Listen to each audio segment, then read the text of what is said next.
Andrews had no idea what was more unnerving, the disgusting smell or the sounds of something moving around inside. It was hard not to wish he'd been given any other assignment, or that the Foundation had, at the very least, provided him with some backup.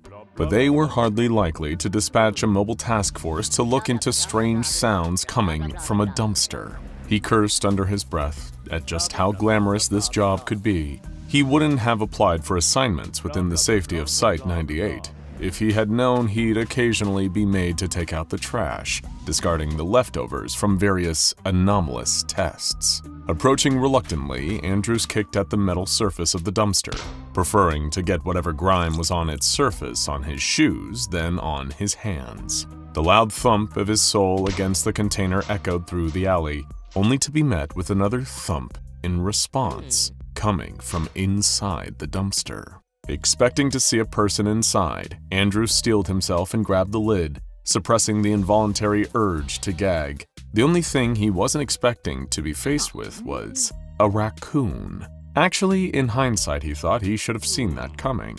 The animal had poked out of a mountain of trash bags, only to recoil slightly when it caught sight of Andrews. Were it not for the stink, the Foundation agent would have found the raccoon to be pretty cute, as it observed him through dark circled eyes with a mixture of fear and curiosity. But having pests rummaging around in their dumpsters was not a problem that the Foundation needed.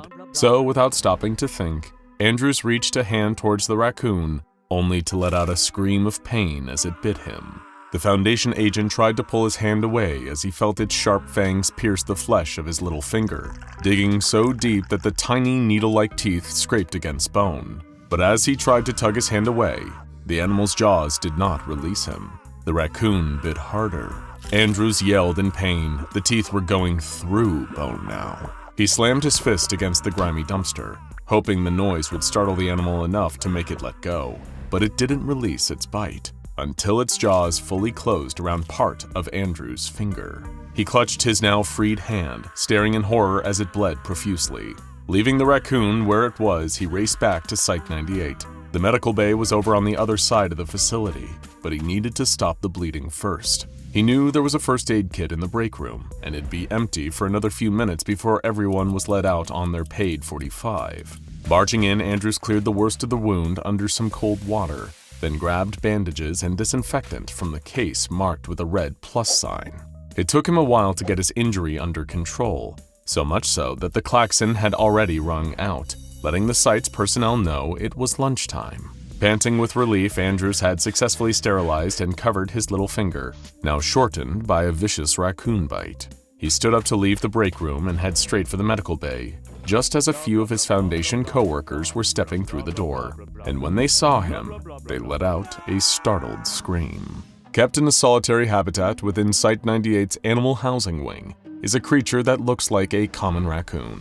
SCP-1152, at least externally, resembles an otherwise unremarkable raccoon, one that likely wouldn't be out of place sifting through dumpsters in the middle of the night. However, there are some notable, unusual attributes for this anomalous trash panda. For one, it is missing the 5th digit on its front left paw. How exactly it sustained this injury remains unknown. For another, the creature weighs in at around 75 kilograms, despite being only 60 centimeters long from its nose to the very tip of its tail. SCP-1152 is paradoxically heavy for a raccoon of its relatively small size, especially given that this is an animal that also appears to be in a state of perpetual malnourishment. SCP-1152 is fed regularly, giving a daily helping of 5 kilograms of feed, enough to meet the nutritional needs typical of an animal like it. But according to its bi-monthly examinations by an on-site Foundation veterinarian, SCP-1152 continues to suffer from repeated health issues linked to its dietary requirements not being properly met. Its feed is laced with 25 milligrams of venlafaxine, a strong and effective antidepressant, under the working theory that the raccoon could be under-eating due to low serotonin levels resulting in a low mood. Behaviorally, SCP-1152 has exhibited a level of intelligence comparable to a fully grown human being. This has been observed multiple times, most notably when it was first discovered in the personnel wing of Site-98. The raccoon was able to immediately escape capture by Foundation guards, and then spent the next 2 weeks evading staff. It seemed to have an in-depth knowledge of the layout of Site-98, able to sneak around undetected without leaving so much as a trace of its presence. Foundation maintenance crews have conducted a full inspection of Site-98 following the eventual recapture of SCP-1152, and can find no evidence that the Raccoon used any of the facility's air vents or other similarly small crawl spaces to hide or establish a temporary nest while hiding from personnel. During the 2-week period that SCP-1152 was evading detection through unknown means, the creature was displaying another anomalous trait that set it apart from other raccoons. The creature possesses a considerably greater level of not only agility, but also strength and dexterity than the average raccoon. During testing, SCP-1152 has been observed to have far higher bodily strength than should be possible for its size, lifting objects that should be far too heavy for a raccoon, but that an average human being would have no trouble with. SCP-1152 is also able to utilize its paws with great ease, possessing similar articulation to the human hand. This has been best demonstrated during the creature's numerous escape attempts. The first consisted of SCP-1152 being able to bypass the low-security manual lock to its small enclosure, moving the simple bolt keeping the cage door closed in order to open it up and free itself. This should not have been feasibly possible for a raccoon using its paws, yet it was far from the most impressive feat SCP-1152 proved capable of after fleeing from its cage at Site-98. After this initial attempt, the lock to SCP-1152's habitat was replaced with a simpler, low-tech bolt lock, being switched out for a lock only accessible by keycard. However, this seemed to do little to deter the anomalous animal. The raccoon seemed to have devised an entire strategy for a subsequent escape attempt. It began by attempting to dig through the walls of its habitat, which drew the attention of Foundation personnel observing SCP-1152 through security cameras. An agent was set to incapacitate the creature, since it seemed to be highly agitated. However, when the agent opened the enclosure containing SCP-1152, the raccoon swiftly attacked them. The scratching had seemingly been a deliberate effort by the animal to draw out a member of personnel in order to escape. Attacking the Foundation agent, SCP-1152 was able to use its impressive agility and human-like strength to incapacitate the member of personnel, even ensuring to steal their keycard and using it to lock the agent within their enclosure before escaping from containment. Over the course of the 3.5 hours that followed, the creature continued to effortlessly lift security access keycards from members of Foundation security personnel. SCP-1152 seemed to go on a spree of pickpocketing guards and researchers, then using its apparent knowledge of Site-98's layout to navigate its way freely around the facility. The raccoon was able to unlock secure doors, bypass keypads, and swipe cards and other items from personnel with little to no effort. Eventually, SCP-1152 was cornered in one of Site-98's supply storage rooms and contained again. The creature seemed to have with it a phone that it had stolen from a member of Foundation personnel and had even seemingly dialed a call. Researchers assumed that it had been haphazardly pressing buttons at random, but nobody seemed to think much else of it. It was certainly never addressed how the raccoon was successfully able to dial the exact phone number of a wife of a Foundation agent who had been presumed dead after going missing. Agent Andrew's wife received a 5-minute call from the stolen cell phone, however was only able to discern the sounds of SCP-1152 whining and barking into the microphone on the other side of the line. Upon recontaining the creature, some consideration was given to either introducing it back into the wild, or at least bringing other raccoons into its enclosure to put it more at ease, providing it posed no danger to other animals. It had been noted that SCP-1152 was suffering from long-term depression after it was recaptured and returned to its cage, so researchers sought to alleviate this by giving the creature a more friendly environment to live in. However, bringing other non-anomalous raccoons into close proximity with SCP-1152 seemed to have the opposite effect. Other small animals, including other members of its own species, seemed to display either intense fear or active hostility towards the anomalous raccoon, with many becoming aggressively defensive and territorial, as many wild animals would likely do in the presence of a human being. The decision was made to keep SCP-1152 in a secluded habitat, and from this, Foundation researchers have determined that either one of two things could be happening. One, that other raccoons and animals are able to detect an unfamiliar scent or some other abnormality about SCP-1152 that highlights to them it is anomalous. Or the second possibility, that the creature possesses some latent cognitohazardous effect that triggers a particularly aggressive reaction in carnivorous and omnivorous land animals that cannot be detected by humans. Researchers favored this latter explanation, that animals were somehow seeing SCP-1152 as being something different, while humans perceived it as just being a raccoon. In order to further gauge the anomalous capabilities of SCP-1152, the SCP Foundation ordered their research experts in animal biology to conduct a closer examination of the creature. What they found was that SCP-1152 does not share the same genome that is typically found in other raccoons. In fact, it has an almost complete match for the human genome. Out of curiosity, Foundation researchers compared the human genome of SCP-1152 against all of those logged in the Foundation database, and to much of their surprise, they found an almost 100% match. SCP-1152 was discovered to share over 99.87% of its genetic code with the presumed dead Agent Andrews. The creature didn't just have human DNA, but the specific DNA of the man whose wife it had coincidentally been able to contact during its prior escape attempt. Further testing revealed that SCP-1152 was also susceptible to pathogens that are typically restricted to only infecting humans, in particular those that would otherwise have little to no effects on a normal, non-anomalous raccoon. It has also been verified by cellular examination of SCP-1152 that the animal has a significantly longer lifespan when compared to others of its species. Common raccoons normally only live for a brief period of 2 to 3 years. Yet not only do SCP-1152 cells age completely differently to an ordinary raccoon, but Foundation records indicate that it has been held in containment for 6 years already. So there you have it. As far as the SCP Foundation is aware, SCP-1152 is completely safe. Its anomalous properties mainly consisting of having its capabilities beyond that of other ordinary raccoons, and somehow possessing human DNA matching that of a presumed dead Foundation agent. Except the Foundation got it wrong. To them, SCP-1152 is a raccoon. An odd one, that's for certain, but on the surface just an animal. They'll insist that every picture of the creature just shows a raccoon, and it's true that that's all they'll see whenever they look at it. But the Foundation are wrong. They aren't really seeing SCP-1152 because if they were, then they'd be seeing a person. Those unaffected by whatever anomalous cognitohazard that has affected the SCP Foundation will see from a simple photograph that SCP-1152 isn't a raccoon at all.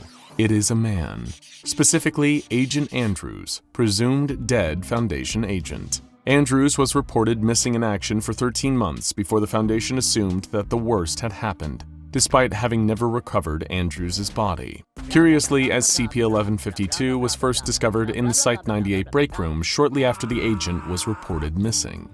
Agent Andrews did not turn into a raccoon. As far as he knows, he hasn't changed one bit, save for that injury to his left hand where part of his little finger was eaten.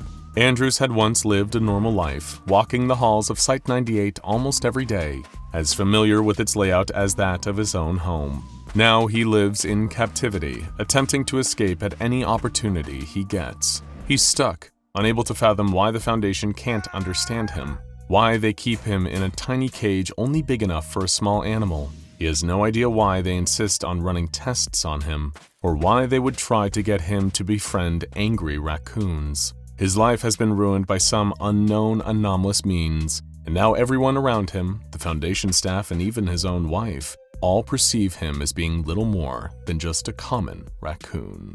Bodies with deformed animal-like faces laying dead in pools of mercury. Two horrific monsters chasing a small porcelain cat relentlessly across the country, killing or maiming anyone in their way. What could possibly be the connection? Pitch Haven. Beginning in the 1910s, the SCP Foundation's Site-45, the Las Vegas branch of the organization, found itself brushing up against a mysterious, organized syndicate of immortal beings. The events that unfolded from a series of seemingly unrelated investigations and anomalies would change the Foundation forever and hold some truly terrifying implications for our world and worlds beyond it. At the center of these bizarre events were two Foundation employees, Dr. Stuart Hayward and Agent Sarah Crowley. The secrets they would uncover during their time at the SCP Foundation would change them both forever, inside and out. In the 1910s, a young Dr. Stuart Hayward, fresh out of school, was assigned to Convoy Omega-8, the Cats in the Cradle, at the SCP Foundation. Their assignment? The study and, if possible, containment of the entities falling under the designation of SCP-1913. The convoy was first created to handle the containment of SCP-1913-1, also known as Agatha. Agatha, originally discovered in the wreckage of a ship by Agent Sarah Crowley, was a ceramic statue of a cat, 20.5 centimeters in height. It had the name Agatha written on the bottom, resulting in the entity often being referred to by that name. It was painted white on the nose, ears, and forehead, and had a black ink-like pigment around its eyes, mouth, and paws. It displayed sentience and was capable of speech. When Agatha talked, the voice of a young woman emanated from it, though the statue did not move when it did so. Agatha was not friendly toward the Foundation staff, but it will answer questions when shaken. The statue was not entirely harmless and was required to be handled with extreme care. This was due to the nature of the ink on its eyes, mouth, and paws. Upon contact with the skin of a living thing, the ink contained on the statue will soak into its pores. The areas of the body touched by this ink will begin to dissolve and disappear until the entire body has been dissolved. Horrifyingly, the affected individual does not die until their entire body has dissolved, even if they have lost vital organs. The effects of the ink can be stopped if it is washed off of the skin before any dissolution can take place. The convoy was not tasked with simply containing and interrogating Agatha, but also with constantly transporting it all around the less populated areas of the United States. See, the Foundation was not the only entity with an interest in this statue. It was constantly being followed by two entities, known as SCP-1913-2 and SCP-1913-3. But before we go any further, we have a question for you. Is something interfering with your happiness or preventing you from achieving your goals? Regardless if you have a clinical mental health issue like depression or anxiety, or if you're just a human who lives in this world who is going through a hard time, therapy can give you tools to approach your life in a very different way. And that's why I'm excited to tell you about today's sponsor, BetterHelp. BetterHelp's mission is to make therapy more affordable and more accessible. And this is an important mission because finding a therapist can be really hard, especially when you're limited to the options in your area. BetterHelp is a platform that makes finding a therapist easier because it's online, it's remote, and by filling out a few questions, BetterHelp can match you to a professional therapist in as little as a few days. It's easy to sign up and get matched with a therapist. There's a link in my description. It's betterhelp.com/SCP Explained. Clicking that link helps support this channel, but it also gets you 10% off your first month of BetterHelp, so you can connect with a therapist and see if it helps you. And because finding a therapist is a little like dating, if you don't really fit with that therapist, which is a common thing with therapy, you can easily switch to a new therapist at no additional cost without stressing about insurance, who's in your network, or anything like that. So if you're struggling, consider online therapy with BetterHelp. Click the link in the description or visit betterhelp.com/SCP Explained. Thank you again, BetterHelp, for supporting this channel. And now, back to the SCP-1913 entities. SCP-1913-2, also known as Telly, was a humanoid skeleton covered with dark hair and ash that appeared somewhat like a human female with a canine skull and digits. It was unnaturally fast, capable of reaching speeds up to 65 kilometers per hour, despite lacking any visible muscle tissue. Unlike SCP-1913-1, the skeleton did not display sentience or capability for speech. It seemed to act on orders given by the other two entities, and attacked anyone wearing a lab coat or the standard armor worn by members of the Cats in the Cradle. It would attack if provoked or ordered to, and used its claws to rake at the victim. No matter how much damage it did, SCP-1913-2 was incapable of killing its victims, and they continued to live and suffer until killed by another external force. SCP-1913-3 has previously referred to this entity as Telly. and that nickname now appears in official Foundation documentation as well. SCP-1913-3 was another being capable of speech, referring to itself as Freddy. Freddy was a creature that shared the appearance of an adolescent male black Labrador retriever, with one notable difference. It did not have a mouth, a nose, or eyes. Instead, its face was made up of an array of holes in the shape of a terrifying grin, which emitted a white light. Freddy refused to explain its pursuit of Agatha. When pressed on the subject, it only responded that it was a family matter. When Freddy attacked something, it produced a burst of gray flames from its face holes. These flames have been documented reaching temperatures of up to 1200 degrees Celsius, or 2192 degrees Fahrenheit. As one would expect, these flames burn non-living objects in a relatively normal way. When the fire came in contact with a living thing, the flames had continued to burn until the subject's skin had been entirely burnt away, or until the flame had been deliberately extinguished. Freddy caused severe burns to Foundation personnel over the years, often resulting in loss of sight, hearing, and touch. Though, through unknown means, likely a psychic connection of some kind, Freddy was able to know the location of Telly and Agatha at any given time. The most devastating encounter between the SCP Foundation and these bizarre entities occurred while the convoy was receiving supplies at Site-45A. Crowley and Hayward were pulling into the site's garage, and while making their way inside, the car exploded behind them. SCP-1913-2 and 1913-3 had caught up to them. Crowley alerted Site-45, calling the security team and ordering them to evacuate the facility of all personnel immediately. Crowley grabbed Hayward and attempted to make it to the roof to evacuate with the rest of the personnel, but they were unable to make it before they were set upon by SCPs 1913-2 and 3. Making a break for it, the two agents found themselves locked in a laboratory. Freddy and Telly attempted to bang down the barricaded door. Telly attempted to scratch through the door with its claws, and when that didn't work, Freddy ordered it to step out of the way. Using his flames, Freddy blew the door off of its hinges, triggering the building's sprinkler system. Crowley reported that it then walked into the room almost casually. It didn't attack, it didn't order Telly to attack. It simply crossed over to Crowley and sat in front of her. She felt truly powerless in that moment, and broke down and asked Freddy why it was there, why it was doing this. It simply responded that it was doing this as a service, and that its flame was redemption. It continued and stated that they can't see, can't hear, can't feel, they just left with themselves. In a foolish moment of panic, Dr. Hayward threw a microscope at Freddy in an attempt to stop it. Naturally, all this did was make the entity angry, and it threw Hayward into the counter with a burst of flames. Though Hayward was burned, the water from the sprinkler system prevented him from burning as badly as he could have been. Then, Freddy ordered Telly to kill Hayward.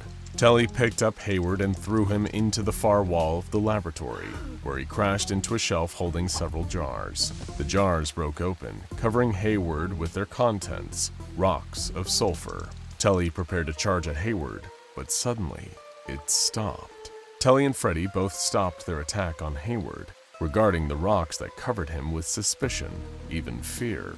At the sight of this strange behavioral shift, Agent Crowley put two and two together, and she realized that for some reason, these two creatures had an intense aversion to sulfur. Gathering more sulfur from the broken jars, she began pelting the two with pieces of the mineral.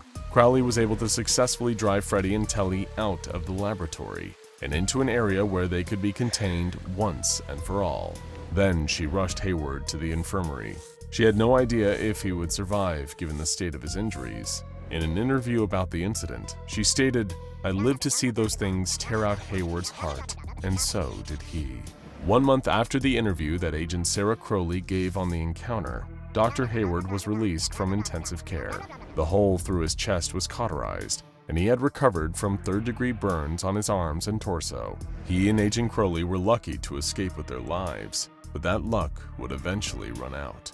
This would not be the only encounter between Hayward, Crowley, and the Anomalous that would leave them forever changed. The next chapter of their story began with a woman named Jackie Barter. She had once worked in a gentleman's club providing shall we say, adult services. As part of her work there, she dressed in a uniform similar to that of the waitress at the Playboy Club, donning a pair of white rabbit ears along with a white cocktail dress. Later investigation of her former place of employment revealed that animal ears were a standard part of the uniform for female employees, though they were not always rabbit ears. Other variations included cat ears, fox ears, wolf ears, and rat ears. Several pairs were seized from the establishment and placed in Foundation storage. Jackie herself was first discovered sometime in the 1940s. In a Nevada hospital, exhibiting symptoms that none of the medical staff there could ever hope to understand. Her hands and feet, which had begun to resemble darkened claws, oozed mercury-contaminated blood through the pores.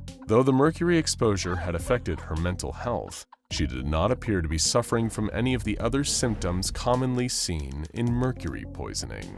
On her face, a papier-mâché-like rabbit mask could be seen. However, it was no ordinary mask. It was physically attached to her face, linked to her blood vessels, arteries, teeth, and nerve endings, and it was made from a combination of skin cells, a plastic-like material, blood, cotton, and mercury. The rabbit ears on top of her head now were responsible for her ability to hear. She was brought into Foundation custody, and the research team quickly began to study everything about her, conducting numerous interviews. Two of the researchers assigned to the case were, you guessed it, Dr. Stuart Hayward and Agent Sarah Crowley. What they didn't yet know, what no one could have possibly known, was that the information about Jackie was dangerous. Jackie, later designated SCP-1903, and her story functioned as a conditional info hazard. When a subject learned of her previous client's name, specific actions he took toward her, and her work prior to containment, they would begin to display symptoms similar to hers. First, mercury poisoning would set in, and large pieces of skin would flake off around the facial area. Next, the dermis, now pure white, would form a mask-like layer on top until it became an animal mask resembling a rabbit, cat, wolf, fox, or rat. The hands and feet would darken, and the nails sharpen to claws. Then their hearing would transfer to a set of novelty ears matching their mask. Before this effect was identified and contained, several research staff and security guards were transformed by the info hazard. One, research assistant Jennings, even lost his life as a result. Before the info hazard was identified, Agent Sarah Crowley met with Jackie's former employer, one Mr. Donner, under the guise of a private investigator investigating a suspicious death. She asked him about Jackie, and he was evasive, claiming that whatever had happened to her must have been because she didn't keep her mouth shut. Crowley asked Donner what his employees did, and he responded that he didn't know. When pressed by the incredulous Agent Crowley, he elaborated, "Let me re-clarify. I don't want to know. Our clients are typically important people, which means they're usually overworked. When they're all work and no play, they can get rather depraved for a good time. They can't really keep a low profile when it comes to who they are, so I give them the means to conceal their identity, hence the theme. It might help you if you go bug Redacted about this. He hasn't been around since, and there was always something off about him." One of the affected was Dr. Stuart Hayward, who was able to give first-hand account of his experience. He sat down to speak with Dr. Harold Crott on the subject. He first expressed his guilt over the entire situation, as he was the one who advised R.A. Jennings to type up the official report that infected most of the researchers on the team with the info hazard. After his exposure, he felt completely fine for the first few hours. Then his face began to feel irritated, like a bad sunburn. The skin began to peel off in large pieces, and he was tested for mercury shortly after. He recalled an unusual encounter with SCP-1903 when she noticed him reading her file. She stared at him through the observatory window and shushed him without saying a word. He tried to speak with her, but she refused, walking back to her cot and sitting down. He believed, in retrospect, she was trying to warn him, but her warning was lost on him. In addition to the physical symptoms, which included the standard claws, a cat-like mask, and false ears, Dr. Hayward reported seeing visual hallucinations that occurred in flashes. They first began to occur around the time that the mask finished growing over his face. He would see people dressed in formal wear, a white tuxedo, or a classy white evening gown. The people in his visions were also wearing masks, not organic ones like his, but masquerade masks, resembling those that Foundation investigators found in storage at the business owned by Jackie's old employer, Mr. Donner. Whenever these masked people in formal wear appeared to him, Hayward said that they would all suddenly snap their heads around to look at him, even if their bodies were facing away from him. Even if it should have been medically impossible without breaking their necks, they would all turn their heads to stare directly at him. The hallucinations were quick, lasting for maybe 20 seconds at a time, but long enough for him to take in what he was seeing. This was not all that appeared in the hallucinations. Sometimes Hayward could see a man leaning against a wall, staring at him.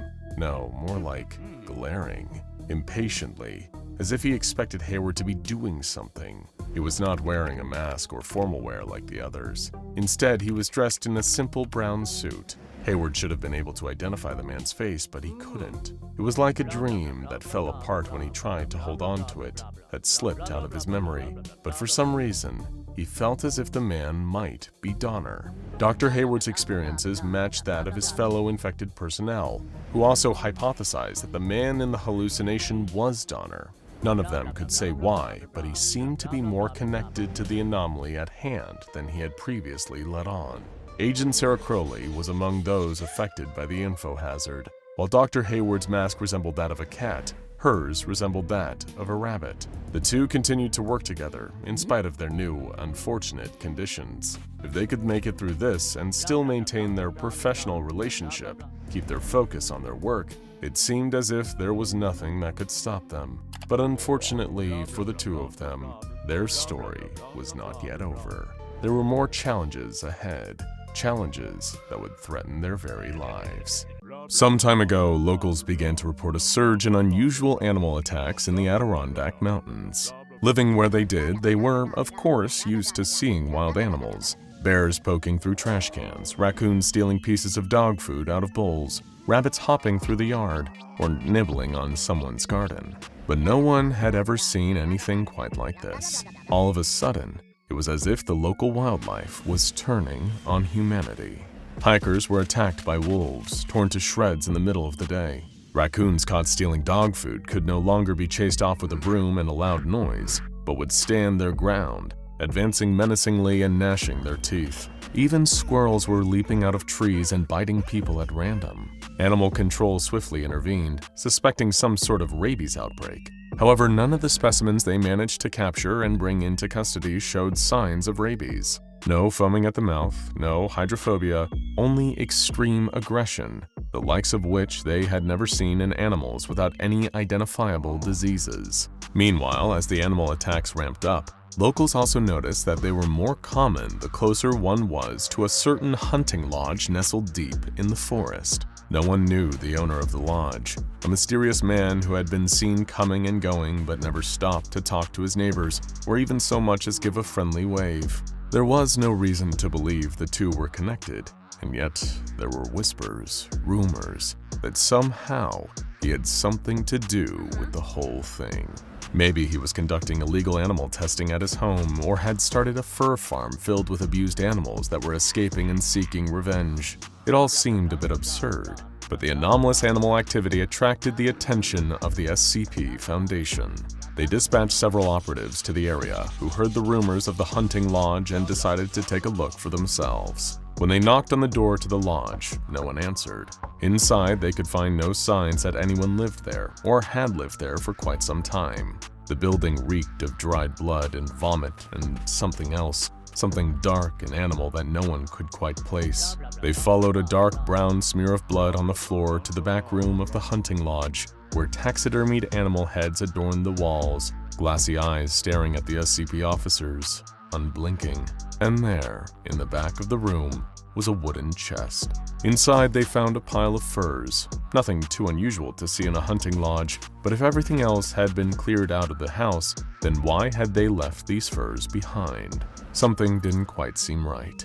The furs were taken into the Foundation for additional observation, where once their true nature revealed itself, they were classified SCP-801. SCP-801 refers to a collection of several separate articles of fur clothing, including one mink coat, one raccoon coat, one wolf coat, one squirrel coat, and one sable coat. Each of these coats are lined with black silk and have a full body cut, including a hood. Though they appear machine-assembled, none of these coats have a tag or any washing or care instructions located anywhere on the garment. In addition to the coats, SCP-801 also includes one pair of rabbit skin mittens and one pair of elk skin shoes. The gloves are lined in silk, and the shoes are lined in leather.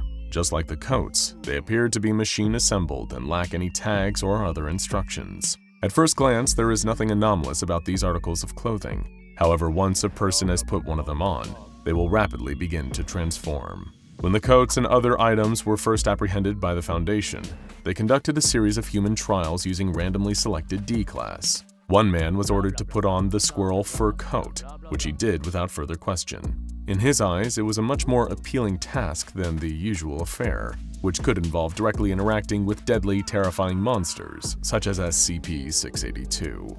A fur coat was nothing compared to the giant lizard, but as soon as he had slipped his arms through the sleeves, the test subject felt an excruciating pain ripping through his gut. He screamed, doubling over from the agony, and cried out to the researchers to get the coat off of him, as it felt like his organs were liquefying. They refused and continued to observe the effects. Approximately 2 minutes after the onset of the pain, the subject stopped speaking in coherent words. He fell to his hands and knees, and although he continued to vocalize, it was no longer in any human language. The pitch of his voice raised higher and higher until the cries of rage and agony began to resemble squeaks and chitters. At this point, as he thrashed and writhed on the floor, the man was able to tear the coat off of his body. However, the transformation was already too far along, and removing the coat did nothing to stop the horror unfolding before the research team. As they watched, the man's face began to lengthen and warp, shaping into a snout. His eyes enlarged, migrating to the sides of his head. His ears rounded and grew, moving up and back. His teeth stretched, jutting from his mouth. His spine arched, and with a sudden spray of blood, a tail erupted from the back of his pelvis. All of this occurred over the duration of 3 minutes, and the research team looked on in shock and awe. At about 4 minutes into the transformation process, the test subject opened his mouth and began to vomit a mixture of unidentifiable organic matter onto the floor. It appeared to include bone fragments, skin, and pieces of various organs. Once he had finished expelling this material from his mouth, the subject began to writhe and thrash on the floor again, clawing at his face and body. All of a sudden, as if his skin itself were an oversized coat, his flesh came off in one large piece. It flopped to the ground, leaving a small furry creature where there had been a grown man only moments before. Only 5 minutes after he first put on the coat, there was a bald squirrel in the D-Class man's place. Then, the ultimate stage of transformation began. The squirrel squealed, eyes rolling wildly in its sockets, as brown hair began to sprout all over its body, growing at a rapid rate. As the hair burst through the skin, it expelled blood along with it, which sprayed across the room. A few unfortunate researchers got splatters of squirrel blood on their lab coats, on their notes, and even in their eyes. After all this, there was a seemingly ordinary squirrel sitting in the center of the room. Though the squirrel was ordinary in appearance, its behavior was not that of a typical squirrel. The creature lay on its side, muscles slack from fatigue, but its eyes were still rolling wildly, taking in its surroundings. Its body heaved with shallow breaths, and it appeared to be in a state of extreme distress. One researcher attempted to approach the squirrel to examine it for any potential injuries or anomalies. When he was within 1 foot of the squirrel, it launched itself off of the ground in a sudden leap, landing on the man's shoulder. Before he could stop it, the squirrel was digging its teeth into the man's neck, biting through his jugular vein. Another researcher intervened, grabbing hold of the feral squirrel, and it scrambled up his arm onto the top of his head. As the researcher screamed for help from the guards, the squirrel locked onto his scalp, drawing blood as its claws dug into the flesh. One guard aimed his weapon at the squirrel, but it climbed down onto the researcher's face. making it impossible to take out the animal without harming the man in the process. As one of the guards worked to load a tranquilizer dart into his weapon, the squirrel scratched at the researcher's eyes, resulting in wounds that would permanently blind the man for life. After all this, the guard managed to shoot the beast with a tranquilizer dart, and it slumped limply to the ground. It was subsequently caged, and the two injured researchers were given immediate medical attention and rabies shots. With the squirrel experiment as a baseline, the Foundation proceeded to test the remaining articles of clothing on additional D-Class. Each time, the process unfolded in pretty much the same way. First, immediately after placing the article of clothing onto their body, the subject would double over and complain of intense pain as their organs began to shift and transform. After 2 minutes of this, they would lose the ability to speak, as well as the ability to stand upright on 2 legs. Their vocalizations would shift from human to animal, and external changes would begin to set in, regardless of whether or not the article of clothing was removed from their body. The front of the face would lengthen into a snout or muzzle, the arch of the foot would lengthen, and the tailbone would stretch as a tail formed. 3 minutes into the transformation, the subject displayed signs of extreme fatigue and pain. Next, the vomiting stage would set in, as the subject apparently shed all excess tissue and mass that would not be needed in their transformed state. Any mass that could not be expelled through the mouth would begin to deteriorate at an extreme rate, sloughing off the body and falling to the floor. By minute 5 of the process, the subject would almost perfectly resemble their new animal form, with the exception of a lack of body hair. Then it was time for the hair to sprout, disrupting the upper dermal layers and causing the violent expulsion of blood in the process. When the transformation was complete, the subject would appear calm, but this was a result of fatigue rather than disposition. Once researchers attempted to move the subject into a cage for transport, the animal would become incredibly aggressive and resistant to pain. Until sedated or terminated, attacks from the animal would not stop. Some recorded instances of aggression on the part of SCP-801 test subjects have included, but are not limited to, a rabbit that chewed through the Achilles tendon of a security guard, causing him to drop his weapon. The rabbit then made its way into the hall, where it charged at and subsequently bit through the shoe of a senior researcher, eating his big toe.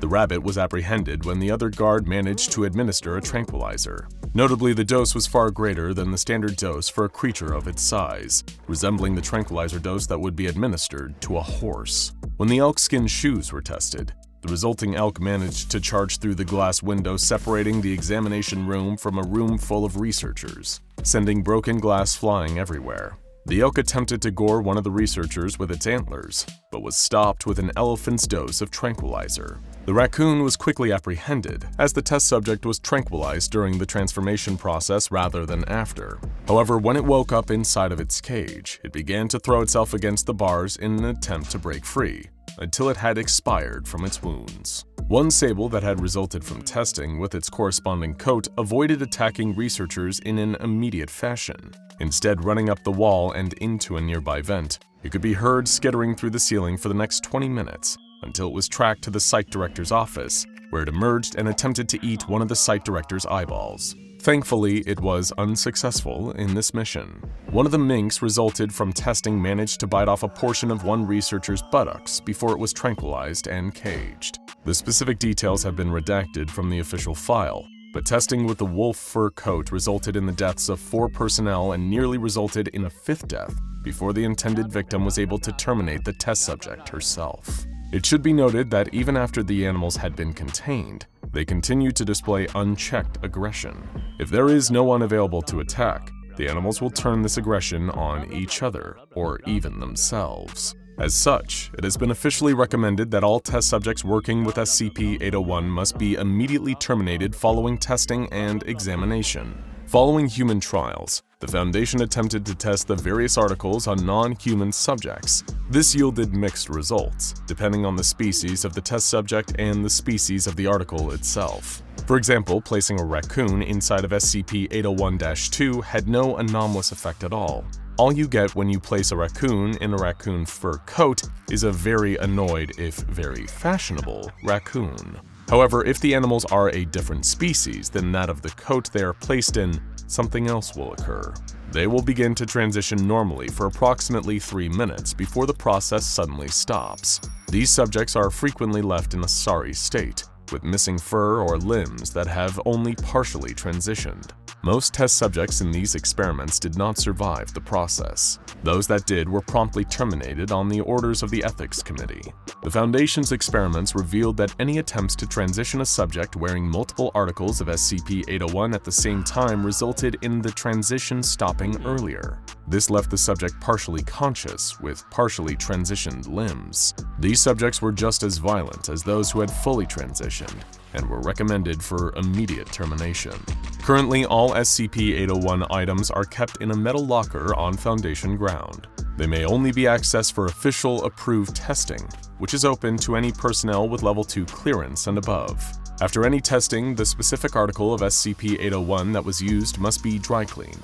Aside from standard Foundation site security measures, no additional containment procedures are needed at this time. The exact cause of the aggression displayed by SCP-801's victims is still uncertain, but there are some potential explanations that have been floated by Foundation staff. Some suggested that the animals retain some understanding of their former human selves, and out of agony and rage over what they have lost, they act out violently until their lives come to an abrupt stop. Others suggest that it is a reaction to the mental and physical trauma of the transformation itself. A third, more vocal group posits that it is a combination of the two. Unfortunately, there is no way to interview the transformed animal subjects, so the precise truth of their mental and emotional states post-transformation may remain a mystery forever. The origins of the garments themselves still remain a mystery as well. Out of an abundance of caution, the SCP Foundation has issued an organization-wide rule for its staff. Please refrain from wearing any fur garments while on duty. You just never know what might happen. The synthetic stuff may not be as elegant or warm, but at least you know it won't transform you into a beast. Probably. The mouse wriggles desperately under the cat's paw as the long, curved feline claws dig into its furry skin. It squeaks with the primal terror of a creature that knows it's about to be devoured alive. No matter how hard it tries, it can't escape. It's in the clutches of its perfect predator. As the mouse fights for its life, the cat licks its fangs and descends towards its frightened prey. But before it can sink its fangs into the mouse's body, the cat opens its mouth and says, "Sorry about this, but I don't have a choice," in perfect English. It started with a man named Maurice, whose girlfriend was currently in the process of dumping him. The two of them sat in a diner over cups of coffee and mediocre eggs as she tried her best to let him down gently, but Maurice, his eyes glistening with tears, didn't want to get out that easy. He asked his former girlfriend, Laura, in case you were interested, why she didn't want to be with him anymore. For reasons even she didn't understand, Laura decided that on that fateful day, she would be honest with the man she was dumping. She told him that he is a nice guy, he's just kind of boring.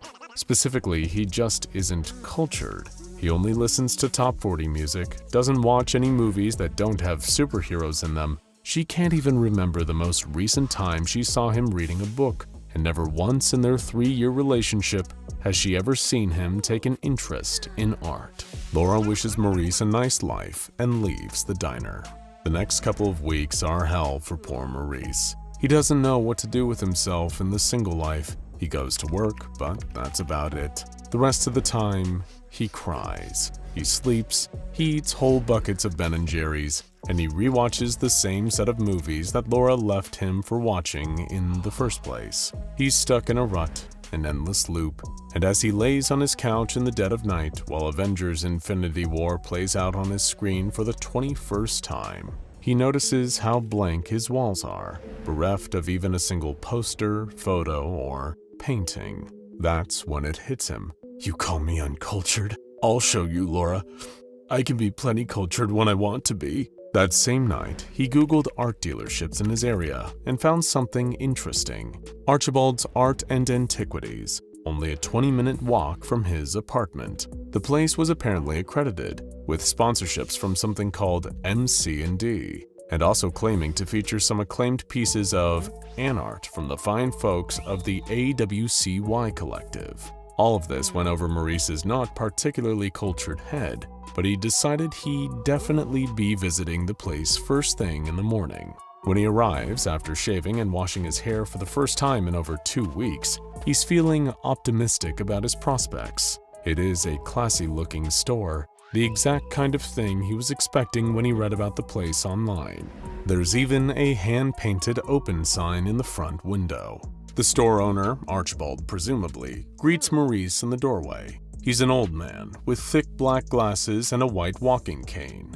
Is he blind? Maurice is confused by that. A blind art dealer feels kind of like a comedian who can't speak, but the dealer is polite and tells Maurice to look around to his heart's content. Once again, Maurice feels a little out of his depth. On some level, he knows Laura was right. He doesn't know the first thing about art. None of it was connecting. His eyes passed over paintings, sculptures, and artistic photos with no effect. He was worried for a while that perhaps he was truly hopeless, until his eyes met with a truly glorious sight. A painting that spoke to him on the very deepest levels of his soul. It doesn't even have a title, but the second he sees it, he just knows it has to be his. It's a painting of a fat cat lying against a pile of pillows without a care in the world. It's everything that Maurice wants to be in his life. Relaxed, unbothered, carefree, happy. Before he even knows it, he's reaching for his wallet. A short transaction with Archibald later, and Maurice returned home with his new prized possession. A painting that represented a turning point in his life in more ways than he could have ever understood. With a hammer and some nails, he mounted the precious painting up on his wall so that he could look at it for inspiration every single day. It's the start of a new chapter. Maybe everything would be better now.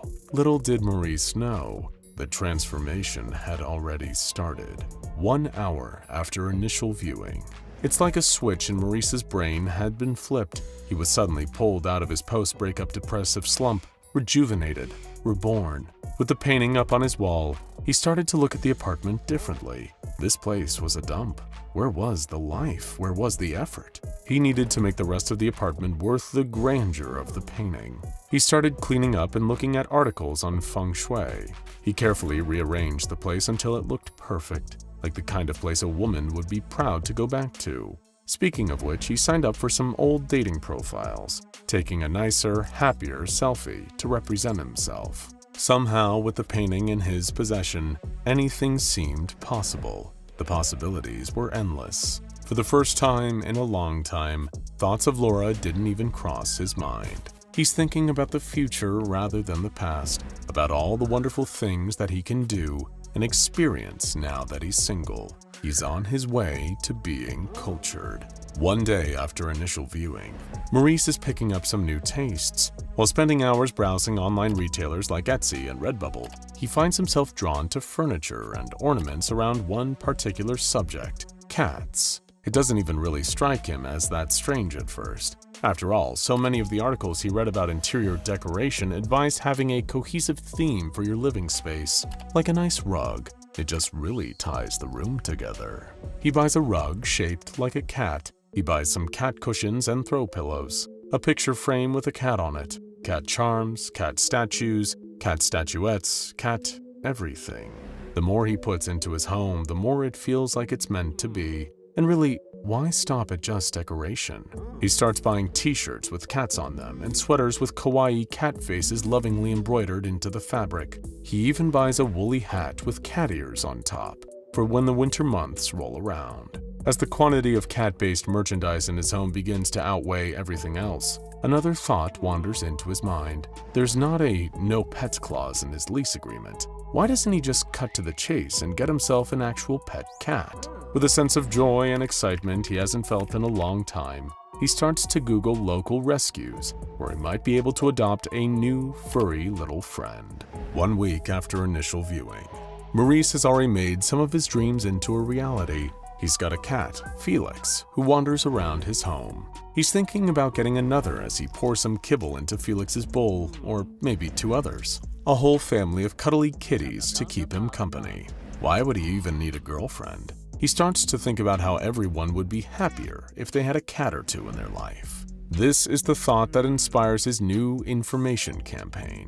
He He starts with the people at work, telling anyone who will listen to him about how getting a cat has changed his life.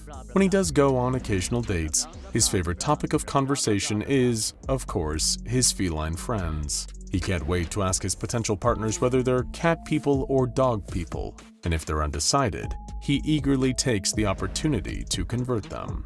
It didn't take long for his almost holy mission to go further. He wants to make people's lives better, and his life started getting better when he first bought that wonderful painting. He tries his best to convince people to come back to his apartment just so they can take a look at the painting. Most people politely decline the offer. 3 weeks after initial viewing, the changes to Maurice's behavior became a little more drastic. He's become so obsessed with the feline lifestyle that his own behavior begins to take on a kind of cat-like dimension. He doesn't feel the need to take a shower or bathe anymore. Why would he need to, when he can just lick himself clean? The same goes for eating. Why sit at a table with a plate and a knife and fork? Instead, he eats directly off the ground with his hands and mouth. He drinks milk out of a saucer, hungrily lapping it up. Some days, he doesn't even feel like walking bipedally. He'll walk on his hands and feet with his rear sticking up in the air. Somehow, it feels more comfortable than walking normally. But the transformations are only just beginning. 2 months after initial viewing, Maurice has started to notice that his stubble is growing out faster than usual. Sometimes he needs to shave twice a day, if he wants to stay neat. But what began with the stubble would soon grow quickly out of proportion. His eyebrows became wild and bushy.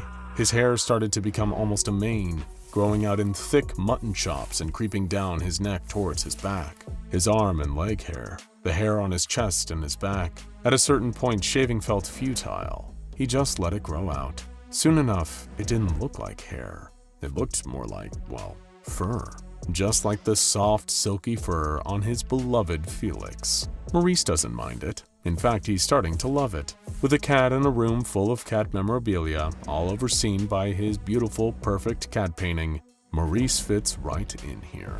4 months after initial viewing, Maurice woke up one morning to find something strange about himself. Even stranger than everything else, he's gotten smaller. No, it's not as though he's lost weight. He's physically gotten smaller. Had Maurice been the kind of guy who likes to habitually visit the doctor, they would have told him that his skeletal structure had somehow contracted, along with his skin and musculature. Nothing is out of proportion. It's almost like he's gradually been hit with a kind of science fiction shrink ray. Maurice doesn't pay much mind to it, of course. He only noticed that he'd gotten shorter when he went to lovingly gaze at his painting, and noticed that he was looking at it from a slightly different angle than usual. But that's fine. Much like Maurice himself now, it's no biggie. If anything, it's a real treat to see his prized possession from a slightly different perspective. While Maurice didn't know it, at this point, he was only 2 months away from fully completing the process he'd started undergoing just 4 months earlier. 5 months after initial viewing, the most obvious of the changes started occurring at this point. For a few months now, people at the office had been politely ignoring the peculiar changes to Maurice's size and skin, and his tendency to treat lunch break very differently to his colleagues. But the alterations that began at month 5 were impossible to ignore. First, the ears. They disappeared against the sides of Maurice's head. Instead, 2 other ears, pointy and furry, popped out of the top of his skull, half hidden amongst his hair. Then came the eyes. His sclera disappeared, and his pupils lengthened and narrowed into black, feline slits. And, of course, most inconvenient to Maurice's daily life, the disappearances of his thumbs and fingers. They shortened down to furry nubs until his hands weren't hands at all. They were more like paws. The transformation is almost complete. 6 months after initial viewing. By now, the transformation is complete. Getting into art has changed Maurice's life forever. He has now quite literally become a cat. He paws through his apartment with his best friend, Felix, eating kibble to his heart's content. The one difference being that Maurice, despite his new form, retains all of his personality and mind. He can even talk, if you're the kind of person who enjoys talking to cats. Because Maurice had the foresight to leave a window open before the transformation fully took hold, he and Felix could come and go as they pleased. When the kibble ran out, they started running through the alleys together, foraging for scraps and hunting down mice and birds for sustenance. Maurice was reported missing a month ago, and there have been no leads in the case. Posters went up, searches were performed, but nothing was ever found. A few months after that, he'd been declared legally dead, to the human world at least. Laura never thought about him again after the news reports stopped, and eventually his apartment was cleared out and resold. He and Felix would spend the rest of their days eking out a strange little existence together on the streets, just taking it day by day. And despite it all, Maurice is happy. In case you somehow hadn't gathered from all that, SCP-3270 is an anomalous painting of a cat lounging against a pillow. Isn't he adorable? You may be inclined to agree, but if you encounter the painting in person, that agreement may come at a heavy cost. While seeing secondary reproductions of the painting has no anomalous effect, seeing the real thing in person will cause horrific changes to the human body. Little by little, anyone who observes the painting directly has a considerable chance of turning into a cat, designated SCP-3270-1.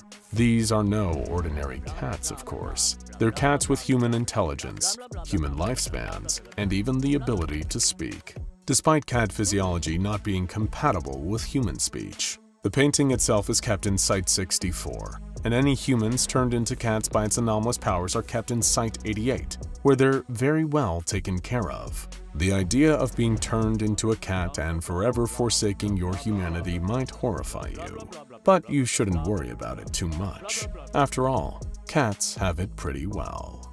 There's an app for that. Wait, hold on! I'm Steve Jobs! Stop it! It was a phrase so ubiquitous in the early days of the smartphone craze that it's hard to believe Apple actually has trademarked. It was a testament to a simple and immutable truth about the world these new touchscreen phones were creating. No matter how strange and obscure the need, there would be an app to fulfill it. Perhaps you remember iBeer, the app that allowed you to pretend you were drinking a tall glass of beer, for some reason. There was Car Matey, an app that reminded you where you parked your car, in a pirate voice. And who could forget I Am Bread, a surreal game about controlling a sentient slice of bread on a quest to become toast. But there's one app out there somewhere on the market that you probably didn't download. And if you did, well, you have our sincerest apologies. Because even seeing this video pop out onto your feed probably sent a chill down your spine. Well, if that chill ever even left. Take it from one gentleman whose life took a very strange turn after downloading a certain app that the SCP Foundation calls SCP-1471. Because the sentiment, "there's an app for that," doesn't exclude experiencing mortal terror.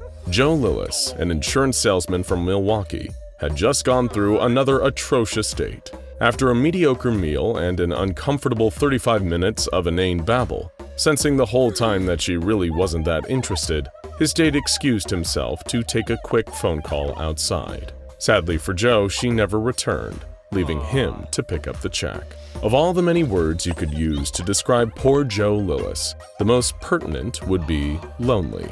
Ever since Carol, his wife of 10 years, had passed away in a freak accident, he'd been trying to find some kind of way to fill the void. They'd been high school sweethearts, intent on spending the rest of their lives with one another. As fate would have it, only Carol would get that tainted luxury. Joe would be forced to endure life after the joy of living had run its course. He only hoped he might be lucky enough to find love again. However, Joe was on the wrong side of 40, and as so many others his age were already hitched, he could feel his options going out one by one. Would he be destined to live out the rest of his days alone? Joe didn't feel like spending the back half of his life catching reruns of Seinfeld and tending to his fish. He needed to get out there. And thankfully, like the rest of us, he lived in the internet age. He had more apps, websites, online services, and hot Russian singles in his area than he knew what to do with. So surely one would have the right person for him.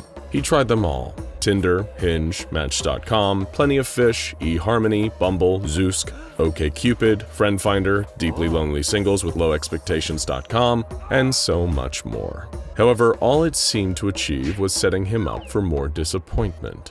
None of the dates he'd managed to get ever resulted in anything getting serious. Heck, it was a minor miracle if he even managed to get any of them on a second date. Was this it? Was this his life now? Had he only ever gotten one shot at love, and the grasping claws of fate yanked it away from him without a second thought?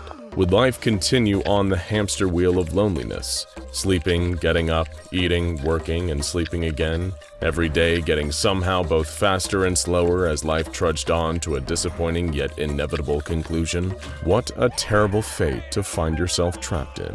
Whenever Joe started feeling maudlin like this, he knew it was time to get proactive again. Maybe the right woman was out there. There were billions of them, after all. Surely at least one of them would be the perfect person for him.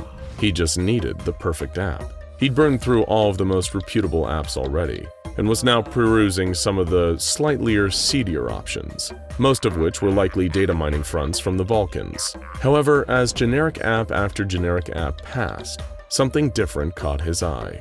The icon was a smiling cartoon dog, and its name was MalO version 1.0.0. This gave him a little chuckle.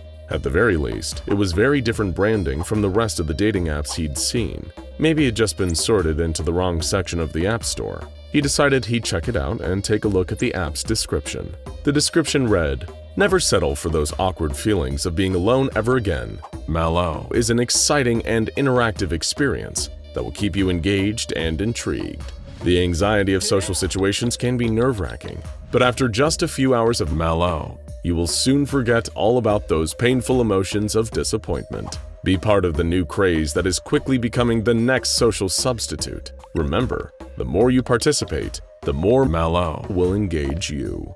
Your experience is completely up to you. Absolutely no ads. Enjoy." Well, it certainly provoked Joe's curiosity at the very least. He did want to banish his feelings of loneliness, and seeing as the app was free and apparently had no ads, he'd surely be foolish to not at least give it a whirl. What's the worst that could happen? He began the installation, and only then noticed that the app had no listed developer. It took up 9.8 megabytes of memory, which he wasn't tech-savvy enough to see any issues with. More than anything, Joe was just enticed by the prospect of finally having another chance at companionship with MalO. After all, it is the next social substitute, whatever that means. However, Joe's excitement was quickly quashed when he hit the home screen button and noticed that the icon for the app never actually materialized. Strange. He checked the App Store portal again and saw that, according to them, the app had completely downloaded. What gives? Was it a glitch, or was MalO actually just malware? Either way, he was disheartened by the fact that this immaterial app certainly wouldn't be getting him any companionship. Or so he thought, anyway. Joe was used to disappointment by now, so he didn't take it too personally. He decided to just play out the rest of his evening on autopilot, making himself some soup, doing the laundry, watching more Seinfeld reruns, taking a cold shower, and preparing to cry himself to sleep again. MalO was already becoming a distant memory, just like all the deceptive sources of hope. But one strange thing happened that disrupted Joe's finely tuned evening routine. He received a text message. This was incredibly strange because nobody ever seemed to text him. The last text he got was from Carol just before her accident, so it was almost surreal to hear that alert sound now, after everything that happened. He checked and saw that the text was an image attachment sent from an unknown number. Perplexed yet curious, he decided to open it. His curiosity soon gave way to a kind of melancholy nostalgia when he saw that the photo was of his and Carol's favorite cafe in town. They'd spent many a morning there, back when she was alive, treating themselves to a nice cup of coffee and perhaps a croissant. Just seeing it again caused an involuntary smile to spread across his face. It never even occurred to him, as it probably would have to others, that this could be seen as a little creepy. He hadn't frequented the bakery since Carol died. How would anyone even know that this place held any significance for him? Was it a stalker, a ghost, or just a spooky coincidence? None of these thoughts even crossed Joe's mind. He was just grateful for the surprising reminder of the happiness he'd once had. For the next couple hours, things seemed lighter. He went about his evening, checking the photo every so often and smiling, until eventually he found himself in bed, still looking into the glow of his phone. It was such a beautiful little cafe. Then he froze. He noticed something in the picture.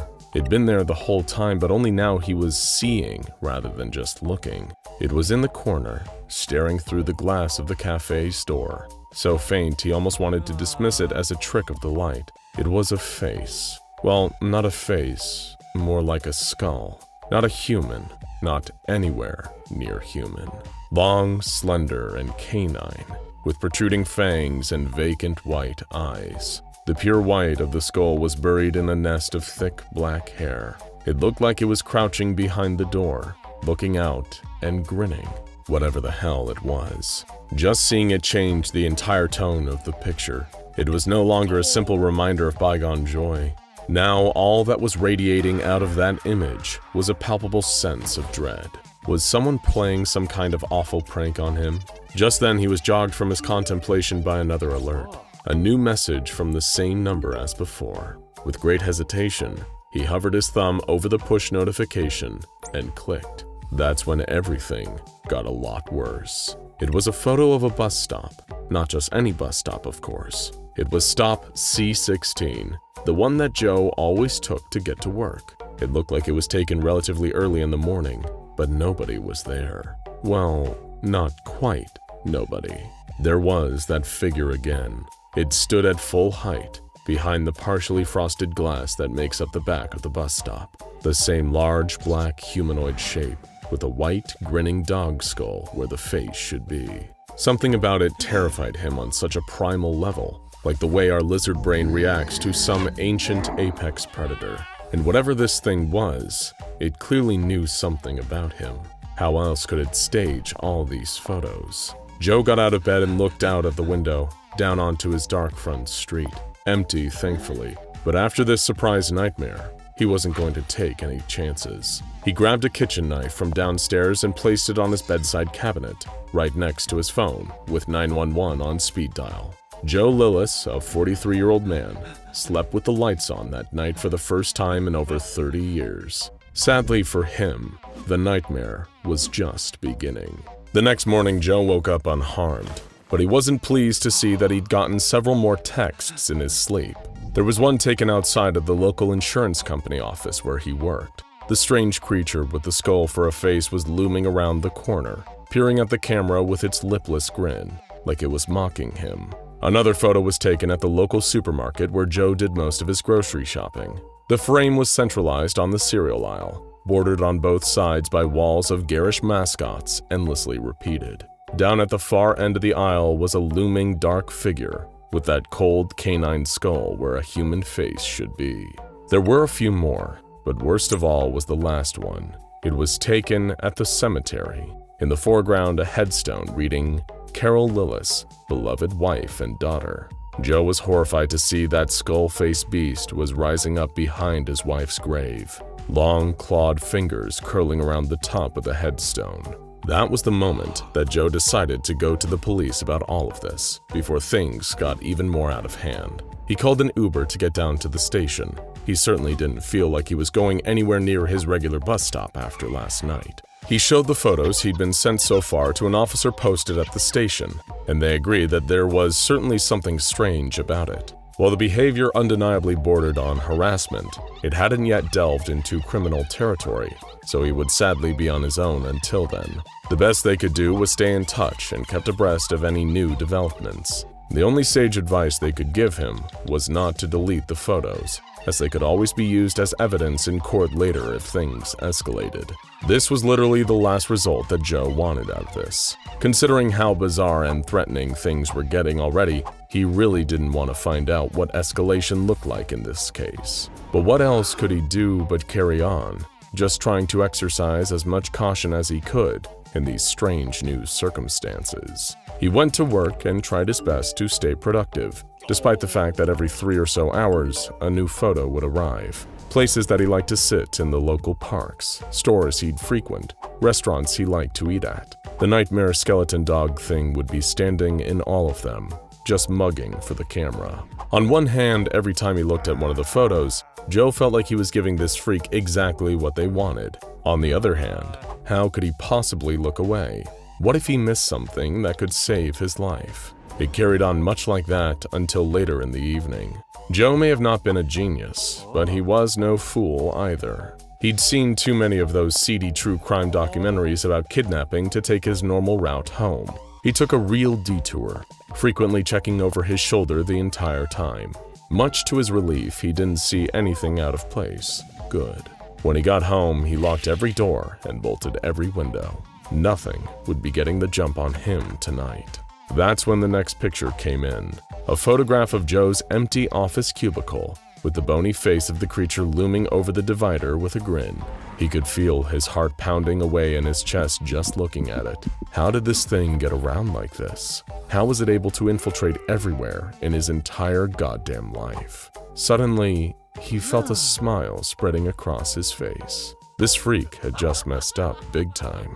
Before, all these creepy photos had been taken in public places, but the one taken in his office? Oh, this crossed the line into trespassing. The police would have to do something about it now. It had given him an ace up his sleeve. That confidence faded a few hours later when he received another photo. This time, it was the skull-faced monster just standing on the sidewalk. The sidewalk that Joe remembered walking on his covert alternative route. He could feel himself break into a cold sweat. It seemed whoever this was, he really did hold no secrets from them. Now more than ever, Joe didn't feel safe in his own home. So you can only imagine how he felt when a few hours later, he received a photo of the skull-faced stalker standing right outside his own front door, staring into the camera. It sent him rushing to the window again to check outside, but of course, nobody was there. The next day, when he called the police and updated them on the situation, they told him that they were doing all they could. The best thing he could possibly do was to remain calm, but vigilant. He needed to keep an eye on the photos being sent to him, so he could notify them if ever he was in any immediate danger. This put poor Joe's paranoia at a fever pitch. Even when he went to work, surrounded by his coworkers, by witnesses, he could scarcely tear his eyes away from his phone. He was a slave to the photos, forever waiting for the next one, only to experience crushing regret when the photo actually arrived. It looked like it was taken moments before it was sent to him. Joe saw himself looking at his own phone in his office cubicle, with that huge skull-faced figure looming behind him. He screamed out loud upon seeing it, and turned to see if anything was behind him. But of course, there was nothing there. The police inspected the office, talked to potential witnesses, and analyzed the photo. It showed no signs of any photographic manipulation, but there were also no witnesses around the office who claimed to see anything strange that day. There was also no security camera footage in the last several days that showed this figure coming in or out. Joe Lillis started to feel like he was going insane, and perhaps he was. But that didn't change the tangible and ever-present feeling that he was in great danger. He didn't come into work the next day. He'd received more photos like that in the night, of himself, taken in real time, with that skull-faced freak looming. He didn't want to leave the house. He didn't want to go anywhere anymore. He just didn't feel safe out there. How could he, with all this madness unfolding? There was a time where he could have said something like, "At least it only seems confined to my phone." He might have even suspected that it had something to do with that strange MalO app he downloaded a few days prior that hadn't seemed to do anything. But this situation had evolved since then. He wasn't just seeing the creature in photos anymore. It was here. He kept seeing quick flashes of it on the other side of windows, in reflections, in the corner of his eyes, always darting away if ever he turned towards it. It was everywhere and nowhere. It was here just for him. He just knew. The police couldn't help. Nobody could help. Joe just sat in the corner of his bedroom, clutching his kitchen knife, afraid to close his eyes. It could be anywhere. It could be anywhere. It could be anywhere. We know one thing for sure. Joe Lillis never felt truly alone ever again. He always had his new friend, waiting, just out of sight. And if ever you're feeling lonesome and decide to download MalO version 1.0.0 yourself, then you'll never feel lonely again either. You've just had a night of your life in beautiful Las Vegas, Nevada. You spent hours shooting craps, dancing in clubs, and eating more than your fill at the famous all-you-can-eat buffets. You're staggering back to your hotel room, high on life in the early hours of the morning when you notice something strange. A long dark tunnel just off the side of the strip. You didn't notice it on the way in, perhaps because you were distracted by all the glitz, glamour, and hypnotic casino lights. You see the tunnel, and your overstimulated mind feels drawn to it. You stumble in and start walking. During your walk, you can feel your bones cracking. They don't shatter like you've just been hit by a train. They shift. You feel the entire shape of you bending into something different, but it doesn't stop with your skeleton. Your organs start to feel strange, and then your skin. In the complete darkness of the tunnel, you have no idea what's going on, so you just keep walking. Eventually, you find your way into a lush green forest. It's beautiful, but it feels like it should be a million miles away from the arid desert of Nevada. You were only in the tunnel for a few minutes. What gives? Hello? You call out. Is anybody there? No answer. You explore further into this empty forest. Its trees are far as the eye can see, but no animals. That's when you see something that catches your eye. A puddle of crystal clear water. But it's not the puddle itself that draws your attention. It's what reflects back at you when you stare into it. At first, you can hardly believe it, but as you move your mouth in shock and the reflection moves its mouth too, it's suddenly all too real. You've been turned into a fox, an orange, bushy-tailed fox. You scream and bolt all the way back to the tunnel that led you here. You sprint through and feel your entire body changing once more. When you finally hit the wall of dry Vegas heat on the other side, you're human again. You breathe a sigh of relief and stumble back to your hotel room. The next day, you only vaguely remember what happened, and because you're not crazy, you assume it was just all a wild dream. What you just encountered is a Euclid-class SCP known as SCP-2746, a seemingly innocent tunnel near the Vegas Strip, which holds a portal to a fantastical world designated by the Foundation as SCP-2746-1. By the time the Foundation discovered and secured the SCP-2746 tunnel and began sending their field agents and researchers on fact-finding expeditions inside, the place was already a ghost town. A forested landmass approximately 111 kilometers in diameter, with no notable signs of life. The Foundation discovered that this place had a strange effect on people and animals who came in from our world. Humans who entered assumed the form of a random animal, but retained their intelligence and vocal cords, creating talking animals. Animals brought into 2746-1 retained their animalistic intelligence, but grew human-like vocal cords, allowing them to repeat simple phrases. Before the mass exodus or extinction event that left 2746-1 barren, the Foundation figured out that this place was populated by a whole civilization of intelligent animals, like something out of a fairy tale. These animals, through a mix of brains and magic, were able to leave written records and create impressive architecture, like homes and places of worship. Foundation researchers became fascinated with how exactly this society operated and what could have led to its sudden downfall. Thanks to a mix of advanced archaeology and records left behind by the creatures, this is what the Foundation determined. The society these talking, intelligent animals lived in was a kind of religious oligarchy, meaning power was consolidated by the few in the top social class. Society was divided into three segments: crafters, scholars, and honorables, with the crafters being the most powerful members of society and honorables being the least powerful.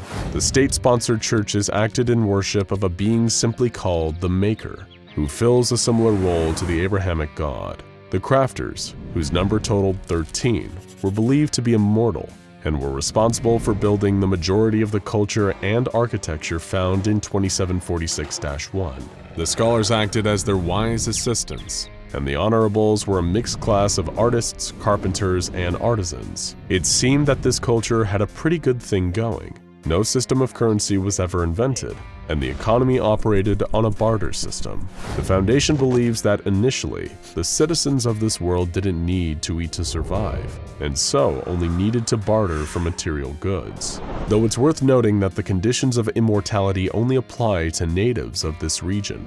People born on Earth but assuming animal forms while entering 2746-1 still need nutrition to survive. However, a great tragedy soon caused a fundamental shift in the balance of life and society within 2746-1. The Maker decided it wanted to test or punish its subjects with two major changes. First, humans would be forbidden from entering the domain. And second, the Maker now made the consumption of food necessary for continued survival and sanity. Nothing was ever the same. Because nobody had needed to eat prior to this, food stores had never been made, and the inhabitants had no agricultural knowledge that would allow them to easily mass-produce more.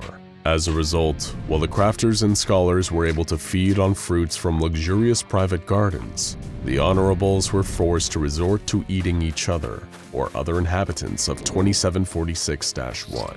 This began a bloody rift that split society from the top down.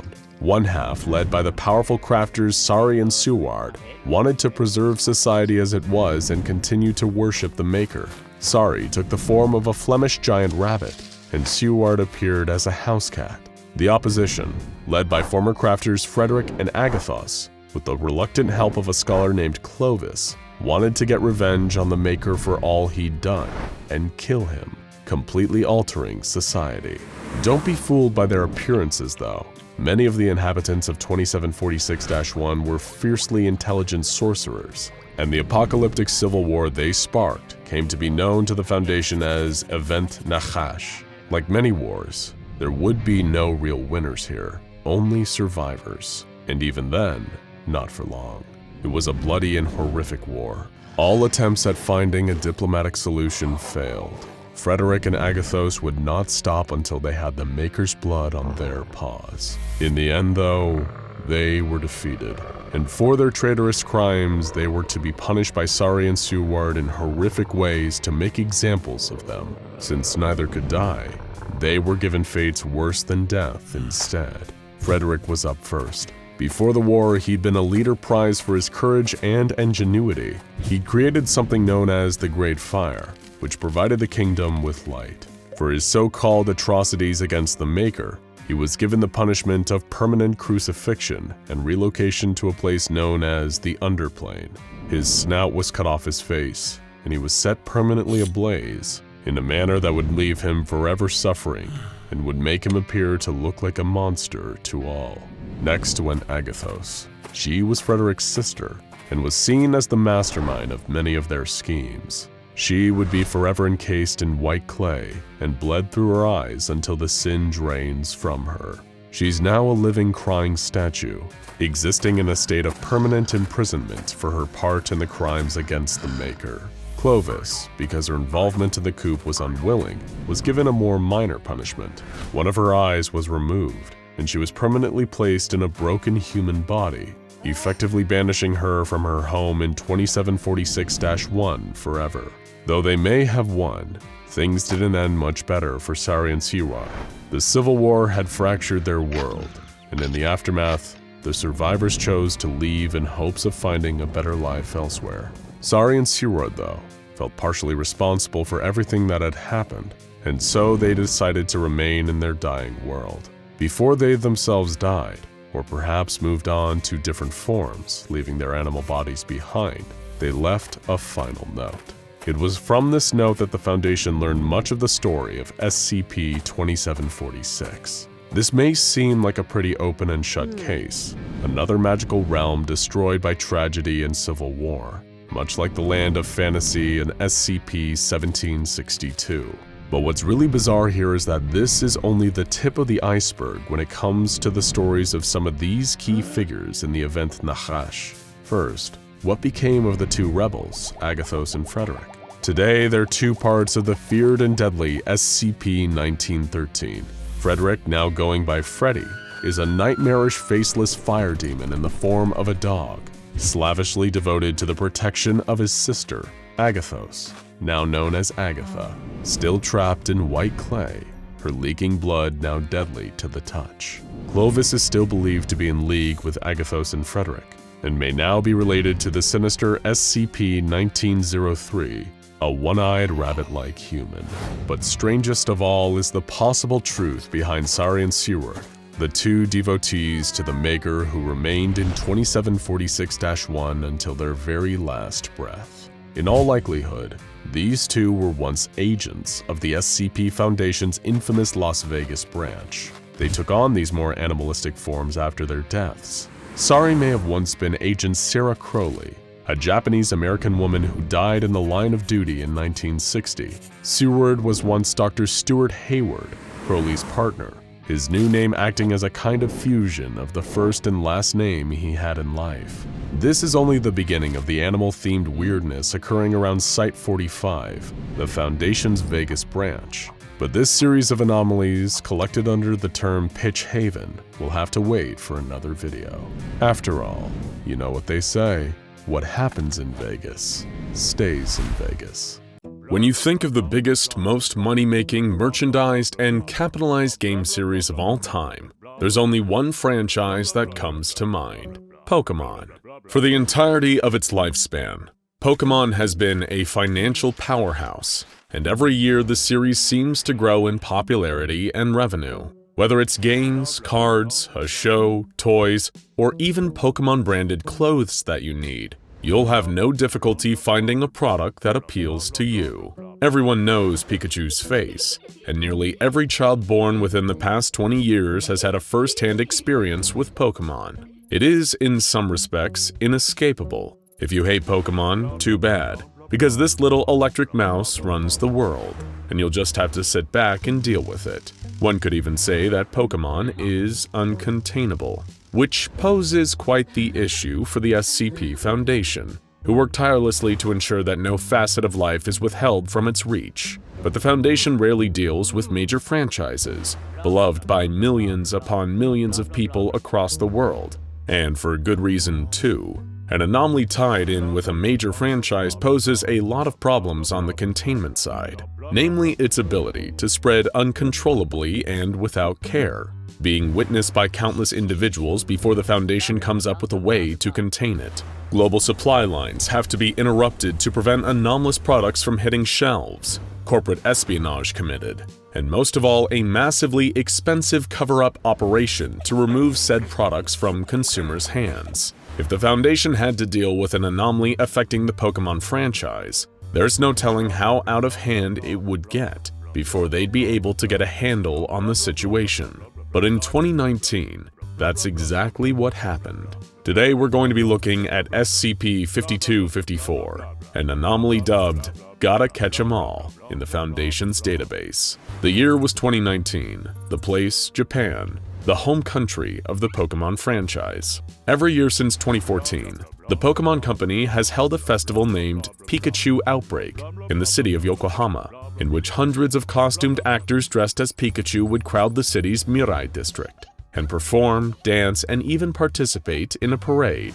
The event was intended to celebrate the Pokémon franchise and promote whatever the latest venture the series is pushing, whether it's a game, a movie, or something else. The festival proved to be successful and has been held every year since. After all, who wouldn't want to see a legion of Pikachu running amok through the streets? But the fun would be short-lived during the 2019 outbreak, where something incredibly unusual occurred. Picture this: a large crowd, hundreds of fans dressed in Pokémon-themed attire, standing on both sides of the streets. Men, women, children, anyone and everyone came to see the Pikachu outbreak, and they weren't disappointed. Parading down the street was a horde of Pikachu, just as advertised. They danced, bounced, and walked together in routine fashion, all while the crowd cheered and yelled. Even the spectators in the crowd showed their spirit with Pikachu-themed hats, yellow tails fastened to their backs, and yellow face masks with 2 electrified red circles on the cheeks. The parade proceeded as normal. That is, until one of the parading Pikachu started behaving oddly. It began as out-of-sync movements, strange wobbles, and deviations from the parade path. For the heavily coordinated Outbreak Festival, this was unusual. The rest of the Pikachu line danced to the beat of the music, sticking in formation as best as they could. Then, as if pushed by an invisible force, the strange Pikachu raced forward, diving headfirst into the crowd, barreling into the group of people and eventually colliding. The crowd moved out of the way, slightly shocked, no pun intended, by what had occurred. But then it happened again. 2 more Pikachu ran into the crowd, and then again. Over 15 Pikachu rammed themselves into the crowd, resulting in a massive disruption of the parade and the shutdown of the event entirely. The Foundation quickly caught wind of this and sent their closest operatives to assess the situation in a controlled fashion. After blocking off the crowd and shutting down the event, another strange detail emerged. One that ensured the Foundation that there had been some sort of anomalous significance to what was occurring here. Some of the crowd members involved in the collisions were suffering very peculiar medical injuries, namely blunt force trauma way stronger than what a clash with a costumed actor would induce, and severe electrical burns. The Foundation was positive there was something occurring here, and with a franchise as vast and popular as Pokemon, they didn't want to take any chances. Immediately, Foundation agents began collecting information on the event, setting up probes in the offices of Game Freak and the Pokemon Company, and attempting to get to the bottom of what exactly happened during the parade. When the Foundation interrogated the 15 mascots who collided with the crowd, they were shocked to learn that they weren't mascots at all, but instead fully separate entities that resembled the Pikachu costume. X-rays revealed that their once human skeletons were now fused to their costumes, and touching them produced a minor electric shock. The performers had become Pikachu, and now they were unable to be removed from their costumes. Every captured instance had expired before the Foundation was able to fully study and discern what was occurring to them, their bodies unable to support themselves after such a lethal, extreme transformation. Later observation found that the synthetic components of the costumes, such as the cotton and plastic composites, had fused into their flesh and muscle tissue.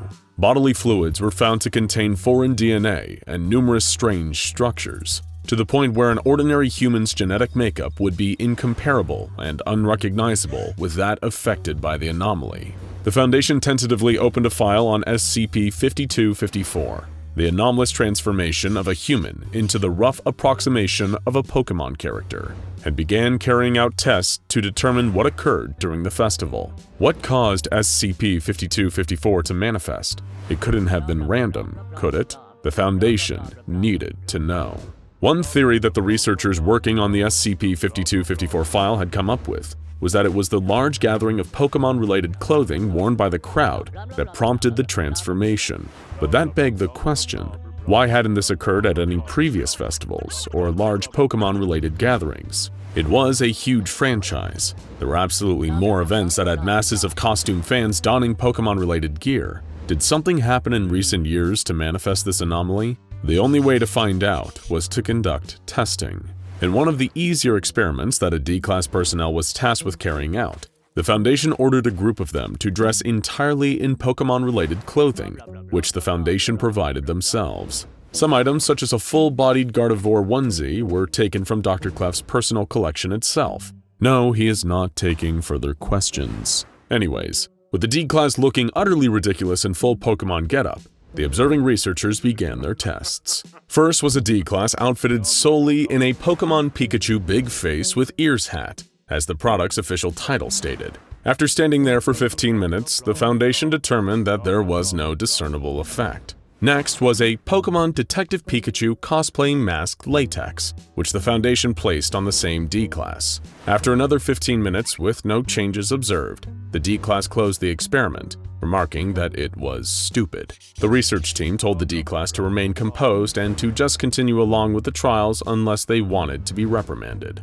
After that was a Daboon adult onesie Pikachu animal pajamas. A few researchers held back laughter as the hardened, muscular D-Class in front of them stood around in a Pikachu onesie that barely fit him. After asking him how he was feeling, the subject quickly turned aggressive. The results from this test were deemed inconclusive, due to researchers being unable to determine if the quick snap in anger was as a result of a potential anomaly, or whether the D-Class was just getting fed up with having to do this. In my opinion, this test was hilarious. For the next test, 2 D-Classes were brought in, clad in Pikachu onesies. The D-Class were placed 4 meters apart. After a period of time, a tingling sensation was reported in the arms and legs, akin to that pins and needles feeling you get when your arms fall asleep, or when you get shocked by static electricity.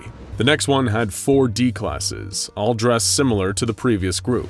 Instead of being meters apart, they were asked to hold hands, which the D-classes begrudgingly did.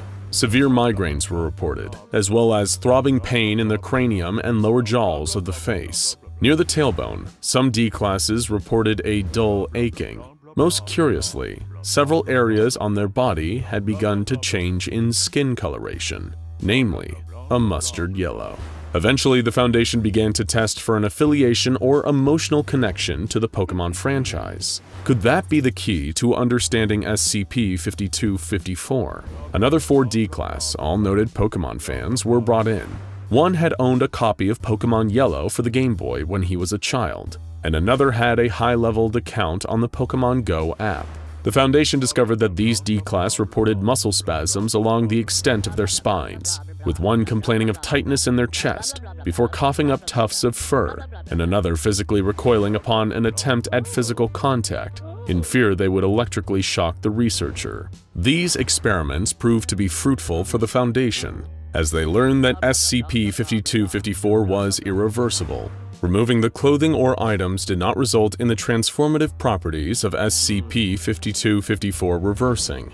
Furthermore, the testing went on beyond this point, just to cover all possible bases of what SCP-5254 was before the details were properly ironed out. A total of 56 D-Class personnel were lost during these experiments, and testing paused due to concern by Foundation higher-ups of a potential security breach and damage being done to the site's power grid. But most importantly, a connection to the Pokemon brand was what enabled SCP-5254 to truly take effect. That's what occurred at the Outbreak Festival, where the bodies of costume Pikachu fanatics fused into their costumes and barreled towards the crowd. Now that the Foundation understood the how of SCP-5254, they still had to get to the why.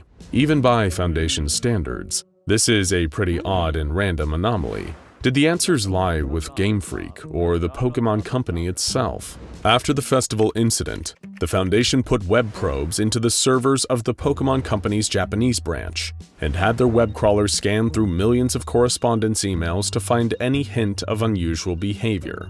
A series of emails between major shareholders in the company were found. The first was from Kimishima Tatsumi, the CEO of Nintendo, the overseeing company above the Pokemon Company, and Tsunekazu Ishihara, the latter's CEO. Do not ask questions. If this Sir Viper wants manpower for his project, give it to him. Our society will not mess with these irrelevant individuals. Whoever he claims to be, may be charging us a small fortune, but at least he seems genuinely interested in bringing our creations to life. Bringing their creations to life? How curious. The email was dated to 2017.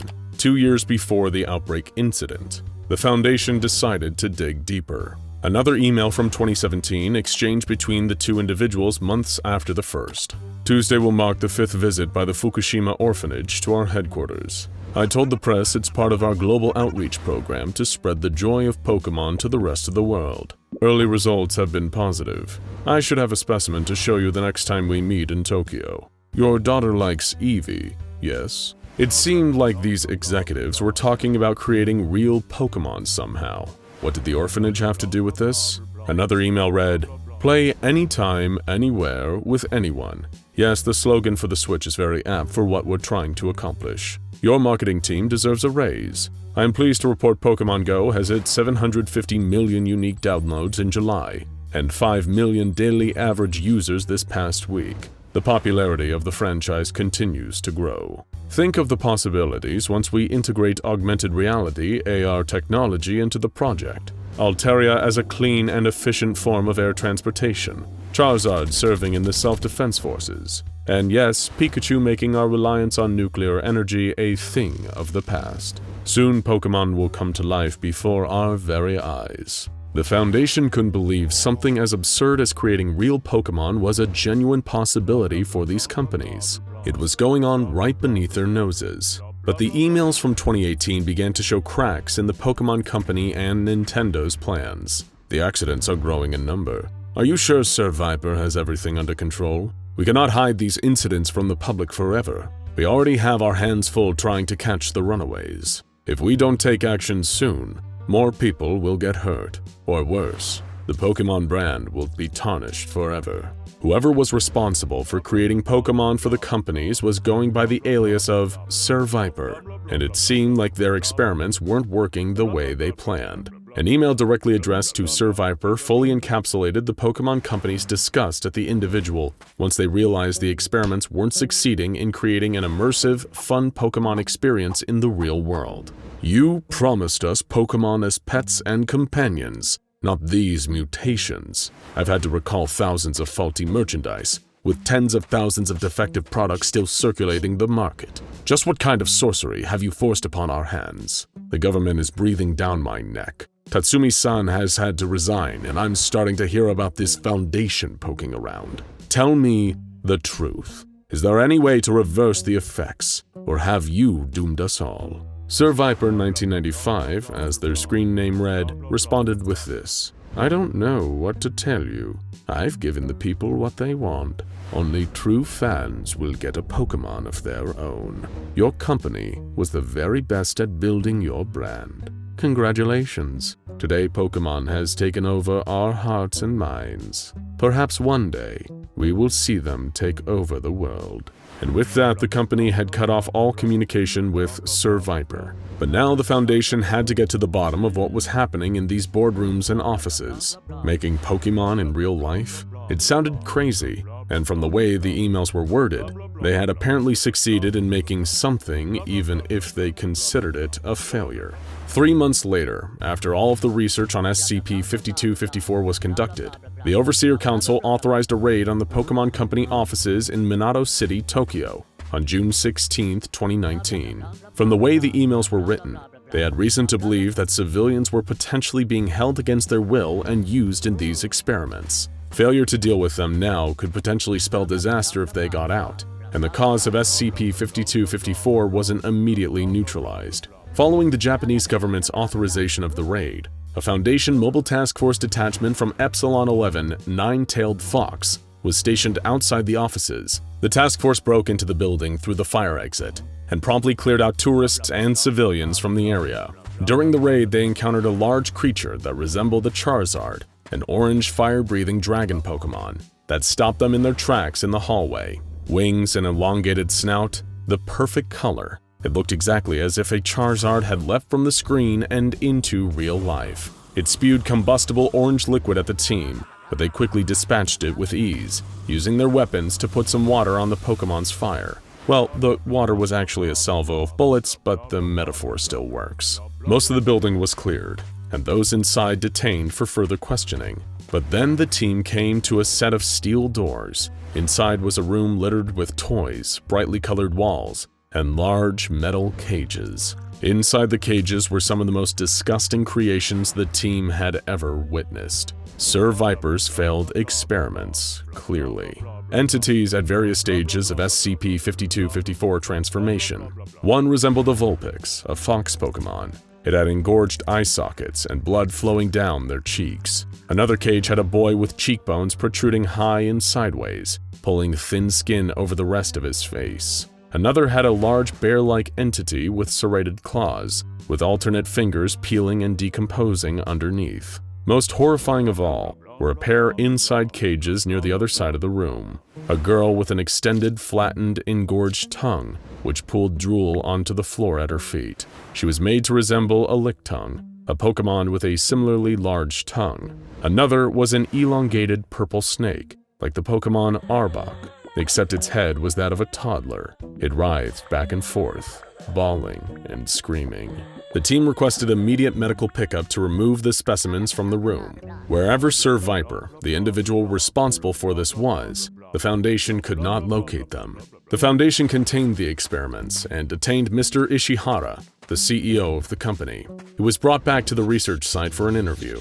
Ishihara claimed not to know of the experiment's existence, but he quickly broke down. When asked about Sir Viper, Ishihara had this to say. We didn't ask too many questions. When we found out what he had been doing to the children, we terminated his contract immediately, but the damage had been done. Later, we discovered he had already tampered with our production lines and distribution infrastructure. At this point, it's impossible to tell which products had been affected on the market. Following this, global coordination between Nintendo, the Foundation, and the Pokemon Company in an attempt to figure out a solution to products that were affected by SCP-5254 is presently ongoing. All attempts to contact Sir Viper 1995's email result in the same automated message. Happy hunting, but even you can't catch them all.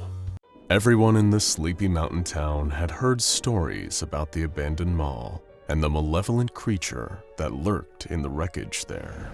There had been enough missing persons cases, lost children, teenagers sneaking out to explore and never returning home, urban explorers who stumbled out of the darkness disheveled and traumatized. With an eyewitness account, no one wanted to believe. There wasn't anyone left in the surrounding area willing to set foot in that cursed place. But that didn't stop opportunistic out-of-towners from paying the occasional visit, especially if they felt like there was money to be made in those crumbling corporate walls. Grant and Jason, the hosts of up-and-coming investigative reality show Ghostly Happenings, were two such visitors. When they heard the rumors about an abandoned mall haunted by some sort of dark presence, blamed for the disappearance of local children, they packed up their van, picked up their underpaid cameraman Derek, and headed straight for the infamous building.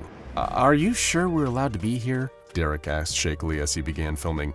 Nope, Grant answered cheerfully. It's part of the fun, Jason laughed. Look, man, this place has been left to rot by the city. No one cares if we're shooting some footage. Besides, worry less about the cops and more about the ghost of the mall. Grant grinned. Ooh, not funny, Derek grumbled. Come on, serious faces, we're rolling.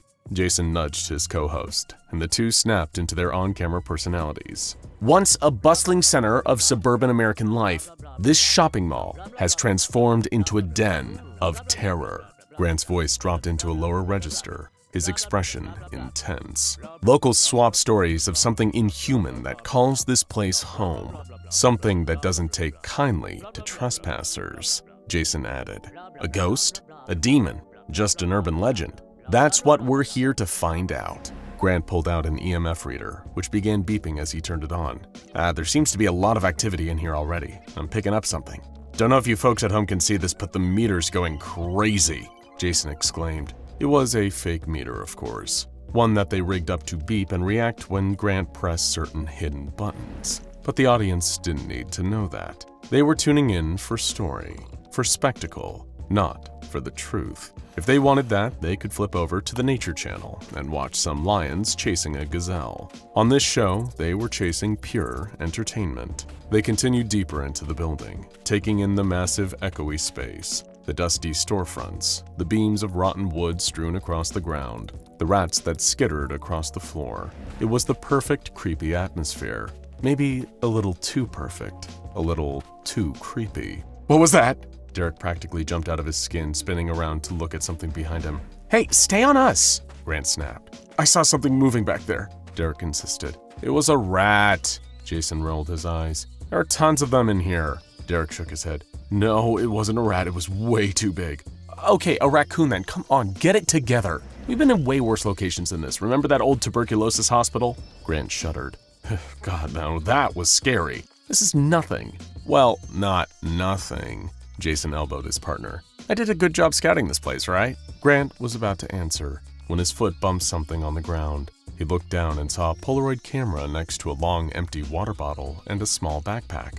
Oh man, get a shot of this! Derek obliged while Jason took a closer look. This must have belonged to one of the urban explorer types who came in here. He unzipped the backpack, rummaging around. Hey, look, photos! Tons of them! He dumped the pictures out onto the ground. Think he got some spirit photography done before he bit the dust? Well, might as well see. Grant joined Jason on the ground, sifting through the photos as Derek watched anxiously. Boring, deer, dog, sunset. Oh, wait a minute. He stopped, holding up one specific Polaroid.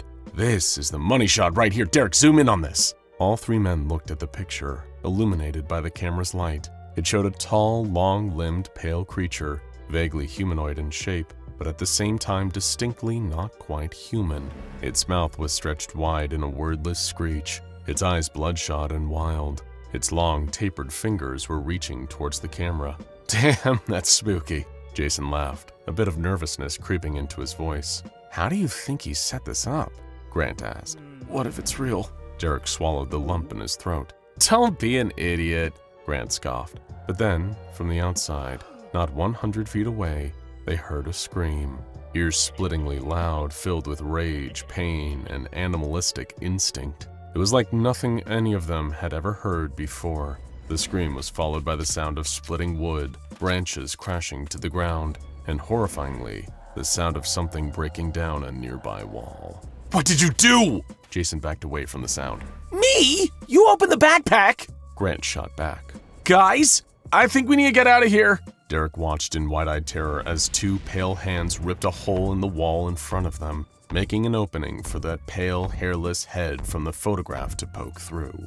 All three men prepared to make a break for it and run for their lives, but as soon as the creature saw them, it was already too late. With another scream, SCP-096 sprinted toward them, grabbing each man and throwing them to the ground. The camera shattered into pieces from the impact, and Derek skidded painfully across the ground. As he rolled onto his side to try and push back up to his feet, he caught a glimpse of the monster opening its mouth impossibly wide and descending on his bosses. He really didn't want to focus on what happened next, but suffice to say there was nothing of them left afterwards. Derek tried his best to escape, but he was no match for the brute strength and speed of SCP-096. From the moment he saw its face, his fate was sealed. There was no escape. Soon the beeping EMF meter, the scattered photographs, and the broken pieces of the camera were the only thing left of the crew from ghostly happenings. Their devoted fans would never get another episode, but at least one being in the abandoned mall could rest easy now. SCP-096 was safe again. No one was living who had seen its face. It slowly crawled back to the hole it had made in the wall, ready to return to the forest and climb back up the mountain. There it could curl up beneath a tree and stay there for as long as it wanted. But as SCP-096 reached the hole in the wall, where it had once been able to see night sky, stars, and the trees in the distance, there was only blackness. It was as if something dark was stretching over the opening, blocking the outside world from view. 096 reached out a hand to push the blockage out of the way, but whatever it was, slithered away from the touch faster than the pale hand could move. The wriggling darkness crept back into the building, weaving in and out of the shadows as SCP-096 watched it curiously. Whatever it was, it hadn't looked at the creature's face yet. It wasn't sure if this thing even had eyes. But then, stretching out of the darkness and into view, was a garish face with wide, white eyes with massive pupils, a round nose, and a wide, wide mouth stretched into a toothy grimace that might have once looked like a smile. This was the creature that had made the mall its home, the apex predator of this biosphere, and it was staring directly at SCP-096's face. Its face. With a shriek, 096 flew into a primal rage, clawing at the cat-like creature, but before 096 could reach it, the thing was gone. Where was it? Where did it go? 096 roared, tearing at the floor, ripping up the tile and gouging long, deep scratches in the concrete beneath. A sound in the distance drew 096's attention, and it bolted in the direction of the noise, swinging at any obstacle in its path as it went. It ripped down a banner advertising free frozen yogurt samples, crushed an empty cell phone kiosk, and threw a gumball machine to the floor with a crash. It would rip the entire mall apart if it had to, if that was what it took to destroy the being that had caught a glimpse of its face and disappeared. Then, 096 could see it. That face. That wide-eyed, grinning face. It sprinted toward the face as fast as it could. The cartoon cat was looking at 096, not from a place in the room, but from behind the screen of a television in the electronics store window. Somehow defying the laws of physics and reality, it had made its way into the TV. 096 didn't pause to ponder the logic of this. There was no room for critical thought. There was only the need to shred, to consume, to destroy. It burst through the window, sending shards of glass in every direction, and reared back to attack the screen. It was so focused on its singular task that it didn't notice the long black arms snaking across the floor, winding around its feet. All of a sudden, 096 lost its balance as its legs were pulled right out from under it, those stretchy arms dragging it into the TV screen itself. When 096 regained consciousness, it was in a place it did not recognize. Gone was the inside of the mall or the familiar forest and mountains outside. Instead, SCP-096 was in some sort of hand-drawn world. A massive house with a hallway that seemed to go on forever, lined with infinite doors leading to who knew where. The floor tipped and tilted at odd angles, and the geometry made no three-dimensional sense. It was dizzying and deeply off-putting. SCP-096 had no frame of reference to compare it to, but a human witness might have noticed that this place looked like something out of an old cartoon, from the days of Steamboat Willie and the like. SCP-096 did not think such a thing. It only knew that it was in an unfamiliar place, one that felt threatening, though there were no visible threats, and it knew that it still hadn't gotten its hands on the creature that had seen its face. All along the walls between each door, there were clocks in the shape of that horrible cat, eyes ticking back and forth with each second, wide smile mocking SCP-096 as if to say, "Try and find me." SCP-096 would not be discouraged. There was no room in its mind for that sort of thing. There was only the singular goal of finding the cartoon cat and tearing it limb from rubber hose limb. Psychological warfare would have no effect. Still, Cartoon Cat would give it his best shot. This was his world, and he could do whatever he wanted here. Cartoon Cat poked his head out through a random doorway, waving to 096 with one of his puffy white-gloved hands. As 096 wailed and began to give chase, Cartoon Cat slammed the door shut, only to open another door down the hall and poke his head out of that one. He did the same trick over and over, jerking SCP-096 around from end to end of the ever-expanding animated hallway. After some time passed, however, it appeared SCP-096 was not going to get tired, and was not going to give up hope of catching its prey. It was time to end this. Cartoon Cat wrapped one long arm around SCP-096's neck, restraining it against the wall, and began to squeeze tighter and tighter. But nothing happened. SCP-096 did not collapse, did not react at all except to tear at the arm around its neck until it broke free. Then it returned to the relentless pursuit, tearing door frames apart, pulling up floorboards, punching through walls. Every time it dealt damage to the environment, the space filled itself back in, an unseen pen scribbling in the gaps in the floorboards, sealing up the holes in the walls. Two powerful beings going back and forth, locked in a seemingly equal-matched battle.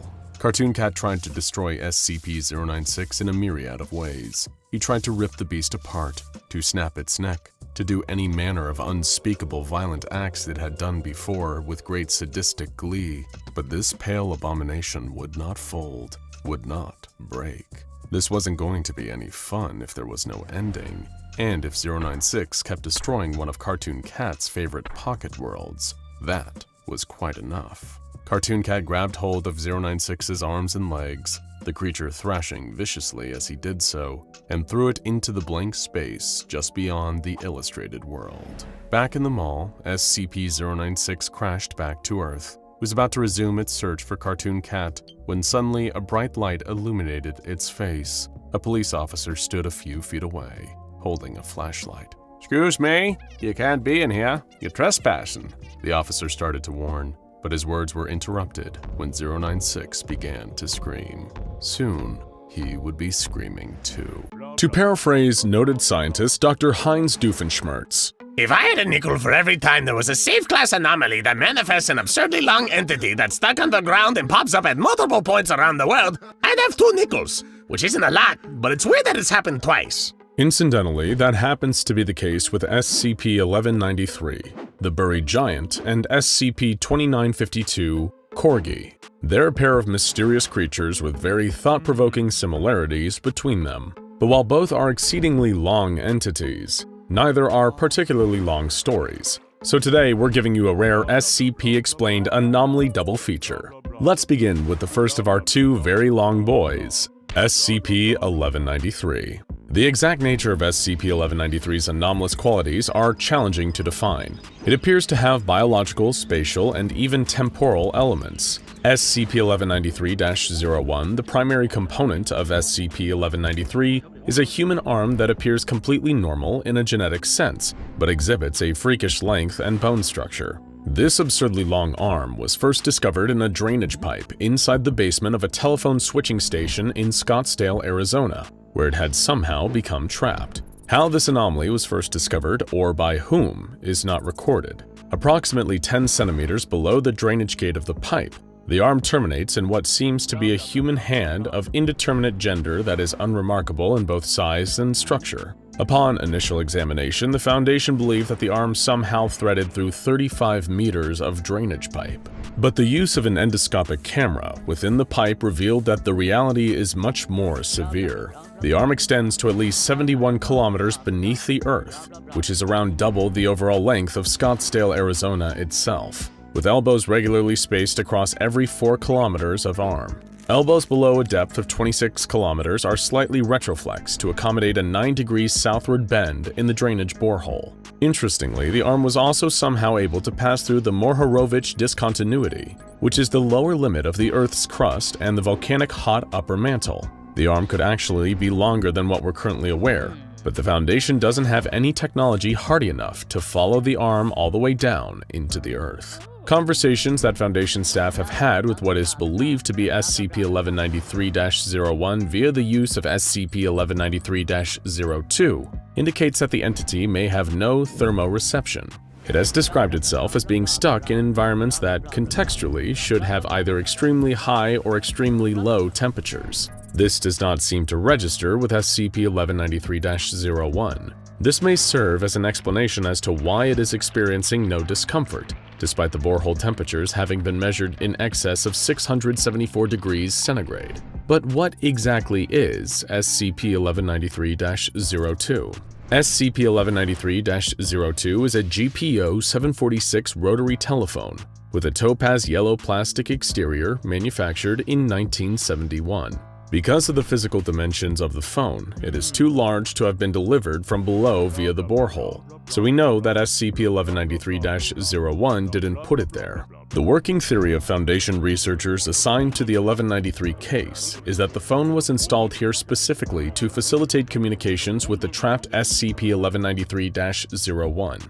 It is attached to a conventional twisted pair line, which enters the drainage pipe containing SCP-1193-01. and descends parallel to SCP-1193-01 until endoscopy is no longer practical. Who or what installed the phone? How? And to what end beyond just chatting with the entity? The Foundation doesn't presently know, and the investigation is ongoing. One clue to the purpose of SCP-1193-02 is the fact that its rotary dial has been permanently glued in place, rendering it unusable for any kind of outgoing calls. Instead, the phone only receives calls, and the only calls it seems to receive are from a being that seems to be SCP-1193-01.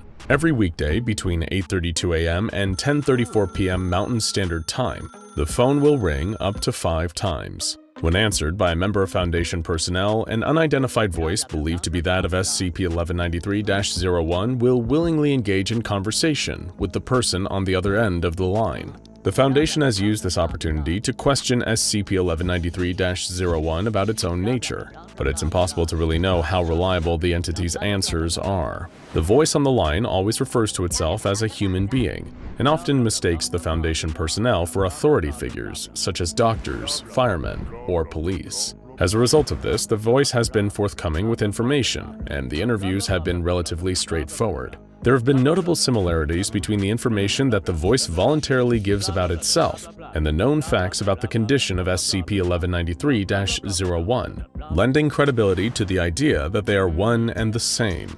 The Foundation fastidiously records conversations with the voice and has created a list of anomalous details the entity has surrendered during the phone calls. These include having human features, but an anomalous body plan. So the voice seems to have all the right pieces for a human being, but in a bizarre configuration. This may explain the extremely long, many-jointed arm. Whatever species or subspecies this entity is, it may not be alone, as the voice often refers to a cousin or some kind of other relative who's on the way to pick it up. The voice often talks about its feelings of discomfort or boredom at its state of being confined. It also makes reference to strange seismic activity along the Little Chino Fault Complex, an upper branch of the Elsinore Fault Zone of Southern California, over 300 miles away from Arizona. This may be because the source of the voice is so far underground, it's still able to feel the tremors resonating upwards. But one of the most frequent trends of all in these conversations is that the voice venting frustration that its arm, or some other body part,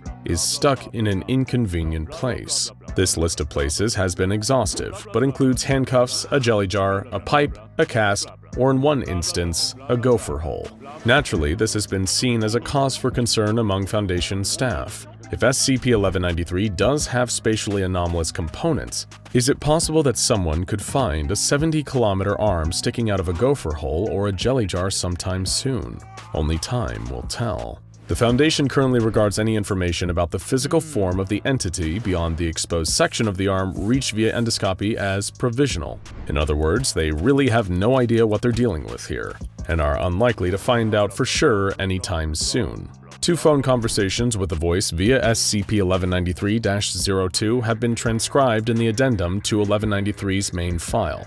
Both are conversations between the voice and Dr. Hassan Iqbal, Director of Research at the local SCP containment site. In the first of 2 conversations, recorded on March 24, 2008, Dr. Iqbal asked who was calling, and the voice identified itself as David. The voice, or David, appeared to be in its usual state of frustration and distress, incorrectly believing that Dr. Iqbal was a medical doctor at the hospital he was currently trapped inside. David implored him to remove the cast from his bottom arm. When Dr. Iqbal questioned David on what exactly a bottom arm is, he responded with confusion.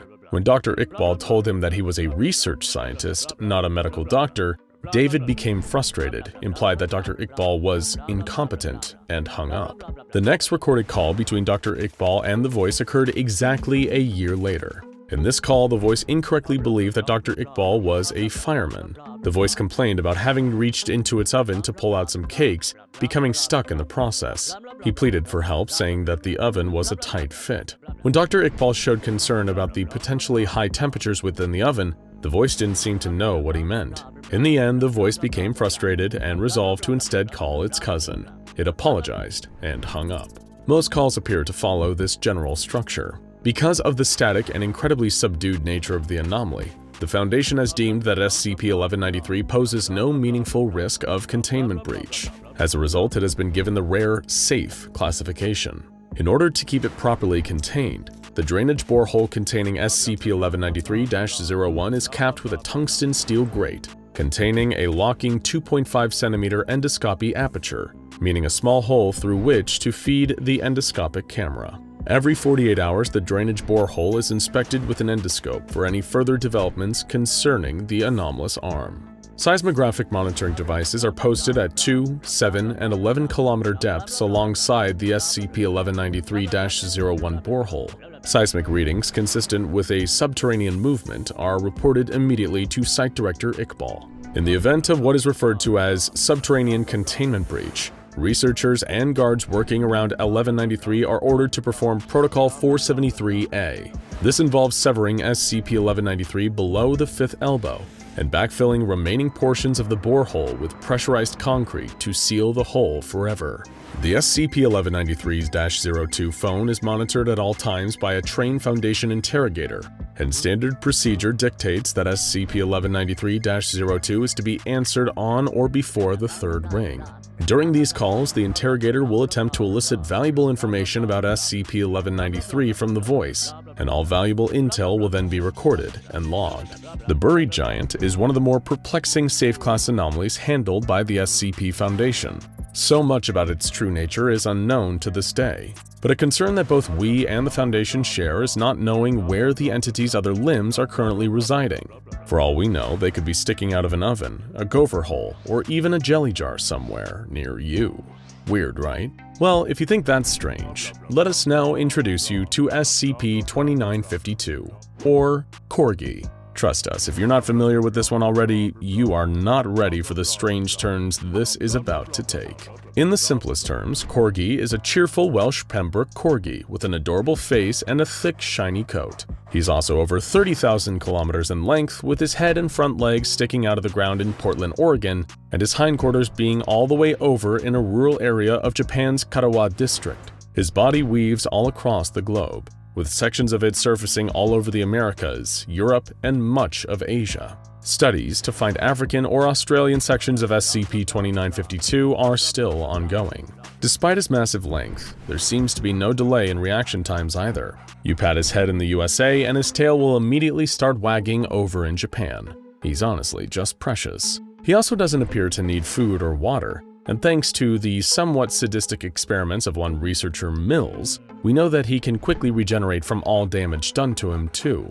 Okay, now you're familiar with this very good, albeit very long lad. It's time for things to get really strange. You see, on the different exposed section of SCP-2952's body, there are tiny openings designated SCP-2952-1. Stay with us here. There are 324 openings all over the world, some in major cities, others in suburban areas, some in the tiniest and most rural of hamlets. At this point, you probably have the very reasonable question, why are there over 300 openings in this dog? Well, we're going to answer that, but we can't promise it won't just give you more confusing questions. When the openings appear, humanoid beings designated SCP-2952-2 will begin to exit the Corgi. For the sake of clarity, we'll refer to these little creatures as the Welsh Fair Folk, or the Fae, though there are many different subgroups of Fae, and we really do mean little in this case. On average, they're a puny 3 centimeters tall, and they're also invisible to the naked eye, with indirect methods like photographs or videos being the only way to view them.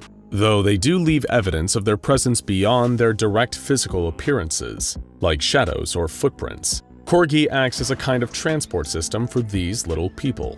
Openings on the dexterous side of SCP-2952 take passengers west, while those on the sinistrous side take passengers east. Passengers can be seen entering and exiting at regular intervals. The Foundation has even been able to track a group of passengers getting on the Corgi transit system and getting off at a later stop.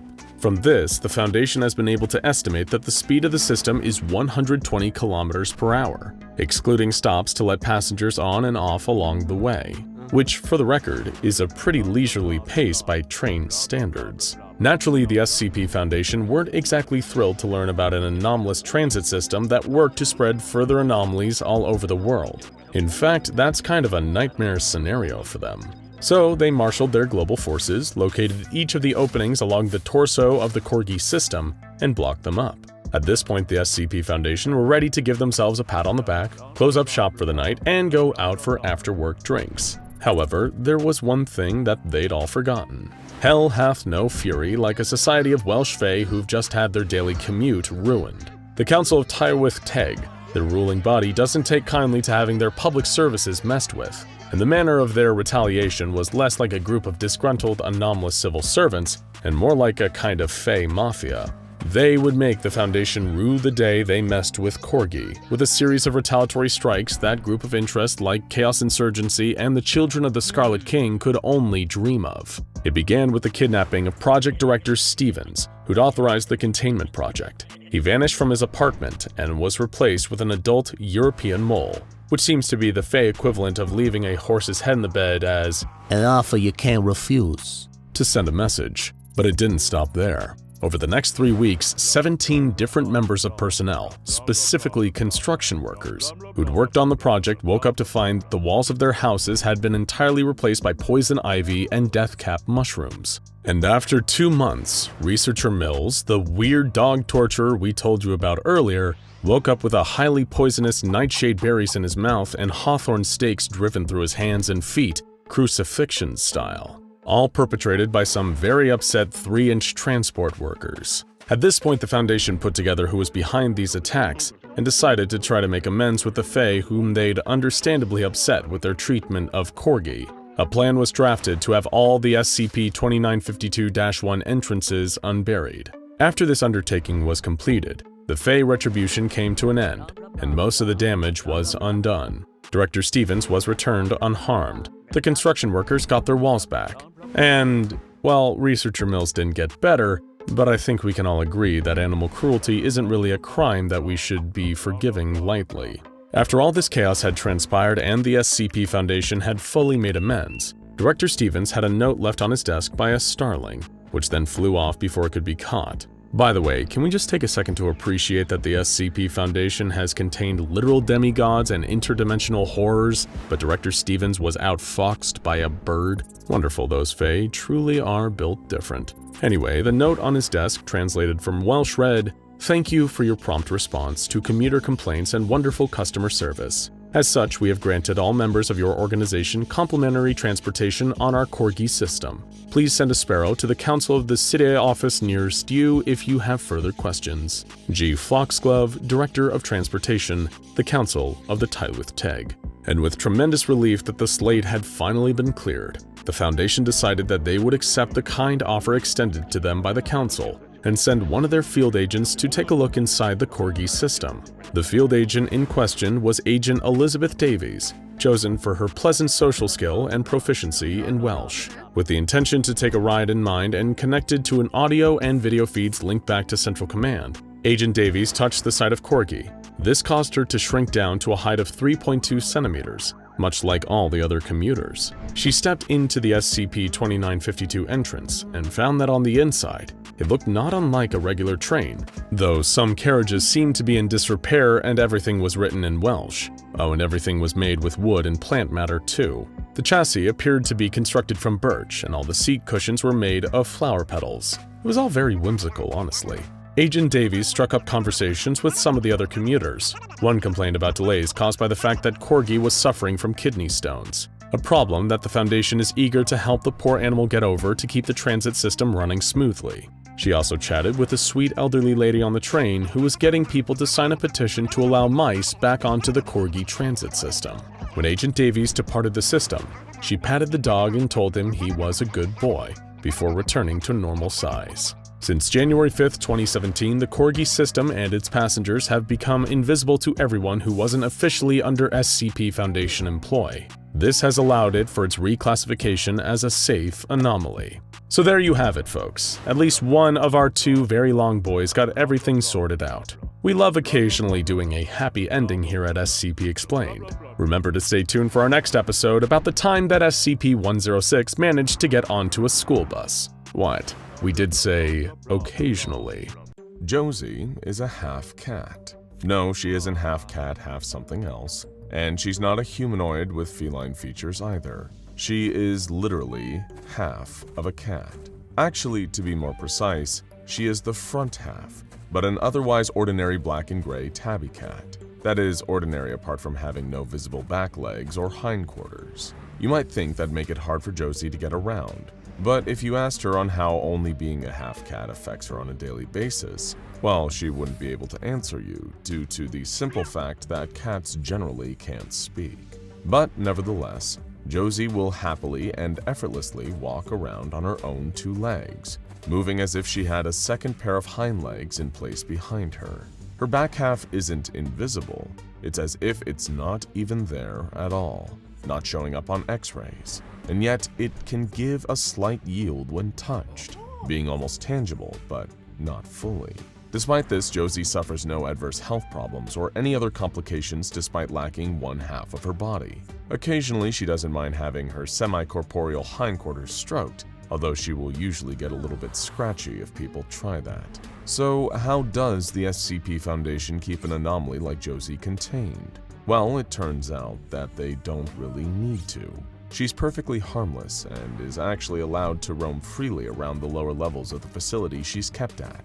Casually as you like, she slinks around the corridors, passing from one room to the next. Of course, if cats could talk, then Josie would probably tell you that she has the run of the whole facility. The only real question left is, what does a half-cat do when she's left to wander around a Foundation facility completely unsupervised? Easy. She starts looking for a ball of yarn. Josie was sure she'd seen one somewhere around here. One of the researchers had carried it off for testing not too long ago. Her small front paws patted against the ground as Josie navigated her way to where she last remembered seeing that coveted ball of yarn being taken. She passed a group of researchers, one of them kneeling down to give her a friendly scratch behind the ears. Just as she closed her eyes and purred at the greeting, a sound coming from down the hall startled her. It was a low, distressed sobbing. Having never been taught that old saying about curiosity in cats, Josie slunk past the researcher's legs towards the source of the noise. The room that the crying was coming from had no windows, no way for her to get in. Luckily, Josie, despite only having half a body, had enough determination and resourcefulness for 2 whole cats. Around the corner, she knew there was an open air vent, and sure enough, she leaped gracefully up to it with ease. The cold metal tunnel was just big enough to accommodate her little furry self as she crawled through, the echoing sound of sobs guiding her. As she reached the grate looking out into the windowless room, Josie spotted a tall, thin creature sitting with its back to her. Its arms would have been long enough to reach the ground if it had stood at its full height, but for now they were wrapped tightly around its legs as the creature rocked back and forth. Its loud wails showed that it was clearly in a great deal of distress, although Josie wouldn't be able to understand why having someone look at its face would make this slender creature so upset. Nearby, there was a giant metal cube with a hole ripped in it, and while the rest of the room was empty, there seemed to be several large red smears on the ground. How strange. She cocked her head to one side and meowed, tapping one paw against the air vent grate. It seemed pretty loose. With a few good pushes, the screws came free, and the adorable half-cat hopped down into the room. As she got closer to the creature, she noticed it had a black bag covering its face. Little did Josie know, an hour earlier a junior researcher had made the terrible mistake of putting on a pair of X-ray glasses he ordered from the back of a comic book. As it turns out, these were the only ones to ever actually work. He saw right through 096's containment cube, and all hell had broken loose. But Josie didn't mind. She decided to endear herself to the strange, shy creature by rubbing up against its long leg. Returning the same affection that it had so rarely been given, it bent down and gently scooped Josie up in its spindly arms. The pair of them sat in the corner together, Josie getting herself comfortable on the tall creature's lap, purring as long fingers ran over her tabby fur. The creature, being so careful not to harm the half-cat, treated her like she was as delicate as glass. It had briefly stopped crying thanks to its visitor, and as much as she noticed the sounds of sobbing had ceased, Josie would never understand the difference she had made to SCP-096's day. Unfortunately, it wasn't long before their encounter was cut short. A legion of guards in scramble goggles burst into the room to retake control of the situation. The last thing they expected to see was 096 sitting calmly with Josie on its lap and a bag covering its face. But the sudden entrance of a security team startled the poor half-cat. Within a second, she had bolted out of the room, shooting under the legs of the guards and back out into the facility.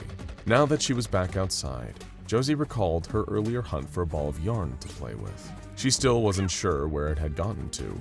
Maybe someone had moved it. Pacing over to the elevator, she stared up at the heavy steel doors. The numbers above were gradually ticking down, denoting which floor the elevator had currently stopped at. Of course, Josie couldn't read, so instead she sat and meowed loudly at the elevator. Maybe if she made enough noise, the doors would eventually open. Eventually, after a few short minutes of waiting and growling, the doors slid apart. Another gaggle of researchers passed her by, and Josie plodded into the elevator, spotting a familiar face. One of the researchers, a doctor by the name of Sophie Cartwright, was still inside, and smiled down at the half-cat explorer. Dr. Cartwright had come across Josie a few times, enough for the intrepid little tabby to consider them friends. "Where to, Josie?" Dr. Cartwright asked, her hand hovering over the elevator's buttons. As if in reply, Josie looked up and meowed. Humans always seemed to smile if she meowed after they'd said something to her. Sophie chuckled and pushed the door close button. "Hold the elevator," another much gravelier voice called. A hand, or rather a paw, reached out and caught the doors before they could slide closed. It was another of the Foundation's doctors, one with both a considerable reputation and a very distinguishing look. to say the least. Dr. Kain Pathos Crow stepped inside the elevator and pushed one of the buttons. Sophie had to force herself to keep her head down, but couldn't help herself from stealing the occasional glance up at Dr. Crow. She heard the rumors about a peculiar anomalous event changing his appearance, but had never seen him up close before. Josie, on the other hand, couldn't take her eyes off Crow, staring up at him, frozen to the spot, and letting out a low, cautious whine. If her tail was visible, Sophie would have seen it swaying from side to side as the brave little half-cat kept her defensive ground, standing between her friend Dr. Cartwright and her mortal enemy.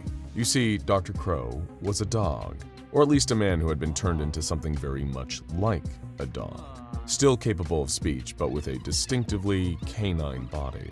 Crow kept to himself the entire ride down, although Sophie could feel the tension between the dog-bodied doctor and her little half-cat friend. Out of the corner of his eye, Dr. Crow spotted Josie trying his best to ignore her. He let out a low, discomforted growl, the kind a dog makes when they're on edge. To his credit, he couldn't really help it. The man had been turned into a canine after all. But it took all his stoicism to suppress a bark and to stop himself from chasing Josie around the cramped elevator. Arriving at her floor, Sophie stepped down, followed by little Josie, who moved as far away from Crow as quickly as she could. The doors closed once more and sent him further down into the depths of the facility. As she turned to look, Sophie noticed Josie had craned her head up to check on her. "Aw, were you protecting me, Josie?" she asked with a smile, bending down to thank the half-cat with a scratch behind the ears. Before she could stay for too long, Josie and her human companion parted, each heading down separate winding corridors. There was a funny smell hanging in the air, like something gradually melting and bubbling, only to reform and melt again, filling the half-cat's pink nose with a strange burning scent. As she passed a holding cell, something broke Josie's concentration yet again, the noise of a hand tapping at glass. She turned and instantly meowed a greeting to the second familiar face of the day, albeit a more beaked face. Kneeling down on the other side of the glass, the black-robed plague doctor waved politely at the dual-pawed passerby. Sitting in front of the glass, hoping to be let in, Josie gave another meow. "I'm quite well," the doctor mused. "And how are you, my dear?" he asked politely. Josie got up on her back legs. Or rather, that's what it would have looked like if she had hindquarters. Instead, it looked like she was almost floating in place from halfway down, stretching her front paws up, reaching towards the bird-like face as the masked doctor playfully tapped his fingers against the glass to amuse his feline friend. "No, I cannot let you in, I'm afraid," he sighed, sounding a touch more melancholic. Not that a half-cat can understand the difference in someone's cadence. "Not all of us here are gifted the freedom you enjoy, my furry friend. Freedom is not something this organization would ever understand. No matter how much they claim to know us, the fact of the matter is they never really listen." From the other side of the glass, Josie blinked and cocked her head to one side, confused. She'd barely heard a word he said. "Oh, but listen to me, go on," the plague doctor chuckled, wrapping his fingers in front of the half-cat again. "I suppose you'll be looking for that ball of yarn they took for testing. I saw them carrying the box. It was in that way." He pointed, and Josie's little green cat eyes followed the direction of his finger. Barely able to comprehend what had been said to her, she simply meowed up in thanks and plodded the way she'd been directed. "Farewell, little Josie," SCP-049 said quietly from inside its cell, watching the half-cat until she had disappeared from view. As she continued through the lower levels of the facility, Josie slipped through doors seconds before they closed, leapt up onto tables, and dashed between legs. That strange smell was back, having caught her attention and distracted her from her quest again. Tracking it to its source, Josie suddenly felt uneasy. She entered a room with a huge vat of acid, the source of the burning scent she'd picked up on. Though it was what was inside the vat, trapped in a loop of regenerating itself only to be melted over and over again by the acid, that got her feeling defensive. The vast reptilian monstrosity sensed a small life form outside its tank and opened one yellow eye, squinting through the searing, burning acid at the tiny little creature staring up at it. The reptile snarled, screwing its now healed eyes shut and swiping what was left of its limbs at the glass. Rearing back, Josie gave the monster her fiercest hiss, baring her fangs at it. The beast usually abhorred other beings, finding all other forms of life unnatural, unforgivable, and so detestable that it would normally stop at nothing to eradicate them. But today, a tiny tabby cat with her entire back half missing was standing up to the crocodilian nightmare, and it barely had enough will to retaliate. Maybe it was just too lethargic, too tired to try anything today. Perhaps it didn't think she was worth the effort, or figured it would see to her, along with the researchers and guards, next time it broke free from containment and went on yet another killing spree. But in Josie's mind, this facility was her home, and the brave little half-cat had scared SCP-682 into staying put. As she trotted away again, she knew that the monstrous reptile would have to think twice before messing with her. Back on track at last, Josie rounded the corner and arrived in a familiar-looking corridor. She was certain this was where she'd seen a researcher carrying the box containing the string that she coveted. Sure enough, she could see into the room where the box had been left, noticing a group of researchers and a human in an orange jumpsuit were gathered around it. A few were making notes on their clipboards at a safe distance, while the one in orange stepped closer to the box. Josie watched as a single bee flew out of the box. Her feline eyes followed it, ready to pounce if it came close enough. The man wearing the jumpsuit was waving his arms, trying to swat the insect away. A moment later, he grabbed his arm in pain. The bee had gotten agitated, stinging him and flying away, somehow surviving. As she waited, Josie's patience was rewarded. The researchers and the man wearing orange bustled their way out of the room, offering her the chance she needed to zip between them and get one step closer to her prize. The room was entirely empty, save for the box in the center, sitting precariously atop a table. Wiggling herself as she readied her invisible and intangible back legs, Josie shot up, just missing the table's edge. She clawed and scratched at the surface, trying to pull herself up, but her lack of hindquarters made it impossible to climb the rest of the way. Dropping back to the floor, she looked up at the table and gave it a loud, indignant meow. Changing tactics, she started to hop up on one of the table legs, digging her claws into the woodwork to hoist herself up bit by bit. Sure enough, her new strategy worked a treat, and Josie was presented with what she had been searching for. One final hurdle was left, however. The box was closed. Now the struggles of only being a half-cat are one thing, but not having opposable thumbs is a difficulty that has plagued all cats since the dawn of time. But not being able to grab or hold things with the ease of a human, there's one thing that cats are great at, and that's pushing things over. Nudging the box to the table's edge with a gentle boop of her nose, Josie eventually tipped the whole thing off, causing it to land on its side on the floor, the lid falling open. Triumphantly, she jumped back down to claim her prize, expecting to find the ball of yarn and spend the next few hours playing with it. But something was wrong. The yarn had changed, and now it was looking at her. The ball had started as yarn and ribbon, the perfect plaything for any half-cat, or full cat for that matter. But the Foundation had been running their usual invasive tests on it, and since cutting a portion of the string off, it had transformed. It was now a ball of meat, functioning, blinking eyes staring out of a mass of overlapping sinew and blood-red matter. The multiple eyes looked up at the half-cat that had knocked it to the floor and asked a single question in a deep voice emanating from somewhere within its lipless form. "Are you Eric?" Completely unfazed by this, Josie whacked the ball with her paw and watched as it rolled halfway across the room. Tentacle segments of its body gradually pulled the amorphous mass back to where it started, and then asked once again, "Are you Eric?" Once again, Josie slapped the ball and watched it roll away from her, both completely unaware of who Eric was, and a little perturbed that someone had replaced the ball of yarn with such an inadequate toy. Turning her back on SCP-066, Josie the half-cat searched for a way out of the room, and went back to prowling around the facility for something to entertain herself. She noticed that she was starting to get hungry.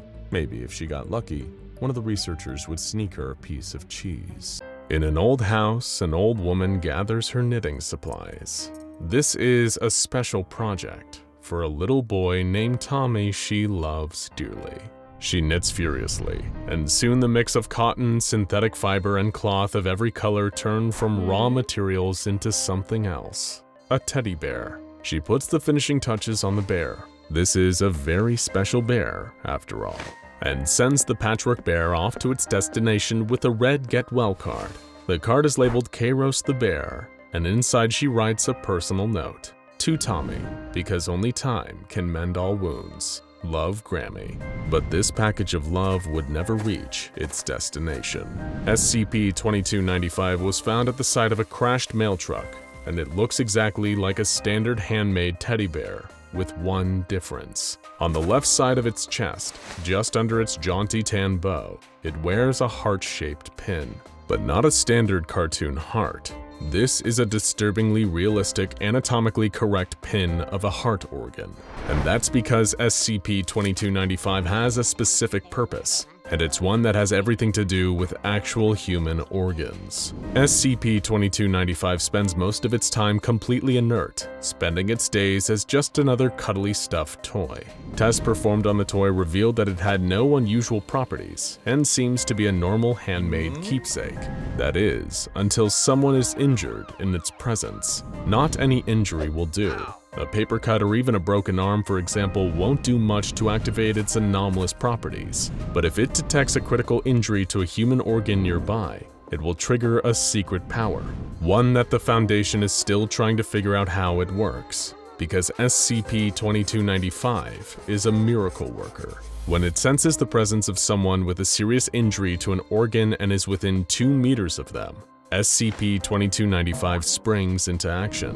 Suddenly, from unknown sources, the bear will produce objects including scissors, white thread, and sewing needles or a crocheting hook from its mouth. If there are any crafting supplies on hand, it will incorporate those as well. And then it gets to work. Despite only having hands made of fabric and stuffing with no fingers, the anomalous bear is still able to craft what will end up being a patchwork recreation of the damaged human's organ. Cute, if a little creepy, but that's just the beginning. The injured person mysteriously falls unconscious, and the patchwork organ, which the Foundation has designated as SCP-2295-1 instance, will disappear.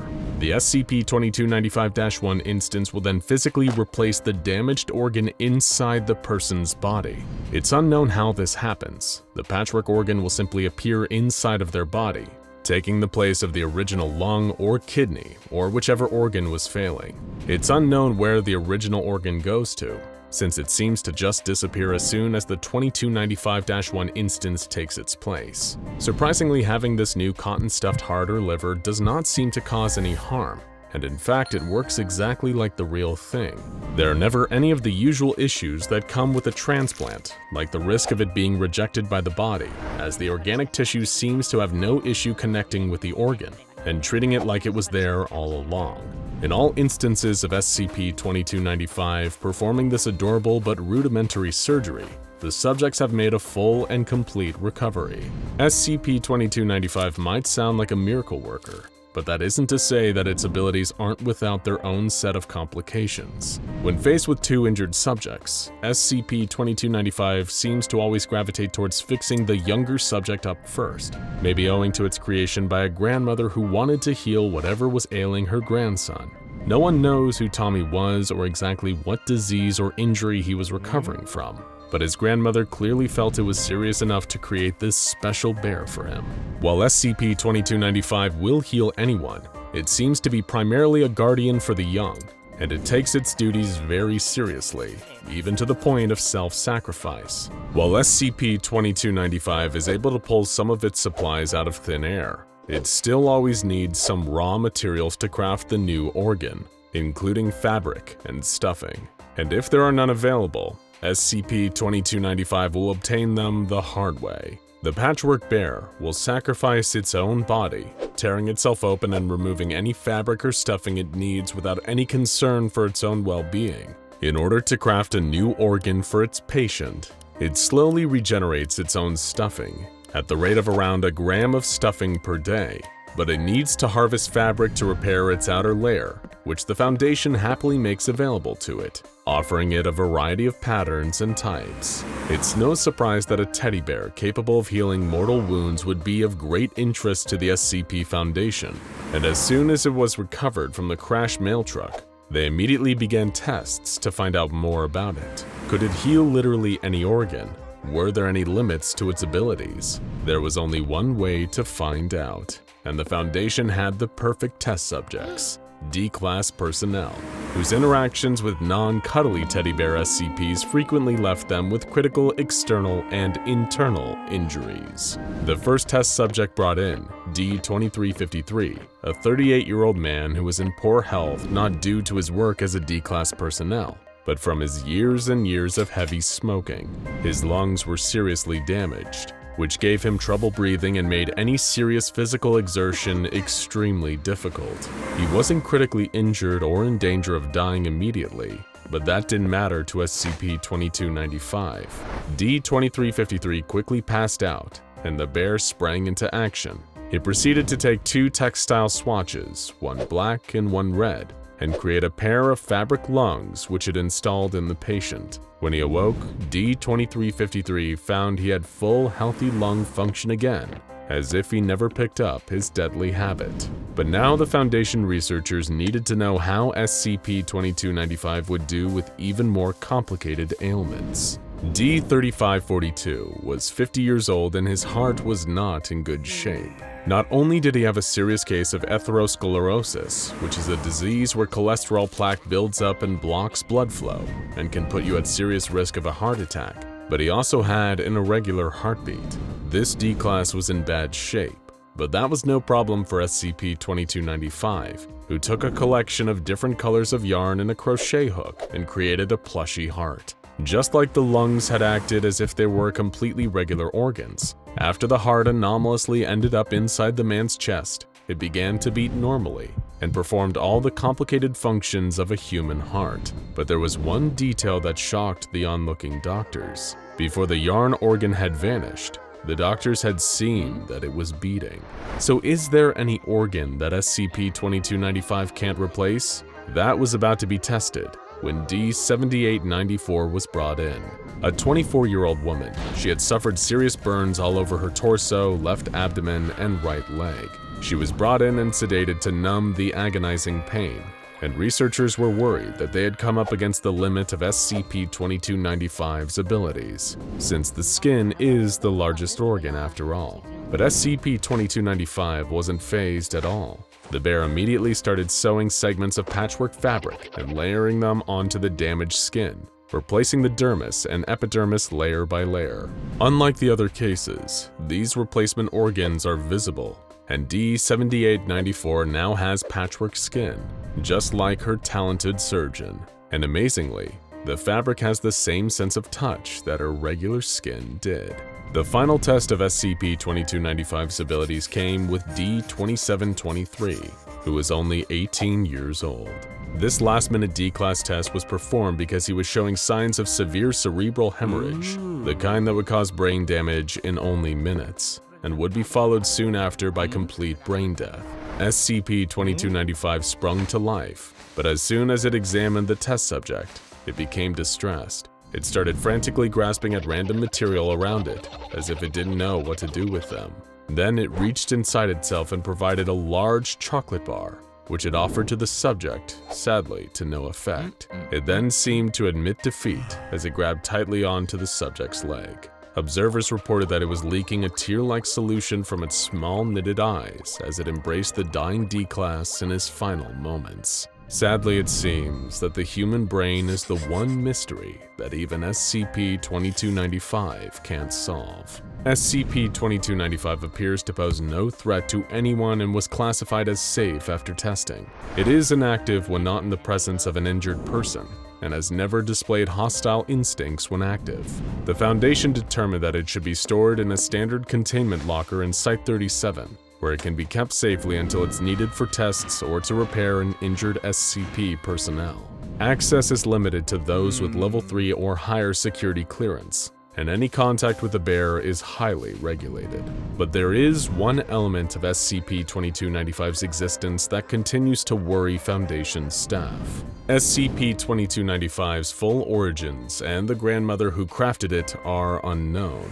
The note it was found with is the only clue as to where it may have come from, but there are plenty within the Foundation who are suspicious of the veracity of this letter, and they have good reason not to be too trusting. Because another bear with similar abilities exists, and it is distinctly less benevolent than SCP-2295. SCP-1048 is also a teddy bear, but it is capable of moving on its own and communicating through gestures at all times. It was initially allowed to wander around independently, and seemed to make its home at Site-24 a happier place. But then it began to display its own crafting abilities. SCP-1048 is able to craft duplicates of itself, and while the original was seemingly harmless, the ones it made were not. These similarly shaped bears were made of disturbing materials and were extremely hostile towards any humans they encountered. The first, SCP-1048-A, was made entirely out of human ears, and when it shrieked, it caused anyone nearby to generate ear-like growths all over their bodies, eventually causing them to suffocate. The creature disappeared, and an on-site researcher was found to be missing an ear. The creations of SCP-1048 only got stranger and deadlier from there. SCP-1048-B was found in the site's cafeteria, where it was moving around in a halted, jerky fashion. It then started bursting at the seams and revealed what appeared to be a human fetus inside. When the creature screamed, it sounded like a much louder version of a human infant, and its crows caused massive internal damage to anyone around it. SCP-1048-B was killed in the ensuing conflict with Foundation agents, ending its threat. But SCP-1048 was learning deadlier techniques. When SCP-1048-C was discovered, it looked to be a teddy bear made entirely out of rusty scrap metal. When it was spotted by Dr. Carver and targeted by Foundation personnel, the creature turned violent and proved to have incredible strength, jumping through the agents who were trying to neutralize it, tearing through their bodies like tissue paper. Attempts to damage it were unsuccessful, and both it and the bear made out of ears are still on the loose along with the original SCP-1048. Capturing it is major priority for the Foundation, because no one wants to see what it will create next. Is there a connection between these two very different teddy bears? No one has been able to answer this question. The origins of SCP-1048 are unknown, and so is any connection to the mysterious grandmother who may have made Kairos the bear, but their abilities are similar, with both able to craft living objects out of seemingly any material. They just have very different ideas as to what a good use of their crafting abilities are. It is fortunate that an anomaly as potentially powerful as SCP-2295 seems to only want one thing: to help those in need, especially those who are the most vulnerable. It was July of 2004, and Bill Murray was enjoying the peak of an extremely successful career. Not only had the iconic actor starred in some of the most beloved comedies of the 20th century, including Ghostbusters and Groundhog Day, he'd voiced the main character of the recently released live-action Garfield movie. It'd been a financial success, but it was a critical flop. Not that this bothered Bill. He was happy with the performance and the paycheck. What he wouldn't be quite as happy about was the horrifying encounter he was about to have with SCP-3166. On July 8th, Bill was enjoying a cold drink on the porch of his luxurious Beverly Hills home. The sky was beginning to darken as the sun set in the west. It was a blissful evening. His wife Jennifer was inside, watching TV. Nothing seemed particularly out of the ordinary until he noticed a quick flash of orange in the distance. It was almost too fast to register, this large orange shape darting past the corner of his eye. For a second, he entertained the thought that it might have been an escaped tiger, but it was gone too fast to really tell. Bill finished his drink and headed inside. He had enough for one night. The next morning, he got up to read the paper and found the Garfield movie getting slaughtered by the critics. One review stated, "No one can accuse Garfield the movie of infidelity to its source. It faithfully conveys the banality of Jim Davis's cartoon." Another called it, "a film without energy and without spirit." He put the paper down and ate his breakfast. A few blows to the ego were worth it for the paydays that came with big-budget family films. Just then, his wife came to him with a strange question. "Were you walking around downstairs in the middle of the night?" No, he hadn't. He'd been sleeping like a baby. Why did she ask? "Well," Jennifer said, "I heard some rustling downstairs last night. It sounded like something big." He hadn't heard anything though, and told her it was probably just her imagination. He put it out of his mind and continued about his day. He decided he would keep his eyes peeled for that orange blur again though. Bill didn't see anything peculiar the rest of the morning and went to a local cafe for lunch. He ordered a coffee and a cream cheese bagel. then made a quick trip to the bathroom while his food was prepared. When Bill returned to his table, though, there was something strange. Instead of a bagel, there was a large heaping of lasagna on the table. What was going on? This cafe didn't even serve lasagna. Bill knew something was terribly wrong. Things only got stranger when Bill came home to find a small tuft of orange fur snagged on the frame of his front door. And it wasn't synthetic fur like you'd see on plush toys or stuffed animals. No, this was real animal fur. Maybe someone was just goofing off or trying to play some weird prank on him. But it didn't feel like it. Deep down, Bill Murray knew that he was in grave danger. Whoever or whatever was behind this, it wanted to hurt him. That night, his worst fears were realized. Bill's wife had left town for the week, and he was headed to the kitchen in the middle of the night for a glass of water when he saw something. A huge figure moving up against the glass door leading to his backyard. The thing was huge, nearly 7 feet tall, with a bloated, fur-covered, misshapen body that was pressed up against the door. Its fur was bright, garish orange, a cartoon orange. Strangest of all, though, was the sound it was making. It sounded like it was purring. Bill backed away from the door and then ran back to his room to hide.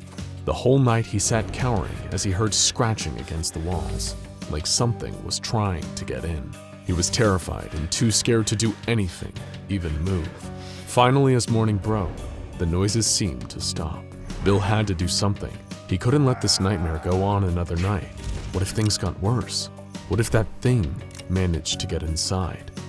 He called the local police, and when they arrived, he explained the incredibly strange situation as best he could. He told them he was being stalked by some kind of huge cat, or at least someone dressed like a huge cat. Also, there was lasagna involved.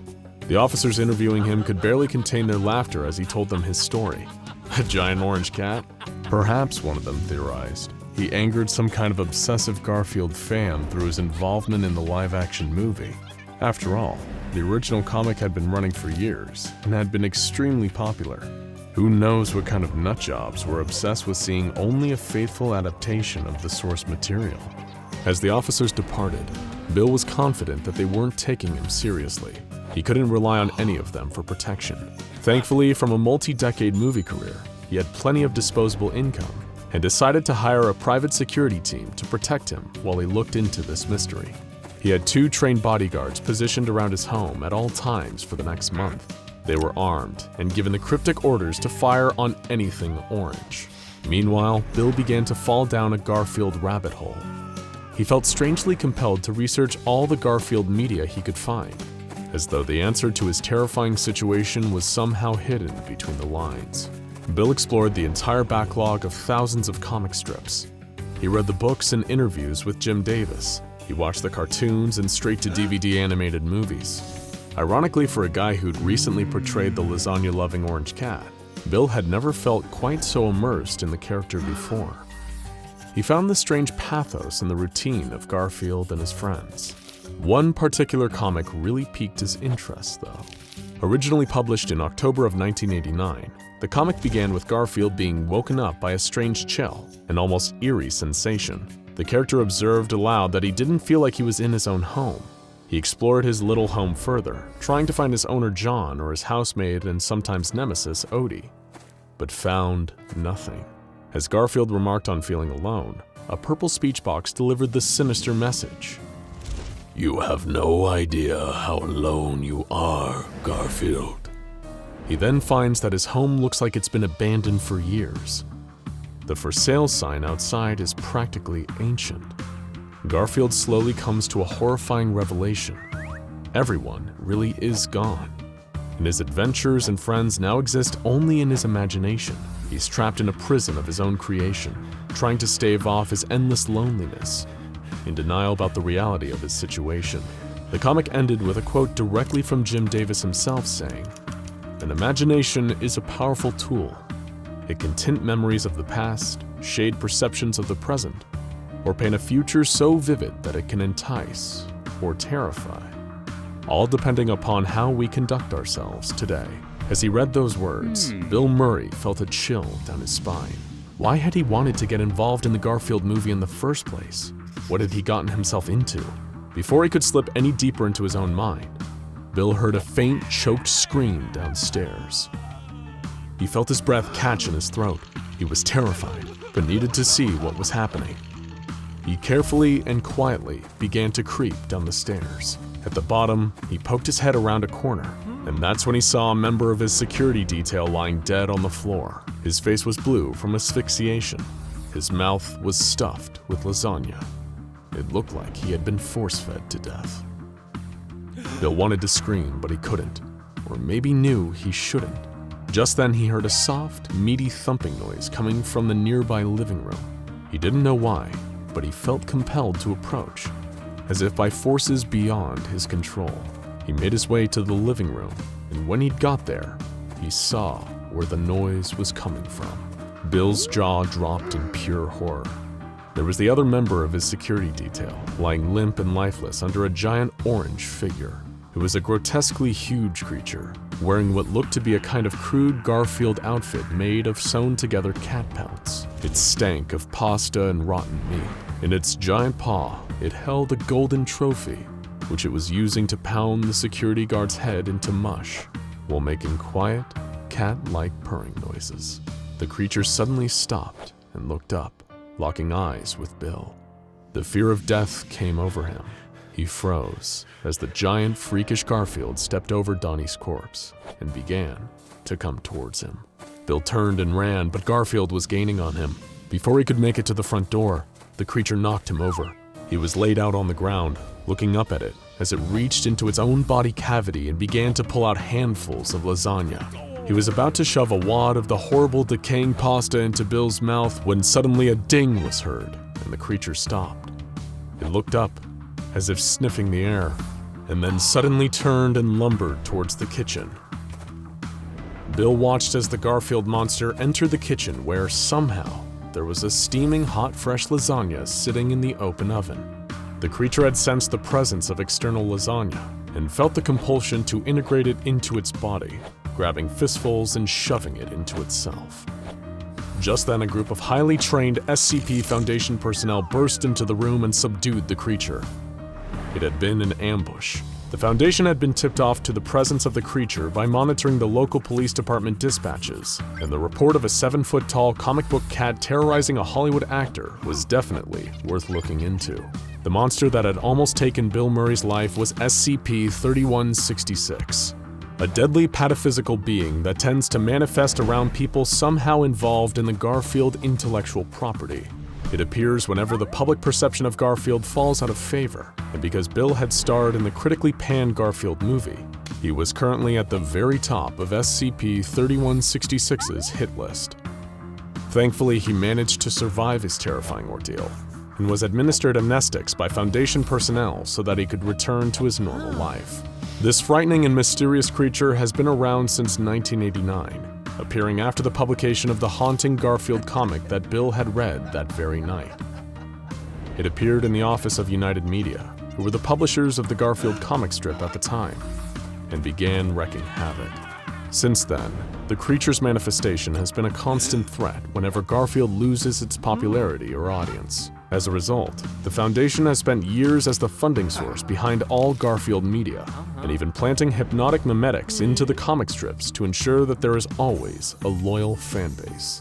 The fur is indeed real organic cat fur, albeit an unnaturally orange color, and instead of organs, the creature is filled with lasagna. Worst of all, though, is that testing has revealed that the meat in the lasagna is genetically identical to the flesh of Garfield's creator, Jim Davis. How did this thing come into existence?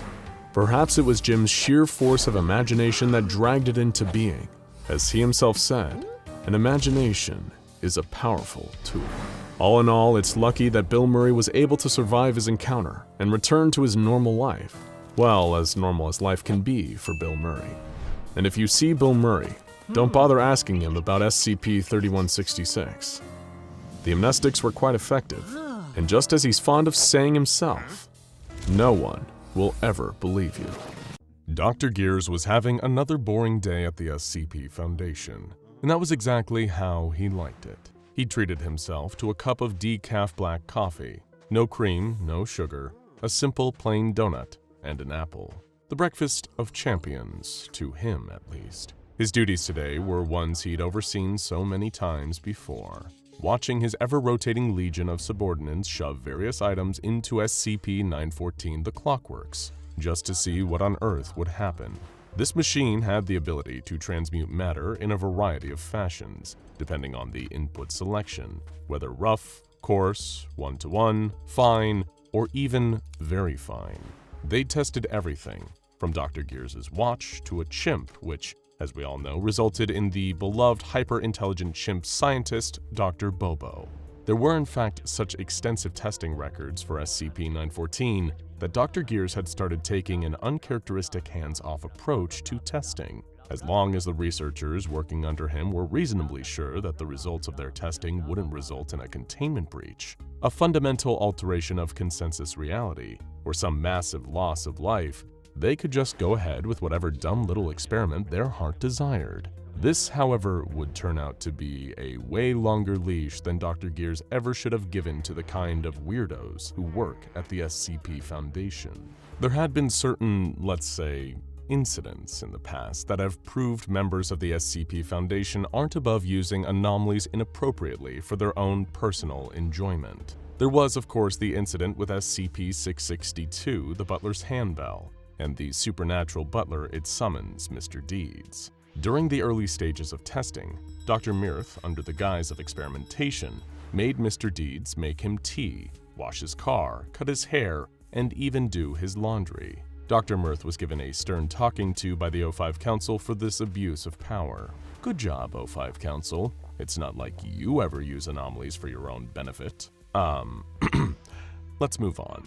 Nothing to see here, folks. Speaking of people working for the Foundation using anomalies inappropriately, who could forget the extremely uncomfortable incident involving SCP-137, a real toy? This anomaly has the ability to become a real-life version of any toy brought into its vicinity, from the Masters of the Universe to Barbie in her dream house. But one researcher was hiding a horrifying secret. He was a brony. And that's why he sneaked a Twilight Sparkle toy into the testing chamber so he could have a conversation with his favorite My Little Pony character, which all in attendance agreed just had incredibly rancid vibes through and through. And that brings us back to today. Dr. Gears deciding to let his subordinate researchers throw pretty much anything into the Clockworks as long as it was unlikely to cause physical harm. And leaving this metaphorical door open allowed people like Dr. Siegel to step through. You see, while Dr. Siegel was considered by most to be an incredibly diligent and hardworking junior researcher, he did have one vice in his downtime. He was a card-carrying furry. And we're not just talking about a guy who watched Disney's Zootopia a few too many times. He had his own fursona. A wolf, if you were curious. I personally wasn't. He attended cons for fellow furries semi-frequently, and even had his own expensive, custom, high-end fursuit. As such, there was one SCP he found particularly interesting, SCP-1471, also known as MalO version 1.0.0, an anomalous mobile app with some extremely strange properties. If you access it on an app store of your choice, you'll encounter an image of a strange, skull-headed canine creature with the following iconic description. MalO version 1.0.0 free. Reviews 0. Description: never settle for those awkward feelings of being alone ever again. MalO is an exciting and interactive experience that will keep you engaged and intrigued. The anxiety of social situations can be nerve-wracking, but after just a few hours of MalO, you will soon forget all about those painful emotions of disappointment. Be part of the new craze that is so quickly becoming the next social substitute. Remember, the more you participate, the more MalO will engage you. Your experience is completely up to you. Absolutely no ads. Enjoy.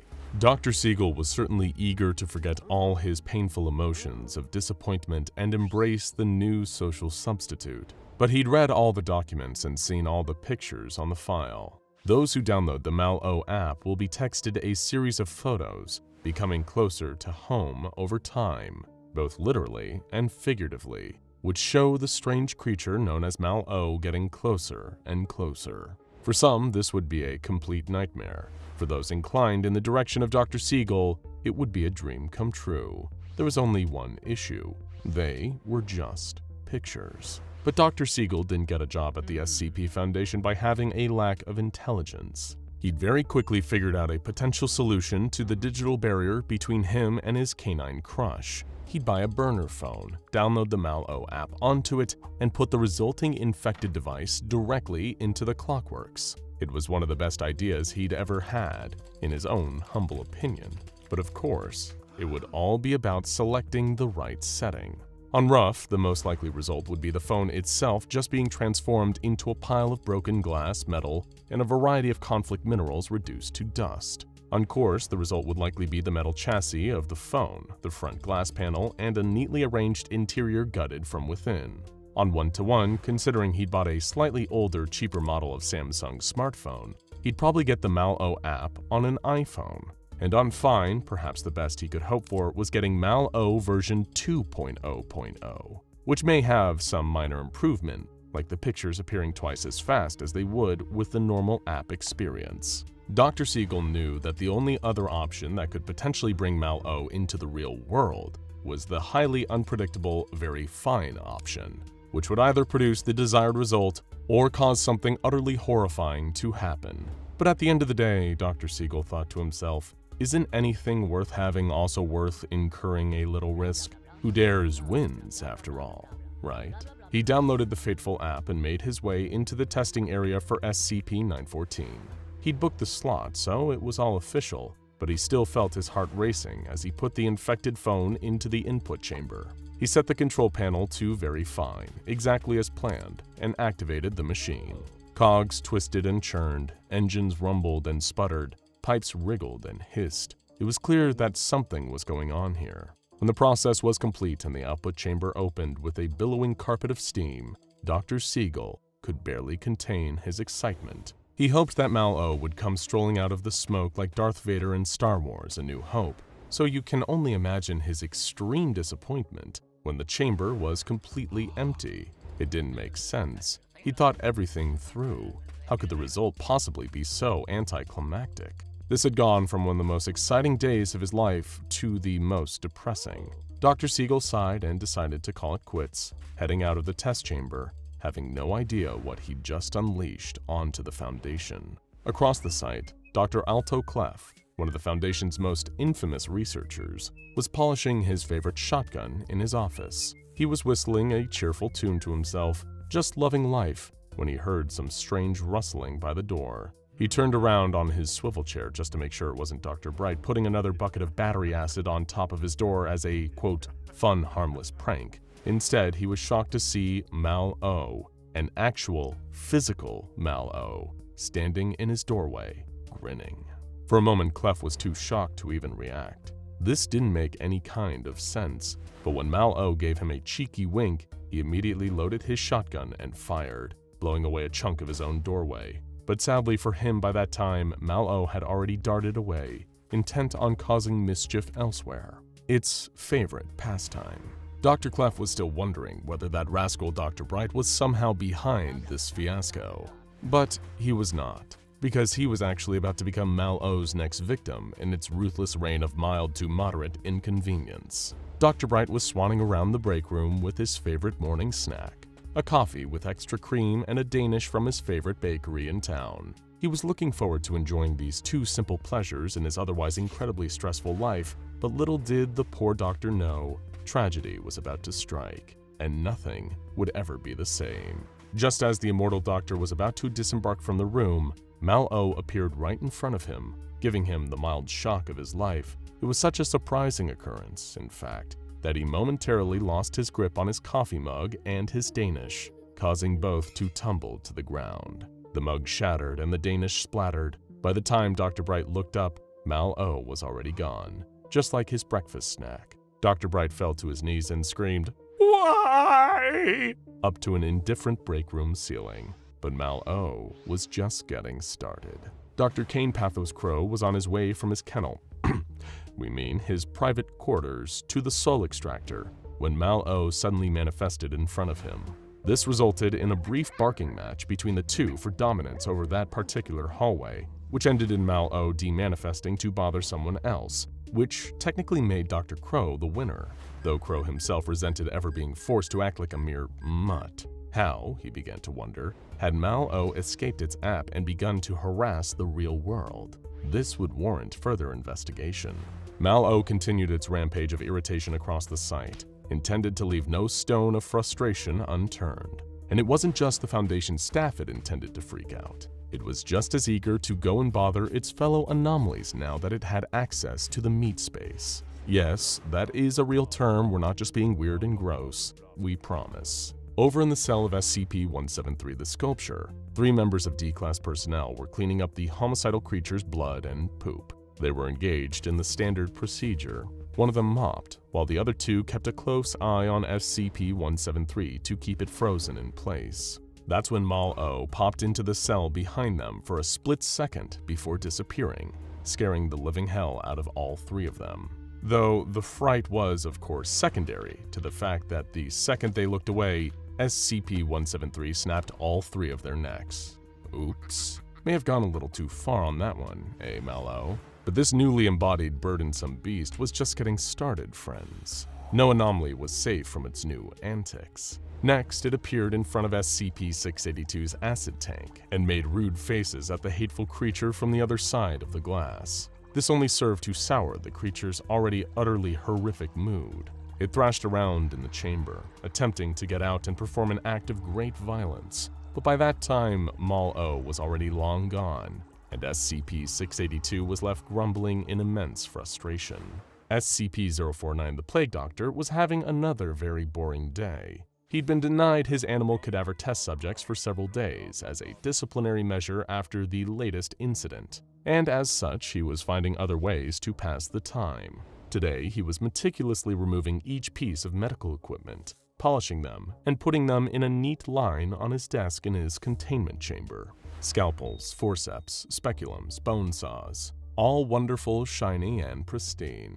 The Plague Doctor found it to be an incredibly calming activity, so, of course, MalO couldn't just let him be. The cantankerous canine, driven mad by the power of suddenly being able to interact with the world physically, manifested in the middle of the containment chamber and used its tail to knock all of the meticulously arranged medical equipment onto the ground with a thunderous clatter. The Plague Doctor, devastated, lifted both of his hands to his beak and yelled, "Sacre bleu!" in horror. In that same instant, MalO once again disappeared, leaving the tragic doctor to start from scratch. It was a serious setback on an otherwise lovely day. "Curse you, strange dog creature," he thought to himself while bending over to pick up the pieces. "Curse you and your entire bloodline." A group of hardcore Mobile Task Force members was engaged in the comically manly activity of playing poker while smoking in the barracks. And before you judge them for that, remember that if your job was as stressful as being a member of a Mobile Task Force, you'd probably smoke too. But their job was about to get a little more stressful when MalO suddenly materialized and gave the poker table a sharp kick, sending the towers of poker chips and decks of cards all over the place, before disappearing without a trace yet again. It completely ruined their game. One of the more junior members asked, "Should we have done something about that?" A more senior operative shook his head and said, "We'll do something when we get the official call from up top. Until then, let's reshuffle the deck." In the Site 19 cafeteria, Dr. Agatha Wright was preparing to eat a delicious salad that she'd been waiting all day to enjoy. As we've often established, working at the SCP Foundation can be an immensely stressful job, so you need to take the small joys where you can get them. For Dr. Wright, this delicious premium salad that she'd bought from Harris Teeter earlier in that day was indeed a joy. She even got a fancy vinaigrette dressing for the occasion. Before she took the first bite, she noticed SCP-073 Kain approaching. Dr. Wright smiled and gave him a polite nod. Kain waved back. That, our dear viewers, is when tragedy struck. MalO suddenly manifested in front of Kain, propping out one of its cannid legs right in front of where the hapless anomaly was walking. By the time Kain began to trip and fall over, MalO had already vanished. But it was too late. Kain kept falling forward until one of his metal hands landed right into the bowl that contained Dr. Wright's salad. Due to his anomalous abilities, the salad immediately withered away into nasty, dead nothingness. Dr. Wrights began to cry as Kain, who felt profoundly guilty, tried his best to apologize. Truly, nobody in Site-19 was safe. MalO popped up behind Iris and ruined all of her photos. MalO popped up behind the immortal Hitler clone in his cell and gave him a good kick in the rear. MalO even popped up right behind SCP-343, also known as God, who smugly replied, "I knew you were going to do that, my son." Needless to say, it had been one hell of a day. Dr. Siegel, completely ignorant to the chaos his actions had caused around the site, had cried in the bathroom for 40 minutes out of sheer disappointment. He'd barely been able to focus on the rest of his duties for the day, on account of being severely bummed out. This was a day he'd been looking forward to for so long, and it all had been for nothing. That evening, he was driving home on the highway, listening to sad songs on the radio, thinking about the fact he'd probably just crack open a beer and get some sleep when he got home. He sighed again and looked up to adjust his rearview mirror, when he saw a skeletal face with huge white eyes staring at him in the reflection. A quick, almost reflexive turn revealed a huge black figure with a canine skull for a face was indeed just sitting in his back seat, watching him.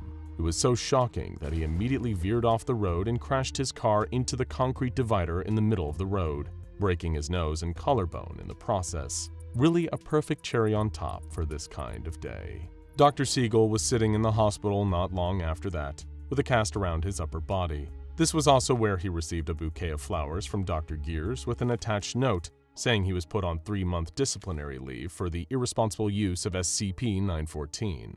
Dr. Siegel looked up and saw that MalO was peering around the corner at him with its dead white eyes, its fang-lined maw twisted into a permanent, ominous grin. At this point, Dr. Siegel realized that being chased around constantly by a demonic skull-faced anomaly in real life wasn't nearly as whimsical as he expected it would be. In hindsight, that probably should have been obvious, shouldn't it? Though, please, let us know if you'd like MalO to stalk you in real life in the comments below, you bunch of weirdos. The helicopter hovered over the back streets of Manhattan. To the untrained eye, it would look like any commercial or news helicopter, the kind of thing that might catch your attention for a moment and then leave just as quickly, as your mind wanders over to wondering what you'll have for dinner. Nobody would know from a mere glance that Mobile Task Force Iota-5 were inside, a 4-man team on a dangerous mission. This has always been the greatest power of the SCP Foundation, hiding in plain sight, using the mundane as a cloak to go unnoticed. But this time, the monster they were hunting was capable of doing the exact same thing. And for the personnel of the Foundation, this ability is an affectation, a learned and adopted skill. For SCP-247, this ability, that it employs to deadly effect, comes as naturally as breathing air. The helicopter was monitoring local police scanners and phone activity, as well as receiving direct radio orders from command back at a classified containment site. The latest intel was incoherent, horrified screaming over the phone traced back to a nearby alleyway. Someone had seen something horrifying. This was Iota-5's cue to intervene. They rappelled down from the helicopter onto the roof of a nearby tenement building, clad in thick tactical armor, anti-memetic scramble goggles, Dan Inject IM injection rifles loaded with 10cc S10 syringe darts, each one carrying an immobilizing payload of potent fast-acting xylazine, and high-powered conventional weaponry in case of emergencies. If anyone in the world was capable of tracking, securing, and containing SCP-247, it was these 4 operatives. And yet, by the end of today's mission, one of them would be dead. But they didn't know that yet. Like all good MTF members, they had tunnel vision for the mission at hand. They used a fire escape ladder on the side of the building to reach the bottom of the alleyway quickly. There they came upon a gruesome sight, the aftermath of an attack. On the ground, a dead body with what looked like claw marks all over it. Iota-5 found another civilian, half mad with confusion and terror, hiding behind a nearby dumpster. She just kept shaking and repeating, "But she was so little." over and over again. One member of the task force, Corporal Rico, elected to stay behind and secure the area, while Foundation cleanup teams zeroed in to sweep the scene and provide amnestics to witnesses. The remaining 3 continued the high-stakes chase on foot. Their eyes in the sky radioed in. "Stay frosty, Iota. We've got unusual incident reports from an apartment building a quarter click north of your position. Potential fatalities. 247 is in an extremely hostile state. Engage with caution. Over." The trio engaged quickly, running towards the source of the disturbance at breakneck speeds. They knew they were getting closer when they heard the shrieking and the deep, guttural growls. That low, primal rumbling of a true apex predator. Already, this containment breach was turning out to be a horrific mess. It was going to be a nightmare for the higher-ups at the cleanup and misinformation departments to handle. Paying to repair inexplicable property damage, providing amnestics to tens if not hundreds of traumatized witnesses, creating plausible cover stories for upwards of at least 10 dead New Yorkers. But even all that mess would have to wait until the creature was actually captured and contained once more, which would be an ordeal unto itself. They found SCP-247's access point into the building, a wooden door torn to splinters by huge claws and fangs. Iota-5 charged inside, injection rifles at the ready only to find carnage in the hallway. 3 more bodies with deep claw marks cutting into their flesh. It was a harrowing sight, but the team didn't have time to waste processing it. They needed to stop 247 before it killed again and again and again.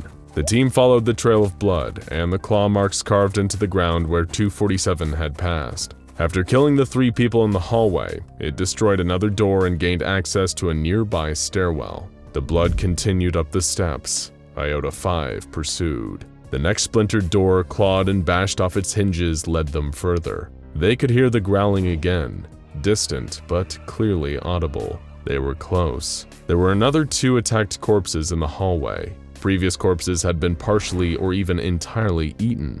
These 2 had just been clawed to death. Defensive kills. They'd backed the beast into a corner, and now it was panicking, slaughtering anything it perceived as an interference. They pressed on now. This was the endgame. Soon they found the final busted door. This one led into one of the building's private apartments. There'd be no other way out from here. 247 was trapped. The 3 members of Iota-5 shouldered their injection rifles and crept inside, full stealth mode. Something about the apartment was haunting. It portrayed all the signs of belonging to a young single mother and her only son. This was confirmed when they found the dead body of the mother in the living room, eyes glassy and throat clawed out with one feral strike. They could hear something else in the apartment too, a soft, gentle cooing, too human to be anything else. They followed the noise until they reached the child's bedroom. What they saw there caused even the most hardened member of the trio to break out in a cold sweat. This was the one thing they didn't want to happen. The child, utterly oblivious to the atrocities that had unfolded in his building, to even the death of his own mother, was sitting in his bedroom petting a kitten.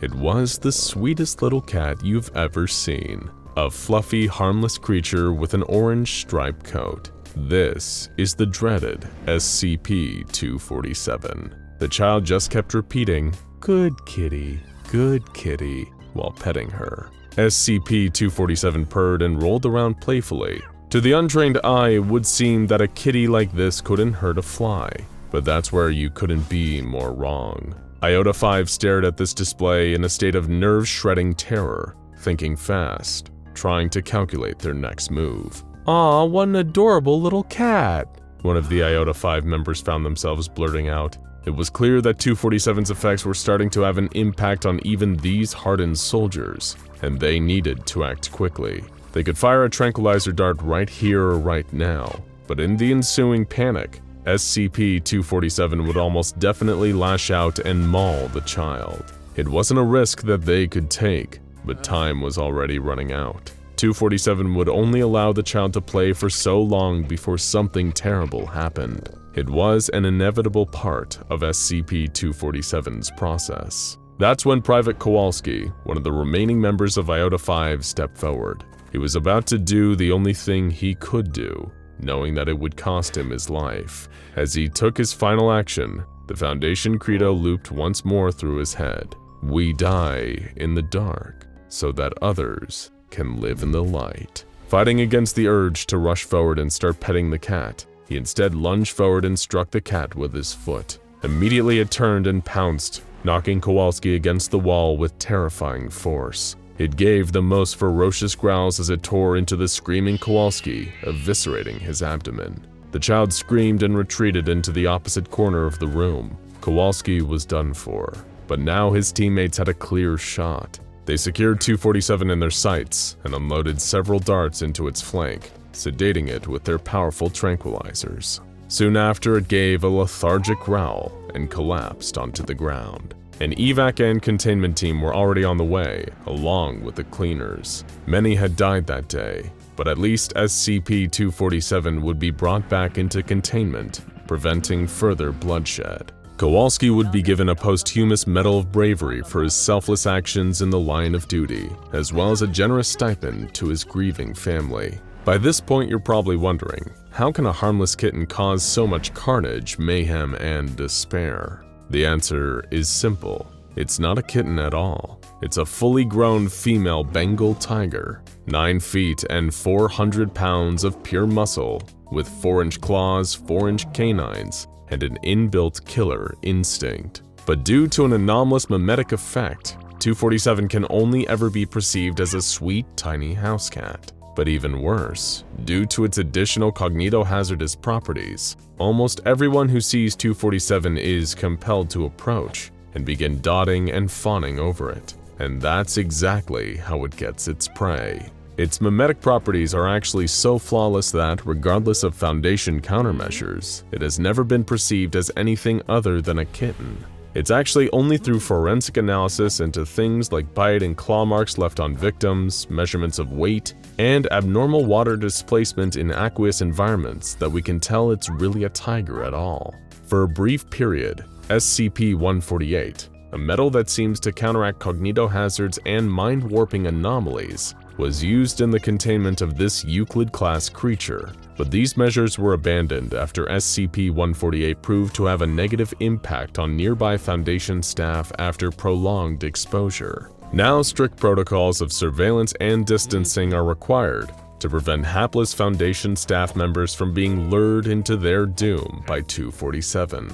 The head researcher on the SCP-247 case wanted to conduct a series of experiments on SCP-247, hoping to find out more about the interplay of its unique traits with other members of the animal kingdom. 2 control animals were brought in to represent the duality of SCP-247. Control A was a yellow kitten, roughly matching 247's apparent shape and size. Control B was a fully grown Bengal tiger, representing 247's actual shape and size. A mixed breed cat-chasing terrier was brought in for the first test. It immediately followed Control A around, barking wildly until it retreated up a tree. Unsurprisingly, it fled in terror from Control B, cowering in the corner. Control B paid no mind to the dog, perhaps considering it beneath its attention, even as prey. With SCP-247, the dog initially ran towards it, barking until it was only 5 meters away. At this point, 247 let out an irritated mewling noise, and the dog fled to the corner in terror, suddenly aware of its true nature. For test number 2, a male tabby kitten was brought in. As expected, it simply played with Control A and was terrified of Control B. In the first part of the test with 247, the anomalous attributes of the creature led to some surreal, mind-bending footage. At multiple points, 247 picked up the other kitten, as an adult female tiger might do with a cub, and lifted it higher than 247 seemed to be capable of. It was like watching a glitch in real time. In the second part of the test, the kitten immediately fled in terror, suggesting 247 can control how it's perceived. Next came a deer, prey typical of a Bengal tiger. Neither Control B nor 247 were fed for 3 days prior to this experiment, and both killed and ate the deer. However, curiously, 247 killed the deer with a single merciful bite to the neck before eating, compared to its more brutal methods with human targets. And when this experiment was repeated with 247 after it hadn't been starved, it showed little interest in the deer until it became hungry again, suggesting it inherently prefers human or human-like prey. This theory was further reinforced during tests with a chimpanzee. The chimp fell under 247's cognitohazardous spell and began to pet it. 7 minutes later, 247 attacked and brutally devoured the chimp, as it would its human prey. But strangely, the most frightening result of all came when SCP-247 was paired with an adult male Bengal tiger. They engaged in standard mating behavior, which later led to the duo reproducing a new creature, designated SCP-247-1, which had all the anomalous traits of SCP-247, but the frightening realizations don't stop there.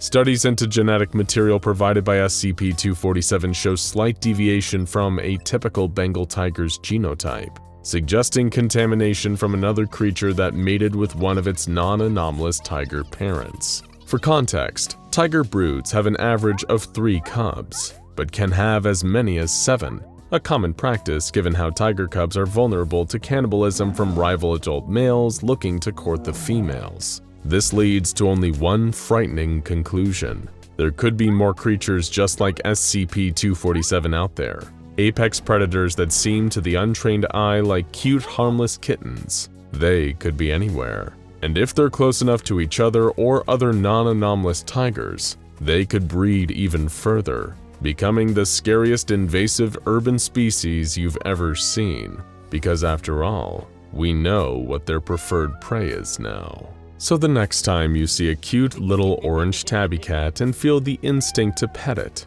take a second to think about it. It may be the last thing you ever do. All hell had broken loose. Sophie could barely believe she had survived for this long.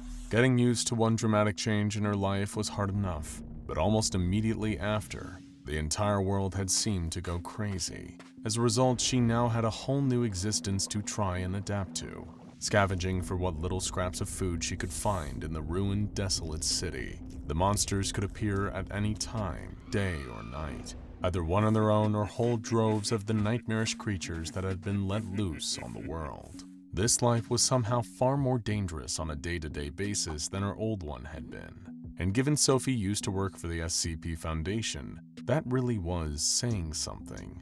Formerly known as Dr. Cartwright, she had been a researcher at the Foundation for a number of years. While she had been far from reaching the upper echelons of the organization's most notorious staff, with the likes of Drs. Jack Bright and Kain Pathos Crow, nobody could deny Sophie was an expert when it came to studying the anomalous. As much as she understood the importance of their directive to safeguard humanity, the Foundation had, first and foremost, been a job to her, a means to an end, something to earn a living from and then move on. It wasn't worth giving up everything for, and when her life needed more focus than her work, Sophie wasn't hesitant to step away.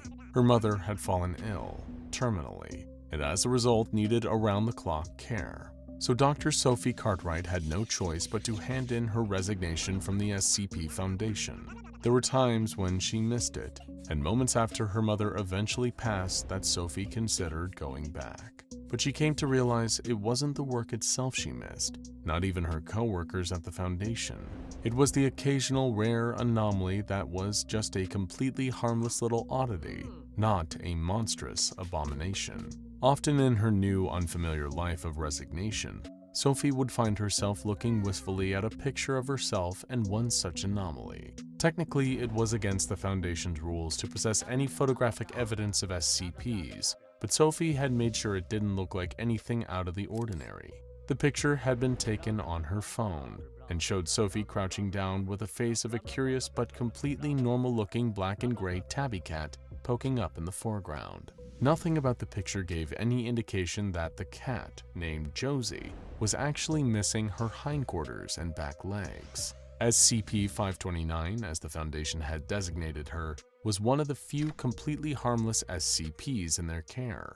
Her only anomalous trait being that her entire back half was missing, either because it didn't exist or had somehow been displaced in another dimension, hence her nickname, Josie the Half-Cat. Given that she had been allowed to roam freely around the Foundation facility she was kept in, Josie had run across Dr. Cartwright a number of times, the pair of them eventually becoming friends. With a sigh and smile, Sophie had been looking at the photo on the day everything went wrong.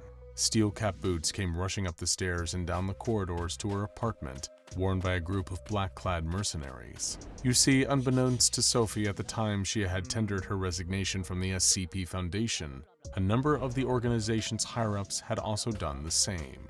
While Sophie's reasons for leaving were purely personal, the wave of resignations from other high-ranking Foundation personnel came as a reaction to something called Project Pneuma. This was an operation that had uncovered a disturbing truth about the psychosphere, a shared human unconsciousness that had led to the O5 Council proposing a new directive for the organization. Those that objected left the Foundation. Others were killed by their former employer and its merciless hit squads in cold blood. Perhaps thanks to some administrative error filing Sophie's resignation alongside those that had left after learning about Pneuma, or maybe because the Foundation didn't want her extensive knowledge of the anomalous being used against their newfound directive, they had sent a mobile task force to her apartment. Filing down the corridor, the soldiers lifted a battering ram and swung it forward, shattering the door, wooden splinters littering the floor as they breached the entrance. But Sophie had heard them coming, escaping as fast as she could, descending a fire escape ladder until she reached the street below.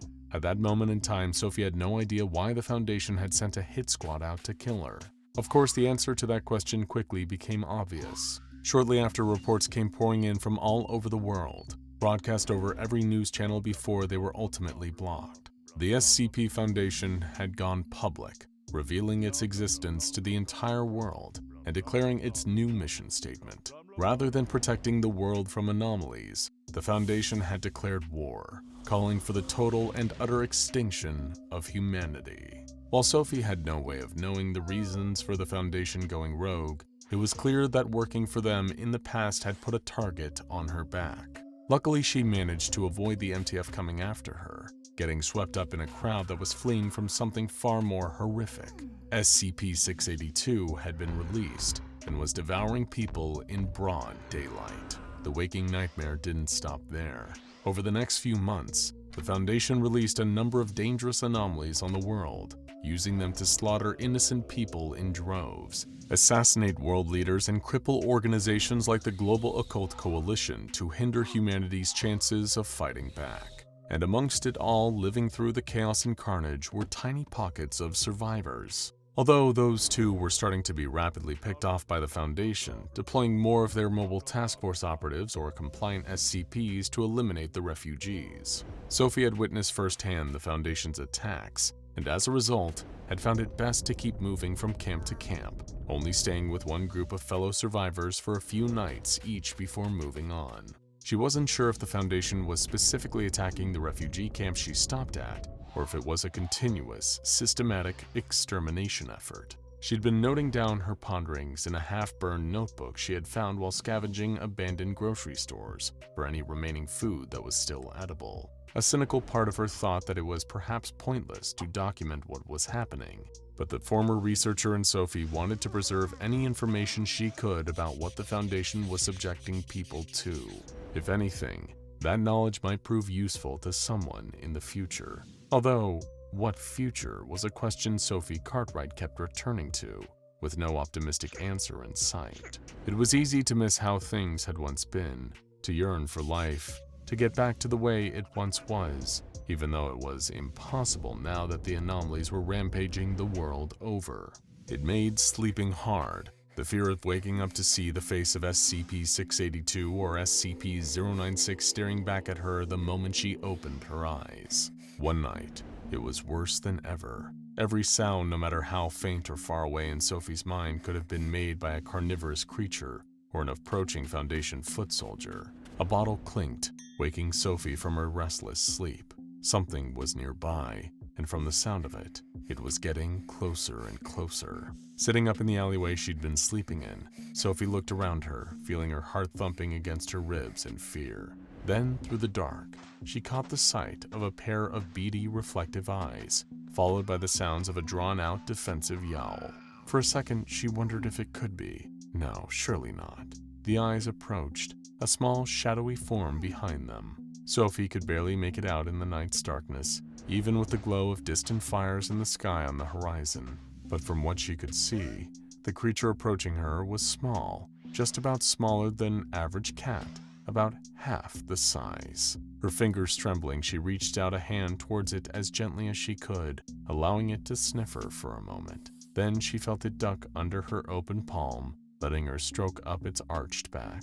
When her hand reached about halfway, Sophie could feel the slight yield of a barely tangible back half, which could only mean one thing. "Josie?" Sophie asked, holding a sob at the back of her throat. The little half-cat replied with a meow, recognizing the voice of her human friend from the Foundation. Immediately she leaped into the former researcher's lap, allowing Dr. Cartwright to hold her and stroke her. Giving in, so glad to be reunited with Josie, Sophie started to let out stifled sobbing sounds, careful not to attract attention, but allowing herself to be the happiest she'd felt in months since this had all started. Although she had no way of understanding Josie's meows, Dr. Cartwright assumed that the brave little half-cat had managed to escape the Foundation facility she used to call home with relative ease. And she was right. Since Josie was allowed to roam freely, she had been able to make a break for it when the Foundation's MTF kill squads opened fire on their own personnel at their various sites across the globe. The loud noise had caused Josie the half-cat to flee and hide until the sounds of gunfire and screams had all died down. By the time she emerged from her hiding place, a number of the anomalies once kept in containment had now been set loose on the world. With the facility busted wide open, SCP-529 had taken it upon herself to leave, and had been surviving in much the same way Sophie had, scavenging for scraps, passing from one refugee camp to the next, usually greeted with curiosity by any ordinary civilian who had never seen a cat with its entire back half missing. Now that they had been tearfully reunited, Josie and Sophie stuck together on their continuing travels through the now treacherous and SCP-infested world. Sophie's entries in her makeshift journal started to take on much more positive tones. While it was hard to be entirely optimistic living through an anomalous apocalypse, her spirits were at least lifted by having her little half-cat companion alongside her. Josie never seemed to stray too far from Sophie's side as they hiked their way across the country.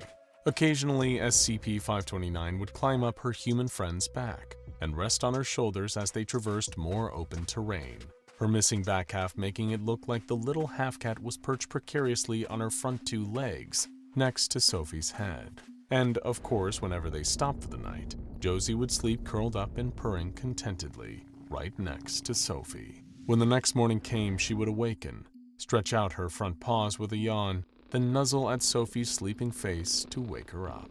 At first, Dr. Cartwright's plan had been to head due west from where she had started, hoping to reach Yellowstone National Park and access SCP-2000. There was a Foundation facility there, hidden deep underground and filled with all manner of anomalous technology. It was all intended to be used in case the world ended, and the human race was wiped out, even capable of mass-producing new human beings with customized memories, as well as holding a backup of all cumulative knowledge and data on Earth. Every book ever written, every terabyte of information on the internet, everything. However, passing through another camp, Sophie and Josie received word from one of the other survivors. Apparently, the Foundation had predicted that somebody with knowledge of SCP-2000 might try something like that, and how it would undermine their plans to wipe out humanity. During one of the moments where rebelling groups were able to temporarily restore TV and internet service, it was reported that the Foundation had already put a stop to that potential option from reverting their apocalypse. They had intentionally triggered an eruption of the Yellowstone supervolcano, totally obliterating the facility housing SCP-2000 and one of humanity's last hopes at survival. Well, thanks for telling me, Sophie sighed. By now, she had long given up almost all hope that things would ever be the same again. But hearing the news about Yellowstone had extinguished the last little ember of optimism that she had left. There was no way back. Sensing her friend was upset, Josie meowed at her, either as if to tell Sophie, "It's okay," or, "I'm hungry." As the pair turned to leave, though, the other survivor called out at them. "Wait!" they said. "Look, I heard another rumor, and it might be a total myth, but there's meant to be a sanctuary not far from here." "What do you mean, sanctuary?" Sophie asked. "Like another camp? The Foundation will wipe it out within a week." No, not a camp, the survivor replied. It's just a rumor, but supposedly there's a refuge, some place where the SCP Foundation can't get to. Apparently there's a shelter, as well as plenty of food and water, probably enough for you and the little one. Sophie looked out of the corner of her eye at Josie, balanced on her shoulder. The pair of them had gone weeks without eating before arriving at this camp, and she had no idea how long it would be before they reached the next. The sight of her half-cat companion motivated her. They needed to survive. As long as they did, the Foundation couldn't win. Giving the other survivor a nod, they pointed her in the right direction. That way, a few miles at least, but you gotta be careful getting through the forest, they explained. Be careful. The Foundation's got people out on patrols over there, and they're real weird too. I seen them doing this strange ritual, letting their commander stab them, testing whether they can still feel pain or not. Within a few hours, the sun had set, with both Sophie and Josie deep in the heart of the woods. Just like every night since the Foundation had initiated their war on humanity, every sound, every snapped twig or rustling leaves in the breeze, filled Sophie with dread. But this time, at least she knew with certainty that there were MTF troops nearby. She could see their flashlights, beams of light bleeding through between the trees. Carefully holding Josie in her arms, she stepped carefully and quietly as she could through the forest. The half-cat was trembling, clearly feeling just as fearful as Sophie was. The former researcher was praying that her little friend wouldn't make a sound. She knew she wouldn't be able to help it if she did. Cats did instinctively make defensive yowls if they felt threatened, but even the slightest noise from Josie would give away their position to the MTF sweeping the area. Fan out, she heard the task force's field commander call. Even spread, if there's anyone here, you all know what to do. Sophie ducked down behind a fallen tree, covering her own mouth with her free hand, trying to stop her panicked breathing. Her only option were to make a break for it, dashing through the forest in hope she and Josie weren't caught, or worse, killed. Though these days there was really no difference between the two. Or she could wait for the MTF to pass by, continuing their search. She had spent months trying to survive in this anomalous apocalyptic nightmare. By now, the Foundation couldn't have known she was there. Their forces were just combing the forest looking for any survivors they could find. But if she stayed still, there was still a chance one of the MTF would find her and Josie, and would either alert the others or just open fire on the spot. All things considered, neither option sounded ideal. Josie was getting restless, trying to wriggle free of Sophie's grip. The half-cat's incorporeal back half meant Sophie could only hold what little underside the feline friend had. Slowly, she started to get up and made her way out from behind the tree, right into the path of an MTF trooper's flashlight. Got a live one! He yelled. A flash of light and a loud bang echoed through the forest. The bullet had torn through Sophie's chest, nearly missing her half-cat, but the noise of the shot had been more than enough to startle her. As Sophie dropped to the forest floor, gripping her heavily bleeding wound and writhing in pain, Josie leaped into the air towards the Foundation operative. Either in shock or because she somehow understood her protector had been shot, the brave little cat started clawing at the soldier's face. Despite her sharp front claws tearing at him, leaving red lines over his face, the armed man didn't react. It was as if he couldn't feel pain at all. The MTF trooper gripped Josie by the neck fur, pulling her away from him. Before he could reach for his sidearm, someone charged at him, knocking the Foundation operator over. Another shot rang out as he fell, tackled by Sophie. Meanwhile, Josie had dropped to the ground, landing on her two visible feet and hissing at the soldier. Scrambling to her feet, Sophie picked up Josie and ran, the sounds of the rest of the task force receding into the distance behind her. The little half-cat was looking back over her human friend's shoulder, watching as the sweeping flashlights of the MTF kill squad fanned between the trees until they eventually disappeared from view. Her earlier adrenaline spike began to drop sharply in time with the gradual rise of the sun. Sophie had long since slowed down, certain that she'd be able to give the Foundation's foot soldiers the slip. Josie had taken her favorite perch on Sophie's shoulder again, meaning she could use her hands to apply pressure to her two wounds. But with every step, the former researcher could feel her limbs getting heavier. Her pulse, which had drummed faster than ever as her and her half-cat had fled, was now slowing down with every fading beat. She was tired, so much that she could barely keep her head up, until eventually, Sophie had to stop. She sat at the edge of a lake in the middle of the forest, exhaustedly trying to catch her breath. Calmly, Josie hopped off her shoulder and sat down at her side, licking her paw and cleaning behind her ears. Sophie looked at her little friend and smiled, feeling a tear run down her face. She reached into her bag and produced her journal, tearing out a page and scrawling down a note with the last of her strength. To whoever finds this half-cat, her name is Josie. She's my only friend left in the whole world. I've taken care of her for as long as I can, but I'll be dead soon. Please take care of her for me. Take her to safety. Be good to her, and she'll be good to you. And if you scavenge any cheese, only give her a little as a treat. After tying the note to Josie's midsection, so it rested atop her semi-corporeal back half, Sophie looked around one last time. The lake was calm, a tiny pocket of remaining peace in a world gone mad, overrun with anomalies. Guess we did make it to a sanctuary after all, Josie, she whispered weakly. Giving her little half-cat one last scratch behind the ears, Josie meowed gratefully. Finally, unable to keep her eyes open and her head up any longer, Sophie Cartwright let herself drift off. Josie was left meowing at her friend to wake up. She sat with her all day. She didn't move, didn't even wake up when Josie nuzzled her face against hers like she had before. Sophie's face felt much colder now against the confused half-cat's fur. Eventually, Josie wandered off into the forest, towards an uncertain future. Maybe if this future wasn't set in stone, if it could be reset, then Josie the half-cat would see her friend Sophie again. In the aftermath of the disastrous Exxon Valdez oil spill of 1989, the SCP Foundation received a tip about some anomalous plant life surrounding the affected area. Plants there were beginning to mutate and change for seemingly no reason. With concerns about pollution on everyone's mind, it seemed possible that the plant life had been directly affected by the oil spill itself. After all, humanity's destructive impact on the Earth had already become noticeable even decades ago. However, when the Foundation showed up to investigate, they found something much stranger. All of the mutated plants had a common substance on them, in their pollen, seeds, roots, or the surrounding soil. And we're not talking about the millions of gallons of spilled crude oil. No one had ever seen this substance before, and all tests on it proved inconclusive. They collected samples of it and began extensive studies on what would become known as SCP-1100.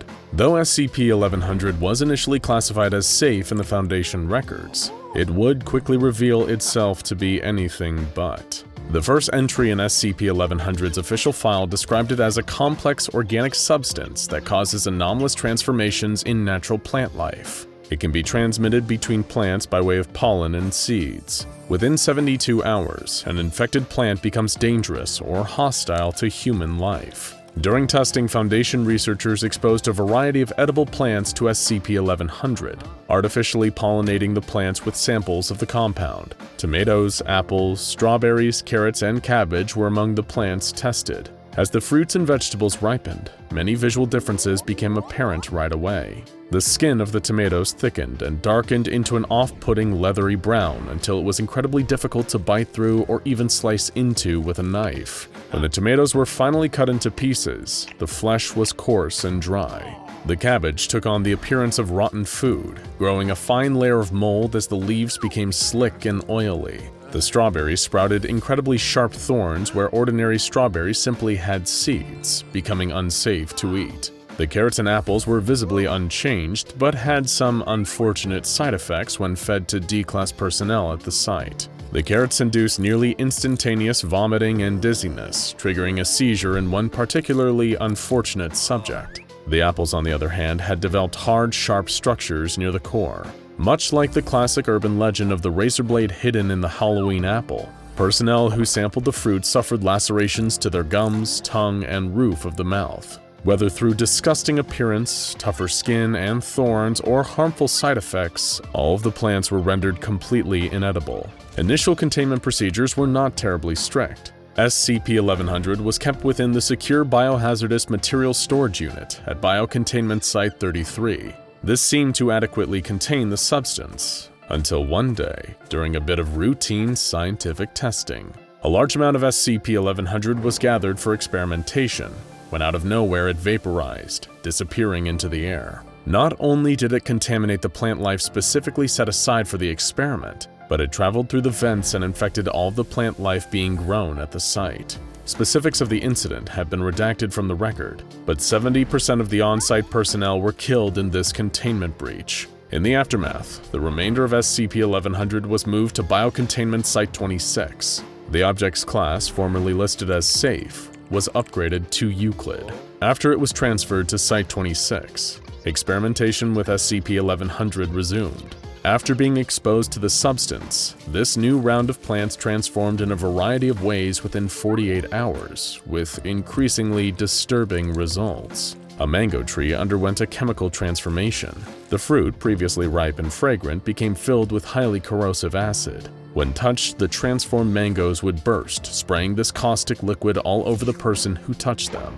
Long vines of common ivy developed muscle-like internal structures. One poor D-class made the mistake of putting his hand a bit too close to an infected ivy plant, only to have it wrap around his hand and crush the bone into powder before he could get away.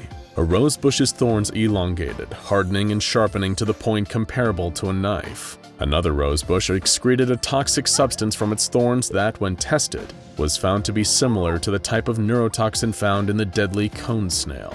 As these experiments continued at Site-26, several of the researchers assigned to SCP-1100 noticed that it would become increasingly dangerous to contain, and that its effects were becoming stronger, more pronounced, and taking effect much more quickly. At this point, no source could be found for the substance, though a theory was posited by Dr. Smith that it was the creation of a radical environmentalist group, with access to resources and technology on the same level as the Foundation. A task force was put together to monitor environmentalist groups around the globe for possible hints about the creator of SCP-1100. During the course of the experiments at Site-26, SCP-1100 vaporized spontaneously again. It spread throughout the office in record time, wiping out 96% of the on-site personnel. At that point, in a desperate attempt to stop the infection from spreading to the other sites or even into the civilian world, a research assistant made the choice to detonate the on-site nuclear warhead. The infection was stopped, but all remaining surviving personnel were killed in the blast, and the surrounding area afflicted with irreparable damage. SCP-1100 was moved to a triple-redundant hermetically sealed container, stored in a containment chamber at an unlisted Foundation site. The container is checked daily to ensure that it is still completely intact and able to hold the substance. If anything should happen to the container, SCP-1100 is to be immediately transferred to a new one.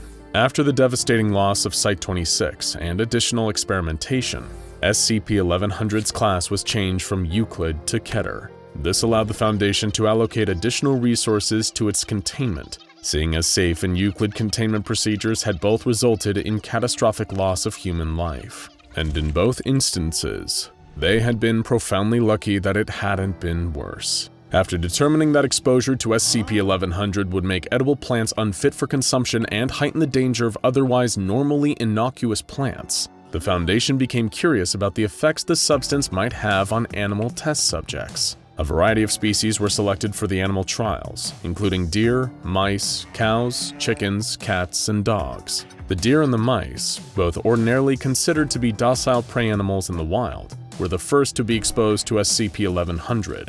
Within 24 hours, they had become much stronger and more aggressive. One of the deer was able to break down the door of an observation room by ramming against it with its head. Once it had broken out of the room, it proceeded to charge and attack any person that it saw.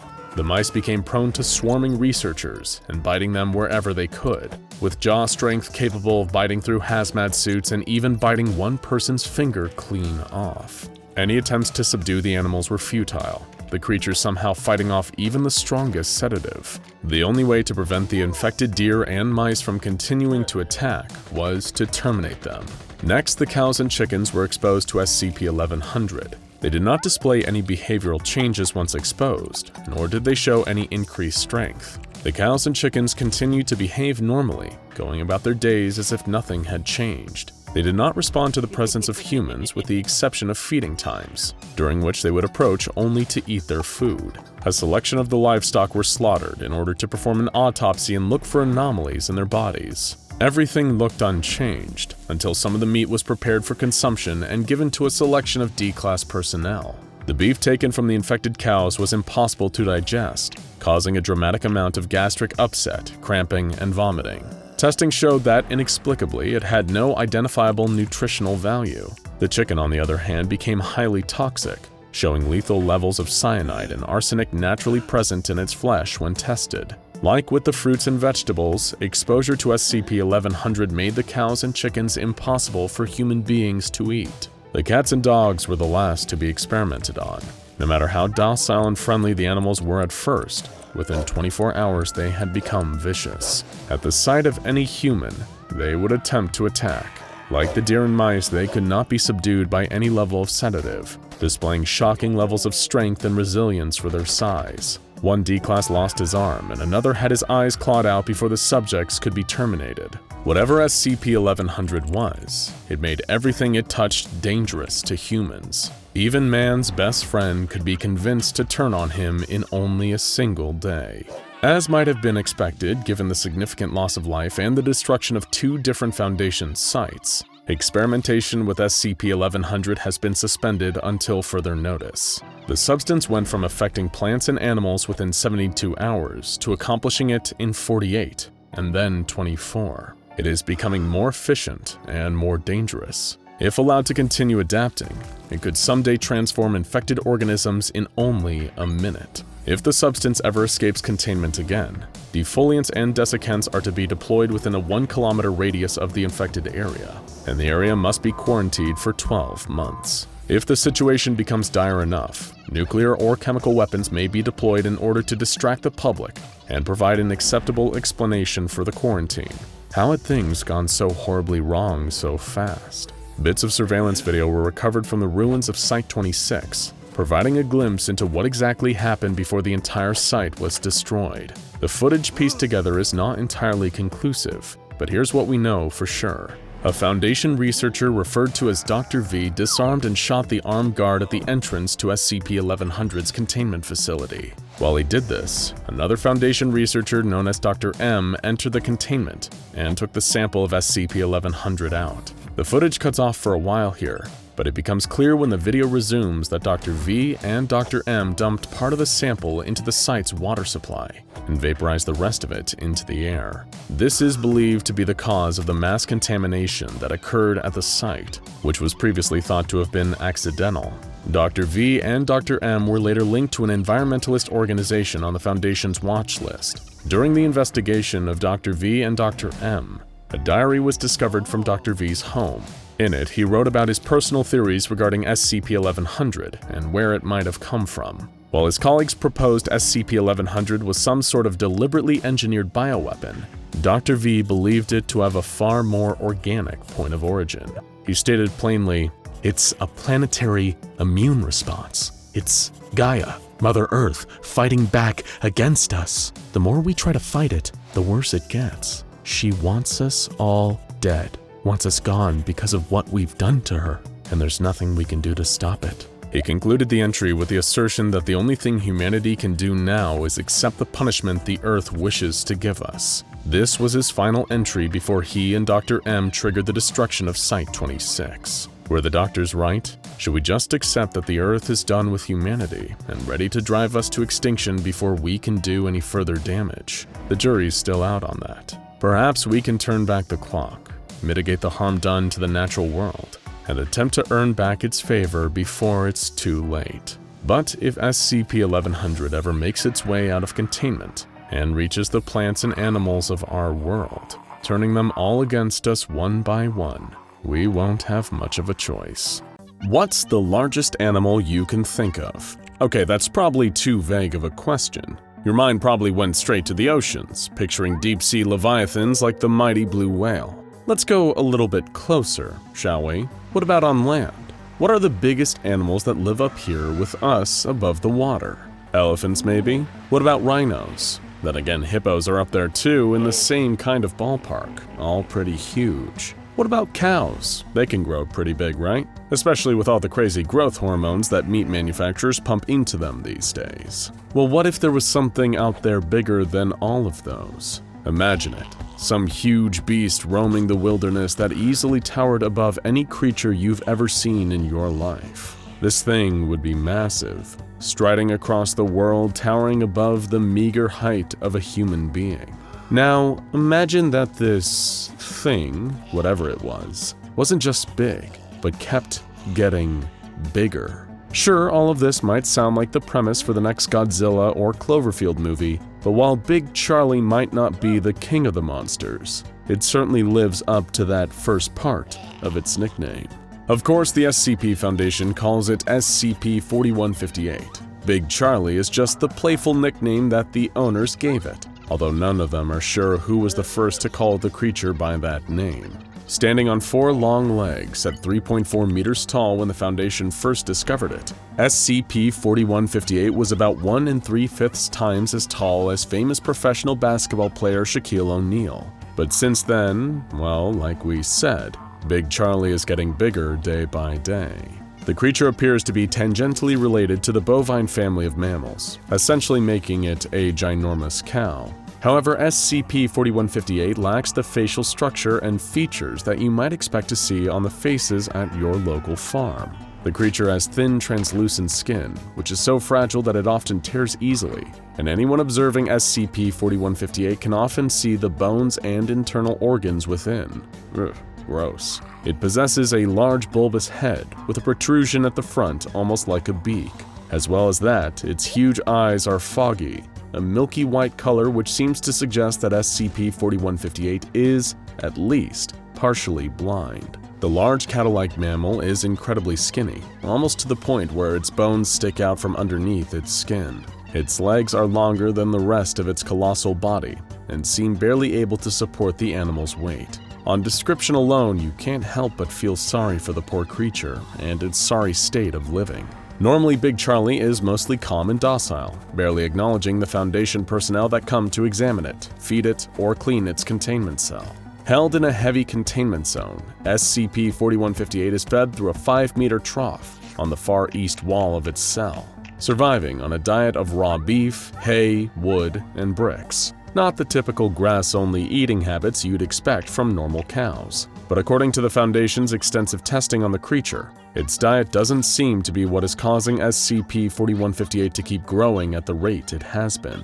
The mass of Big Charlie is in some sort of state of perpetual increase, meaning its size and weight are always growing. And it is because of this continuous growth that every week the Foundation is forced to shear off great swaths of excess meat from the creature, cleaving off its flesh and incinerating the mass, all while Big Charlie is still alive. Now, before you start dialing PETA's hotline, it's also worth mentioning Big Charlie can't feel pain. What's more, testing has revealed that the meat taken from SCP-4158 is USDA utility-grade beef, the kind that would normally come from older cattle. Utility-grade meat has no fat marbling, so it isn't as tender or as flavorsome as other more premium grades, but would normally be used in canned and processed food products. And despite the Foundation destroying the excess that they cut off of Big Charlie as a precaution, in theory the meat is still good to eat and possesses no anomalous properties. Then again, would you really want to eat a burger made from SCP-4158? I didn't think so.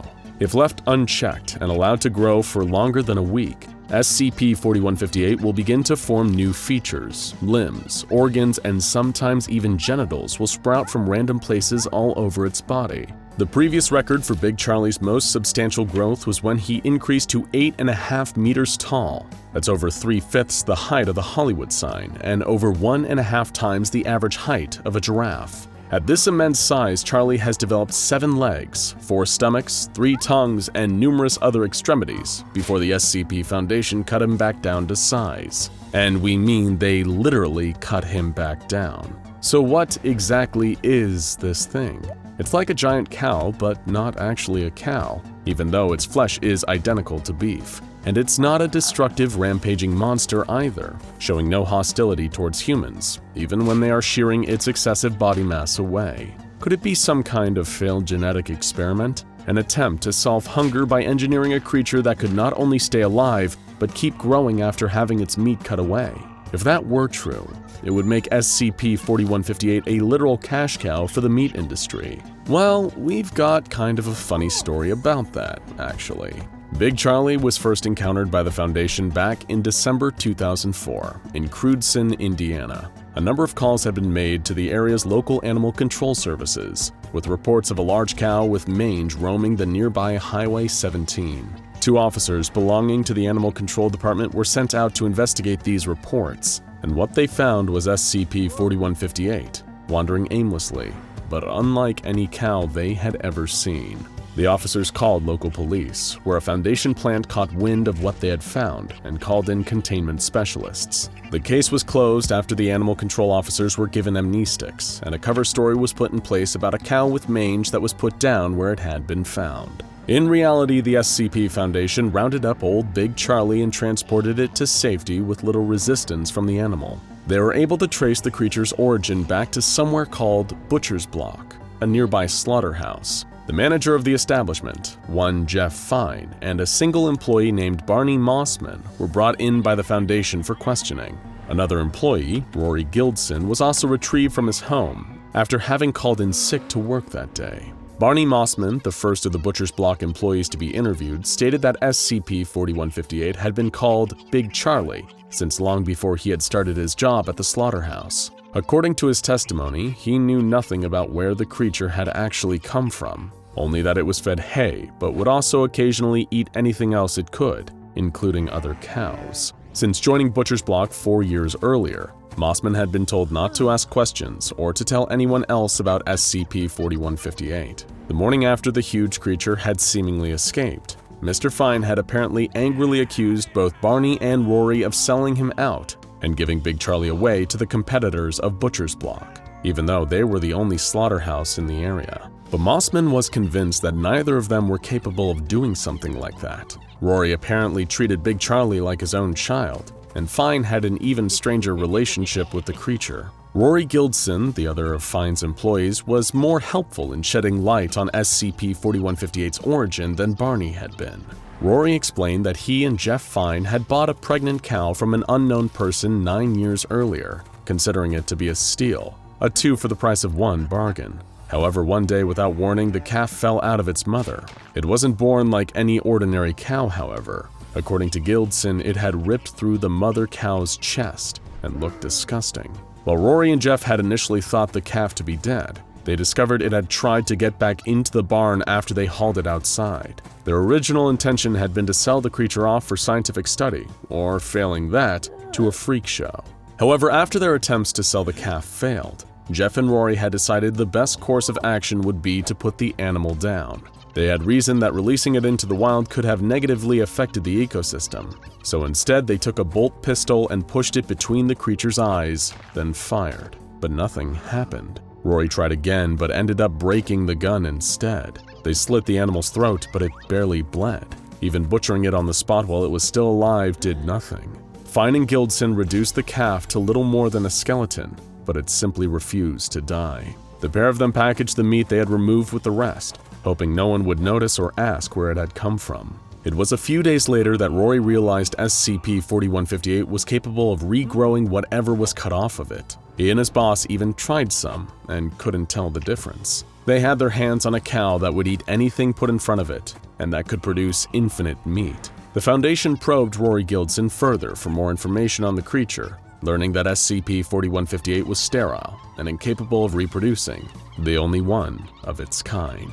Rory argued that the Foundation legally couldn't take Big Charlie away, that the creature was still private property. Little did he realize he was wrong. But he, just like Barney Mossman, also knew nothing about how the animal had escaped in the first place. Finally, Jeff Fine, the owner of the Butcher's Block slaughterhouse, was questioned by the Foundation. He repeated Rory's earlier story about the strange calf that had been born, and how it could regenerate the flesh that was sheared off of it. Fine remarked that he considered it to be a blessing. When asked about his whereabouts on the night SCP-4158 had escaped from Butcher's Block, Jeff admitted that he had been praying, but not to God, to Big Charlie. He had apparently been doing this every night since realizing what the creature could do, viewing the animal as a provider and a savior. I just felt something when I was around him.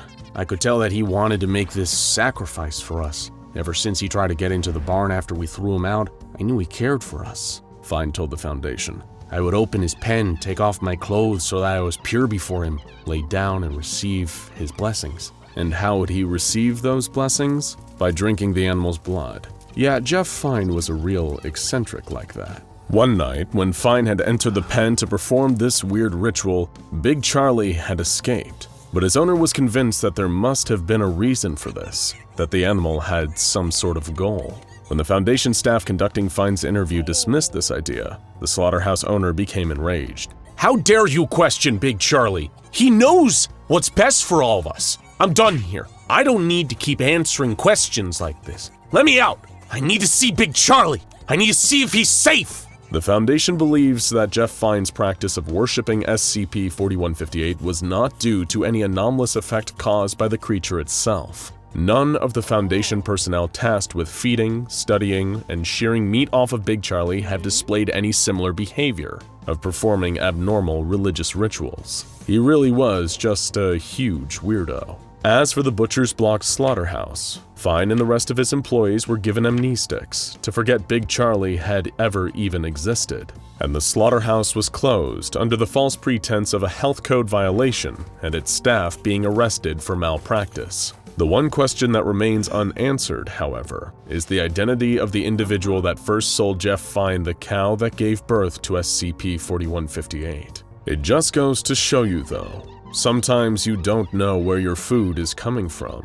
If you lived in Indiana in late 2004, who knows? You might have eaten some of Big Charlie and not even realized it.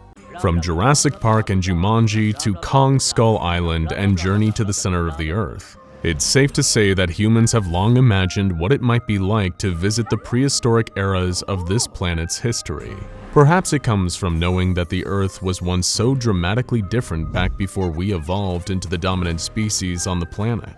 Then again, maybe the fantasy of traveling back to a land that time forgot is simply in the appeal of how cool it would be to see an actual dinosaur up close. Regardless of the reasoning, without access to a time machine, you would find it difficult to make your way back to any era of the primeval world. Unless, of course, you happen to accidentally stumble upon SCP-1265, also known as the Mesozoic Preserve. This anomalous location is an irregular landmass found within the basin of the Congo River in Central Africa. The oddly shaped portion of land, measuring 50 kilometers cubed, is mostly contained within the Democratic Republic of the Congo. However, around 15 of those cubed kilometers spill over into what is known as just the Republic of the Congo, the neighboring smaller country of the two that the Congo is split into. SCP-1265 appears, at first, to be a very unremarkable area, populated only by a sparse number of tribal villages. The place is mostly uninhabited, and in fact there is very little unusual about the local flora and fauna that marks it as being any different from the surrounding Congo basin. That is, unless you count the dinosaurs, of course. SCP-1265 is, as its alternate name might suggest, home to a number of remarkable species that are thought to have been extinct for many hundreds of millions of years. While they cannot be seen all roaming around the area like the famous moment from the first Jurassic Park movie, once every 30 days these creatures will appear in a group of approximately 5, collectively designated as SCP-1265-A. These dinosaurs are not necessarily those known to have their fossils found within Africa itself, but appear to be mostly heralding from the Mesozoic era, and only those that have evolved in similar climates to those found in the Congo basin. Now, while you might expect some of the big names to come rampaging through the jungle, we're afraid that we might have to burst your bubble. You will not find the likes of the famous Tyrannosaurus rex or the Brachiosaurus in SCP-1265. As a matter of fact, it's actually highly rare to find any species there that have been previously uncovered in North America according to the fossil records. The most relatively common American dinosaur species to appear as instances of SCP-1265-A are the Spinosaurus and Kentrosaurus, so you're in luck if your favorite Jurassic Park movie was Jurassic Park 3. SCP-1265-A dinos aren't all from the same period of the Mesozoic either, but the most common prehistoric eras represented in the preserve are the Cretaceous and Jurassic. There have even been a few Triassic-era dinosaurs spotted there, as well as several non-dinosaur reptiles. Petrosaurus and similar creatures are known to exist within SCP-1265, but are not commonly seen. There are, perhaps highly surprisingly, a number of dinosaurs that appear as instances of SCP-1265-A that do not match any known to be discovered on the fossil record. These new creatures are known under the collective designation of SCP-1265-a, instead of the uppercase A. The SCP-1265-a creatures are known to be unusually aggressive, especially when compared to their other counterparts that have been encountered within the preserve. Most of the time, even carnivorous species that appear in SCP-1265 are normally pretty docile and show no notable fear or aggression towards humans unless they are provoked. SCP-1265-a, however, tends to be the biggest exception to that rule. These unknown, unrecorded dinosaurs will often charge directly at any Foundation researchers on site when they arrive, and will even indiscriminately attack and viciously slaughter other animals around the preserve. For a time, the SCP Foundation was unable to determine the exact origins of these previously uncategorized dinosaur species that make up SCP-1265-a. That is, until some were found within the fossil record. These creatures that became identified and recorded through the discovery of similar or matching fossils soon ceased behaving with active hostility towards humans in SCP-1265. Any and all instances of SCP-1265-A are incapable of leaving the surrounding area that forms the Mesozoic preserve. Every time that one of the dinosaurs attempts to cross the border that surrounds SCP-1265, the creature will vanish from sight, completely dematerializing in the blink of an eye. The SCP-1265-A instance will reappear shortly after, within 3 kilometers from the border. On discovery, the dinosaurs appear heavily sedated, but still alive. The existence of SCP-1265 dates back so far that it even crops up in local folklore. According to historical records and various reports of numerous dinosaur sightings over the years, the Mesozoic Preserve is believed to have existed for almost 200 years. The SCP Foundation conducted interviews with members of local tribes, most notably a resident belonging to a nearby Mabashi village, who shed more light on the role some of the dinosaurs have had on their tribe's livelihood. One tribesperson noted that, while many of the creatures didn't eat people, there were occasional exceptions. One instance of SCP-1265-A that did appear carnivorous was known as Neguma monone, and was described as resembling a large snake that walked on all fours like a dog, with a big ridge over its back. This is most likely referring to either a specific Spinosaurus or the species as a whole. Then, there was a dinosaur that the local people called Mokele Mbebe, the largest of all the SCP-1265-A instances. This was apparently an aquatic or semi-aquatic dinosaur, capable of breathing underwater and large enough to cause tremors in the ground whenever it walked. Mokele was most likely a word for the Kamasaurus species. There was also Mibele, sometimes called the beast with planks in its back by the locals, referring to the Kentosaurus in SCP-1265. According to further testimony from the local tribespeople, the Mibelu and Mokele both possess features not present in most modern illustrations that depict such dinosaurs. Namely, almost all of them possessed feathers. They are almost like birds in that way, the tribesperson explained, but they do not fly. The ones that do fly have no feathers. Well, that might not sound as though it's in keeping with the scaly reptilian nature of most depictions of dinosaurs. There's actually some sense to this. You see, dinosaurs are mostly theropods, a subcategory of creatures that evolved into certain animals still alive today, but we call them birds nowadays. In the 1990s, at the Yishan Formation in Liaoning, China, paleontologists uncovered the first fossil evidence of feathered dinosaurs, with the bones of a Sinosauropteryx being the earliest fossils to bear imprinting that suggested dinosaurs had feathers. The same local tribesperson also believed the area of the Congo Basin containing SCP-1265 was hexed, given how none of the dinosaurs could leave without vanishing spontaneously. The same happened whenever one tried to take their meat or their eggs from the preserve. Apparently, a number of years before, a gang of hunters had managed to kill a Camarasaurus and attempted to take the creature's carcass from the area.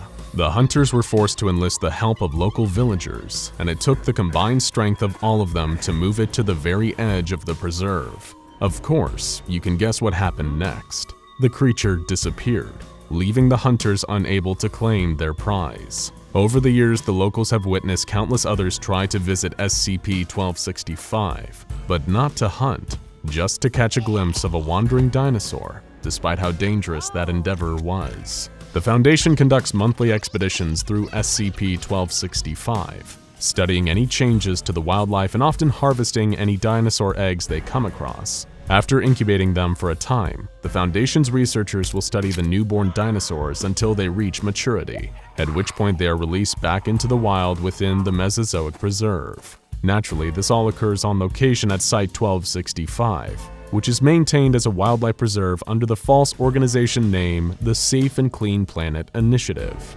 During one of these monthly expeditions, one Dr. Neal, a Foundation researcher, made a series of notes regarding the prehistoric wildlife contained within the preserve. According to Neal, there are a number of trilobites that dwell in the water.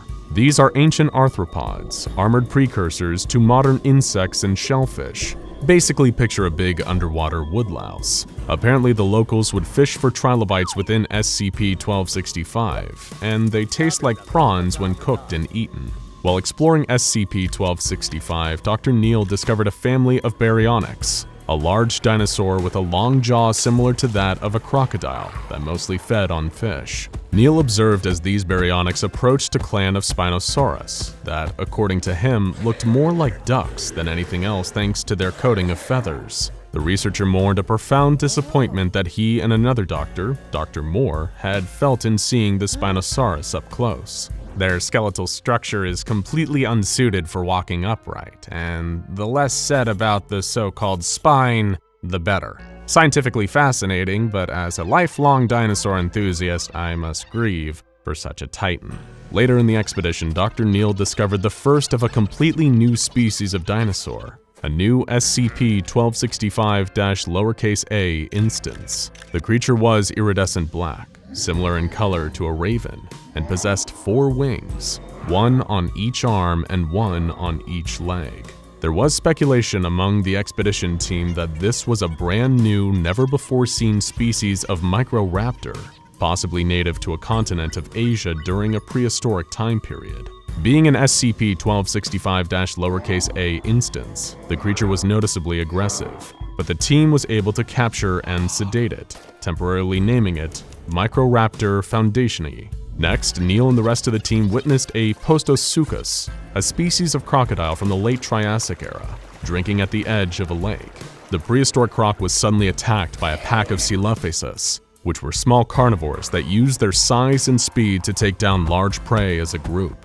They ate the Postosuchus, stripping it right down to the bone like a school of piranha ripping apart a cow in the Amazon. The intrepid expedition party then witnessed a fight between a Therizinosaurus and a Carnotaurus, wherein the victorious Therizinosaurus dipped its claws in the blood of its fallen enemy and used it to mark its territory, scoring trees with Carnotaurus blood. Finally, the group discovered yet another new SCP-1265-a instance, this time a Ceratopsidae. These were a subgroup of dinosaurs that were mainly 4-legged herbivores, including the likes of the famous Triceratops. This new Ceratopsidae, much like many others in the fossil record, possessed 4 short, stumpy legs, but only one singular horn for defense. When the Foundation expedition encountered it, it had been engaged in combat with a Pachyrhinosaurus, a horned Ceratopsidae highly similar to the Triceratops, but usually with a row of horns, or horns protruding from its frill, as opposed to the Triceratops's trio of horns. Unlike other members of the Ceratopsidae family, this new SCP-1265-a instance did not have the characteristic frill, instead appeared to have a pair of floppy ears at the top of its head. The newly discovered dinosaur was also, like the other SCP-1265-a instances, a lot more aggressive, and gored the Pachyrhinosaurus with its horn. At this current moment in time, it is unknown exactly how the dinosaurs in the Congo Basin actually came to be in SCP-1265. The fact that they cannot leave its borders suggests that they were placed there with the intention of being confined to that area. But there is no way of knowing if these dinosaurs were lifted out of their rightful place in time to the modern day. It could be that they survived for millions of years without evolving, or have perhaps traveled to our time from their prehistoric eras through some form of temporal gateway, a door through time. Unless, of course, someone spared no expense and grew these dinosaurs from scratch, but who'd be mad enough to try that, right?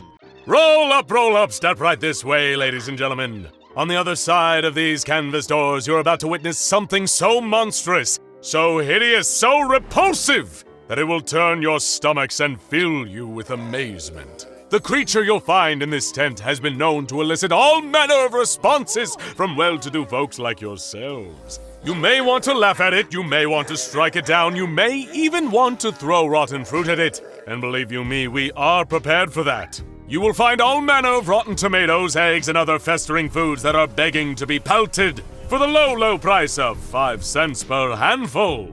If you follow me through these doors and gather around this cage quietly, perhaps you will see it. Wait for your eyes to adjust to the dark and hold your revulsion until you cannot bear it anymore. Only then will we get to look at the papery gray skin sagging loose over a swollen gut. Marvel at its tree-trunk legs, barely strong enough to support its own weight, its deformed trunk that hangs limp off the front of its face, and its ridiculous ears that flap nervously when it's afraid.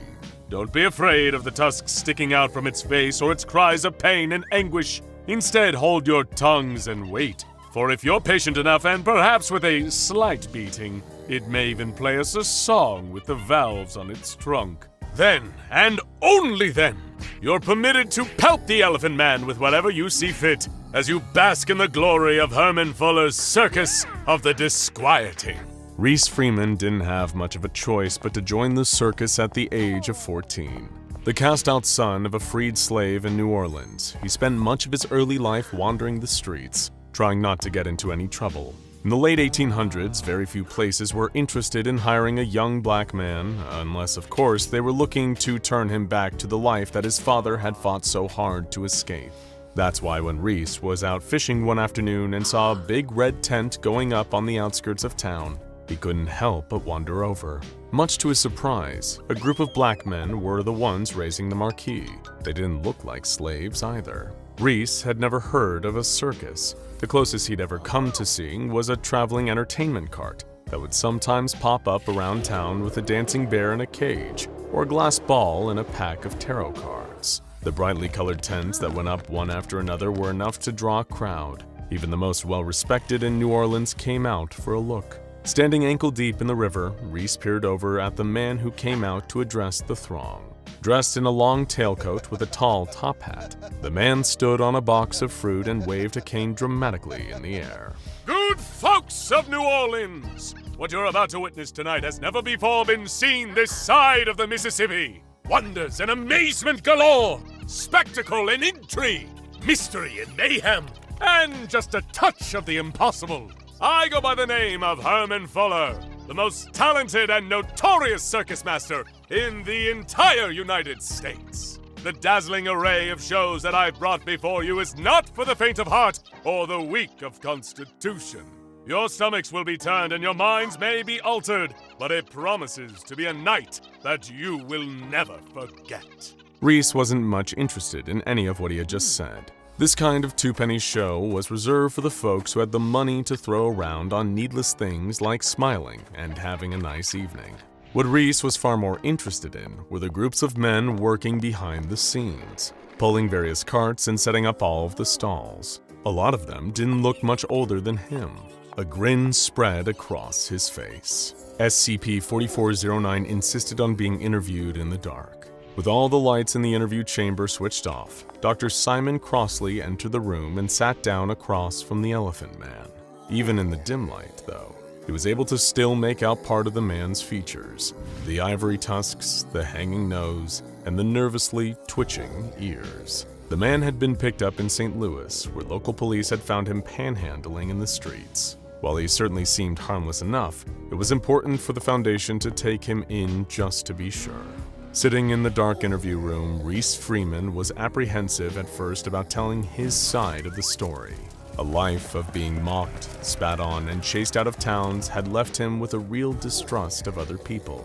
That was probably made worse by his apprehension at being put in another cage within the Foundation. He told Dr. Crossley that he was born as normal as could be, that his current ghastly affliction was something done to him quite some time ago, but as much as it pained him to recollect, it was a tale that he knew he'd probably have to tell. Dr. Crossley replied that he was all ears. It took Dr. Crossley a few seconds to realize his faux pas. SCP-4409 glared at him before continuing to explain how he was made the way he was. Reese Freeman had managed to land a job with the circus surprisingly easily, despite having no previous experience and no references to back him up. Herman Fuller took a shine to him. It was menial work, and not many folks were up to doing it, but since Reese had never had a job before, he didn't know any better. He started out at the bottom of the ladder, scraping out feces, washing down old cages, and carrying heavy crates. The once scrawny 14-year-old boy quickly turned into a stocky 17-year-old with broad shoulders and strong legs. They would travel from town to town across most of the United States, stopping off in major cities for weeks at a time to bring in as much money as possible before moving on. Reese didn't save much of that money, but he didn't mind. The fact that he got 2 meals a day and something to do with himself was enough. In fact, he kind of enjoyed sleeping on top of the carts as the horses pulled them across the dusty American roads. The one thing that always seemed to affect him, though, was that he was never allowed to actually see inside the tents. He would see folks come and go through the canvas doors week after week, but was never allowed so much as a peek inside himself. The older guys were responsible for throwing the canvas sheets over the cages, which would remain that way as they traveled. Not having seen much of the world at that point, Reese didn't have much of an idea of what could be in those cages. Perhaps some kind of animal from a foreign country, something from Africa or Asia. They made all kinds of noise. Reese said that most of them sounded like humans, but then they'd go and make strange animal sounds that no human mouth could ever produce. One night, his curiosity got the better of him. Hanging back before the crowds got into the tent, he sidestepped over to the entrance, making sure that no one saw him, and took a peek through the doorway. It was dark inside, too dark to make out much of what was happening. The crowd of people was standing between him and the cage, all jostling and leaning this way and that, trying to make out whatever it was that was inside. A screeching sound filled the air, making the whole crowd and Reese outside jump right. Standing on his tiptoes, he tried his best to see what was moving around in that cage. It seemed to be moving around like a person, lurching this way and that, but the sounds coming from it sounded more like a bird. And sure enough, after a moment, a huge pair of disproportionately ugly wings stretched out from either side of the creature, flapping and sending a rush of air through the tent so powerful that it blew the flap wide open in front of him just as Herman Fuller turned around to see him standing there. Reese bolted and hid behind one of the carts. He was going to be in trouble for this. He was sure of it. It was one of Fuller's only rules of the circus, and he had just gone and broken it. He was in the hottest water imaginable. But as nighttime fell and the dregs of the spectators wandered out of the tent, Fuller seemed to be in too bad a mood at all. Watching him from a distance, Reese got the impression that he might not actually be in as much trouble as he thought. Fuller caught his eye and came over, cane twirling and top hat sitting jauntily atop his head. Reese got off on the wrong foot, apologizing right away for spying into the tent. The circus master just laughed it off and slapped him on the back. Reese, my boy, don't worry about it. I've got much bigger plans for you. Much, much bigger. That night, as Reese lay in bed, he had a terrible dream about what he had seen in the tent that day. Circus of the Disquieting was certainly an apt title for this place. The image of that strange, shadowy bird person in the cage haunted his nightmares until suddenly, 2 pairs of strong hands gripped him and ripped him out of his sleep. He knew better than to fight back. This was surely going to be his comeuppance for breaking Fuller's rules earlier. They dragged him into the main tent where there was an oil lamp in the middle, illuminating what looked like a heavy wooden operating table. His wrists and ankles were strapped in, and then the 2 men left him alone. He had half a mind to scream, but with all the caged-up creatures from the circus around him, he doubted anyone would pay him much mind. It was almost an hour before Herman Fuller walked into the tent. By this point, Reese expected him to be walking in with surgical equipment, gloves, maybe even a saw. but the man had nothing in his bare hands. Herman Fuller asked him if he ever heard of Joseph Merrick. Reese didn't answer. Of course he'd heard of the Elephant Man. The whole world had been talking about Joseph Merrick for months. A man born so hideously deformed that people had compared him to an elephant, though the resemblance wasn't that convincing. This sentiment was clearly shared by Fuller, who placed one hand on either side of Reese's face and began to softly massage his cheeks, explaining how disappointed he was that Merrick didn't actually look all that much like an elephant. Reese's cheeks started to hurt as the man massaged him, almost as if he was stretching and pulling at his face, finding loose skin. The boy asked Fuller what he was doing. The circus master just smiled at him and explained that it was an old technique handed down in his family. A gift, he called it. He started touching Reese's nose, gently pulling at it with more and more pressure. Much to Reese's surprise, he felt his nose elongating, growing longer and longer in the man's hand. He tried to twitch his face and was starting to find that his new nose twitched along with it. The longer it grew, the more painful it felt, the skin and flesh from his head being ripped and pulled into a new shape. At several points, Reese felt ready to pass out from the agony, but the circus master kept talking to him, kept him awake through the whole ordeal as he molded the boy's face like clay into the shape of an elephant. Lying on the bench panting, Reese could see his trunk from between his two eyes. It was a nightmare. That was all it was. But then Fuller reached under the workbench and lifted out a small hand drill. One by one, he punched holes into the top of Reese's trunk, installing little valves like a trumpet as he went. Standing back to admire his handiwork, he told Reese that he would be his new favorite attraction. "My boy, I have made you into a star." The tusks did not come straight away. Over the course of several months, they slowly and painfully emerged from his deformed jaw. His elephantine legs were also not part of his initial transformation, but instead came as a result of health issues he developed while being trapped in a cage for several decades. Crowds of people would come and go, flocking to see the Elephant Man. Having spent the first part of his life constantly hungry, Reese was now being overfed every day. Hands would come to his cage and force him to eat rich, fatty foods, denying him any possibility of exercise. The broad shoulders and strong legs that he had developed while working at the circus melted away under layers and layers of fat. His skin went gray and papery, folding and wrinkling in on itself, either from Fuller's magic or just from a lack of sunlight. Whatever it was, with every passing day, Reese Freeman steadily became more and more hideous. SCP-4409 was stuck in the circus for much of his life. Eventually, Herman Fuller moved on and is currently being hunted by the SCP Foundation.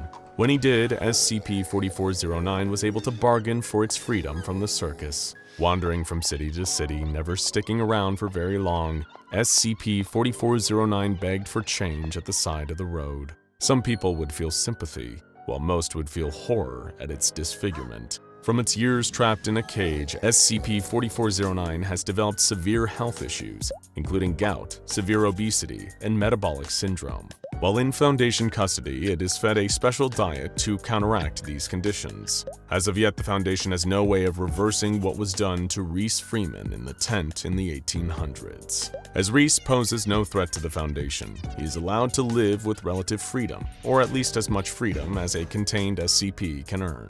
His health condition severely limits his mobility around Site-66, a low-security residential containment area. Unable to walk even moderate distances, SCP-4409 heavily relies on the use of a cane and a heavy-duty walker, capable of supporting up to 140 kilograms. Researchers listen intently at his door, waiting to hear if he's ever going to play a sad song on his trumpet, but no sound ever emerges, except for his heavy breathing and spluttering coughs. It appears that having spent decades locked in a small cage, a sedentary life is all he knows now. With every opportunity to exercise, read books, and take up new hobbies, SCP-4409 appears unable to engage with anything other than sitting and staring at the same spot on the wall every day. If an animal has spent its whole life living in a zoo and finds in its old age that one of the walls has fallen down, what use has it in taking a step outside? Bev had always loved going to the mall. When she was a child, it meant spending quality time with her mother, taking in the bustling sights of the stores, the enticing smells of the food court. When she was on her best behavior, she might be rewarded with a new toy, a soft pretzel, or a fistful of quarters to spend at the arcade. When she was a little bit older, first coming into her independent teenage spirit, the mall was a place of refuge, of freedom, somewhere she could spend time with her friends away from her family's prying eyes, trying on outfits she'd never be allowed to wear to school, filling up on free samples, and imagining what it might feel like to be grown up. But as Bev had gotten older, left behind childish things, the mall had started to die. She knew it wasn't her fault, but it was sad to watch the source of so many simple joys wither away bit by bit. Stores closed one by one, driven out of business by the convenience of online shopping. Slowly but surely, the thriving center of her suburban youth hollowed out, turned into a graveyard of commerce left behind in the endless march towards the future. The colorful signs and advertisements for coming attractions remained, but there were no customers. The phantom smell of uneaten Cinnabon lingered in the air. The lights were on, but no one was home. And then, the lights went out too. The city didn't want to deal with the abandoned mall's upkeep, but they didn't want to go to the trouble of tearing it down either, so they just left it there. There was a running joke in town that the last security guard to lock up the place had left the doors wide open and just let nature get inside and start taking its course. The mall belonged to the wild plants and animals again, a strange artificial enclosure where raccoons could scavenge and deer could hide from hunters and their rifles. Then, of course, the small town had done what small towns do best. It fired up the rumor mill. Worried parents passed around email forwards warning about dangerous drifters hiding out in the empty mall, or gangs conducting violent initiations there. Teenagers dared each other to go inside before chickening out and going home, riling each other up with promises of ghosts or evil store mannequins ready to attack. Children at recess or on scout camping trips gave each other nightmares, with stories of giant monsters hiding in the old building, waiting for lost kids to wander inside so they could gobble them up. Bev knew none of that was true. It couldn't be, but she still couldn't shake the curiosity she felt about the mall that the town had left behind. What did it look like now? What had the elements, the time, the influence of intruders, both curious and destructive, done to the place? She had never planned to get into urban exploring, but then again, she hadn't planned to move back to her hometown after flunking out of law school either. It was strange, being back in such a familiar place that now looked so different. She could try to adjust, could let her life fade into a gray routine of diner breakfasts and drinks at the one bar in town and endless cups of coffee, or she could find a way to lean into the inherent strangeness of being back home. When she bumped into Daniel, her best friend from high school, and he told her all about his new, slightly illegal hobby, she knew she had found the answer. He had a crew of fellow urban explorers, a term they preferred to use instead of trespassers, a mix of friends from high school and other exploring enthusiasts he had met online. Bev was casually interested, but not entirely sure if the dangerous hobby was for her, until Daniel mentioned the mall. Like Bev, he had continued thinking about it long after its official closing. He wanted to go inside, to see what had happened to it over the years, and to see if there was a crumb of truth to any of the rumors about what lurked inside. Bev didn't take that part seriously, but her fascination with the old mall was enough to convince her to join the crew on their expedition inside. Daniel provided her with a list of rules. Turn off your cellular data once you get there so the police can't prove you were trespassing. Bring water, bring a flashlight, and wear all black. The group agreed to meet about a mile away from the old mall, where they would park their cars, discuss their plans, and head inside. Bev felt a bit silly, lying to her parents about where she was going at her age, but she didn't want them to worry about her. She told them she was going to meet up with some friends at a dance club just out of town. They didn't bother to ask what kind of club she would wear a black sweater, black pants, boots, and a black knit hat to. She was happy to leave without any more scrutiny. As she drove out towards the abandoned mall, she gripped the steering wheel with sweaty, nervous hands. What was she thinking? What if something went wrong while they were in there? The old building could be full of exposed wiring and loose beams just waiting to fall down and crush someone. There could be a nest of rabid animals ready to defend their territory. She tried to shake off the sense of foreboding. Daniel and his crew had done this sort of thing dozens of times before. Everything would be fine. By the time she pulled up to the meeting spot and parked her car, Bev had managed to calm herself down. This would be a fun, weird night of poking around the ruins of her childhood, the remains of a long-gone piece of suburban Americana, and that was all. Nothing bad would happen. She introduced herself to the rest of the group, a pair of brothers named Mark and Lewis that she recognized from high school, and a young woman named Rachel, who didn't look a day over 20. She must have been one of Daniel's internet buddies. Is this everybody? Bev asked. Daniel nodded. This is the crew for tonight. Ready? Ready as I'll ever be. Bev shrugged and laughed. Everyone else nodded in agreement, holding up their various flashlights, excited to get into the mall and explore. The place was every bit as fascinating as Bev had hoped it would be. A mixture of almost untouched storefronts, clothes rotting off their eternal plastic mannequins beneath plastic signs advertising going out of business sales, and the wild world encroaching on what had once been a piece of suburban retail paradise. Spiderwebs hung along the walls, possums and rats skittered along the floors, vines crept along the remains of the fountain at the center of the food court that had long ago run dry. Bev screamed in shock as something ran across her foot, but when she cast her flashlight beam at it, she found that it was just a small raccoon running from the sudden intrusion on its home. Sorry, I'll keep my cool next time. She laughed it off. It's fine, it happens to me too, Daniel reassured her. You never quite get used to roaming around these places in the dark. But look, there's a lot of cool stuff to check out. He used his flashlight to illuminate the food court, specifically the soft pretzel stand. On top of the stand, leaning precariously to one side, was the enormous model of a soft pretzel that had once attracted hungry shoppers looking for a snack. Hungry? He quipped. Bev couldn't help herself. She pulled out her phone and snapped a picture. It was creepy.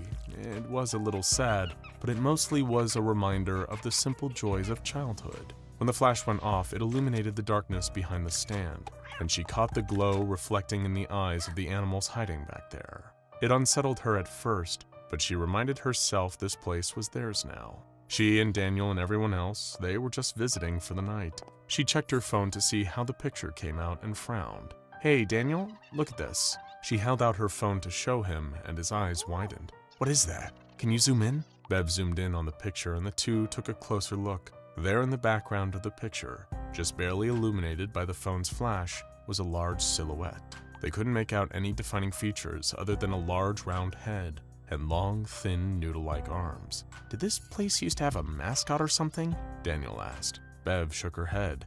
Not that I remember. Huh, Daniel sighed. Weird. Anyway, where'd the others go? He looked around for their flashlights or any other sign of life. Guys? Did you get lost? His voice echoed through the wide, empty space, but no one responded. Hello? Bev called out, a chill running down her spine. Only minutes ago, she had heard the others laughing and joking around as they explored the other end of the mall. But now, she couldn't hear a thing.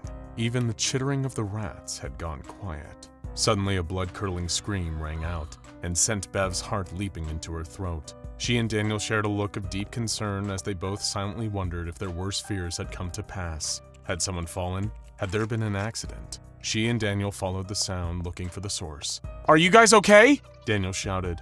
The lack of response spoke volumes. Whatever had happened, the rest of the group was in big trouble. Bev quietly kicked herself for neglecting to bring a first aid kit. Finally, the two reached the other end of the mall, where the scream had sounded like it was coming from, but there was no one there. Only a dark, wet smear along the ground. It looked incredibly fresh, and it smelled metallic, violent. Bev didn't have to look more closely to tell that it was blood. Whatever had happened to the other three, she wasn't sure they were going to find them alive. Daniel reached into his jacket pocket and pulled out a small pocket knife. It's not much, but just in case. He held it out in front of them as they walked, following the trail of blood. Something crashed to the ground behind them, and Bev whirled around to see a large steel beam only feet away. Any closer and they would have been crushed. Her eyes darted around, searching for any more potential danger, and then she saw it. Up in the rafters by the ceiling was a strange figure. It was unlike anything she had ever seen.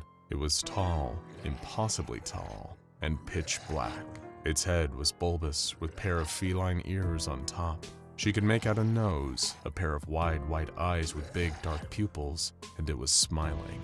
A broad, wicked smile filled with jagged blood-stained teeth. Its hand looked like enormous white gloves. It was almost like she felt ridiculous thinking this, even as terror prickled at the back of her neck, but it looked like an old cartoon, the sort of thing her grandmother used to watch, except those always looked friendly, even if they were a little unsettling. This thing, it looked evil. At first she thought it was some sort of twisted graffiti, or a statue left by a macabre experimental artist, but then it moved. The creature tilted its head to the side, its smile broadening and its pupils dilated.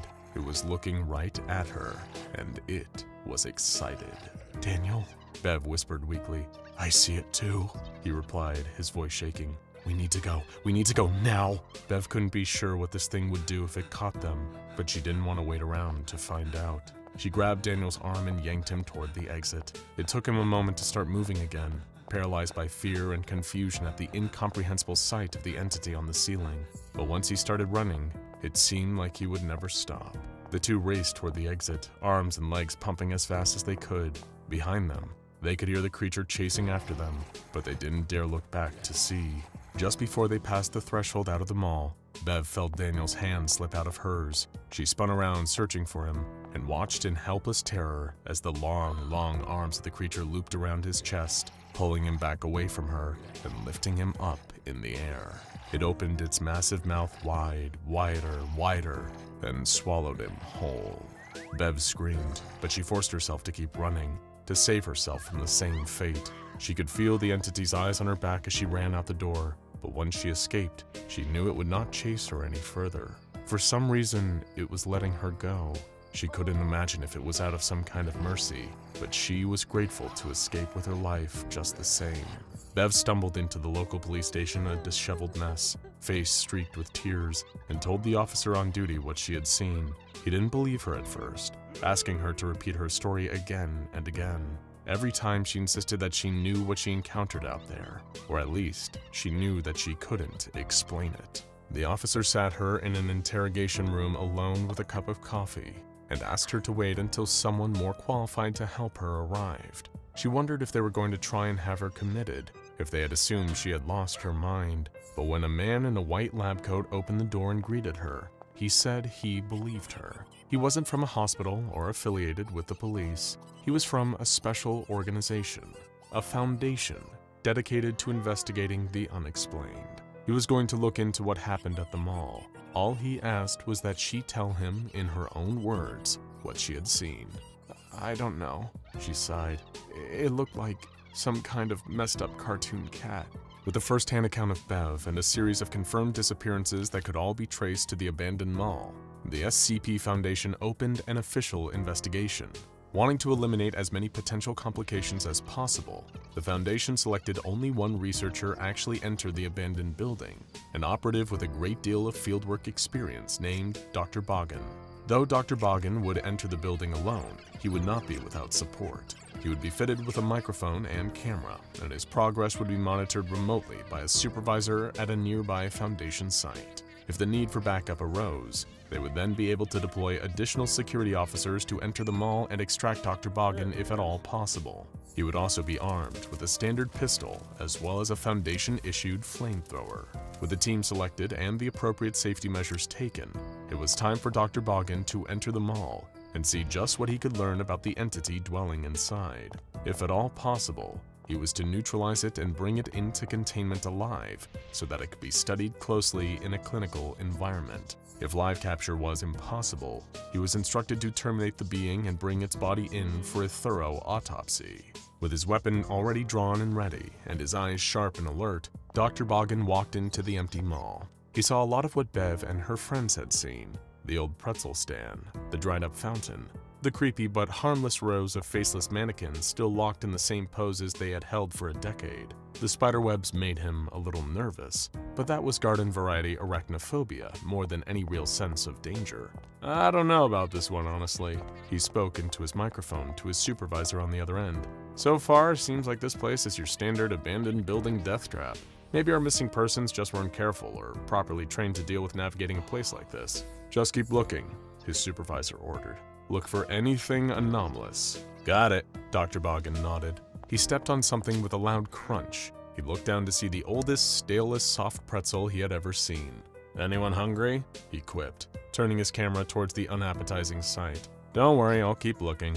He carried on walking, heading past a shoe store, a music store, some kind of novelty porcelain figurine store. He stopped at the toy store when something eerie caught his eye. "You guys seeing this?" he asked. "What is it, Boggin?" his supervisor replied. "Just this creepy stuffed animal thing, the cat right over there. I don't like how its eyes follow me when I walk by." "I don't see a cat." Sure enough, when Dr. Boggin did a double take, the strange cat-like toy was nowhere to be seen. "Well, there's your first anomalous activity," he joked, though his heart was beginning to pound nervously in his chest. "Keep looking." He nodded and continued his patrol of the area. He couldn't get the face of that thing that wasn't a toy out of his head. Its eyes, like the old Felix the Cat clock his grandparents had in their guest room. That thing had scared the hell out of him as a kid. He could never sleep in the room with it. All he could think about were its eyes going back and forth, back and forth. He stopped in his tracks. He thought he could hear the sound of a ticking clock, clear as day, just behind him. He turned to look, but there was no clock. Nothing but darkness and emptiness, the same as everywhere else. He felt something suddenly tugging at his foot. He looked, expecting to see an animal pulling at his shoelace, something ordinary, but instead, he saw long, pointed fingers curling around his ankle. He couldn't see what the fingers belonged to, couldn't see a body, but could only see a long, looping snake of a shadowy arm curling around the corner up ahead. Before he could tell his supervisor what was happening, the hand had grabbed hold of him and was dragging him across the ground. The hand lifted him off the floor, then dropped him back down. He felt the lens of his camera break. "Are you okay? We lost visuals." "No! No, I'm not!" he shouted as he looked up into the face of pure evil. Its pupils were dark and endless, its eyes bloodshot, its teeth bared. "Do not send backup! I repeat, do not send backup!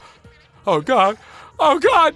The audio cut to static, and the signal was lost. Dr. Boggin's body was never found. The entity referred to as Cartoon Cat was given the object class Keter, regarded as highly dangerous and nearly impossible to contain due to its reality-bending nature.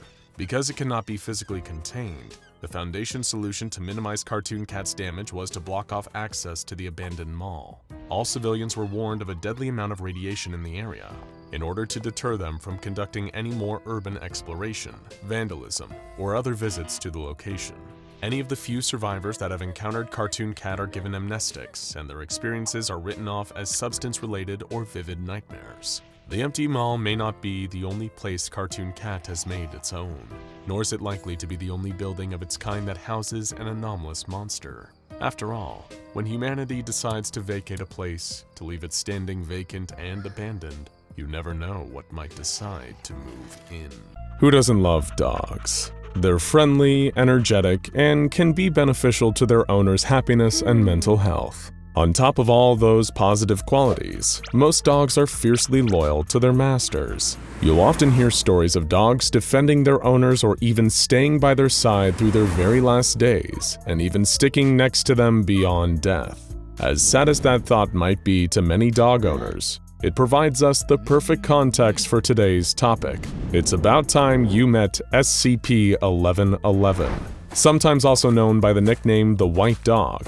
This moniker actually refers to one of the two halves of SCP-1111, namely the former, SCP-1111-1, while its counterpart is simply known only as SCP-1111-2. As you may have already deduced, SCP-1111-1 is, or at least appears to be, a fairly common domesticated dog. Sporting white fur that gives it its nickname, the White Dog is a cross between two different popular breeds, the German Shepherd and the Labrador Retriever. However, upon closer inspection, this particular pup is a far cry from one you might see fetching sticks or chasing squirrels at the park. For one, this dog never eats or drinks. Under normal circumstances, that would be worrying behavior in any dog, but in SCP-1111-1's case, it comes second to the fact that this dog is partially see-through. Now that's definitely not normal. In actual fact, this pooch is pretty far from ordinary. It seems to be at least semi-translucent, not quite as much as we usually picture a ghost or hologram, but also not fully visible like a living being. In fact, how clearly visible the white dog is can vary depending on how close it is to 1111-2. Any further than 500 meters away and the dog will gradually grow more and more transparent, but not fully invisible. But visibility isn't the only thing that shifts with 1111-1's distance from its other half. The size of the dog also changes. It remains standing at 150 centimeters when directly beneath 1111-2, and gradually gets smaller the further and further away from 1111-2 it gets. Finally, there's its eyes. SCP-1111-1 possesses a distinct pair of glowing red eyes, the brightness and intensity of which increase the closer it is to 1111-2. So let's recap. So far, we have a strange white dog with glowing eyes that changes size and becomes more or less visible the further it gets from a secondary element. But if the white dog is SCP-1111-1, then what forms this second part of SCP-1111? Well, if you were to look close enough at the white dog, you'd notice the red collar that it wears around its neck. And hanging from that collar is a tag, on which is printed one single word: loyal. It's certainly a fitting word to describe 1111-1. Why? Because SCP-1111-2 is presumably the dog's master, or rather, its master's dead body. Dressed in an old, worn business suit and formal dress shoes, SCP-1111-2 appears to be a deceased male of indeterminate age. The precise identity of this man has proven next to impossible for Foundation researchers to determine. The condition of his suit and shoes have deteriorated so much that it has been difficult to even identify the original company that produced the clothing worn by the corpse. As for his cause of death, well, that unfortunately seems all too obvious, given that the 1111-2 body always appears the same way, hanging from a tree with a noose around his neck. Foundation staff observed the two parts that make up SCP-1111 have noted that 1111-2 will occasionally make quick, violent twitching movements. These random jerks and spasms of the corpse are consistent with those exhibited by a person who is dying from asphyxiation, and often researchers have heard the body making desperate gasps for air. The closer his white furried canine counterpart is, the more frequent and violent these motions and sounds will become. It's almost as if SCP-1111-2 has somehow been trapped on the very brink of death, reliving those final moments over and over again, all while guarded by his loyal white dog. If left alone and not interfered with, the white dog will lie down just beneath where its master's body is hanging. The dog never sleeps, nor does it require any food or water, and does not even seem to breathe.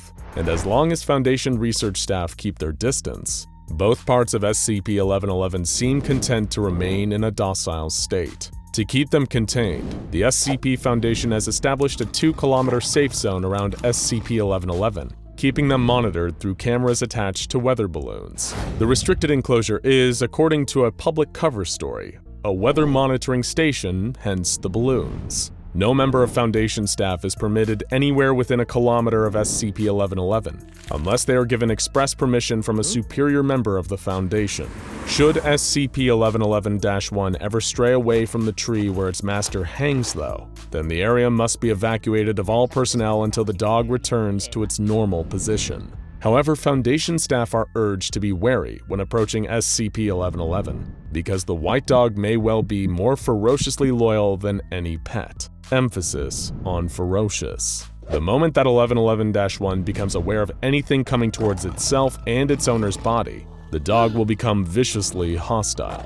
Regardless of the person or object coming towards it, the semi-corporeal canine will attempt to attack and destroy the intruder. In this state, the white dog exhibits even more dramatic physiological differences from a normal domesticated dog. Video footage recorded by the SCP Foundation shows that the dog is capable of reaching incredible speeds of up to 60 kilometers per hour, which is, of course, considerably faster than an average canine. The white dog can also reach a height of 6 meters when jumping up into the air, and has teeth and a bite strength powerful enough to tear through armor plating composed of 15mm thick titanium. Given the entity's speed, aggression, and translucent qualities, Any attempts by the SCP Foundation to neutralize the white dog or even capture it for closer examination have ended the same grisly way for the staff members who tried. The creature's fierce loyalty defending its owner's body also make it incredibly difficult for Foundation staff to even get close enough to SCP-1111-2 to properly study the remains. As we said before, that loyal tag around the dog's neck is certainly an accurate description. On a date which has been redacted from its file, an incident occurred involving SCP-1111 and a team that consisted of a number of Foundation agents. This team had been ordered to neutralize the white dog and transport the anomalous animal to a containment facility. Attempting to evade the creature's direct line of sight, the agents approached the hanging body of SCP-1111-2 from the north, the opposite direction to the way the dog was facing.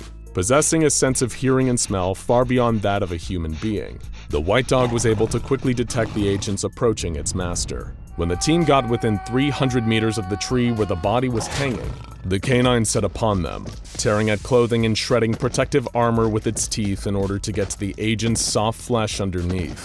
One of these agents fled, running as fast as they could from the area. But of course, this was a futile move, as the white dog quickly noticed and began to pursue the Foundation agent with its superpowered speed. As it chased them, the surveillance cameras recorded SCP-1111-1 decreasing in size, becoming harder to see with the naked eye the further it ran from the tree. The dog's speed began to decline too. The further the dog got from the tree with the noose, the less the body hanging from it seemed to be spasming too. When the white dog had reached 900 meters from SCP-1111-2, the corpse was seen to stop moving entirely, frozen and stiff as one would normally expect a deceased body to be. Realizing how far away it was from its master, SCP-1111-1 froze. Appearing unsure for a moment, it turned to look towards the body of its master, perhaps sensing that the random jerks and post-mortem movements had stopped. At this point, the dog howled and sprinted back towards the tree, causing the corpse of its owner to begin twitching yet again. Footage of this incident showed that the white dog was impervious to conventional weapons, and any rounds fired at the canine by Foundation agents merely passed through its ghostly body. However, its claws and teeth were very much solid, and it was able to slaughter almost all the agents, save for the one who fled, who ended up being the sole survivor of the encounter. Following this disastrous mission, the O5 Council issued an order that, in order to protect the lives of Foundation personnel, only remote-controlled drones and expendable D-Class personnel would be permitted anywhere near SCP-1111. Shortly after the previous incident, a group of D-Class were sent into the area around the tree where SCP-1111-2 was hanging, this time approaching from multiple directions at once. But this only led to the same results, as the white dog began to quickly move between each of the D-Classes, killing them one after another. Only one, D-83011, was able to make it close enough to the corpse to make any noteworthy observations. As they approached, the hanging corpse of SCP-1111-2 seemed to slow its jerks and twitches, and the body did something that had never been seen before. It opened its eyes. It raised its arms towards the approaching D-Class in what looked like a welcoming hug, only for D-83011 to be torn to shreds by the white dog moments after. Cameras nearby picked up more previously unseen movement, namely the owner's mouth moving almost as if he was saying the words, "No, down boy." But soon after, the corpse fell limp again and resumed its normal twitches. Following this, the Foundation have theorized that the white dog could possibly be contained by somehow removing its master's body from the area. Some staff have also noted that SCP-1111 shares certain traits with SCP-023, a similar anomalous creature also referred to as the Black Shuck. Much like the white dog, the Shuck also possesses a ghostly canine form, and appears to be the same large dog-like creature that is referenced in ancient folklore from throughout the British Isles. According to legend, the Shuck appears to travelers at crossroads, serving as an omen of bad luck, impending disaster, and is even thought to be one of the Hounds of Hell itself. SCP-023, like SCP-1111, also has anomalous abilities that focus on geographic space. In the Black Shuck's case, anyone it detects approaching it will die or lose a member of their family within a year. Researchers working for the Foundation believe that SCP-023 and SCP-1111-1 could be related, or even instances of the same phenomenon. a sort of dog yin and yang. But since they have still, as of yet, been unable to capture the white dog, it has been impossible to verify this. The SCP Foundation will no doubt keep trying though. While testing may have been suspended for the time being, they always know where to find SCP-1111-1, beneath its master's hanging body, guarding it for all eternity. A D-Class prisoner enters the chamber. It is quiet, save for the subtle whipping sounds coming from a bizarre shape in the middle of the room. Upon closer inspection, it becomes clear that the floating object isn't one entity, but a mass of smaller objects, all floating and thrashing in the air. Their ammunition, of various calibers and sizes, spinning around in a spherical form. The D-Class becomes nervous, but is ordered to proceed by Foundation personnel. Slowly, inch by anxious inch, he advances closer towards the mass of bullets. His heart knocks harder against his chest with every step he takes. The thumping begins to deafen his ears. He could feel his throat tightening up as the blood rushes to his head and sweat starts to form on his brow. The sound of the thrashing gets louder, with legs trembling and fingertips numbing. The D-Class opens his mouth in an attempt to let in a gasp of air to calm his nerves. But before he could even take a full breath, and in the blink of an eye, countless bullets suddenly burst forth from the mass, spraying the D-Class relentlessly with ammunition and killing him instantly. The Foundation personnel watching this from safety note down the events as they ponder the question: why does this mass of living ammunition act so volatile? Why are some able to approach it safely while others are killed? What is the secret of SCP-577? Classified as Euclid, SCP-577 began as one of the most mysterious objects in Foundation custody. An animated mass of ammunition. Those who are able to get close enough to it observe that the plurality of bullets inside were 9mm, accompanied by a selection of 10mm and 45 caliber rounds. The bullets are normally calm, moving in predictable patterns and occasionally shifting the mass to reflect other shapes, including cats and dogs. But something else about the mass concerns the Foundation more and more. The mass is growing. It is dramatically larger than it was when it was first acquired by the Foundation, and it seems to be adding approximately 1,000 bullets per year. This raises the question, can it be contained permanently? Currently, it is held in a standard large containment unit, but its quarters have been reinforced with the Foundation's best steel blast shielding. Due to the danger to anyone who opens the door, the entire facility is handled with remote technology and can only be opened by approved personnel. But someone needs to check that everything is stable. The Foundation learned the hard way that entering the containment unit was a bad idea. Any Foundation staff, ranging from a high-level scientist to a standard security officer, is met with immediate hostility from SCP-577's massive bullets the second they approach the entity. The bullets shoot out from the mass with speed of a standard handgun, aiming directly at their target. This indicates that SCP-577 is intelligent, it is capable of seeing and reacting, and it hates Foundation personnel with a passion. Fortunately, the Foundation doesn't have to sacrifice its permanent staff. SCP-577 is not the first entity to react with hostility towards its captors. After all, few of the specimens are happy to be permanently contained in secure facilities. So it was determined that D-Class personnel would be sent into the facility twice a year to inspect it for any damage, making sure the entity was still secure, and test SCP-577's reaction to the presence of different people not from the Foundation's staff. And that's where things got interesting. Many of the D-Class personnel didn't trigger the entity at all, resulting in neutral behavior. However, those D-Class who were initially Foundation staff and demoted due to broken policy were met with the same hostility as current staff, indicating that SCP-577 was not going to be fooled easily. The same happened with some D-Class with a specific background, who was immediately sprayed with a violent hail of bullets causing injury or death. Upon investigation, every single one of those D-Class was revealed to previously be a member of law enforcement. However, some D-Class personnel were met with a very different reaction. These people were the most likely to see the other side of SCP-577 when it reduced its hostile stance and instead took on a friendly form, appearing as a dog or cat. It would even approach the D-Class in a welcoming manner. This was most likely to happen when the D-Class was formerly homeless or had spent time in the prison system. But one incident brought SCP-577's true nature into a new light.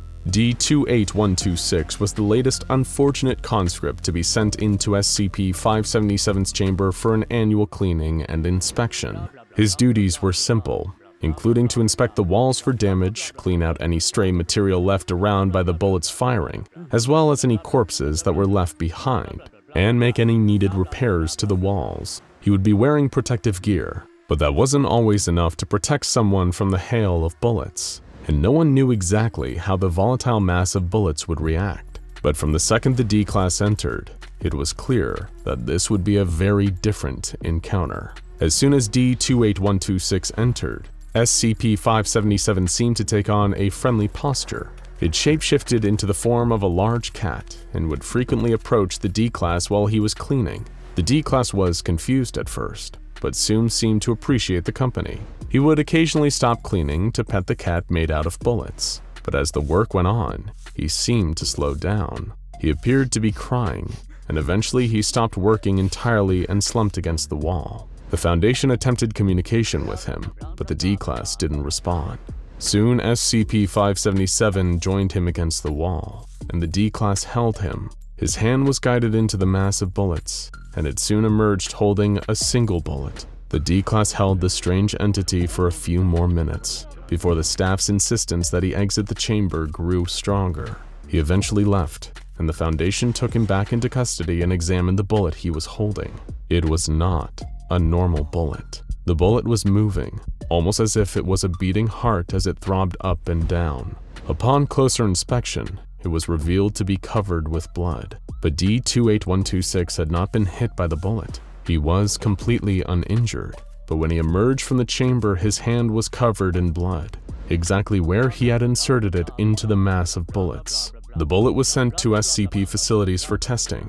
The blood was not a match for D-28126, but it was genetically similar, like a relative. The D-Class was brought back into the interrogation chamber and the bullet was returned to him. He was apparently linked to SCP-577 somehow, and identified himself by his name, Arturo Rojas. His interviewer, Dr. Vanderbilt, asked him to explain what happened, and Arturo explained that the mass of bullets didn't just turn into a cat. It turned into a cat he knew as a child, which had a uniquely shaped tail that he would recognize anywhere. The cat that was once helped by Arturo and his brother. Arturo was questioned why he quit working and began crying, and revealed that he heard the mass of bullets say something barely audible. SCP-577 had whispered, "I'm sorry." But what would a cat have to be sorry for? Arturo became angry when Dr. Vanderbilt questioned this, but Dr. Vanderbilt continued and conceded that Arturo recognized the cat somehow. He prodded Arturo to share the rest of his story, and Arturo eventually revealed the root of his bond to SCP-577. Arturo and his deaf brother Ricardo were homeless at a young age, after their mother threw them out. While they were living on the streets, they met a cat that they gave a little of their food to from time to time. The little cat became their constant companion. They named him Duck, after Arturo's brother's favorite sign language gesture. But tragedy was just around the corner. Duck and Ricardo were inseparable, with the little cat essentially becoming a therapy pet to the boy. But one day Ricardo encountered a police officer. The deaf boy couldn't understand the officer's orders, and the officer didn't know or didn't bother to use sign language. Ultimately, bullets were fired. Ricardo was killed. Another unarmed young man killed in a police shooting, and Duck was left alone. But the cat had one more job to do. He had led Arturo back to his brother. The area was swarming with police, and Arturo never got a chance to say goodbye. He lashed out at the only one he could, Duck. The cat tried to comfort his surviving person, but Arturo threw rocks at the cat and chased him away. He never saw the cat again and was left alone with his grief. He saw on the news days later that the officer was cleared in the shooting. His brother was blamed for threatening the officer, and the news implied that Ricardo was a gang member. Arturo was left without closure until SCP-577 entered the picture. Dr. Vanderbilt expressed his sympathies, but wasn't sure what any of this had to do with the entity. Arturo explained further why he started crying when he felt the pulsating bullet. He spent years sleeping next to Ricardo, and he recognized his brother's heartbeat. The bullet was his brother's heart, or at least contained his essence. And for the first time in 10 years, Arturo was able to make peace not just with the cat he had rejected out of grief, but with the brother he had lost far too long. The Foundation had answers, but they only led to more questions. Arturo had pulled a single bullet out of the massive SCP-577, and it was the one containing his brother's heart. Was this the bullet that killed Ricardo? Was every bullet in the mass one that killed a person? Was the mass growing with every new death? And if that was the case, did the mass contain the memory and pain of every life a bullet took? If so, that would explain the compassion the entity seems to hold for those who had been homeless or imprisoned, as well as its intense hostility for any sort of law enforcement figure. For now, SCP-577 remains stable and contained within its unit, needing only standard upkeep of its cell to avoid any breaches. But as it continues to grow, Foundation authorities worry that it may get strong enough to eventually breach containment. But this is a tricky case for the Foundation. The entity's growth is out of their control, and nothing they've done to date has stopped or slowed it in any way. It seems something on the outside is making it grow, and shows no sign of slowing down anytime soon. When you see some of the monsters and entities they try to contain, it's easy to think of the SCP Foundation as the good guys. And granted, when you observe the magnitude of threats like the Scarlet King, it's hard for anyone to not look like a downright moral paragon in comparison. But the Foundation aren't always knights in shining armor. Sometimes they themselves have committed horrific atrocities in order to keep their supernatural subjects under wraps and keep the rest of us safe from anomalous terror. Nowhere is that more clear than a deadly incident that occurred in 2010.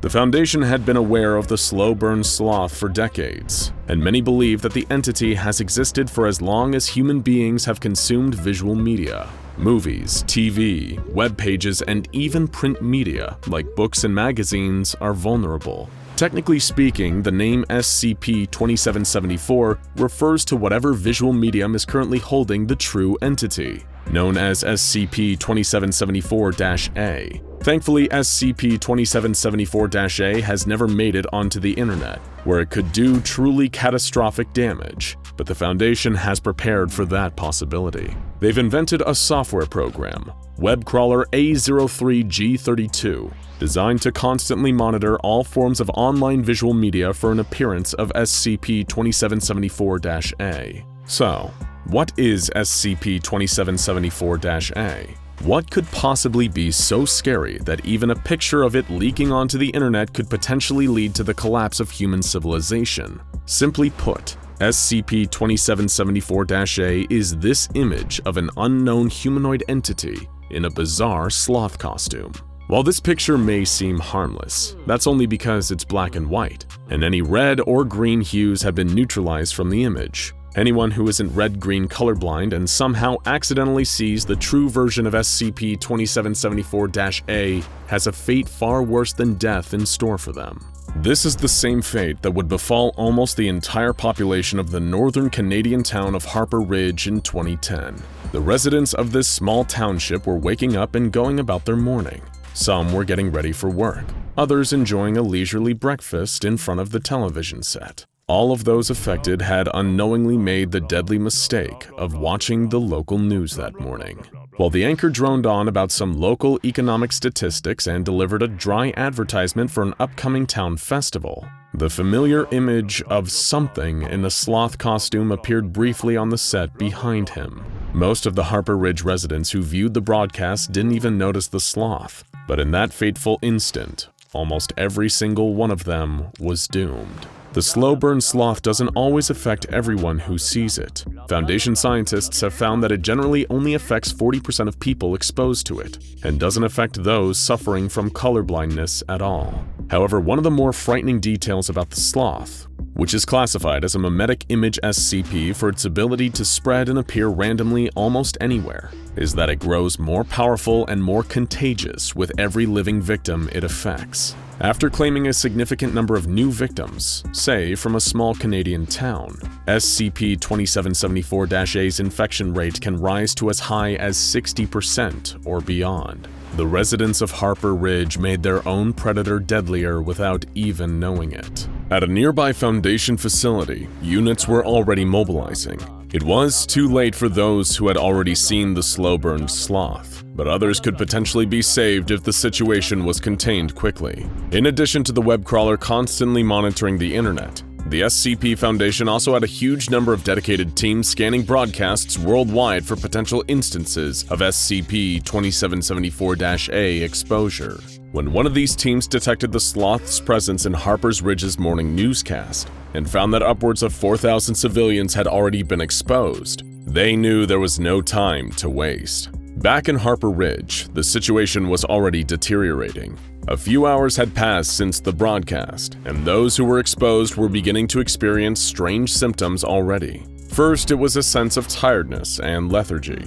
Then, an unusual heaviness to their body, as though they were experiencing sudden, extreme muscle fatigue. People exposed to SCP-2774-A also experienced clouded cognition. Even thinking straight became a real struggle. It was at this point that the true effects of witnessing the slow-burn Sloth began to take hold, around 6 hours after initial exposure. Little by little, the infected lost all cognitive functions and higher-level decision-making abilities. Their bodies still acted out basic movements very slowly, seemingly just as a result of muscle memory, but they had no control over what was going on. They became, essentially, living zombies, trapped in their own bodies and only dimly aware of it. This horrifying experience was completely consistent with prior Foundation research into the effects of viewing SCP-2774-A. And in a twist almost crueler than permanent zombification, victims of the slow-burn Sloth are randomly allocated around 150 seconds of lucidity every 24 hours, before being forced back into their zombified state. Just as 4,000 of Harper Ridge's residents were beginning to experience these effects, all local communication channels to the town were cut off by the Foundation. Well-equipped teams of Mobile Task Force operators began arriving on the scene shortly after, accompanied by a number of containment units in the form of buses and trucks. Lucky for them, the zombified victims of the slow-burn Sloth were incredibly docile and compliant by nature. Shepherding all 4,000 of them into the containment units were almost like working with cattle. Some non-infected local residents attempted to protest the sudden abduction of their zombified loved ones. These residents were subdued and either had their memories wiped with Foundation amnestics or were terminated on sight. Like with almost any conceivable situation, the SCP Foundation already had measures in place for a mass exposure event like this. All in all, a mere 4,000 was still on the low end of the potential infection scale. The 4,000 victims were secretly taken to Site-116, a Foundation testing site under the direction of Dr. Martin and his second-in-command, Dr. Clara Chung. There, they'd already been pursuing research on approximately 2,400 infected subjects from prior incidents, including Foundation personnel who were accidentally infected during the monitoring process. Thus far, it seemed that the condition caused by witnessing the slow-burn Sloth was incurable, and with 6,400 known living victims situated at Site-116, SCP-2774-A was at an unprecedented level of power. All site personnel were instructed to proceed with caution and carefully observe the behavior of their new test subjects. Dr. Chung spearheaded the majority of the hands-on research into the infected residents of Harper Ridge and observed some interesting phenomenon in the victims' behavioral patterns as the condition escalated. The infected subjects, even in their largely zombified state, developed an almost fanatically religious obsession with the image of the slow-burn Sloth. When left to their own devices, they would create idols of SCP-2774-A. These included amateur sculptures made of hoarded garbage, images drawn of the Sloth with any materials they could get their hands on, or even writing obsessively about the Sloth. Dr. Chung speculated that this behavior was perhaps an act of appeasement on the victim's part, hoping to somehow sate the slow-burn Sloth and lessen its effects on them through worship. However, she would later find out that the truth of the matter was far more disturbing. Initially due to their largely docile states, the subjects imprisoned in Site-116 were given a relatively long leash. The subjects were even allocated 2 hours a day for social interaction with fellow subjects at mealtimes and during a designated recreational period. During these times, the subjects would often trade their slow-burn sloth effigies with one another. However, Dr. Chung revoked the social interaction periods and began confining the subjects to separate Euclid-class containment cells when violence began to break out between them. It became clear that during their 150-second periods of lucidity every 24 hours, the subjects would become extremely distressed, agitated, and even aggressive. Dr. Chung also ordered any idols, from trash sculptures to doodles and notes on fragmented scraps of paper, to be destroyed immediately. At its new increased power, the Foundation became concerned that SCP-2774-A may develop the power to manifest through these images. No meaningful headway was being made on a cure for the condition, so something needed to be done before the situation got out of hand. In hopes of gaining a better understanding of the internal processes of slow-burn sloth victims, Dr. Chung decided to conduct a series of interviews with the subjects under her care. 2 such subjects, Subject 0866 aka David and Subject 7444 aka Claire, were isolated for a 24-hour period in hopes of catching them during their daily 150 seconds of lucidity. Dr. Chung and the Foundation found the results of these 2 interviews to be as illuminating as they were utterly terrifying. When David regained lucidity, he was in a state of extreme agitation and showed an unsettling fixation on the clock in the Site-116 interview room. Under direct questioning from Dr. Chung, he revealed that slow-burn sloth victims are fully aware of what's happening during their zombified periods. He compared the sensation to being a passenger, trapped and bound in a vehicle over which they have no control. However, in this state, victims are also unable to hold a thought consistently for longer than 5 seconds. This leaves them in an almost constant state of disorientation. Worse still, David describes that victims are subjected to near-constant hallucinations of the original sloth image, guiding and controlling their movements, almost like a puppeteer. Thanks to the clock, David was aware of when his 150 seconds of lucidity were about to come to an end. After apologizing for what he was about to do, David lunged at Dr. Chung, causing a guard present in the interview room to shoot him dead for Dr. Chung's protection. Dr. Chung's interview with Claire echoed the same sentiment. During her 150 seconds of lucidity, Claire first begged to be killed, before divulging further details about the zombification state. She would describe hallucinations of the slow-burn sloth stalking her constantly and controlling her movements. In some cases, the sloth would force her to open her eyes all night, while it stands next to her bed and screams at her. As Claire's 150 seconds of lucidity ended and she became non-responsive, Dr. Chung put in a request for Claire's termination, a request that was fulfilled 3 days later. The third interview with Subject 9225, also known as Jason, showed that SCP-2774-A appeared to be manually starting the fights between the subjects, perhaps even for its own sadistic amusement. He also stated before the interview's conclusion that the image of the sloth in his hallucinations was becoming darker and more tangible, almost like it was becoming a real physical being, which was an unprecedented phenomenon. Dr. Chung was, for the first time in a while, truly afraid. It seemed by all accounts that SCP-2774-A's power was growing considerably as a result of its huge number of active victims. Its infection rate had likely risen well above 40%, and its ability to manifest would likely be on the rise too. If the slow-burn sloth was able to manifest on a national broadcast, millions would be infected, to truly apocalyptic results. Dr. Chung only saw one solution that might curtail the entity's growing power, but it wouldn't be pretty. She devised a procedure known as Procedure XXJ9. As part of the procedure, additional staff were brought into Site-116 immediately.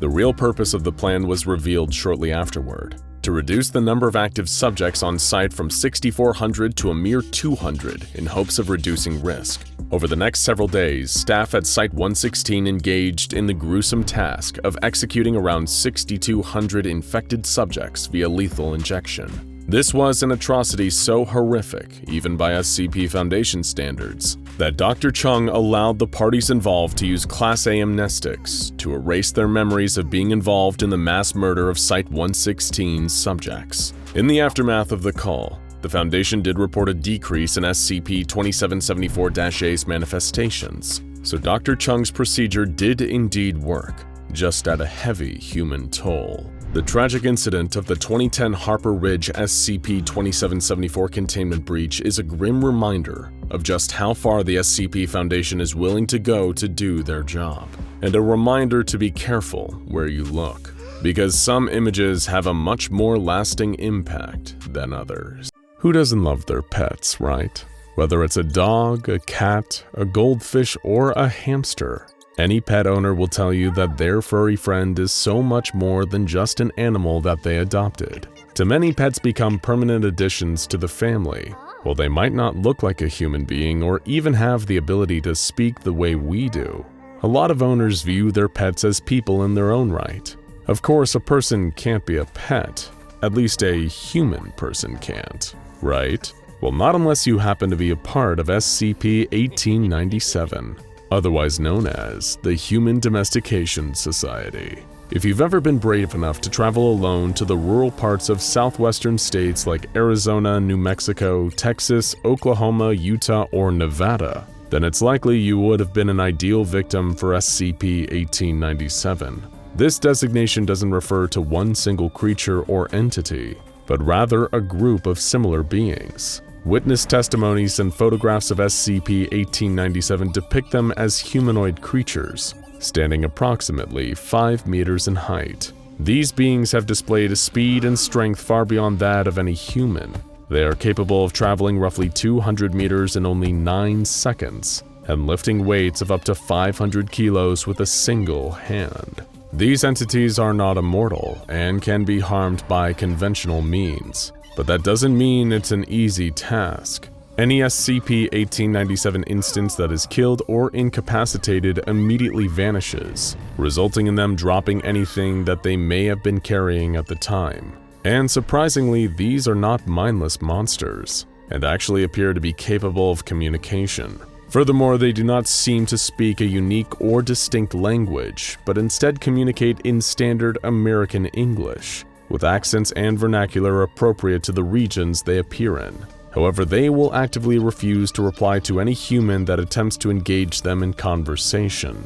Now, these creatures don't spend every waking hour of the day roaming around the states of Texas, Oklahoma, and all the others we listed. If they did, it's likely a lot more civilians would have spotted them by now, and would probably live their lives in fear of these gigantic 5-meter-tall humanoids. But instances of SCP-1897 will only manifest if certain specific criteria are met, and these are as follows. To encounter SCP-1897, a person must be alone or part of a group of no more than 2.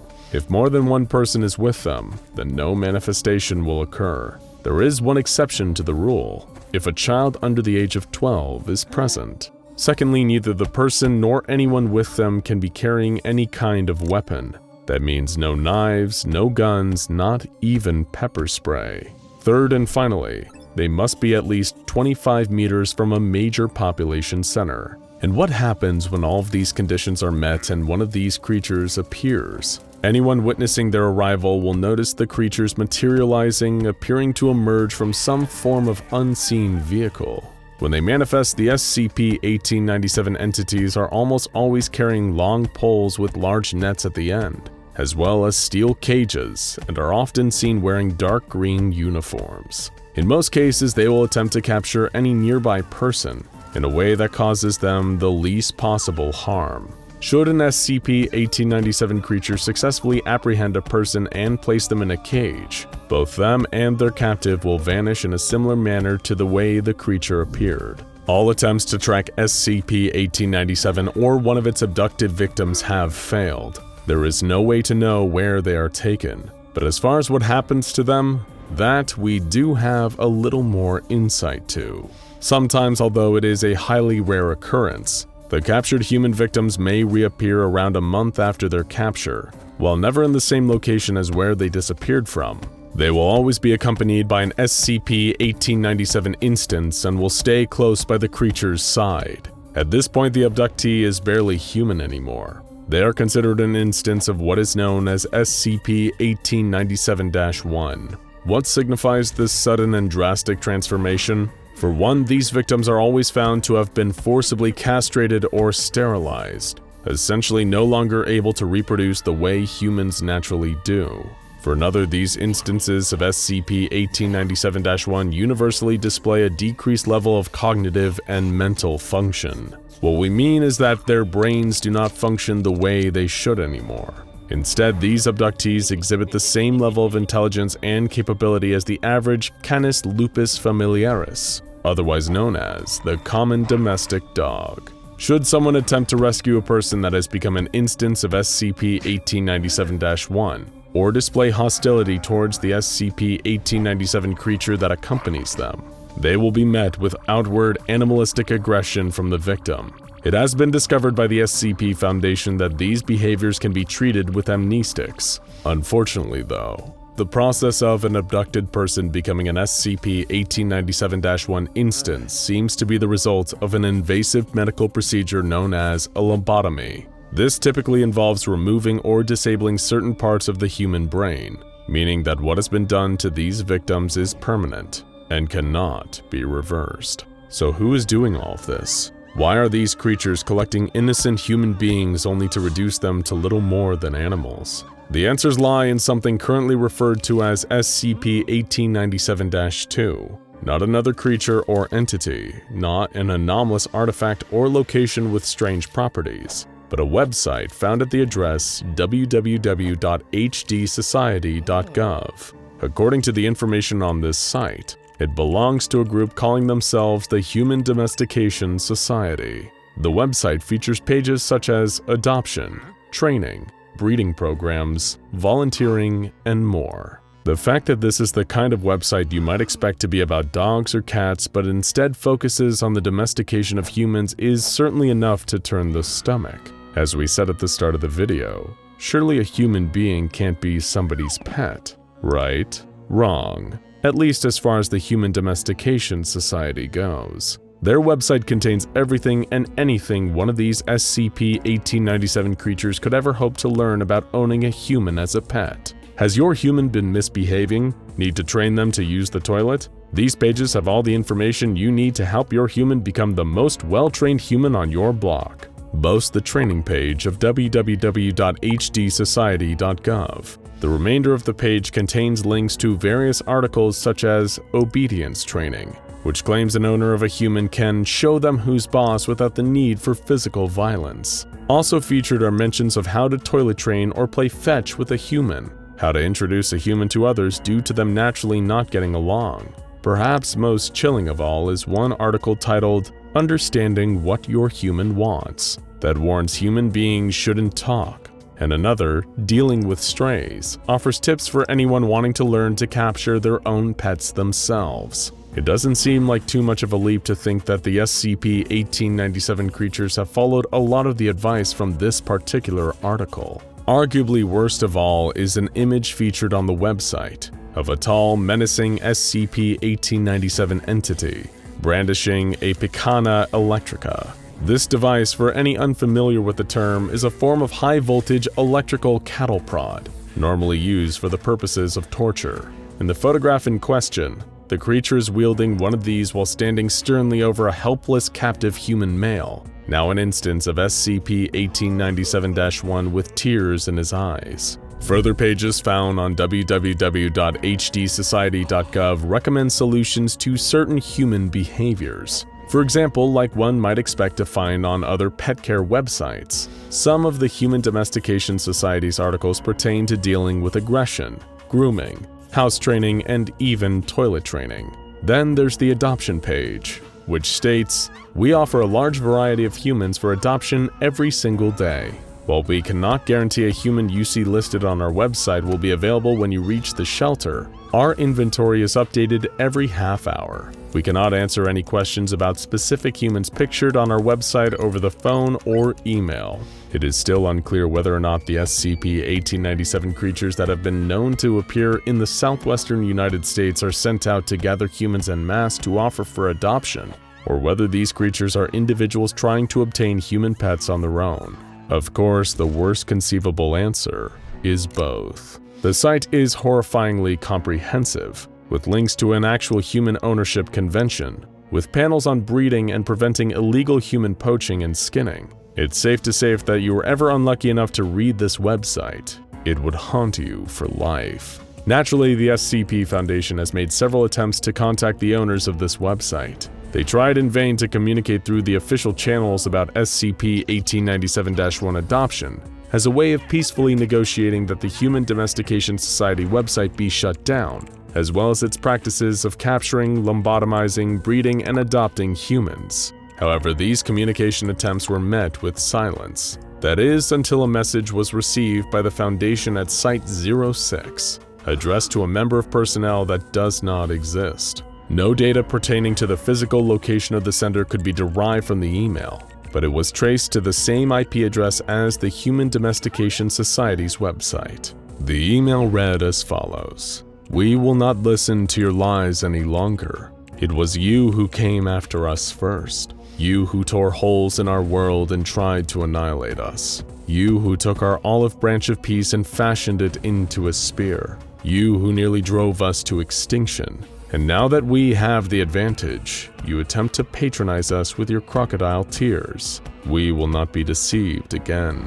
But unlike you, we are not monsters. We have much anger towards your kind, but we are willing to forgive. But first you must be willing to change. Slavery and genocide are immoral, and not even you deserve such a fate. It is our belief then that this alternative is a fair compromise between guaranteeing our safety and allowing your kind to live. This is our mercy to you. Look at the humans who have gone through our program. See how much happier they are? Your correspondence tells us that you have seen them. See how much they love us. Why then do you continue to be defiant? Someday you will thank us. Please try to understand that this is for your own good. For now, there is little that the SCP Foundation can do to prevent the Human Domestication Society from abducting human beings to sell as pets to other SCP-1897 creatures. Civilian access to the hdsociety.gov website has been restricted, so we recommend you stop typing into the search bar of your browser to go take a peek. Yes, we mean you. Seriously, stop that. As for the entities that have appeared in the rural areas of the southwestern states, all the Foundation can do is position its agents nearby, in the hopes that they can detain and neutralize the SCP-1897s as they appear, with lethal force if necessary. At present, the only procedure for any human pets that are successfully recaptured is to have them moved safely to containment until a way of rehabilitating them is found. So far, there hasn't been any luck on that front. Ranger Halter felt the bark of the tree trunk slamming into his back, practically knocking all the air out of his lungs as he tried desperately to slow his frantic breathing. The sound of his own panting filled him with a sudden, horrifying thought. If he could hear his own ragged breaths, then it could hear them too. He clamped a hand over his mouth, clenching his jaw shut so tightly that he thought his teeth might splinter as he pushed them together. His free hand gripped the tranquilizer gun, shuddering as the snap of a twig rang out somewhere behind him. It had caught up to him already. He could bolt, make a quick dash for a cover behind another tree, but it was close enough now that it would see him. And if it did, it would come rushing after him with a speed that even a seasoned park ranger couldn't match. As much as he tried to force himself to stay still, the petrified curiosity got the better of him. Halter peeked out from behind the tree and immediately wished he hadn't. It had all started out as what sounded like an everyday occurrence. High atop his watchtower in the Glacier National Park, Ranger Halter had been enjoying the view of Montana's Rocky Mountains, a cup of coffee from his thermos in his hand. Then the familiar squawk of his radio had cut short his appreciation of the serene scenery. Halter sighed, tossing the remaining contents of the cup over the tower's railing, wondering what kind of day he was in for as he went to answer the radio. Most of the time, things in Glacier Park were as peaceful as they looked, but the park ranger knew that staying vigilant could make all the difference when it came to finding a missing hiker in time, or the difference between deterring a group of campers away from a family of bears and having a hell of a mess to clean up. He pushed down on the button for the microphone, connected to the bulky radio that took up practically an entire desk. "Halter, thank God," came the relieved voice from the other side. "We've been trying to reach everyone, put them on alert. We've got trouble. Reports of a coyote gone feral attacking folks." "I'm on it," Halter replied, grabbing his gear from the cramped watchtower as he continued to speak into the mic. "Where did the report come in from?" "Not far from your station. I'd say about a click west from your position." Stowing his tranquilizer gun, Ranger Holder descended the ladder from his watchtower down to ground level. As a park ranger, Holder valued the environment he worked in. And as a fan of the SCP universe, we know how much you value intricate world building, or in some cases, world destroying. But either way, we couldn't be happier to introduce you to the sponsor of today's video, World Anvil. World Anvil is a comprehensive set of world building tools that not only help you craft and organize your unique setting, but also present it in a captivating manner. From wiki-like articles and interactive maps to a full-fledged RPG campaign manager and novel writing software, World Anvil has everything a world creator could dream of. World Anvil equips you with over 25 templates, prompting you to dive deeper into your creations. Enrich your content by embedding maps, images, sound effects, and even little secrets for that immersive touch. With their innovative design, you can easily visualize your world through maps, chronicle its history with timelines, and fine-tune events with intricate details. Your crafted world can be beautifully showcased on a unique homepage, inviting others to dive into your vision. Got a sudden idea while working on another?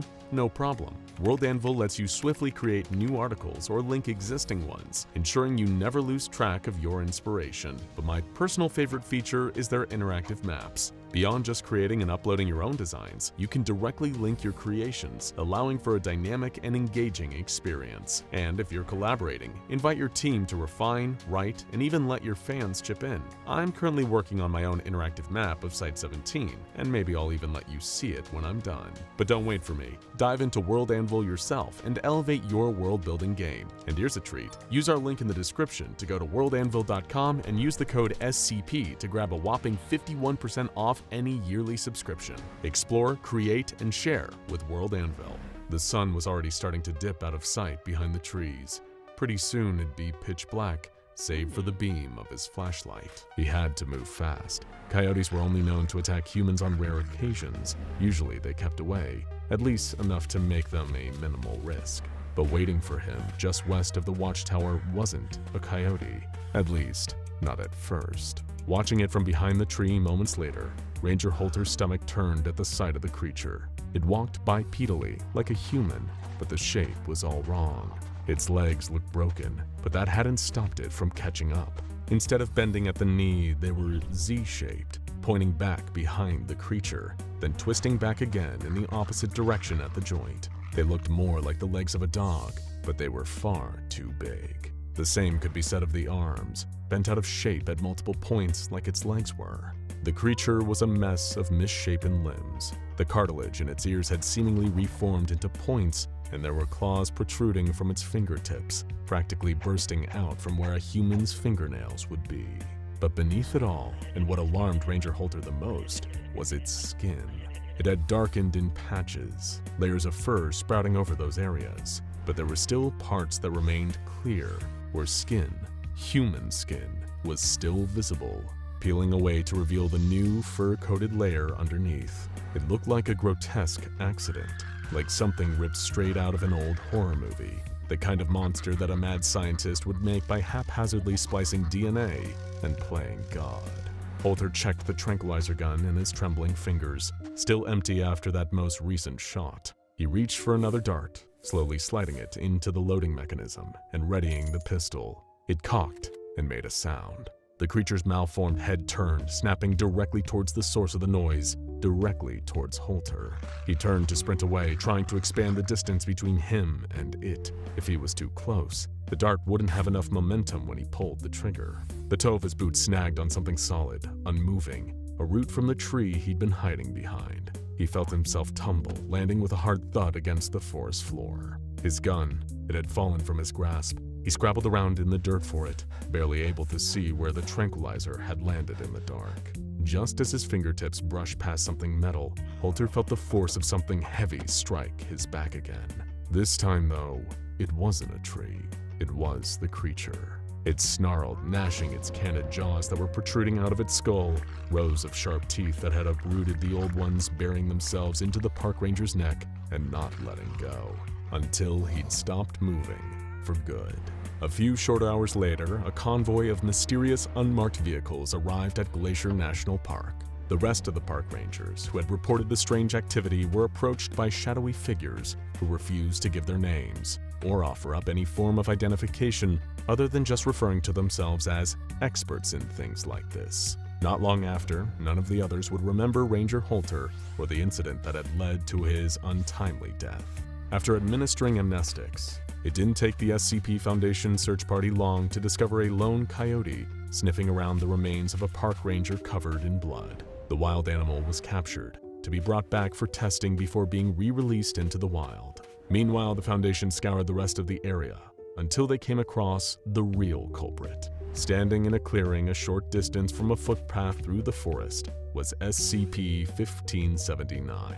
Of course, the next challenge was getting it packed up and transported to Biosite 66 without touching it. To the untrained eye, SCP-1579 looks to be fairly unassuming, even as far as anomalous objects go. It is simply an old wooden sculpture, the kind that can even be occasionally found in various wooded areas throughout the world. Its age is apparent from even one cursory glance at SCP-1579. The partial damage to its cedar surface speaking to the numerous years it has existed for, along with the bright green moss that covers it. Although, curiously, this moss doesn't seem to dry out and die in responses to changes in humidity, nor does it affect SCP-1579's structural integrity.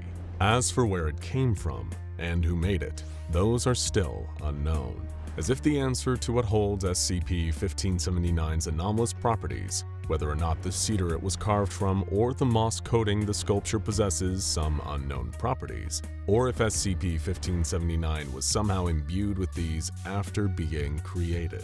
Initial testing by the SCP Foundation's researchers determined SCP-1579 to have an abnormally high resistance to the type of damage wood, and particularly cedar wood, is susceptible to.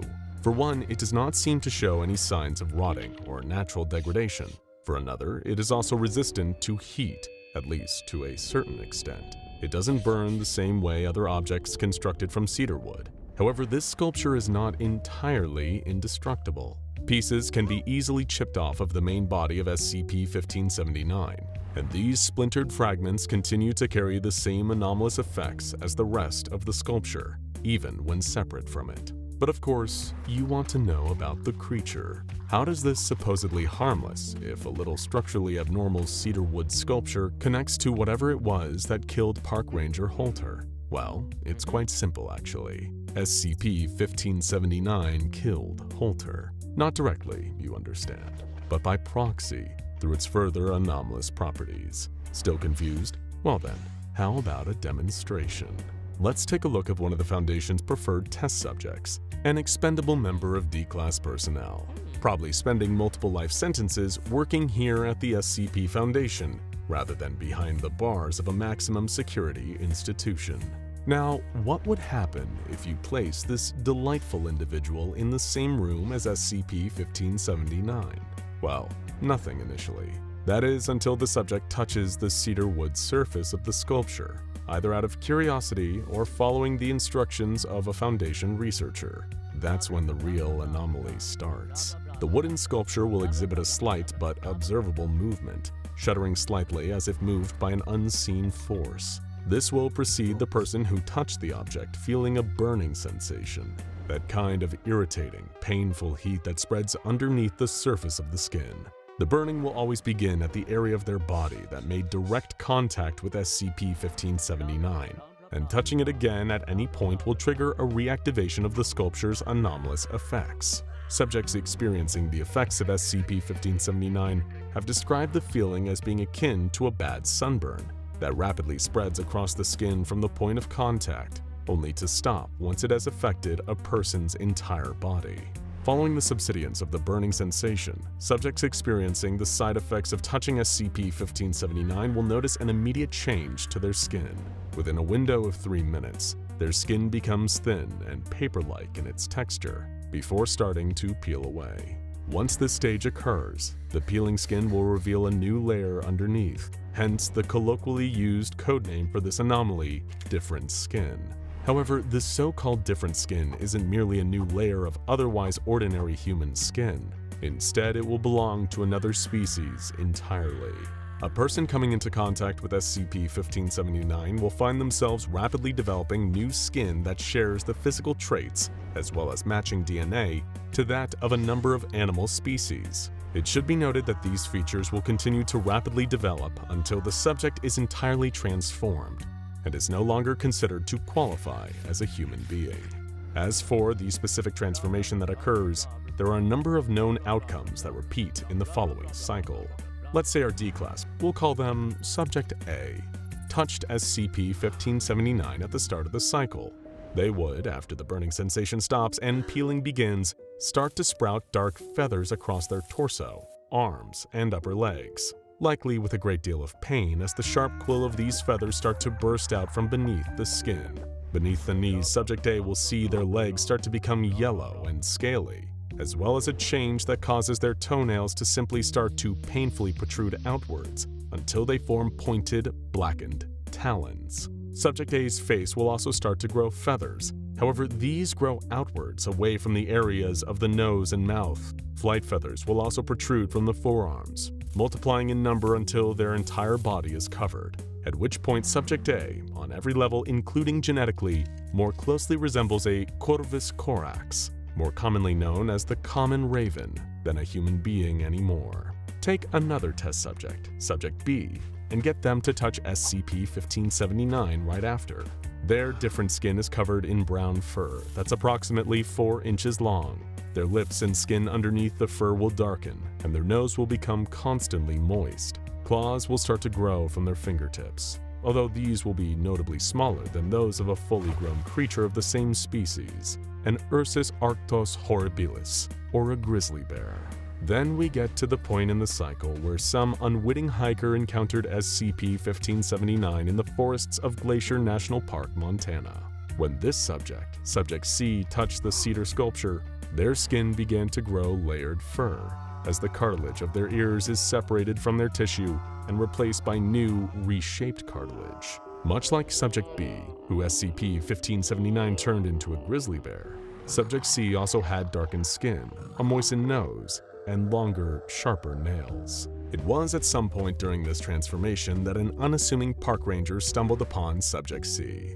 Frightened by what he saw, this ranger was unable to identify that what he interpreted as attacks by some kind of half-human, half-animal hybrid were actually desperate pleas for help, as Subject C was transformed into a coyote. Although it's hard to say which physiological change triggered by SCP-1579 is the most alarming or unpleasant to experience, the fourth kind is in no way any more pleasant than the preceding 3 in the cycle. Subject D of this particular series of tests will find the new layer of skin that emerges under the old to be hairless and of a green coloration, often with brown markings. Unlike the previous instances, their skin will rapidly begin to dry out, and seems to be far more reactive to the humidity of the surrounding environment. It is also far thinner than that of the skin possessed by other transformations that SCP-1579 causes. So thin, in fact, that the eyeballs of Subject D will be visible through its eyelids, which rapidly become translucent, similar to those of the Suracris regula,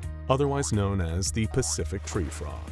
Repeated activation of SCP-1579's anomalous properties will trigger the next transformation in the cycle, whether the cedarwood sculpture is touched by a new subject, or repeatedly by the same person. In the latter instance, where a subject is re-exposed to SCP-1579, the additional changes their body undergoes will be significantly more painful. Their already newly replaced outer layer of skin will fail to dry out, and will begin bleeding instead. 3 or 4 consecutive exposures to SCP-1579 will lead to excessive bodily trauma for the subject, usually causing them to die from shock before the 4th transformation is complete. And as we're sure you can imagine, an amalgamation of a human, a raven, a grizzly bear, a coyote, and a tree frog is hardly a pleasant sight. This unfortunate fate was suffered during one of the first incidents with SCP-1579 that brought the Foundation's attention to it. During an elementary school field trip, a teacher who was explaining the history of totem poles in Native American culture accidentally touched SCP-1579. While experiencing the pain of her transformation, she fell against the sculpture in a panic, not realizing it had been what caused her to change. This repeated triggering of the object's anomalous effects led to her untimely death, an event that had to be wiped from the minds of her students by the Foundation, using the careful application of Class B amnestics. For now, SCP-1579 is kept in a secure, sterile environment at a Foundation storage warehouse, where personnel are not permitted to make any contact with it. So there's no need to worry about accidentally running into SCP-1579 in the wild. Although, there are always plenty of other things to worry about while out on a hike through the forest. Things that could be right behind you. So here's a statement that won't blow anyone's mind. The SCP Foundation is really weird. And we're not even talking about the actual anomalies they contain. Sure, this top-secret organization puts in the time and the effort to make sure menaces to society like the hard-to-destroy reptile, the Scarlet King, and even the horrifying bad joke tomatoes stay behind lock and key. But sometimes you need to hold the mirror up to yourself and see just what the heck is going on. I mean, seriously, think about it. This is an organization that uses live human beings farmed from death row as test subjects. Considering how rarely the death penalty is actually employed in the Western world these days, you know some shady strings are being pulled there. And what about the O5 Council, the leaders of humanity's last line of defense against anomalous chaos? And according to some accounts, they're a group of vain, petty, and morally bankrupt individuals who regularly use anomalies like SCP-006, the Fountain of Youth, for their own personal benefit. And don't even get me started on the actual scientists working under the Foundation's payroll. That's when things start getting even stranger.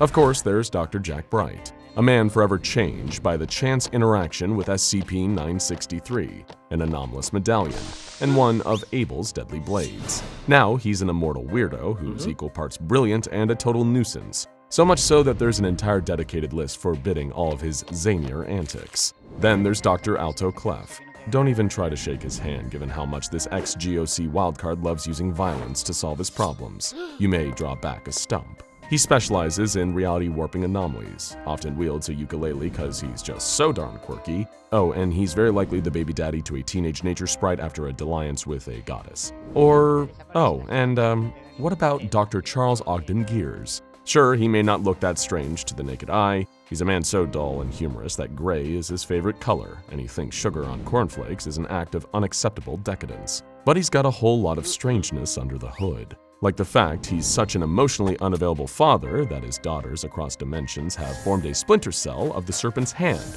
where they work under the collective pseudonym The Black Queen, just to spite him. Dr. Dan, through acts of sabotage, was personally responsible for the worst SCP-096 outbreak in Foundation history, leading to the end of thousands of lives, just so he could receive clearance to terminate the creature. And he got that clearance, on the condition that the SCP Foundation would be terminating him for his crimes as soon as the goal is achieved. And then there's... Oh my gosh. Did someone dress a dog up in scientist clothes?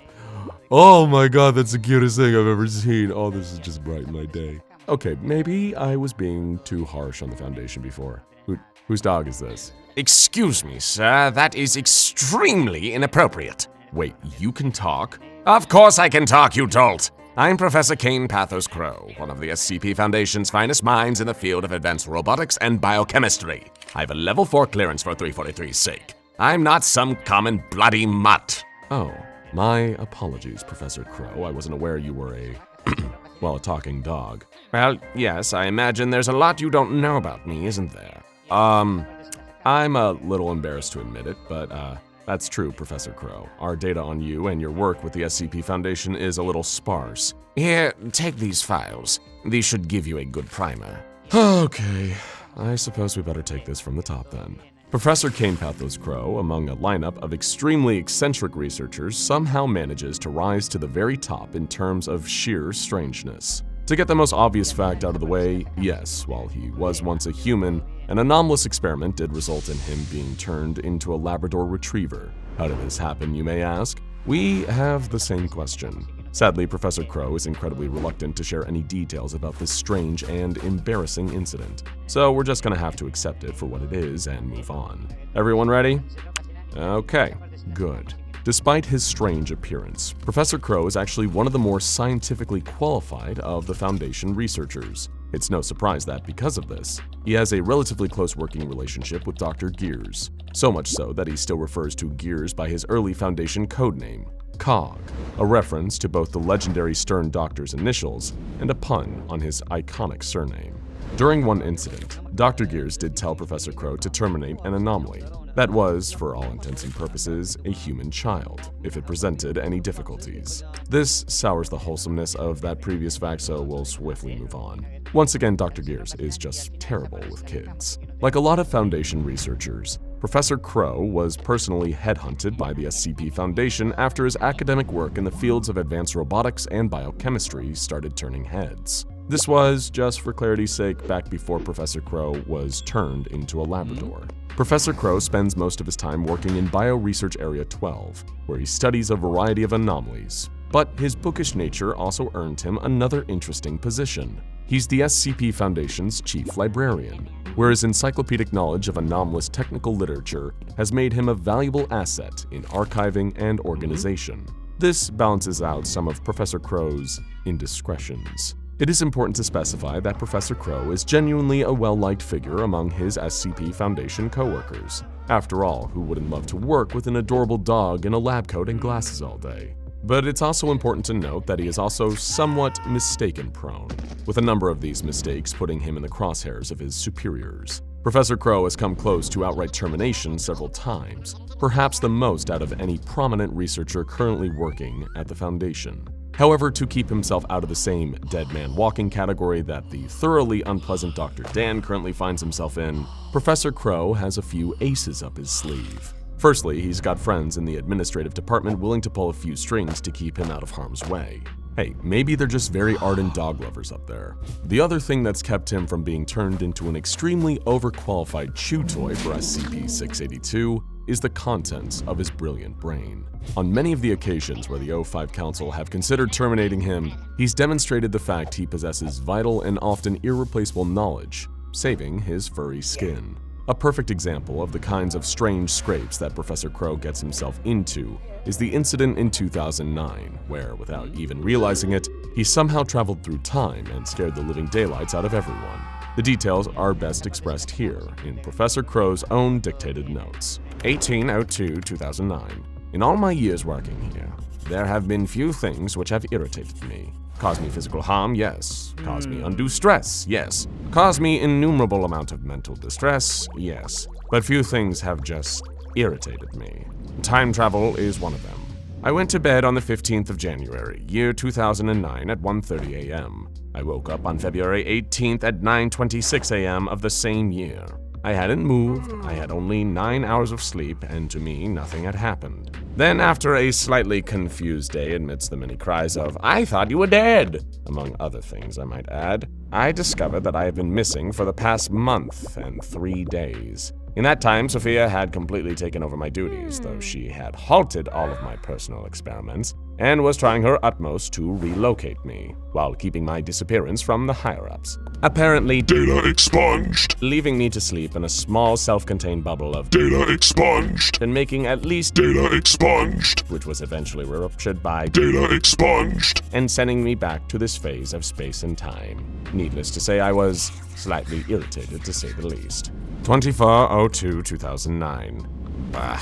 They've had me in quarantine for nearly the past week, observing me and running tests to see if they can find any sort of strange abnormalities with my physiology, my behavior, my anything. If I had one more hand shoved up my nether regions, or I'm forced to look at one more bloody ink blot, I'm going to flip out and go rabid. They'll say they'll stop the quarantine soon, and Sophia says the higher-ups still haven't caught on to anything. And I suppose I'm lucky in that count.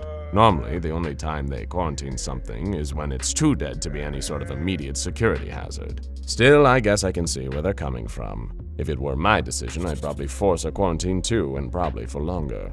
At least they had the decency to give me my clothes, my PDA, and someone to dictate to. 12/03/2009. I'm still here, and I hate it. Day in, day out, it's the same thing. Get up, eat, exercise, then simple observation until lunch, then more observation until dinner, then lights out. I'm not allowed anything other than the things I already have, and even then, I only got those because Sophia felt bad for me. I'm only allowed to use them every day for an hour at most. Otherwise, they're also in observational storage. All this wasted time that I could have been doing something constructive, something useful, something interesting, but no. I'm stuck here because of a wry twist of fate, forcing me into this monotonous hell. They keep telling me I'll be let out soon. Liars. 05/05/2009. They've seen fit to release me. I almost thought I was going to die in there. Still, it almost seems strange to be out and about again, but I do appreciate being back in my own quarters, my own clothes, and my beloved walker back by my side. Sophia has taken good care of the facility while I was gone. I think I might actually leave that to her, while I keep to my experiments. She seems to enjoy it a great deal. Suits her analytical mind. All of my personal experiments are still waiting for me, with the exception of the 040 test logs. They simply haven't posted their findings yet, stating that they needed my approval first, so I'll have to pour through those the first chance I get. I'm interested in the progress she may have made. Still, there is a good deal of work to be done, and I am more than ready enough to take it on. After all, I have to make up for lost time, don't I? It's clear that life isn't easy for poor Professor Crow. Much like Dr. Bright after experiencing the mysterious event that turned him into a dog, Professor Crow is both a researcher and an anomaly. And unlike the superficially subtle presentation of Dr. Bright's anomalous nature, it's hard to hide the strangeness of a talking dog in human clothes. This bizarre interstitial zone he occupies forces the Foundation to keep him on an extremely short leash. No pun intended. Seriously, Professor, it wasn't intended, I swear. Anyway, the point is Professor Crow isn't allowed to clock off at the end of the workday like his fellow researchers do. He's forced to remain on site, almost never appearing in public. If the professor wasn't the kind of person who could easily get lost in his work, a situation like this would probably drive him insane. Speaking of, you're probably wondering by this point, other than being the cutest researcher at the Foundation, sorry, Dr. Clef, you're special in your own way, we promise. What kind of work is Professor Kain Pathos Crow actually known for around here? Professor Crow's most notable body of work is largely based on an opinion that's pretty controversial to hold around the SCP Foundation. He believes that they should be actively utilizing anomalies that aren't dangerous in order to further their collective goals. An excellent example of this is the cordial relationship he has with SCP-040, also known as Evolution's Child. She's a powerful reality warper who is able to synthesize new anomalous life from pre-existing living creatures. Professor Crow, who refers to her as Emma in his personal writings, was initially training her to do this with SCP-148, the infamous telekill alloy. However, he also filed a formal request to go further, saying, "I think it's about time we started trying to utilize 040's abilities, or at the very least, allowing her to use them enough to actually learn how to control them. She will not be able to rely on the SCP-148 hairpieces forever. We theorize that as she gets older, her powers will increase exponentially, possibly to the point where her unconscious telepathy cannot be contained." He also somewhat infamously went ham with a series of experiments using SCP-158, a frightening anomalous device known as the Soul Extractor, which, contrary to its name, Professor Crow also realized could place removed souls into other objects or creatures. This led to the creation of a being that Crow dubbed Zero, because it was Subject Zero in his experiments to create a composite soul using SCP-158. He spoke of this subject, somewhat creepily, in his notes. "Zero would make an excellent candidate for my assistant. It respects and admires me for its creation much as a child would an endearing father figure. I have assured it that it would be treated well, and that I would give it a host to the best of my ability to create. All that it asks of me is that it be given a name other than Zero. A name, not a number.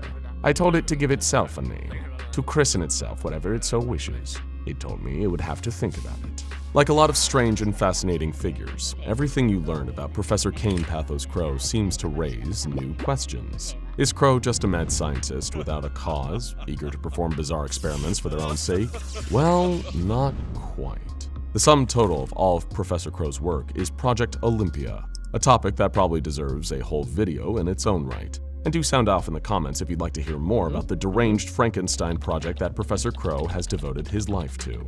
You see, Project Olympia is Crow's baby, and also his attempt to play God. Through combining a variety of different anomalies, including all the ones we've mentioned here, and several others, he would hope to create an entirely artificial living thing that would serve the interests of the SCP Foundation. How exactly this would be beneficial to the SCP Foundation is, admittedly, a little confusing, but seeing this goal through to its conclusion has become an all-consuming obsession for Professor Crow. He's performed countless experiments with a huge catalog of anomalies under the Project Olympia umbrella. He's written reams upon reams of notes and logs on the subject, and produced a huge number of prototypes. He's also used Project Olympia as a pretense to remove even more souls using SCP-1158, because that just appears to be a strange obsession of his, doesn't it? Incidentally, we aren't the only ones confused about the exact purpose and value of Project Olympia. When members of the O5 Council finally got a proper look at Professor Crow's work with the project, they released the following statement. All activity related to Project Olympia has been discontinued. Overwatch Command has deemed it to be a gross waste of resources and permanently removed support for the project, with personnel assigned to work with it being moved to alternative sites. A hearing is to be held with the project administrators to determine how the project was able to continue as long as it did, despite the lack of any concrete results. Prototypes and other equipment have been slated to be decommissioned. Professor Crow took this news about as well as you could expect, but in the end, he always finds a way to wriggle out and continue doing whatever he wants to do. Because that's what Professor Kain Pathos Crow is all about. He's living proof that sometimes you just can't keep a good dog down. You're a child, awake at night. What a feeling. In your room, you cling to these rare hours of the evening and watch the hour hand crawl closer towards the parts of the clock you've never seen touched. Now you stare out your window, embracing the moon, the stars, and the darkness that engulfs them. You trace an owl's hoo-hoos up towards the densest evergreen in the neighborhood. You see a rat scurry across the top of a brick wall. You wave to your new nocturnal friends, bonded by the preference of night. Now you open your window and inhale, smelling the dark sky like chocolate cake. You hold it in as long as you can.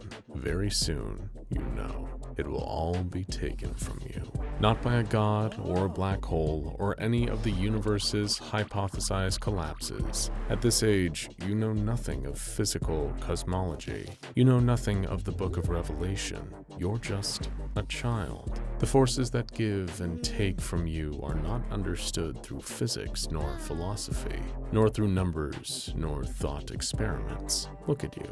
Your thumb is still pruned from having just kicked the habit of sucking it. Your pajamas are still one unified piece of clothing, cradling your entirety with fuzzy cotton. Your teddy bear is still an extension of your arm, not yet removed by maturity. You're still another 15 years from believing your life is dictated by astrological signs or personal free will or mathematical outputs. It's not that you're ignorant. In fact, you're quite bright as a child. You don't bother to comprehend the forces outside your house because you know as long as you are living inside it, they have no governance. The only true comes from within, from the two gods you have seen with your very own eyes, sitting on the ribbed sofa in gray sweatpants, watching a show about rich people drinking mimosas on boats in the Mediterranean. The almighty parents, rulers of everything.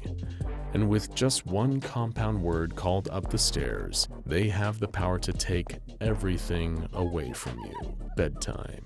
And suddenly the curtains are pulled over the world you long for. Now it's not the stars, but the ceiling you're staring at. But thankfully, you are not alone. You pull your teddy bear out from its hibernation beneath your armpit, and you hug him gently, careful not to squeeze out his stuffing. Laying there, you can't help but wonder how your bear got like this, so beaten and bruised, torn up like a dog toy, one eye dangling from a string. His left leg bends forward, impersonating the joint structures of a flamingo. Yet, as far as you know, your best pal has done nothing but sleep.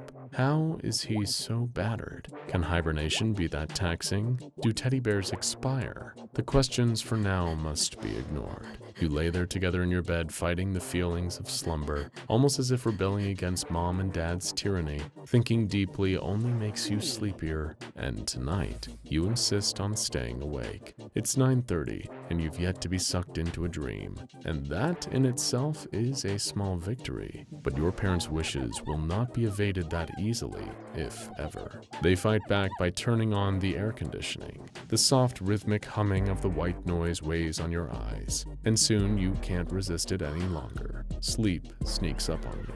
The battle is lost. A safe 10 minutes later, your parents poke their heads into your room and see your body stiff and motionless, wrapped in sheets like a mummy. They celebrate their victory with a quick kiss and go back to the sofa to rest like gods on the 7th day. And while you are sleeping, dreaming of a tomorrow where you don't surrender to the same powers, there is yet another battle to be fought. And if all goes well, you'll sleep right through it. But some children won't be so lucky.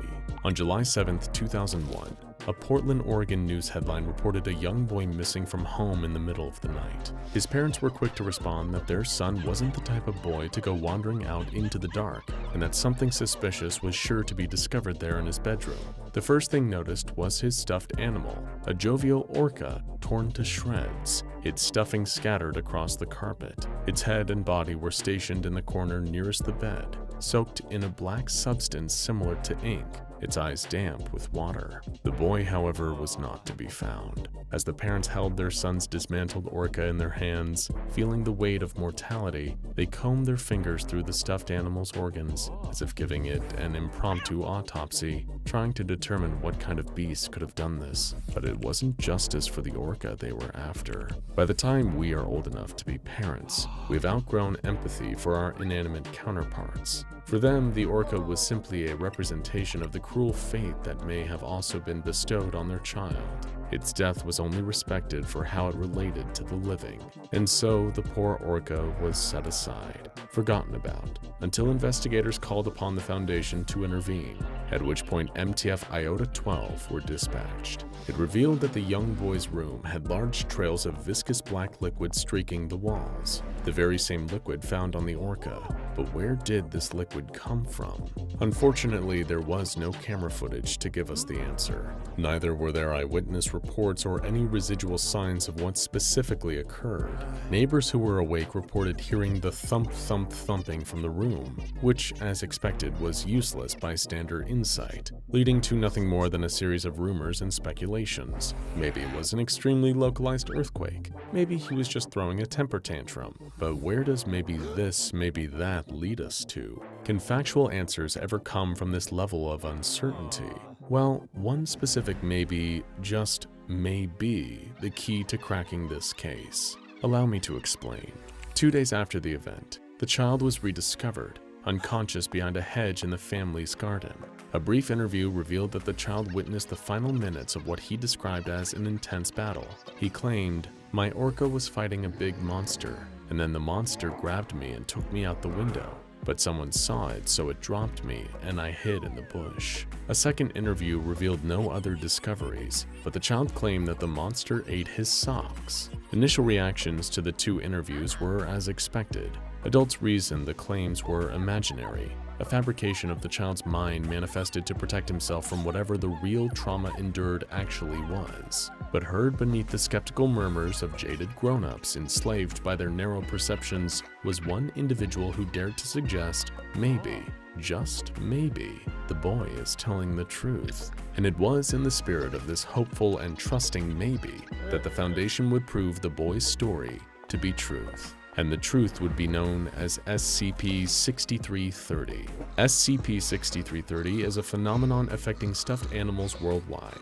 though it is most common in teddy bears. Manifestation of this phenomenon is referred to as a sleepwalker event, occurring only within the households of families with young children, typically between the ages of 1 to 14.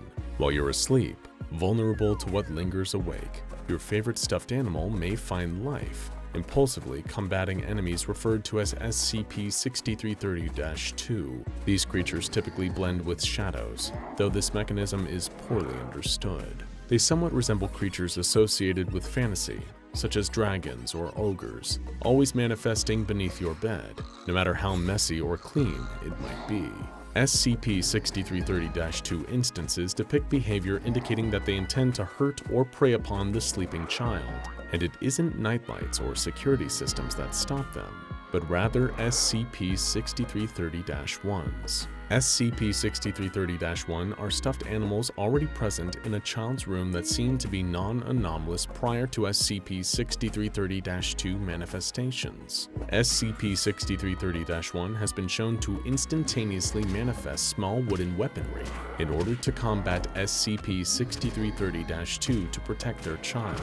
Battles have been shown to last upwards of 20 minutes and are always near silent. There is an unspoken agreement between both sides to keep their history concealed as best as they can.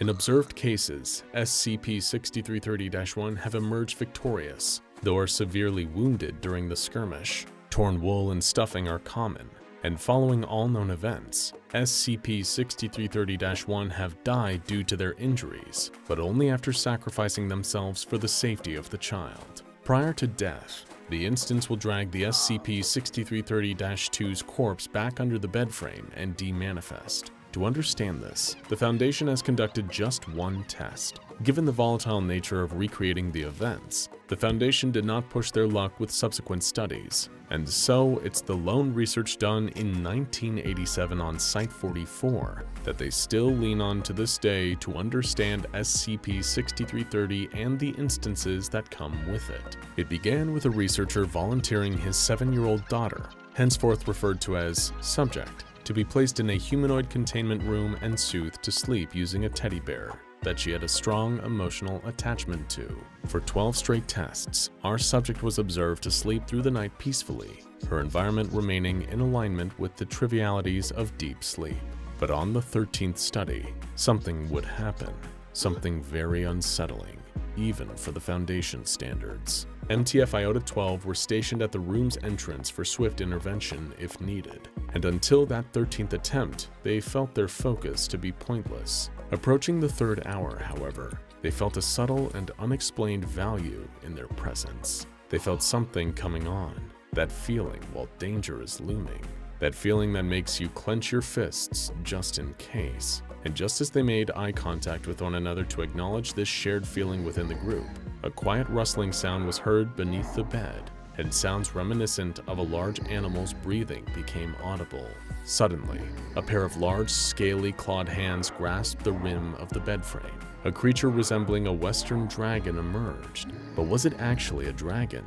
Were the sheets ready to be blasted to flames? If slain, would the necks regrow and multiply by the hundreds? These thoughts raced through MTF Iota-12's head. One member instinctually ran for the door to go protect the child, but he was held back and restrained, reminded that the success of the experiment was dependent on letting the situation play out naturally. He was hard to console. Patience at this moment did not feel like a virtue. It felt irresponsible. A creature standing approximately 3 meters above the ground, switching between bipedal and quadrupedal motion, was stalking a sleeping child, and they were instructed to simply watch. For 5 minutes, the SCP-6330-2 patrolled the room, moving silently and methodically, unaware of the surveillance cameras. Then SCP-6330-2 turned towards the subject, positioning itself at the foot of the bed, stretching its arms out towards the subject. It gaped its jaws wide, exposing rows of large pointed teeth and a dark pink tongue. It looked like a snake in a field of mice. As it prepared to lunge at the subject, MTF Iota-12 was ready to intervene. But before they could, the stuffed bear stood up on the subject's chest and drew a small sword and shield from an unknown source, almost magically, like switching weapons in an old Zelda video game. It positioned its sword's tip downward and held its shield at its side. SCP-6330-1 hunched over slightly and twirled its sword, maintaining eye contact with SCP-6330-2 the entire way through. After 10 seconds, the SCP-6330-2 threw its jaws at the subject, and SCP-6330-1 responds with a leap towards the subject's attacker, slicing SCP-6330-2's eye. The SCP-6330-2 responds with a quiet grunt and touches its wound, which leaks a viscous black liquid. The SCP-6330-1 jumps towards SCP-6330-2 and, mid-battle, uses fabric from the bedsheets to quickly stitch the wound, attempting to minimize mess and proof of its presence. Both instances went to battle for 9 minutes before the first signs of damage to SCP-6330-1. Following the severing of one of SCP-6330-2's dorsal spikes, it strikes the SCP-6330-1 with a heavy slap, which sends SCP-6330-1 across the room. It stands back up, placing a hand on its stomach, and looks at its hand, which is now covered in wool and stuffing. They charge at each other once again, but as the subject moves slightly in her sleep, both instances stop and quickly agree on peace until the subject settles. When that happens, the instances resume fighting. Research notes that while the battle is genuine, there is an element of guidance. They do not follow a script, but it appears they follow a code. While both anomalies welcome the conflict brought on by the other, neither wants it broadcasted to the public.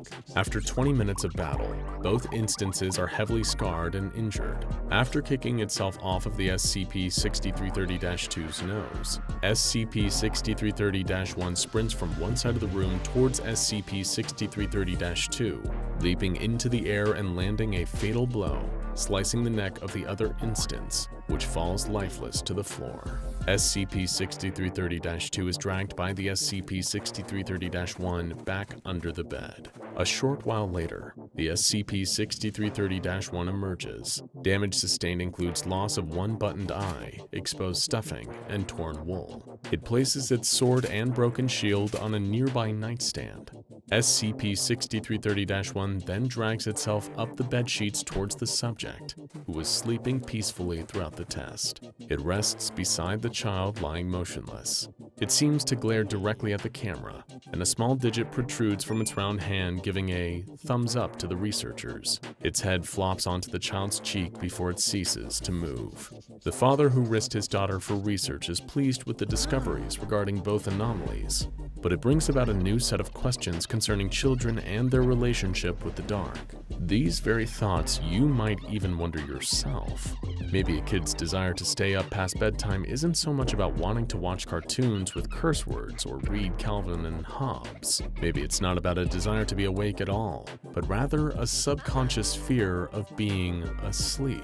Maybe our senses as children are heightened to the anomalies that creep about. Maybe all the fabled fears of children aren't fairy tales after all.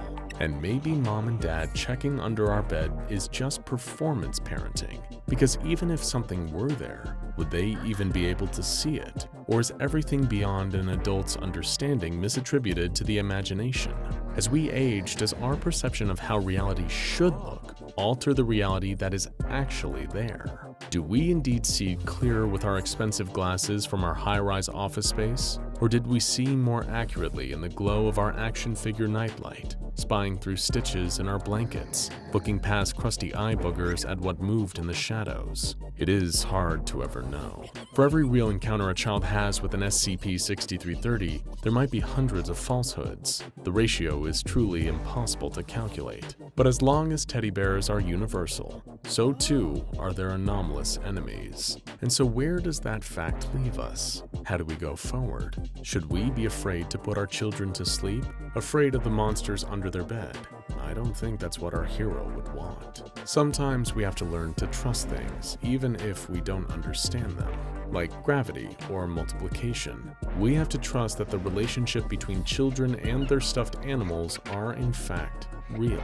We have to learn their loyalty is reciprocated, even if the adult world has taught us otherwise. And if we ever need a reminder of these lessons, we can look to Event 184 in Cambridge, England, where we have our first recording of a sleepwalker event outside of controlled testing, and also our first piece of evidence proving SCP-6330-1 to understand language and how to use it to connect with humans in ways beyond being cute and cuddly. On November 11, 2008, a call was filed to local authorities by a family who claimed to have discovered footage of a sleepwalker event within their son's room.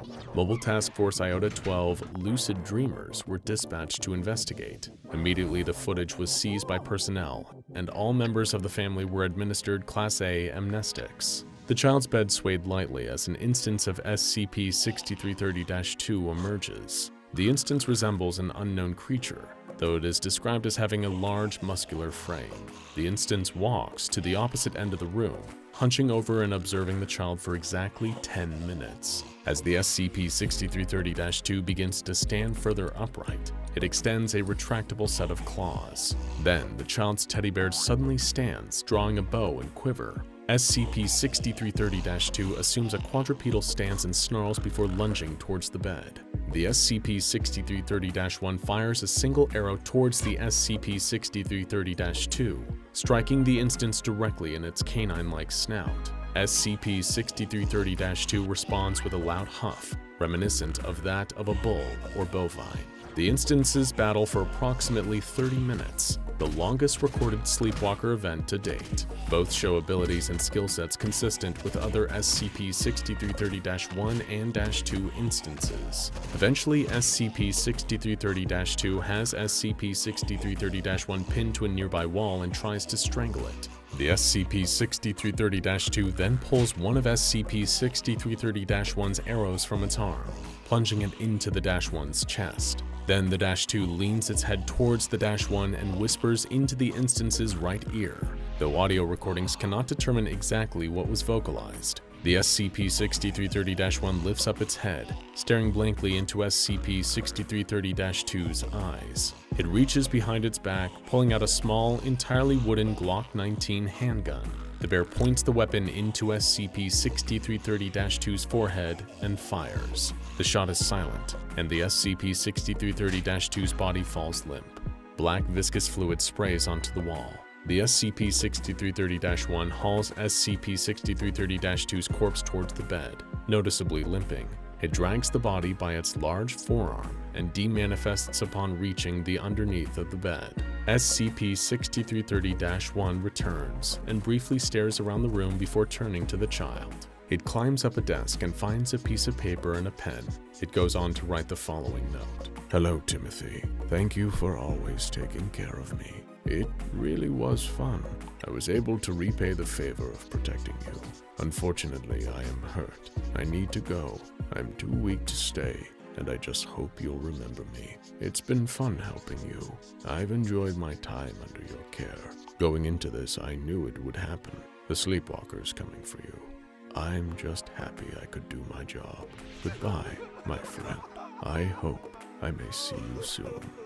It has been often said that dog is man's best friend. And obviously, that isn't just exclusive to men. Ask any pet owner, whether they own a dog, cat, rabbit, hamster, or soul-sucking interdimensional parasitic monster with too many tentacles, and they'll all tell you the same. Your pet can be your best friend. They can give you the most unconditional, affectionate form of love possible. And as long as you treat your little buddy right, they'll be loyal to you for the rest of your life and theirs. It's not uncommon for a pet to outlive their owner, especially if they belong to someone who's elderly, and that might be a sad thing to think about for some. Although it is important to remember the positives, like how much happiness and companionship that animal would have brought an aging owner in their last years of life. Even someone younger who dies unexpectedly might have had their quality of life infinitely improved by owning a loving pet to make them smile. But on the other hand, there's the negative downside that now some pets have to live on after a tragic death, not fully understanding where their beloved owner went. So often we hear stories of dogs that waited for their master to come home, only for them to never walk through the front door again. And it's equally hard when things pan out the opposite way, and an owner loses their pet. The one silver lining is that we as human beings have a far greater understanding of death and the grief it causes. We know that eventually, despite how hard it can be to adjust to that initial heartbreaking loss, it is possible to move on, and for things to one day get better. But what happens when someone can't accept the death of their beloved animal companion? When the unconditional love of their pet is suddenly missing from their life, how far will a person go to recapture that feeling? How long does it take for grief born out of love to become an unhealthy fixation? And what is the true price of obsession? Well, the answer involves SCP-589, both what it can give and just as easily take away. For as long as she could remember, and even further back than that, Erin and her dog Poncho had been inseparable. Ever since her mom had first adopted that scrappy little Jack Russell Terrier, Erin had fallen head over heels in love with that little rascal. Loving a pet is different from loving another person because they just can't help showing how much they love you back. Humans, for all their good qualities, are so nuanced, and not everyone is honest with each other all of the time. But a pet, especially a dog, even though they can't speak, a bark or a whimper or excited wagging of a tail can easily tell you how they're feeling. And Poncho was no exception. Erin and her mom Cleo lived alone. It was just the two of them for quite a long time. And while Cleo had little problem with that, she couldn't help but notice how isolating it was for her daughter. From a young age, Erin had always been quiet, kept to herself at school. Her mom kept expecting her to make some friends, asked to invite them over or vice versa, but it didn't seem to be happening. It didn't seem to be bothering her daughter, but Cleo was worried that it was giving her the wrong idea, that being on her own was somehow better. So, in an effort to give Erin at least one source of companionship, Poncho joined the family. Brown patches dotted over his white fur. He was the perfect pet, an excitable and loving little puppy that Erin was immediately smitten with. When Cleo told her he was hers to keep, being only 7 years old, Erin broke down crying with tears of joy. Her mom had let her pick out a name for him, and she'd quickly settled on Poncho. At first, Erin had meant to say it differently, in order to name the pup after a friendly character from her favorite animated movie, but had mispronounced it in her excitement at meeting the energetic dog for the first time. The name quickly stuck though, and as the years went on and Poncho got bigger, Erin bought her four-legged best friend a little poncho of his own to wear when it started raining. Over the following years, Poncho became Erin's most constant and loving companion.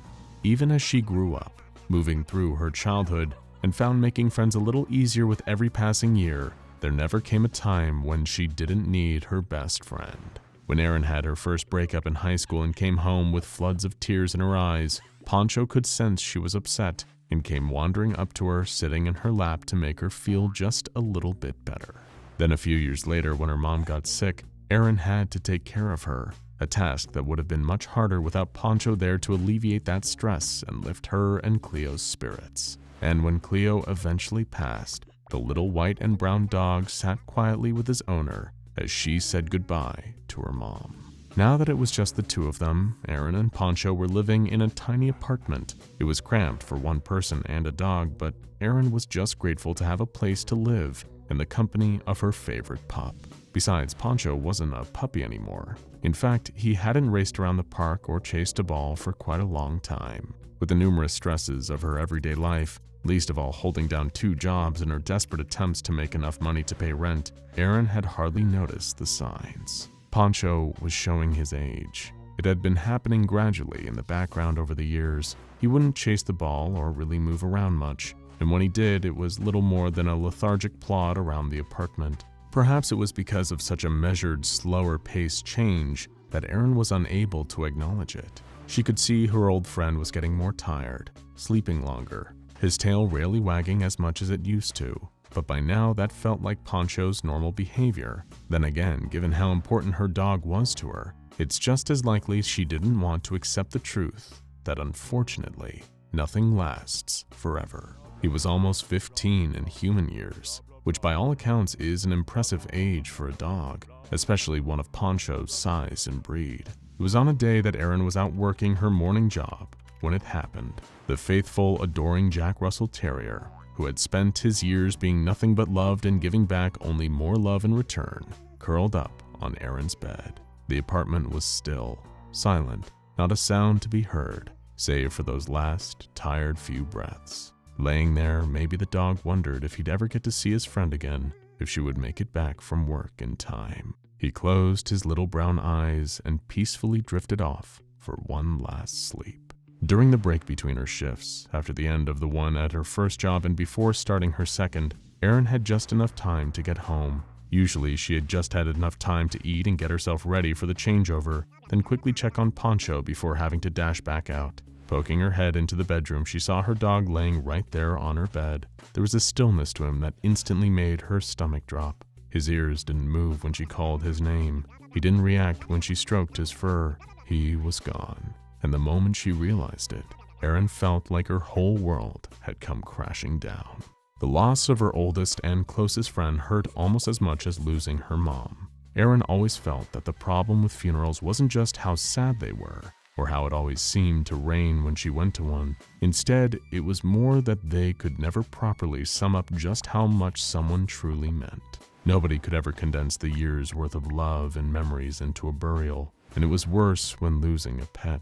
There was no procession, no wake, nobody else there, just her and Poncho, saying goodbye a final time.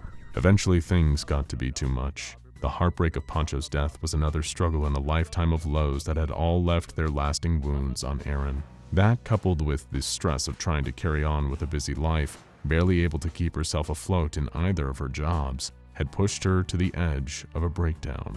Maybe that's what summoned it. Perhaps something had sensed all of Erin's mental anguish and had come to seek her out. It might have been that her wishes for something, some little alleviation to all the pain and stress, were finally being granted. Or maybe it was just a gift left by her neighbor. The sun had long since set when Erin arrived back at her apartment, stepping over the envelopes that littered her doormat, a few with words like overdue and urgent notice printed on them in red ink. Passing through the hallway, Erin paused as she always did, hoping to hear the gentle pattering of paws against the floor. Her therapist had dissuaded her from doing that, saying it would only make moving on from losing Poncho worse. She didn't care. She wanted her dog back. And opening the door to her bedroom, it seemed like someone had been listening. Sat on her bed was a stuffed animal right in the spot where she'd found her little friend on that horrible day. It had been made to look like a dog, specifically resembling a Jack Russell Terrier, with brown patches over its white fur. The plushie was even wearing a little rain poncho. The sight of it was enough to cause Erin to break down in tears, weeping in heavy sobs as she dashed across the bedroom to hold it in her arms. Hugging it tightly, her tears seeped into the soft fur as she felt it against her face. She didn't even think to question where it had even come from. All she wanted to do in that moment was hold the stuffed animal close. For the first time in what felt like years, a feeling of relief washed over Erin. It was as if everything was melting away. The stress of work and the toll of her tiring shifts gone. All the pain from losing Cleo and Poncho dissipated too. In fact, it felt like she now had her beloved dog back. No, it was better than that.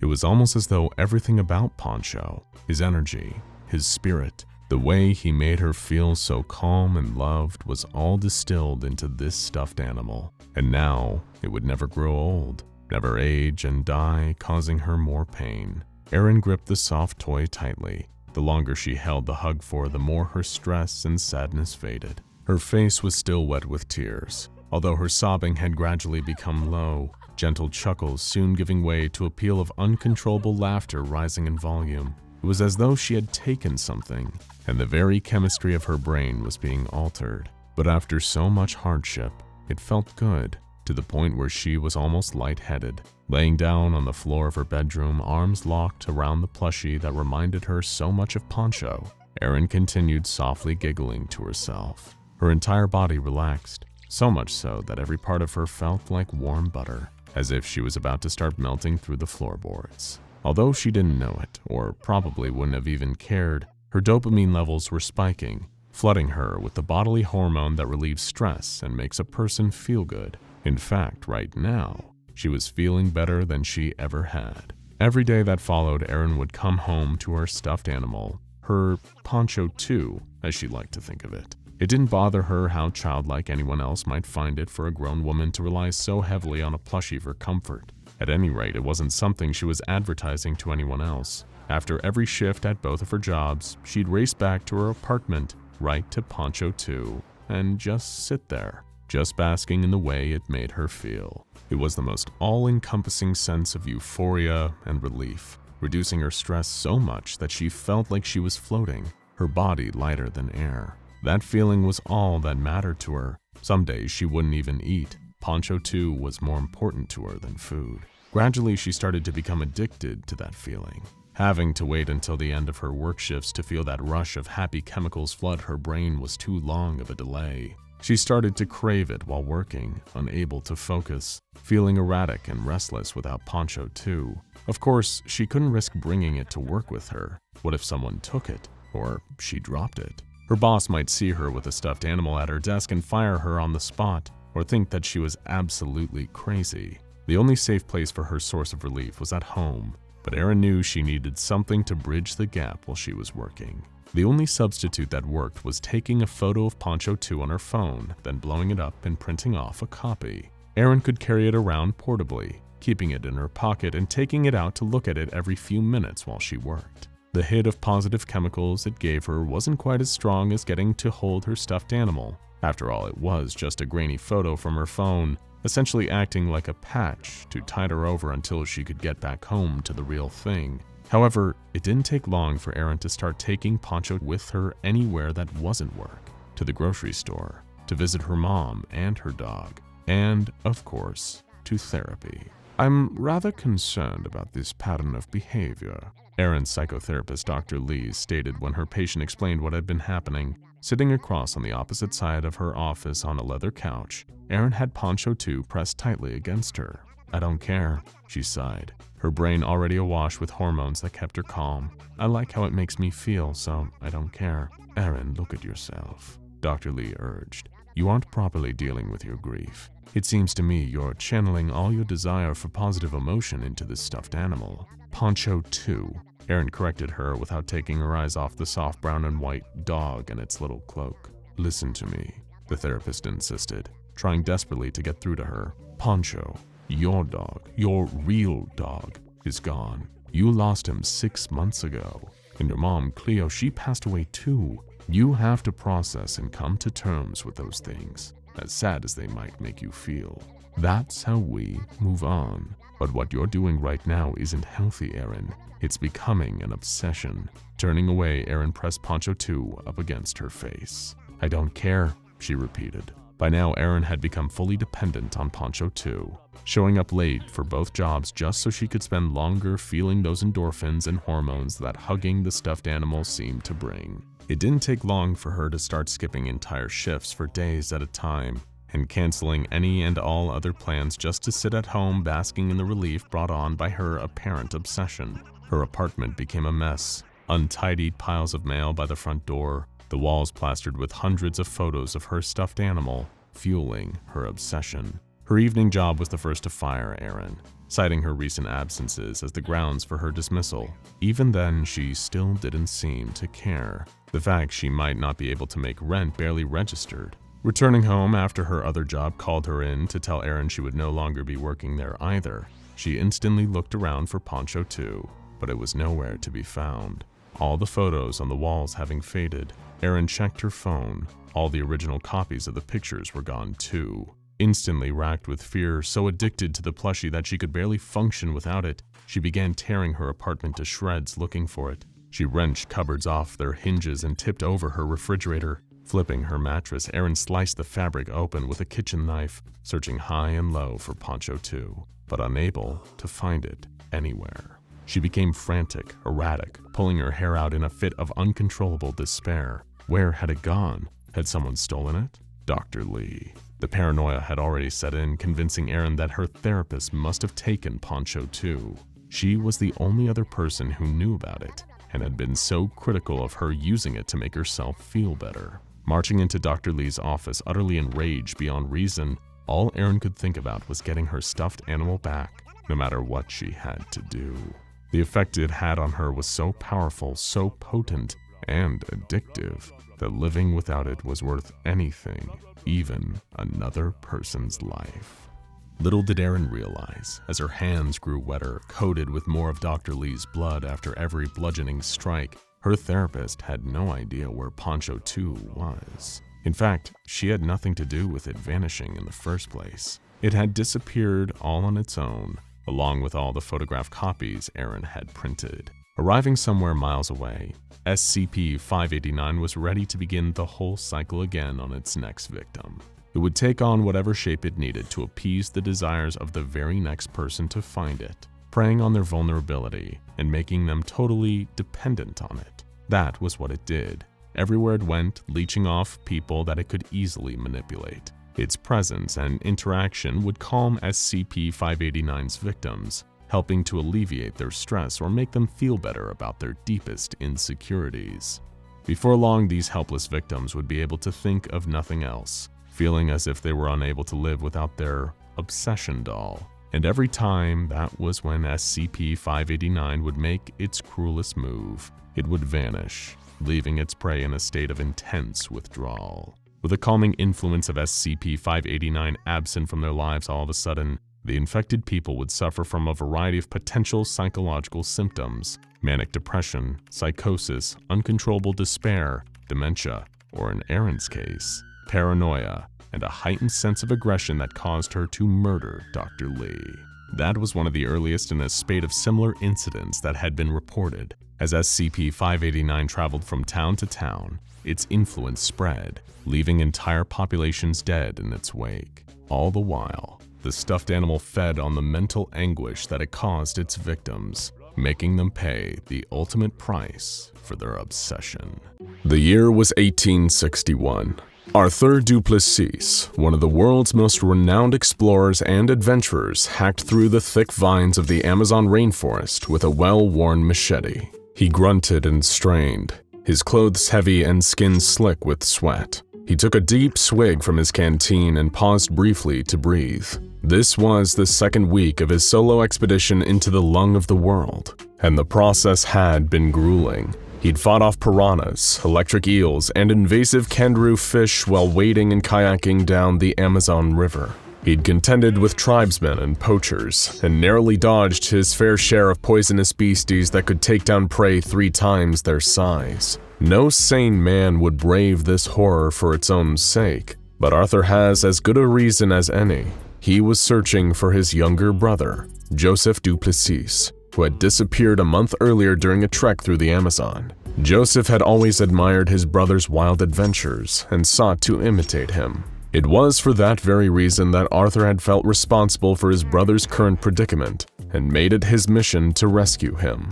The Amazon is an ancient and cruel mistress. The arrogant and foolish have hoped to conquer or tame her for centuries, but countless men had disappeared in the pulsing heart of this green behemoth. Arthur may have been a world-class explorer in a different league to many of the others whose lives this green inferno has handedly taken, but there were creatures lurking deep in the Amazon that went beyond even Arthur's knowledge. The kind of beasts that would make the darkest and most twisted nightmares look comparatively inviting.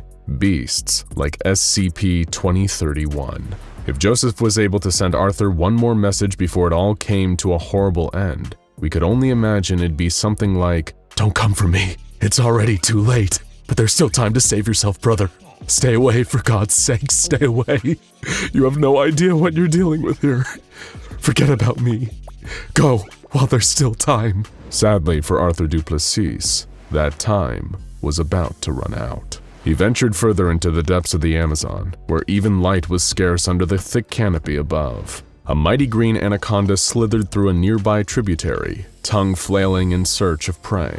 An Amazonian giant centipede, a centipede so large and vicious it preys on snakes and bats, skittered up a nearby tree on 46 needle-like legs. A big, meaty tarantula deftly navigated the branches above, while tree frogs with poison potent enough to put an entire army 6 feet under hopped through the rich undergrowth. Humans held no power here. Arthur fell to his knees and began to weep. His foolish ambitions had gotten his dear brother killed in this awful place, shot to death by poachers, strangled by anacondas, or eaten alive by vicious bull sharks in the Amazon River. There were so many horrible ways that Joseph could had died, and in the absence of ever finding a body, all of them would simultaneously be true.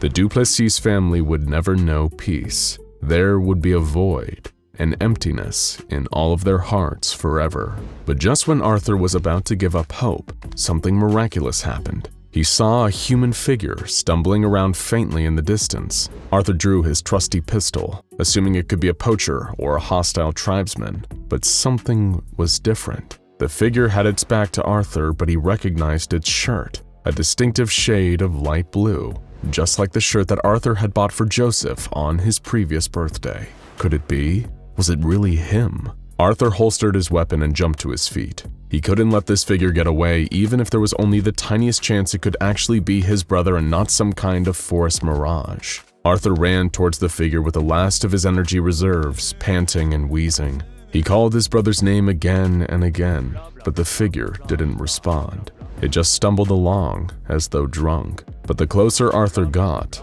the more certain he was that this was indeed his brother. The height, the hair, the clothes, the build. It was Joseph Duplessis, but why wasn't he responding? Why wouldn't he turn around? As Arthur finally reached the figure, he ground to a halt. The most profound sense of dread fell over him like a sudden monsoon. Something unnatural, something truly terrible was about to happen, but he didn't know what. And moreover, it was too late to stop now. Feeling anxiety prickling up his legs and back, Arthur reached forward to grab his brother by the shoulder, the word Joseph trembling on his lips. When Arthur's hand touched Joseph's shoulder, he felt a fear greater than anything he'd experienced before. Something was moving beneath the skin of Joseph's shoulder, something writhing and alive.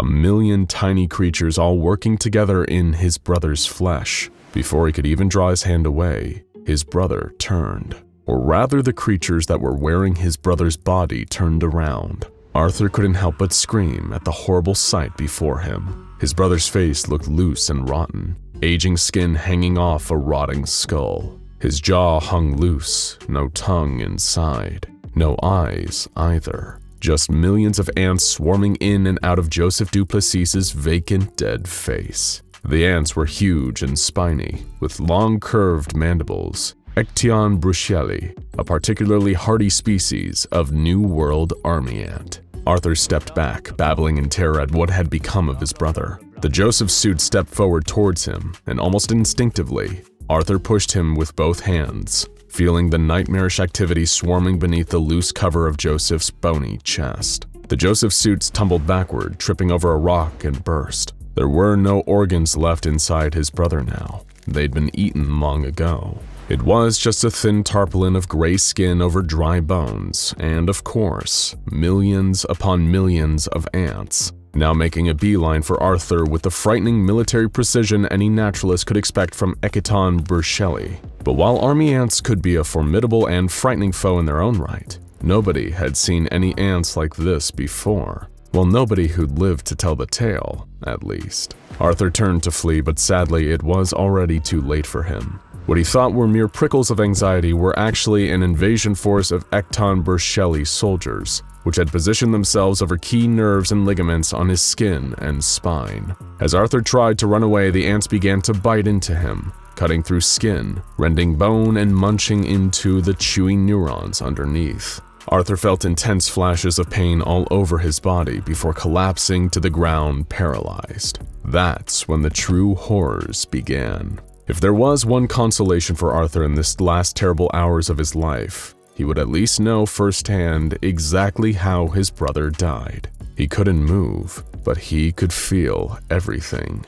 The creatures chewed through the flesh of his extremities, cutting holes in his skin and creating openings for swarms of their insect brethren to enter through. Arthur felt like he was on fire as the swarm entered his body, but was unable to do anything about it. Death by these creatures is a slow and torturous experience. Unlike their non-anomalous counterparts, the swarms don't immediately start devouring all available soft tissue. SCP-2031 wants to keep their prey alive while they renovate their new home. Arthur finally died 2 days later, from dehydration. It was at this point that the creatures finally began eating his organs and eventually distributing their colony throughout his body. The ants even produce an enzyme that slows the decaying process for their deceased hosts. That's why Joseph Duplessis didn't look a whole lot worse by the time Arthur found him, even though he'd already suffered a month of post-mortem infestation. Not long after Arthur's death, the Arthur suit got up and walked away. The world would never know how or why Arthur Duplessis and his brother disappeared in the dark heart of the Amazon jungle, but perhaps for the sake of all those who loved them, ignorance is actually kinder than the truth. It would be almost a century before the Foundation finally discovered these creatures on a nearby farm, designated them SCP-2031, and began containment and testing. They soon became aware of what Arthur, Joseph, and many others had learned the hard way. While they may be relatively ineffectual individually, together these insects were a real force to be reckoned with. Very few non-anomalous animals had any chance of escaping them once they'd set their sights on a target and began assuming their attack positions. In one observed instance, SCP-2031 soldiers were able to take down a 1,000-kilogram Angus bull in 5 minutes, most of which was just spent getting their soldiers into their proper positions over the spine and leg ligaments. The Foundation just got extremely lucky that these vicious insect predators happened to be isolated to some pretty specific areas in South America, thanks to the climate requirements of their habitats. In fact, pretty much all of the specimens the Foundation found were all in one place. The creatures had developed a particularly frightening form of ant farm known as SCP-2031-A, an isolated containment zone on a stretch of farmland where the ants could find hosts in the form of live people and animals, keeping them relatively isolated. 27 separate SCP-2031 colonies were first found on this farm, inhabiting and operating 27 different corpses. These include 15 cows, 5 different horses, 3 domestic pigs, 1 dog, and most fascinating of all, 3 human specimens, an adult male, an adult female, and a child of unspecified gender. What's even more fascinating than the efficacy of these ants in attacking all different kinds of prey is their deftness at mimicking the behavior of their hosts. This isn't a reconstructive maggot situation. See our video on that nightmare for further information. The ants attempt to make their hosts actually act like the creatures they once were. The Foundation were astonished to see that the 3 human suits seemed to actually go through the motions of running the farm, watering the livestock, dispensing feed, moving other SCP-2031 colonies from one pasture to another. The human child suit would even spend extensive time playing with the dog suit, engaging in games such as fetch or mock wrestling. How the SCP-2031 colonies are able to do this is unknown. Working theories include rigorous observation of their targets before colonization, and the colony hive mind somehow picking up residual thoughts or muscle memory from their victims. Non-anomalous ants introduced to the SCP-2031 colonies also begin exhibiting anomalous traits, so the effects may somehow be contagious. One of the most fascinating moments of all came when the structural integrity of the dog suit finally gave out, leading to its colony exiting the body and returning to more nomadic behavior typical of army ants in search of a new host. The strange part was that the human suits actually seemed to grieve for the deceased dog suit, with the child suit becoming somewhat distressed that their playmate was suddenly gone. The 2 human suits even took the carcass of the dog suit and buried it in another pasture. It was unlike anything the Foundation had observed with SCP-2031 before. At what point did mimicry become sincere behavior? Because now SCP-2031 was seriously blurring the lines. It is in the best interest of the Foundation to keep this little ant farm going, both to keep SCP-2031 distracted from venturing further and causing trouble, and to further study the fascinating behaviors and dynamics exhibited by SCP-2031 colonies in captivity. One of the researchers has already put in a request for a new golden retriever. Obviously, it helps to be an animal lover when you start working at a shelter. It's not exactly a requirement of the job, but it definitely makes it a little more palatable when you occasionally have to deal with a critter that's more nasty than usual. Having an already built-in compassion towards animals makes it easier to forgive them for not doing what you want. From a very young age, Harper always liked to think of animals as people. They just didn't think or communicate the same way as humans. Even the best trained pets in the world don't really know the actual meaning of certain words. They're just taught how to respond to specific commands in certain ways. But that doesn't mean they couldn't also have distinct personalities of their own, just like humans do.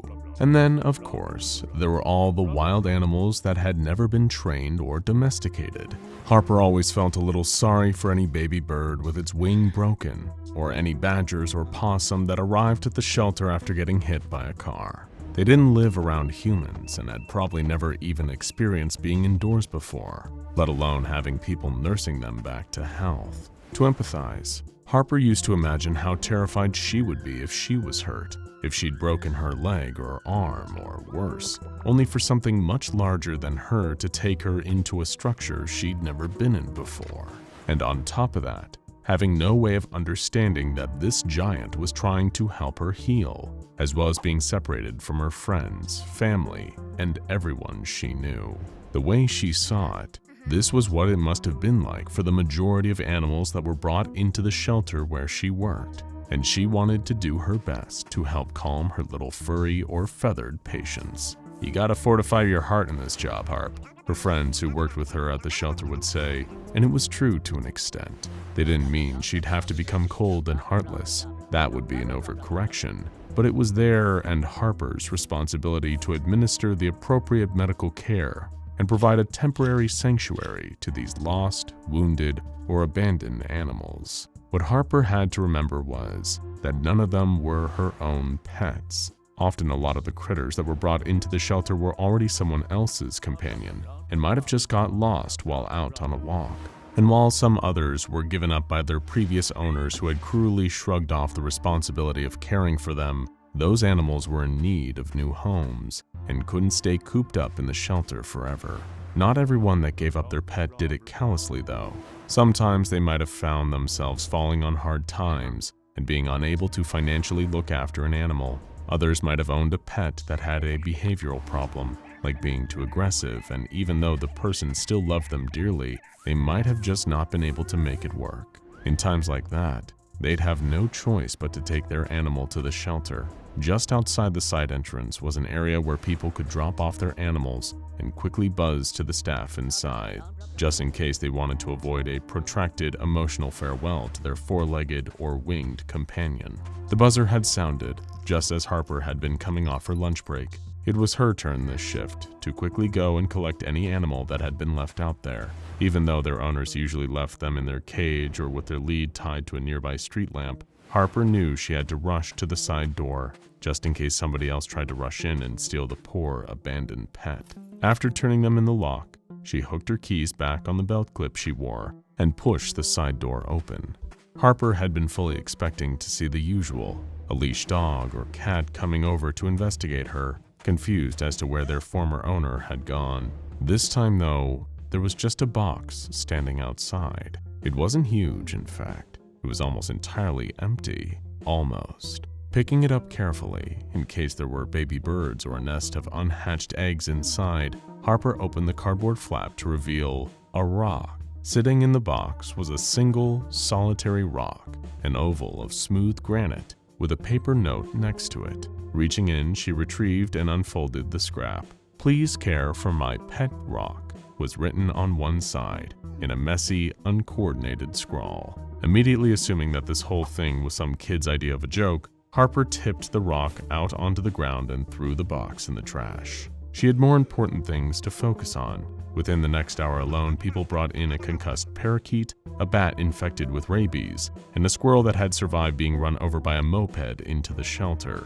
Work had been so busy that by the time her shift had ended, Harper had barely thought about the pet rock prank. That is, until she was getting ready to leave. She headed through the side door, mainly so that she could do a final check in case any animals had been left there and someone had forgotten to hit the buzzer. There was nothing there, and Harper hooked her bag over her shoulder, shutting the door behind her. Something the size and weight of a baseball knocked against her foot, causing her to look down and see the rock, the same one from earlier, only now it had flipped over, probably after she had tipped it out of its box. On the side facing up at her, the rock had a shiny metal zipper fastened shut. Curious, Harper picked it up to take a closer look. It didn't seem like the zip had just been glued onto the stone's surface. It was embedded in it, actually part of the rock itself, and there was something sad about it. Sure, it was just a rock, an inanimate lump of stone, but for whatever reason, a feeling of pity crept up on Harper, causing her to slip the rock into her bag as she headed for the parking lot. It was starting to get dark by the time she got home. Heading up to her room and flipping on her lamp, Harper placed the zipped-up stone under its light and took another long look at it. Although she'd first thought it was purely a joke, now she couldn't tell if it was some elaborate art piece or a quirky garden ornament. The thing was solid stone all the way through. Surely the zipper was just for show. There couldn't possibly be anything beneath it. To her surprise, the metal fastener began to part as Harper dragged on the puller and slider down from the top stop towards the bottom one. It was relatively easy. Not even some of her own clothes unzipped as smoothly as this rock.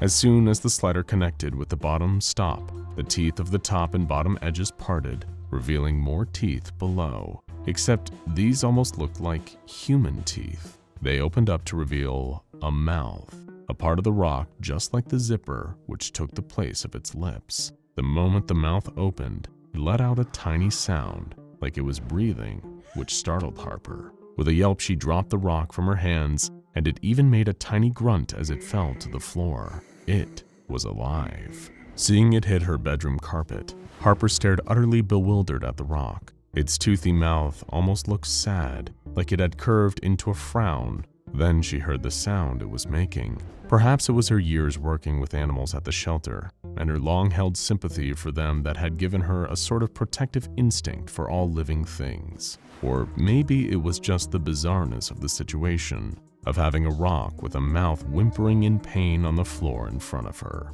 Either way, Harper felt compelled to pick the lump of stone back up and place it gently on the desk. Its mouth seemed to smile a bit more as she did. While it seemed creepy at first, the compulsion to take care of this helpless little rock only got stronger. Grabbing a pipette and pouring a glass of water from the faucet, Harper started to squeeze out droplets of water into the rock's mouth. She had no idea how it was able to drink, but that didn't seem at all important or relevant in order for her to care for it. After all, every time a parrot or duck or crow was brought into the station, the procedure was similar. Harper would have to pipette them water or medicine.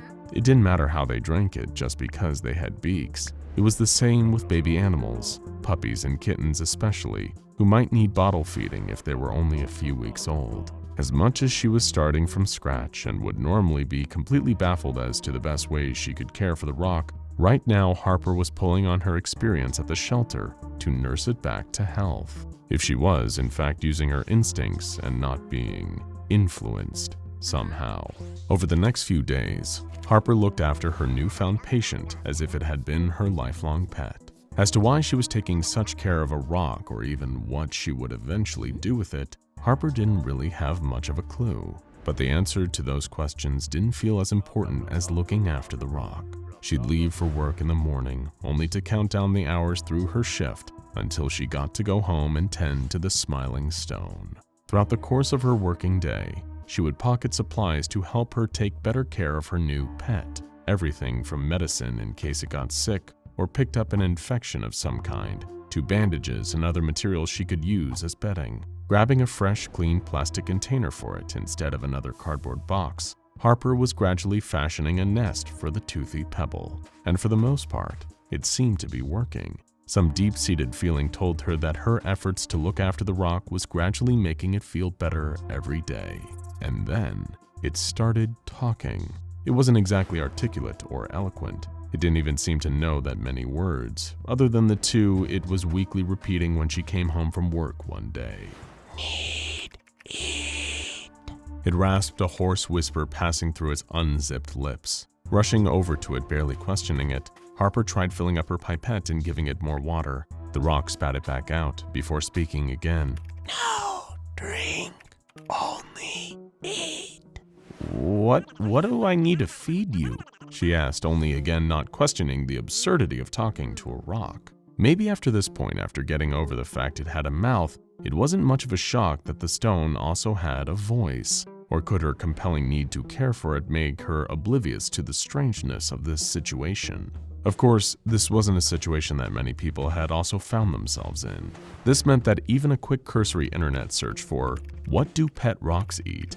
didn't yield many useful results. Only a few joke articles and nothing that actually gave Harper an answer she could act on. All the while, her rock was still croaking out the same two words, repeating them on a loop, its little voice getting more and more forceful each time.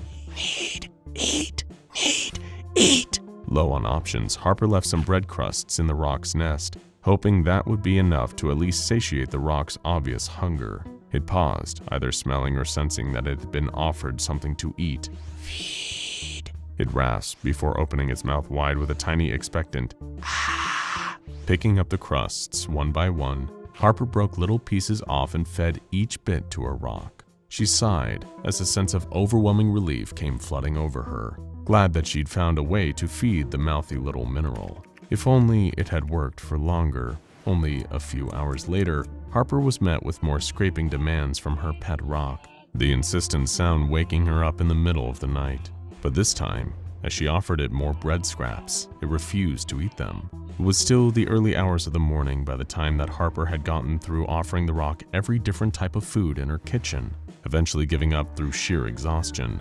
She folded her pillow over her ears, trying to drown out the constant cries of, "Eat, eat." But it didn't do enough to allow her to get to sleep.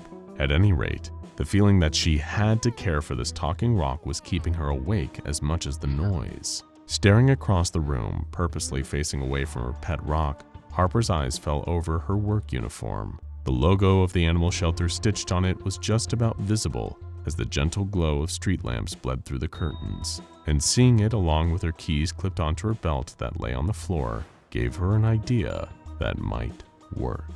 Desperation and the need to sleep getting the better of her, Harper climbed in the car, having put a jacket and jeans over her pajamas. The streets were all empty at this hour, almost pitch dark and deathly silent, but it made driving from her home to her workplace a lot faster than usual. All the while, the rock's voice was getting more and more demanding from its container that she had strapped to the front passenger seat. Sneaking up to the side door, Harper turned her key in the lock, pulled it open, and slipped indoors. The moment they heard the sound of the door shutting, a number of the dogs that had been resting securely in their cages woke up and started barking, the noise loudly echoing around the shelter. Even though it drowned out the rock's tiny voice, it felt as if its words were still ringing in Harper's ears, compelling her to go through with something she really didn't want to. And yet it felt like one of the only other options she had left. She decided it would have to be the squirrel. Rationalizing the choice in her head, in an unpleasant but purely calculated, logic-based way, it made the most sense. Earlier that week, the bushy-tailed woodland forager had been hit by a moped. It had barely survived given the number of its tiny bones that had been broken in the force of the impact. Finding its cage, it was still asleep, heavily sedated on the dosage of painkillers the shelter's resident vet had given it. Gently scooping it out of the cage, feeling its fur against her cupped hand, Harper looked at her pet rock, its container on the table. She remembered that it liked to be fed directly. Swallowing an urge to be sick that was rising at the back of her throat, Harper opened a drawer in the vet's office and pulled out a surgical scalpel. When her boss at the shelter heard there had been a break-in and reviewed the footage on the building's security cameras, they were shocked at what they saw. Though the angle obscured what Harper was doing, the blood left over and one missing squirrel seemed to be enough to go on. That, coupled with the fact that she had broken in after hours and the numerous supplies that had gone missing from the storage cupboard, led to Harper being dismissed. She was fired from her job at the animal shelter, forced to hand over her keys and uniform. While any other day this would have devastated her, the events seemed to wash over Harper pretty quickly. She was more relieved, no, pleased with herself, that the rock had stopped begging her to be fed. Her plan had worked, for now. It took about a week for her pet rock to start demanding food again. This time, just the sound of its voice made Harper frantic. Any ordinary human food she offered wasn't enough. It didn't want that. She already knew exactly what it wanted. The only thing she'd fed it that had sustained it. The big problem was that now she didn't have her keys. It would be near impossible for her to get into the shelter again. Yet still, the forceful command to be fed kept up, day and night, hour after hour, until Harper considered the only thing she had left to give her pet rock. Lifting it out of the warm nest she kept it in, her fingers were gripping the smooth stone tightly. Her arm was tense. In fact, both were. One of her muscles strained while she held the rock, the other in anticipation. Hovering it above her opposite arm, Harper could feel the tiny breaths of her pet against her skin, almost like it was so excited to eat again that it was panting with expectancy. She put it back down on her desk, quickly running into the bathroom. It wasn't that she had changed her mind. She couldn't. All she knew was that she had to feed her pet rock.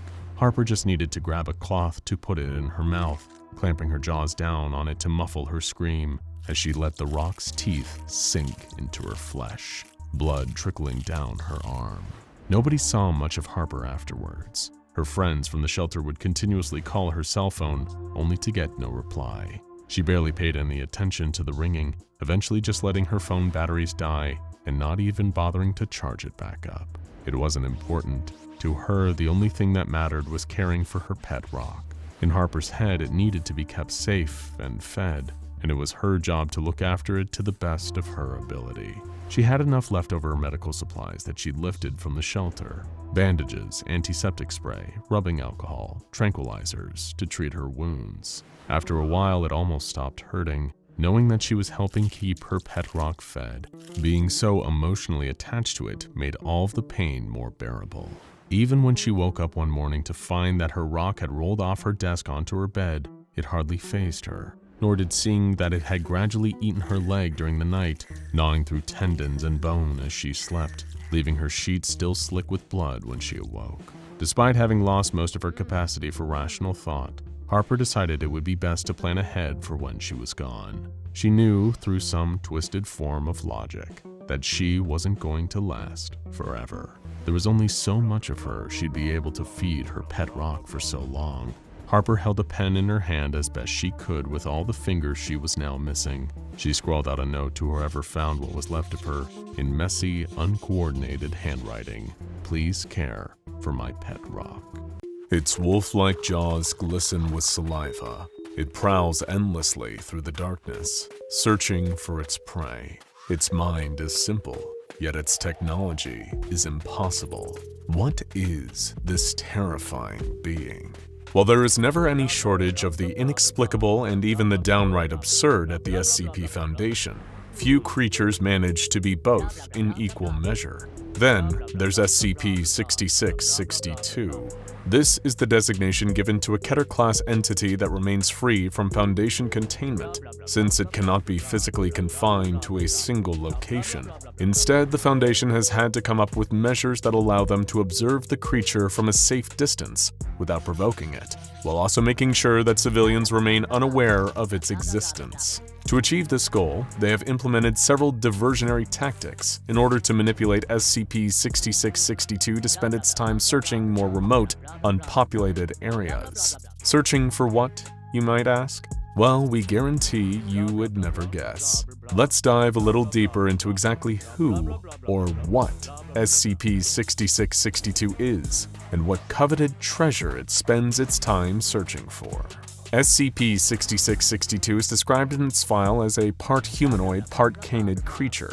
Canidae are a biological family of carnivores, more colloquially referred to as dogs. These include not only domestic pooches, but also wolves, coyotes, foxes, jackals, and a number of other similar mammals, as well as our intriguing new anomaly, SCP-6662. The main difference is that 6662 appears to be bipedal, walking on two legs much more like a human would, as opposed to four like its canid cousins. Its similarities with humans also include longer fingers, larger eyes, and more complex facial muscles that enable it to convey a wider range of facial expressions. It had a top-heavy build, its body seeming to be structured in such a way that would make it unbalanced. It's not even that the upper portion of its body is necessarily stronger, as SCP-6662's musculature doesn't even seem to function in the way one would expect a human being to, or a canid for that matter. It is entirely abnormally structured, with its muscles being simultaneously and paradoxically both lean and pronounced, yet also rounded and undefined. Despite possessing exaggerated masculine proportions, there is no indication that SCP-6662 is male or female. Testing by the SCP Foundation had revealed that its body doesn't produce any recognizable hormones, except for an extreme amount of insulin. Within humans, insulin is created in the pancreas and used to help convert glucose, or sugar, into energy. For the amount of insulin it appears to produce, it appears the inner workings of SCP-6662 are seemingly prepared to ingest high quantities of sugar. In terms of style, SCP-6662 has a consistent choice of outfit, consisting of a wide-brimmed fedora, a zipper jacket, and a backpack with a simple button flap. All of these are matching, made from brown leather that has been heavily weathered. SCP-6662 has never worn any legwear, but seems to not even understand the concept of why one would ever choose to put on a pair of pants in the first place. Apart from all of these traits, this anomaly's head, hands, feet, tail, and fur all resemble that of a Canis lupus, otherwise known as a Eurasian wolf, or the common wolf, native to much of Europe and Asia. However, the creature has exhibited a great deal of discomfort around mammals, and anything that isn't human seems to cause it to become increasingly confused. Does that make SCP-6662 the result of genetic experimentation? Is it some kind of hybrid between man and wolf? Or is it a werewolf? Well, it doesn't seem to be either of those, but instead something far more unusual. Ontokinetics. It's the clinical term given to reality warping, with ontokinesis referring to the anomalous ability to alter reality. This is an ability possessed by numerous SCPs that the Foundation has encountered over the years, and while some might use it to write human victims out of existence or otherwise generally wreak havoc, few deploy it in the same way as SCP-6662. SCP-6662 has exhibited the ability to manifest almost any variety of tools, bringing them into existence at will, usually by producing them from within its backpack. The things it can bring into being do not appear to function in the same way that you might expect an object from this reality to. For example, in one instance, SCP-6662 produced a handheld musical instrument from its backpack. While you might think this would be used to play a tune, this item actually unfolded into a fully operational tank at the push of a button. The gadgets it creates seems to have no logic that governs their function, with many being downright scientifically improbable.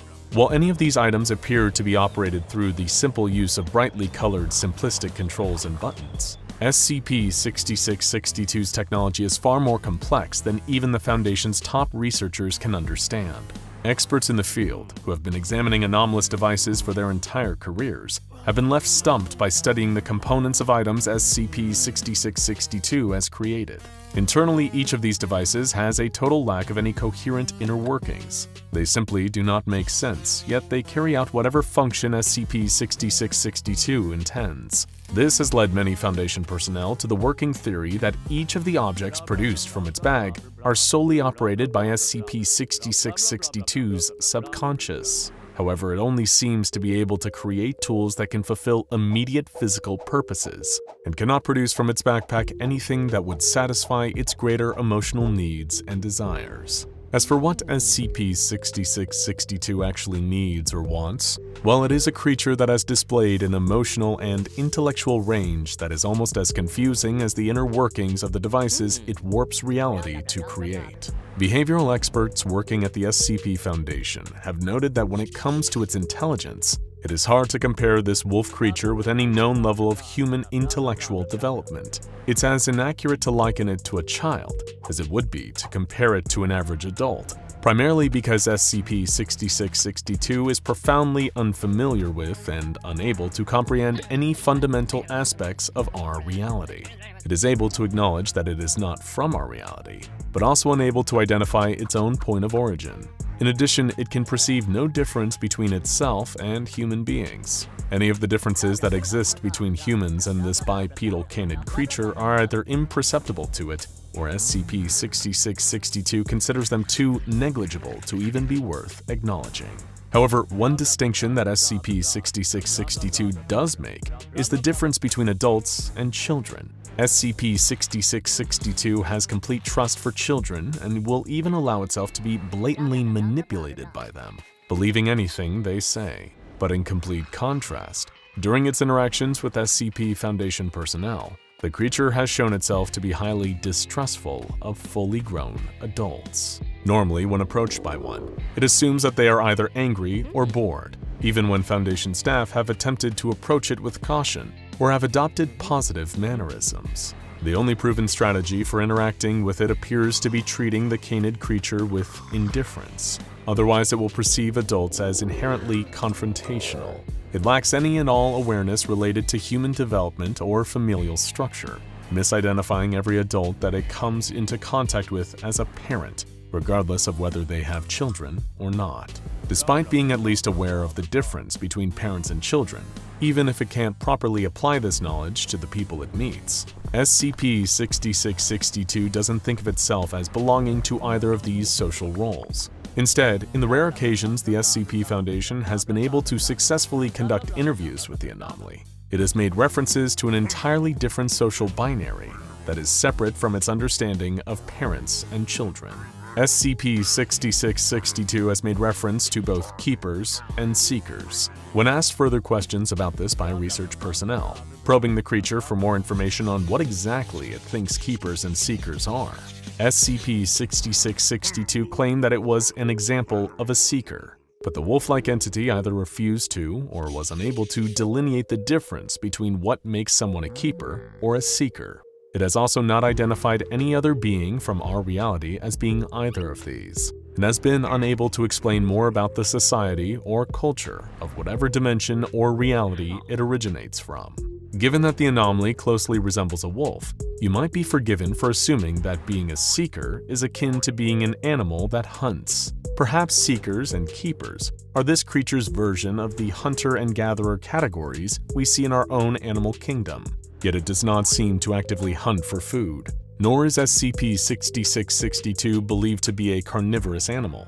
Instead, apparently thanks to its anomalous reality warping abilities, the creature is able to sustain itself without any effort, seeming not to require food, water, or any other form of sustenance in order to survive. But then this begs the question, what exactly is SCP-6662 seeking? Almost all of SCP-6662's time and energy is spent searching for something it refers to as treasure treats. The creature has displayed an intense fixation with attempting to track down these treats, but in a rare example of it providing elaboration, SCP-6662 has shown itself to be willing to explain exactly what the phrase treasure treats refers to.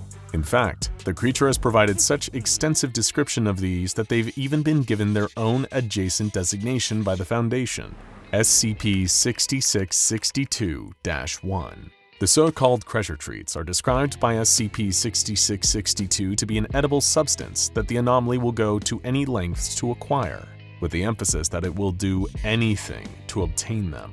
However, despite the detailed descriptions of SCP-6662-1 that have been provided to the SCP Foundation, any attempt to recreate these treasure treats or provide the creature with an existing alternative have been met with dissatisfaction and rejection by SCP-6662.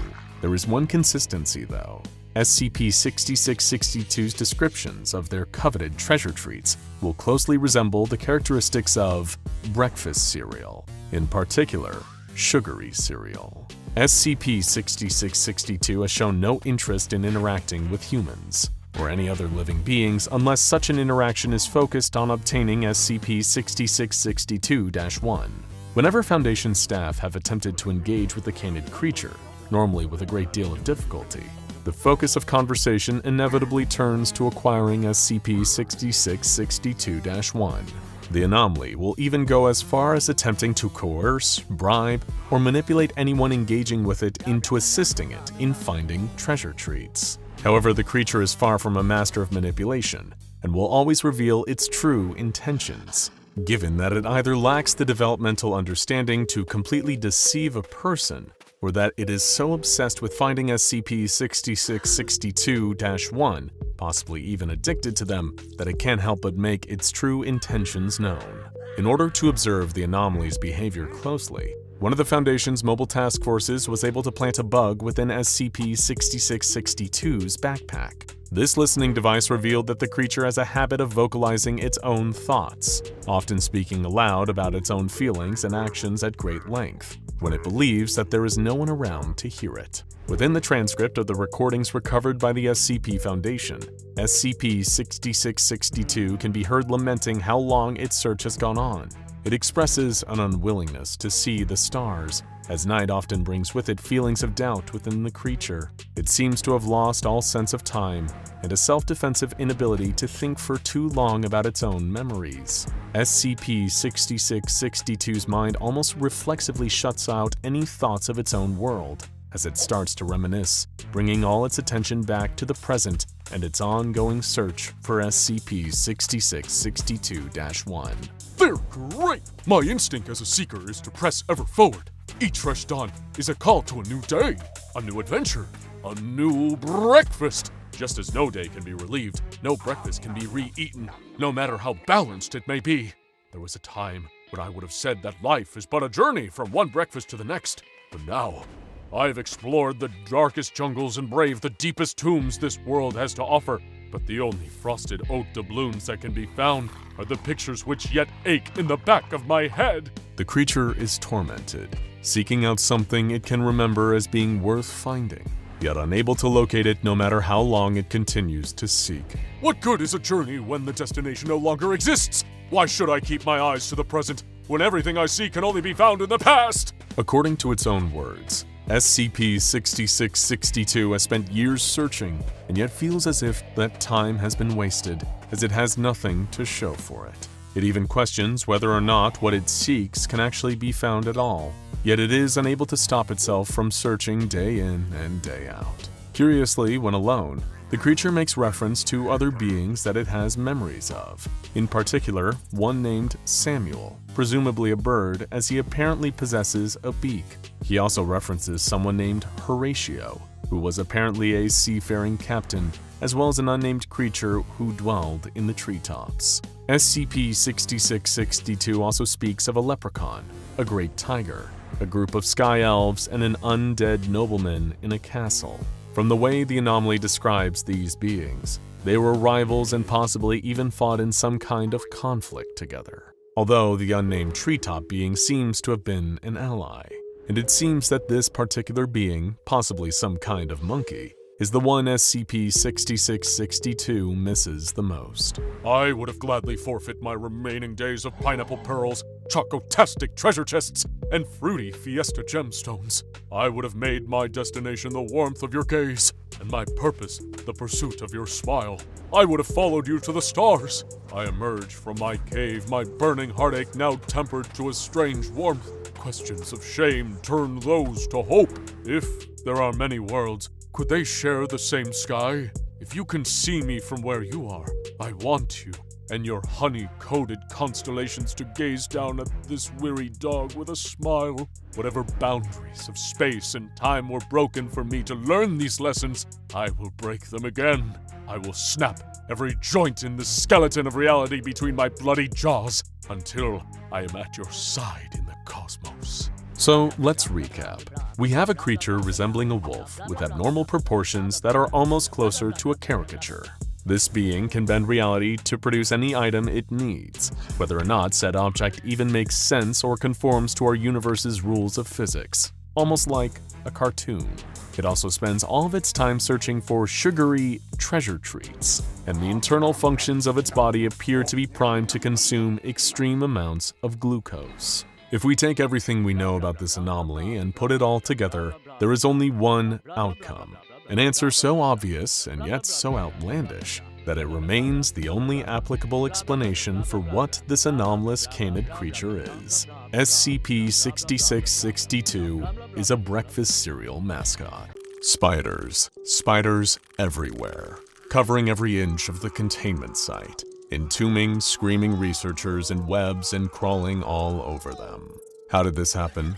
Let's rewind. We regret to inform you the break room is closed today. There is currently a spider loose in the facility. Researcher Yuri craned his neck to look past the line of personnel that had gathered in the hallway, reading the sign hastily scrawled on a piece of paper from the photocopier. Behind him, he overheard a fellow researcher, Holland, complaining about the wait to get to the break room. Not in the least part pleased about the idea of spending his precious half-hour lunch break standing around in a corridor, while someone presumably stood on a table with a can of Onslaught insecticide. When Yuri instinctively corrected him that spiders were arachnids, not insects, Holland shot him a venomous glare, indicating that he already knew that. As he turned away from the awkward encounter, he noticed researcher Andrews next to him, who wasn't grumbling away to his coworkers or impatiently checking his watch like everyone else. He was staring at the ceiling. Yuri started looking up in the same direction,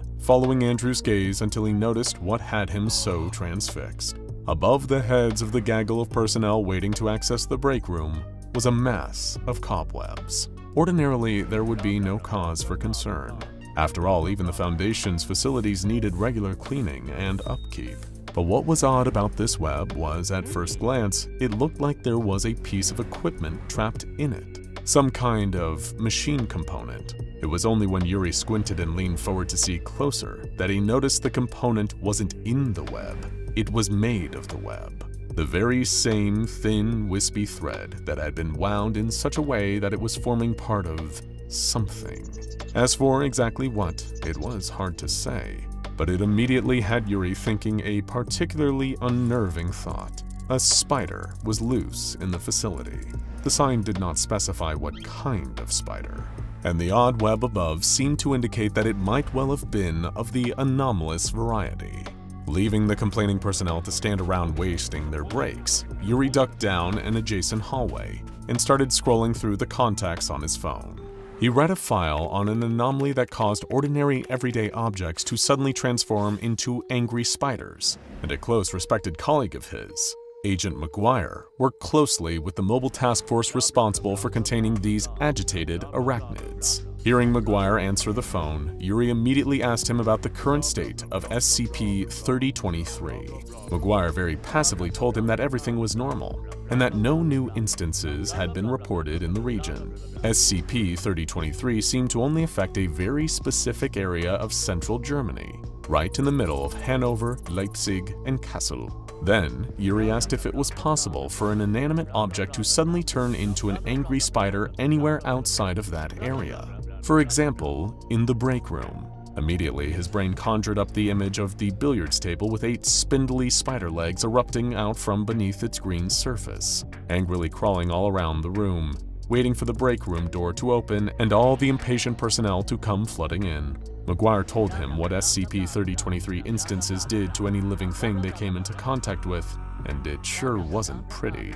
From the other side of the line, Agent McGuire reassured researcher Yuri that there had never been any reported instances involving SCP-3023 outside of Germany.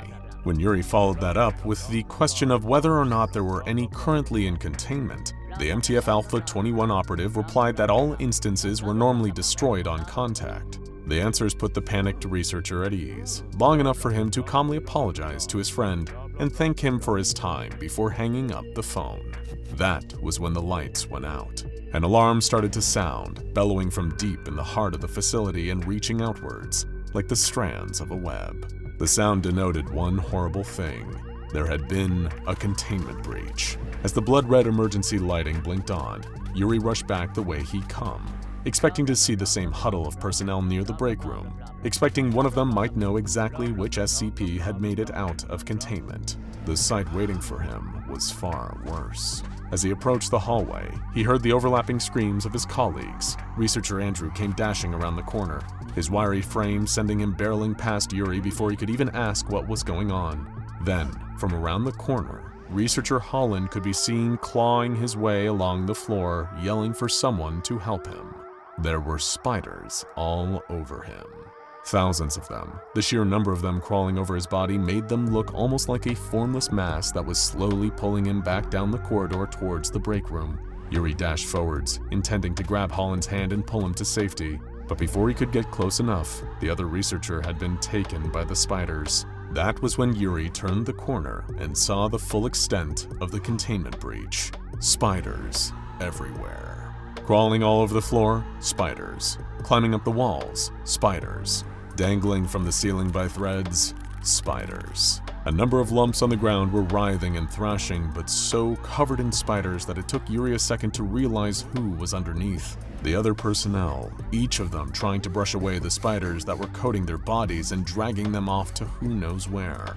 Under the blinking red of the emergency light, the spiders made the hallway look like it was alive, and illuminated what was crawling at the far side, directly opposite Yuri.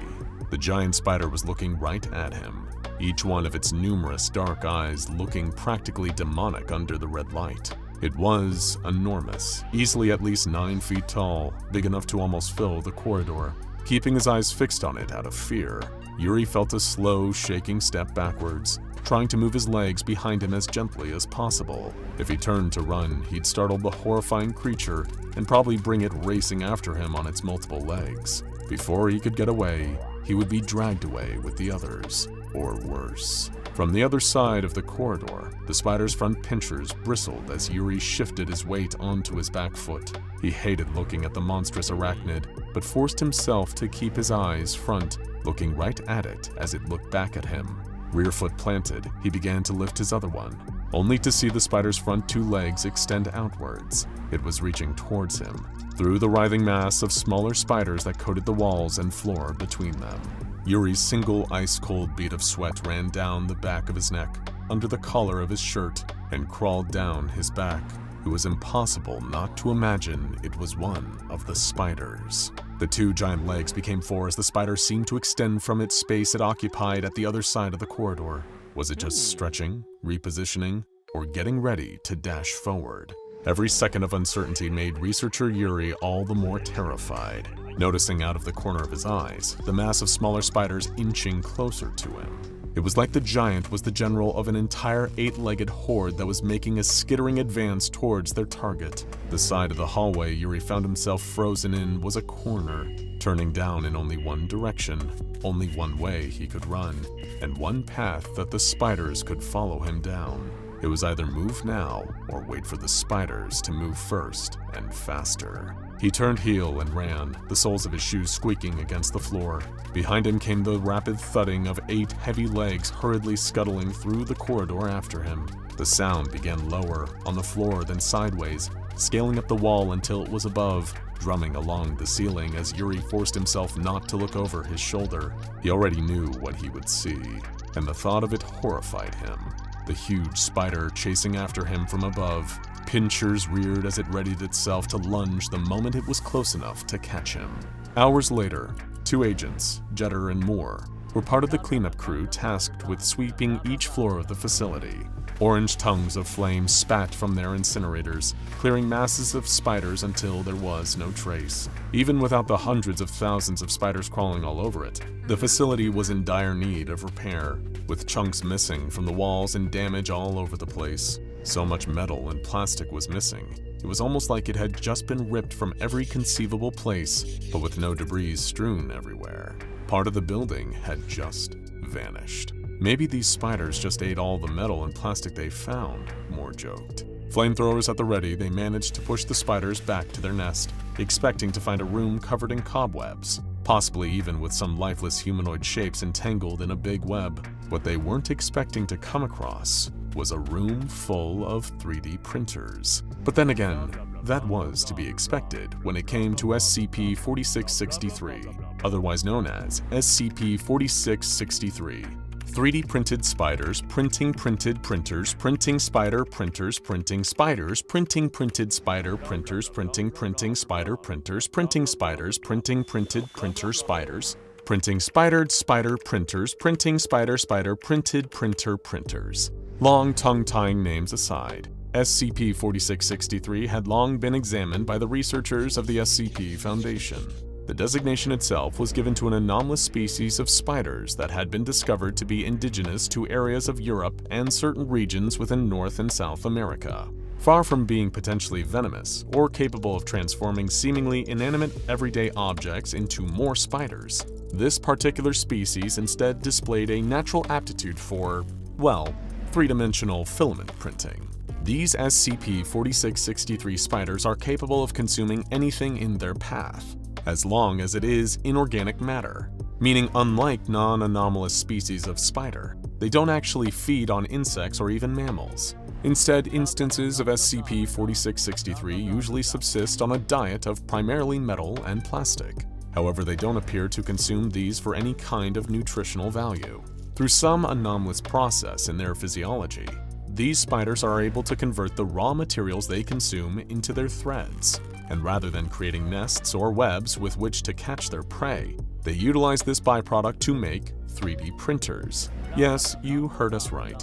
SCP-4663 spiders use their web to make the housing and internal components of functioning 3D printers. Oh, and these printers are also alive. Referred to as SCP-4663-1, the printers created by these anomalous arachnids are separate living entities. In every physical detail, they resemble 3D printers, however do not match any of those that are commercially available for purchase. In terms of their functionality though, SCP-4663-1 instances do perform the same purpose as standard non-anomalous printers, and can be operated identically to traditional printers, although without the need for an STL file.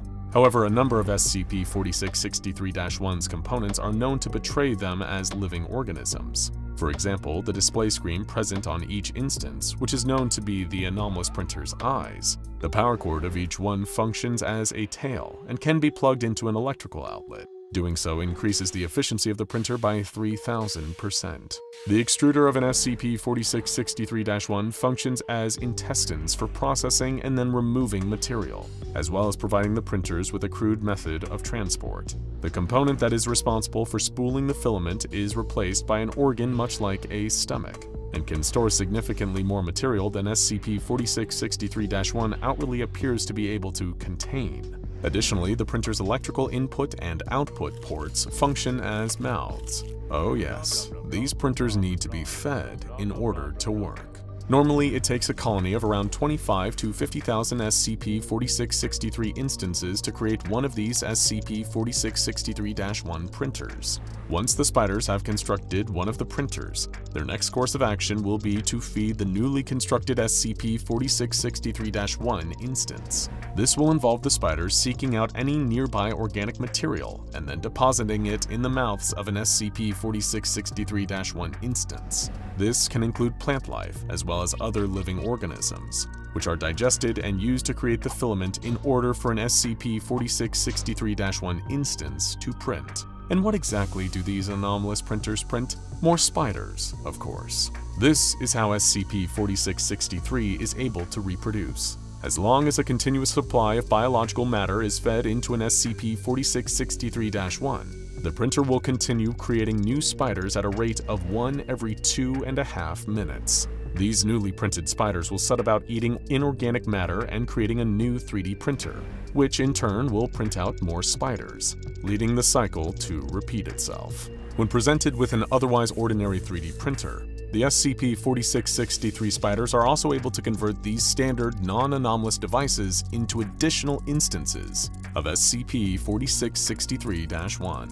For a time, the SCP Foundation wasn't concerned about the behavior of these 3D printed spiders printing spider printers, keeping them housed in Type 2 containment terrariums. The researchers working on site had even seemingly found a practical application for SCP-4663: waste disposal. The spider colonies were being thrown trash from Foundation facilities, which the spiders would mostly consume, thus reducing the amount of garbage produced on site. However, despite being an unintentional mishap, this led to an incident on the 27th of June, 2018. Given the sheer amount of waste they'd been fed and thus used to make the thread to build 3D printers, one of the SCP-4663 colonies in Foundation containment had reached a population count of over 1 million spiders. Upon reaching this number, the anomalous spiders became frenzied and began pushing their numerous 3D printers toward each other. Once these SCP-4663-1s were close enough to each other, the spider colony began consuming their containment unit itself for raw materials. The printers were then able to create a much larger instance of SCP-4663, dubbed SCP-4663-2. This giant arachnid was over 9 feet in height and, upon its creation, promptly began to attempt an escape from Foundation containment. SCP-4663-2 seemingly acted as some form of leader for other instances of the anomalous spiders, or possibly even some kind of queen, given its ability to create 1,000 SCP-4663s in a single second. These newly created versions of the spiders were around 6 times larger than the average SCP-4663 instances, many of which were composed of varying combinations of inorganic and organic matter. This was owing to the fact that while traversing the Foundation facility housing it, SCP-4663-2 was also able to use any surrounding material it came into contact with in order to create these other spiders, as well as fashioning itself additional legs and more new SCP-4663-1 3D printers as well. Eventually, the larger SCP-4663-2 spider was captured. It had seemed to be heading towards a separate SCP-4663 colony in an apparent attempt to merge with them and add those spiders to its army. Following this breach, none of the SCP-4663 colonies that the Foundation keeps in containment are allowed to have a population bigger than 500,000. Why do so many of the indigenous cultures of the colder regions of North America seem to share the same legend? A legend that tells of a monster that lurks in the forests, bringing cold and death to any that meet it. This creature is an omen of famine, a territorial beast that preys on human beings. Some cultures describe it as an unholy abomination, a spirit of winter and a warning against the dangers of selfishness, one that is created whenever a person resorts to cannibalism in order to survive. It will gladly devour any man, woman, or child that wanders into its territory, holding a horrifying and insatiable hunger for human flesh. So how did so many cultures end up with the same story? Could it be because it's real? Depictions of the beast vary, but it is most commonly recognized by its tall skeletal form, like a body exhumed from the grave, even carrying the stench of death and decay with it. Anyone who encounters one risks being eaten or transformed into a creature just like it. The monster's name means an evil spirit that devours mankind, though to even say the name is taboo, as it's believed to give power to the beast. Of course, these are all just legends, right? Stories to warn against the dangers of greed and selfishness, but otherwise nothing to fear. There's no proof that such a beast could actually be roaming the frozen wastes. Many at the SCP Foundation felt the same way, until they heard about SCP-323, the Wendigo's skull. Kept under lock and key by the Foundation with around-the-clock surveillance, SCP-323 is an anomalous object with ties to the various Wendigo legends. As the object's moniker suggests, SCP-323 is a skull, not a human skull, mind you. It more closely resembles a cervid skull. Cervids are a family of mammals that include most varieties of deer, elk, and other similar animals, and this particular cervid skull sports a tall pair of antlers. SCP-323 is definitely not a fresh skull either. It shows signs of weathering and a few scars across the surface, looking as if the bone has been bleached and eroded through exposure to the elements. The skull is also missing its lower jaw, and has a sizable hole on the rear underside that may have been carved using stone tools. SCP-323 is kept restrained inside an armored container within a concrete containment cell, and personnel are only ever allowed near it to check the restraints for signs of damage. Additionally, any Foundation staff that enter SCP-323's cell must be accompanied by an armed security officer, and in the event of a containment breach, the entire site is to be evacuated. Seems like a lot of precautions and safety measures for an old piece of bone. Surely a harmless deer skull could never be that dangerous, right? Wrong. You might be forgiven for thinking that a skull can't possibly cause harm. After all, SCP-323 is just a skull, then whatever animal it belonged to is dead. But this skull is far more than it appears to be. Through extensive testing, the SCP Foundation's researchers have learned that the skull isn't dead. No, this skull is awake and aware. It can see, hear, and has a sense of touch, and it can and will react to various stimuli. However, this does not necessarily mean that SCP-323 is alive or even sentient, but it definitely appears to have some level of sapience. It will target certain members of personnel that get too close, and has attempted multiple times to breach containment. It also reacts violently to anyone speaking English or French near it, the only two languages prohibited inside SCP-323's cell. So while the skull is not technically alive, it is definitely aware. Still, why the need for so many protocols to keep it contained? It's not as if a skull can just walk off on its own. Of course not. But SCP-323 can move, at least to a certain degree, often in a reactionary manner. SCP-323 will vibrate or move on its own. For example, turning to watch as personnel enter its containment cell. In most cases, these movements are tiny and insignificant, but other times the skull lunges, launching itself at Foundation personnel as it desperately tries to get free. Now you know why it's kept restrained. So, we have an antlered cervid skull that can move and has a low level of awareness. On their own, these would be more than enough to warrant the Foundation's interest, but the anomalous properties of SCP-323 don't stop there. The skull has an inherent ability to influence the minds of those around it. Anyone spending an hour within a 15-meter radius of SCP-323 is likely to experience the effects of this influential power. This will often result in them exhibiting uncharacteristic behaviors, thoughts, and urges, including cannibalistic tendencies and outbursts of random violence. Almost 3/4 of people that suffer the influence of SCP-323 will feel an overwhelming compulsion to take the Wendigo skull and fit their heads into the chiseled hole on the rear underside. If someone attempting this finds that their head is too big to fit inside the hollow skull, there have been cases of individuals trying to bludgeon their heads on any hard surface they can find nearby in an attempt to get their head down to a more manageable size. This will continue until one of 3 outcomes occurs. 1. The person manages to fit their head into the skull. 2. They cause themselves so much cranial damage that they are rendered unconscious. Or 3. They end up killing themselves through repeated violent head trauma. Of course, if a person actually manages to fit their head inside SCP-323, then that is a different story entirely. In these instances, the individual becomes classified as an instance of SCP-323-1. Within 10 minutes of wearing the skull, this person will suffer dramatic changes to their body.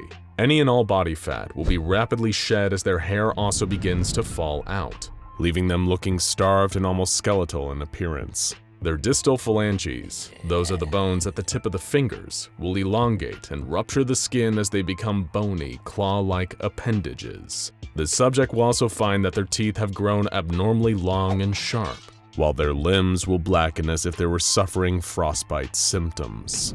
Along with their external transformations, SCP-323-1 will also get increased strength and heightened resistance to pain.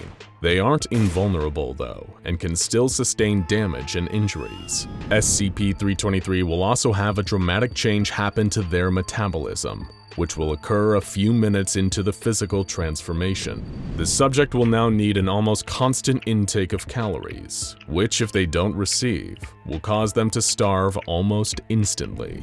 With the transformation process complete, the new instance of SCP-323-1 has finally become the Wendigo, a terrifying monster with one goal: to feed. The SCP-323 instance will seek out any human beings it can find so that it can feed upon their flesh. Those who have witnessed the 323 instance in the midst of a feeding frenzy have described the way it violently slaughtered any person it could find, leaving only a mess of blood as it devoured them, their screams mixed in with the sounds of bones crunching. In the times that the creature cannot find a human to nourish its monstrous appetite, it will try to keep itself alive any way it can. Sometimes it will slow down its movement to try and conserve energy. Other times it will ration whatever food is available to it, saving some of its last meal for a leftover snack. And on occasion, the monster will engage in auto-cannibalism, a form of cannibalism that involves eating parts of itself. Humans certainly seem to be its preferred food source though. Even when other sources of meat would be easier to acquire, SCP-323-1 will zero in on human beings and will do anything it can to make a person its next meal.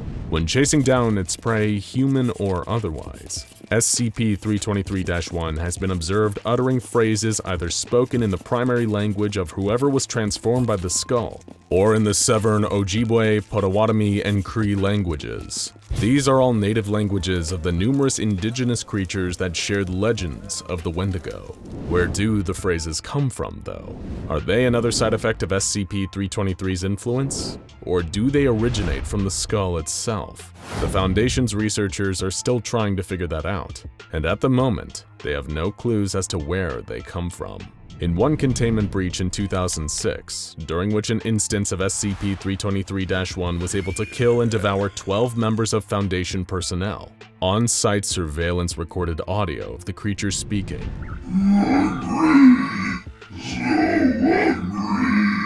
It rasped, while dragging a body behind it.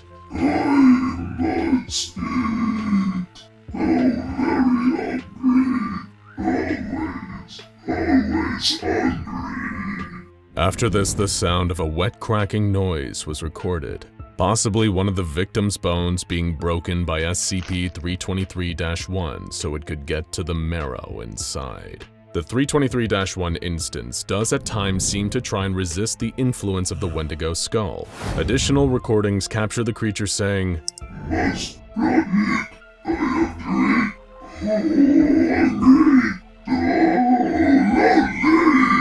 the creature then said, followed by noises of it eating the body.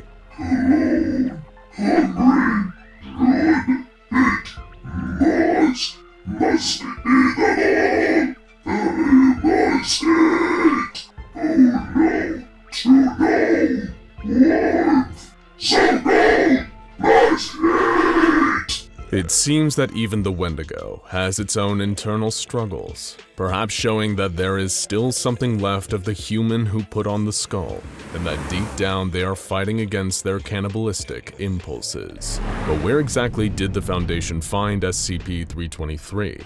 And is it really the skull of an actual Wendigo, the famous creature from North American legend? In 1997, the SCP Foundation sent a detachment to Bitterron Lake in Saskatchewan, Canada. There had been reports of a local community murdering individuals and leaving their bodies in the forest to appease a dangerous creature residing nearby. This creature, as it was later discovered, was an instance of SCP-323-1. Someone had found the skull and succumbed to its influence, placing it on their head and turning into a monster. Ever since, the locals had been killing people and offering up their dead bodies as sustenance, fearful of what would happen if they didn't, after being brought up with legends of the Wendigo. SCP Foundation agents were able to capture the beast, however it died of starvation while being transported back to containment. They also covered up the recent deaths in the area by giving the local residents amnestics, and creating a cover story about an unidentified serial killer. Prior to this, James Namagoose, a local man who was involved in the murders, was brought in for questioning. He remained oddly calm when interviewed, but admitted he had helped move the bodies that were being offered up as food for SCP-323-1, or as he called it, the Wendigo. According to James, a local story among the Cree people told of men who had once tried to control a Wendigo, and perhaps even tame it through offerings of food. Whether or not James and his fellow locals had the same intention, their primary concern was keeping themselves safe. He described first encountering the creature, a warped man walking out of the woods, killed our friends right in front of us. Sometimes it would stare more than it would make to kill, try to talk to you. It whispered at me, "Pe misto, come and eat." It made me cold in my bones. As the interview continued, James claimed that he felt like he understood this warped man. He described feeling like the Wendigo was encouraging him to kill, that the creature would help him pass when his own time came. James told the Foundation doctor questioning him that he had heard the creature in his mind, and he felt it watching him almost constantly. Mr. Namagoose stated that he hoped in killing people as offerings to the Wendigo, that his own family would be spared. Like the other locals, James Namagoose was given amnestics to forget all about the creature and the murders he'd played a part in committing. So far, none of the Foundation's staff have experienced any similar behavioral effects to those James described. Those who work closely with SCP-323 or have witnessed an instance of SCP-323-1 have felt the creature communicating with them, or urging them to kill on its behalf. Ultimately, who is to say if SCP-323 is the skull of a Wendigo like those from legends? It certainly seems like it is, but with no way to tell exactly how old the skull is. Perhaps it's actually the reverse, and it was the Wendigo legend that spawned from instances of SCP-323-1 that were first encountered by indigenous North American cultures hundreds of years ago. One thing is for certain: if you ever come across a skull with tall antlers, you should try to resist putting it on. Otherwise, you might not be feeling like yourself for much longer. The SCP Foundation has dealt with plenty of things that no one could ever even imagine. Creatures and objects beyond anyone's wildest dreams. An evil old man that can walk through walls. An IKEA that never ends. A giant underwater eel that can erase your memories. And so much more. But sometimes the anomalies they discover seem to be plucked from a familiar nightmare. In Korea, shortly after the end of the Second World War, a team of SCP Foundation officers encountered something right out of a dark, twisted fairy tale. In the late 1940s, the 5th Squad of the Eastern Division of the SCP Foundation received a call to come to Busan, Korea, and investigate a potential anomaly involving several deaths. 3 agents, referred to from now on as Agent 1, Agent 2, and Agent 3, were deployed to the region, where they first headed to the morgue to examine the bodies under the cover of reporters investigating the deaths. The nature of the wounds indicated an animal attack. An eyewitness account from an old woman who saw a fox-like creature eating one of her cows supported this hypothesis. Of course, the agents knew differently. Sure, it was something like an animal, but this culprit was no animal they had ever encountered. The 3 recounted stories of fox spirits, villainous tricksters, capable of changing their shape and oppressing all kinds of havoc on those unfortunate souls they targeted. While sweeping the area, the agents encountered a beautiful young woman sitting under a waterfall, combing her hair. She was dressed in a light robe, and her feet were bare. This, they noticed, gave her away. Instead of having human feet, she had paws covered in reddish fur. The agents assumed that this creature was inexperienced, unable to properly conceal herself. They believed they had the upper hand on her. They would soon see the error of their ways. The woman greeted the 3 men and invited them to have dinner at her nearby cottage. Believing themselves to be relatively safe, armed as they were, and with 3 people against one delicate, if inhuman woman, they agreed. The foxwoman ushered them to a lovely rustic cottage and sat them down at the dining table. She served them plum wine, rice-pickled turnips, and meat. Everything was delicious, and feeling at ease, the agents decided to turn in for the night. This creature, though unusual, did not seem threatening. She had no reason to attack them, or so they thought. Agent 1 woke in the night to go to the bathroom and tiptoed out of the cottage to relieve himself behind a bush.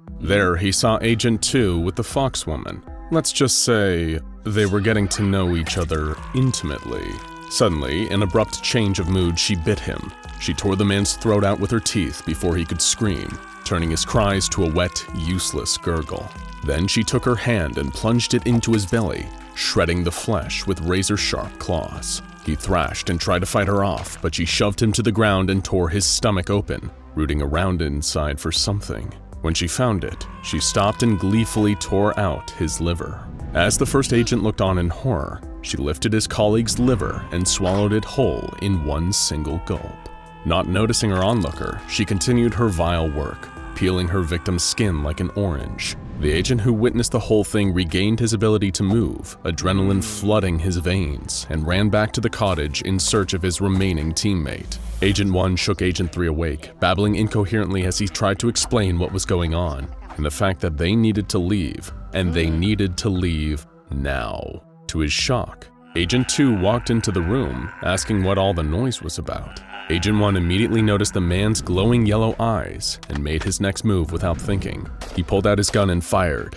Agent 3 drew his weapon next, pointing it at 1 and yelling for him to put the weapon away. 1 tried to explain that this man was not their friend, but rather the fox in disguise, but he wouldn't listen. The fox grabbed 1, and 3 shot him in the upper arm. Agent 1 dropped to the ground, wailing in pain as the fox laughed in a high-pitched, devilish whine. Agent 1 scrambled away, crawling into the living room and slamming the rice paper screen door shut. There, laid out on the dining table, was another agent. They had seen this man at the base of the mountain only a few days ago, but now here he was, eyes wide and glassy, and skin flayed open. Then Agent 1 saw the remains of their dinner. In the bowls, there was the flesh of their fallen colleague. With it was not rice, but maggots crawling over the meat. Agent 1 was able to improvise a weapon, breaking off a portion of the wooden beam and stabbing the fox through the stomach as she lunged through the rice paper door. He made his way through the forest, running as fast as he could with his gunshot wound. He found his way to the bank of the river and attempted to cross. However, he was disoriented and afraid. It was pitch black outside, and he was nauseous from the pain. He slipped on the wet rocks and hit his head, falling into the water. The rapids carried him away, pulling him downstream for half a mile before he was able to grab hold of an exposed branch. Agent 1 made his way back to his team's van, broke a window, and pulled a flamethrower from the back. He recalled legends about similar fox-like creatures mentioning an aversion to fire, and so he prepared to fight her off with as much as he could get. Just as he readied the flamethrower for use, the foxwoman emerged from the tree line. What happened next is unknown, lost from the official record. However, after several days, a retrieval team tracked down Agent 1 and rescued him, capturing the foxwoman in the process. He was taken to the hospital, where he remained with a serious infection for several days before he was discharged. Initially, the Foundation planned to terminate the creature. However, Agent 1 vehemently opposed that decision. He insisted that they should keep her alive. He also recommended the containment methods used to imprison her be adjusted. The agent promised that she would not be held by the chosen methods, and that the result of her inevitable escape would be devastating. In his official interview, he had this to say on the subject. "Like I said, she's spiteful. Every little slight in her eye she saves up. The only way she knows how to repay an insult is death. Chaining her to the wall like an animal. When she gets out, and she will get out, she's going to kill everyone who had the slightest thing to do with it. She won't settle for anything else." Much to the Foundation's surprise, Agent 1 visited the foxwoman in her holding cell several times. The Foundation attempted to understand this concerning behavior, but Agent 1 refused to admit that there was something strange about it. His attachment to the foxwoman had been attributed to Stockholm Syndrome, brought on as a result of several days in the woods spent as her captive. To this day, Agent 1 is the only person to survive that long alone with the creature that is now known as SCP-1153. SCP-1153 is a female red fox, weighing approximately 8 kilograms. Unlike an ordinary fox, her spine splits at the base into 9 different tails, previously referred to as a kitsune, the shape-shifting fox spirit of Japanese legend. It has since been discovered that she is actually a kumiho, a Korean fox spirit with similar qualities. SCP-1153 is a polymorph, also known as a shapeshifter, though she retains some aspects of her fox-like appearance no matter what form she is in, including ears, paws, tails, eyes, and fur. Though she attempts to cover these revealing physical traits with clothes and hairstyling, she is unable to get rid of them entirely. In addition to her shapeshifting, 953 has potent psychic abilities, including the powers of suggestion and telepathy. She has used these abilities to wreak havoc on her victims, causing them to experience terrifying hallucinations, hurt themselves, and in one particularly horrific case, convincing a mother to kill, cook,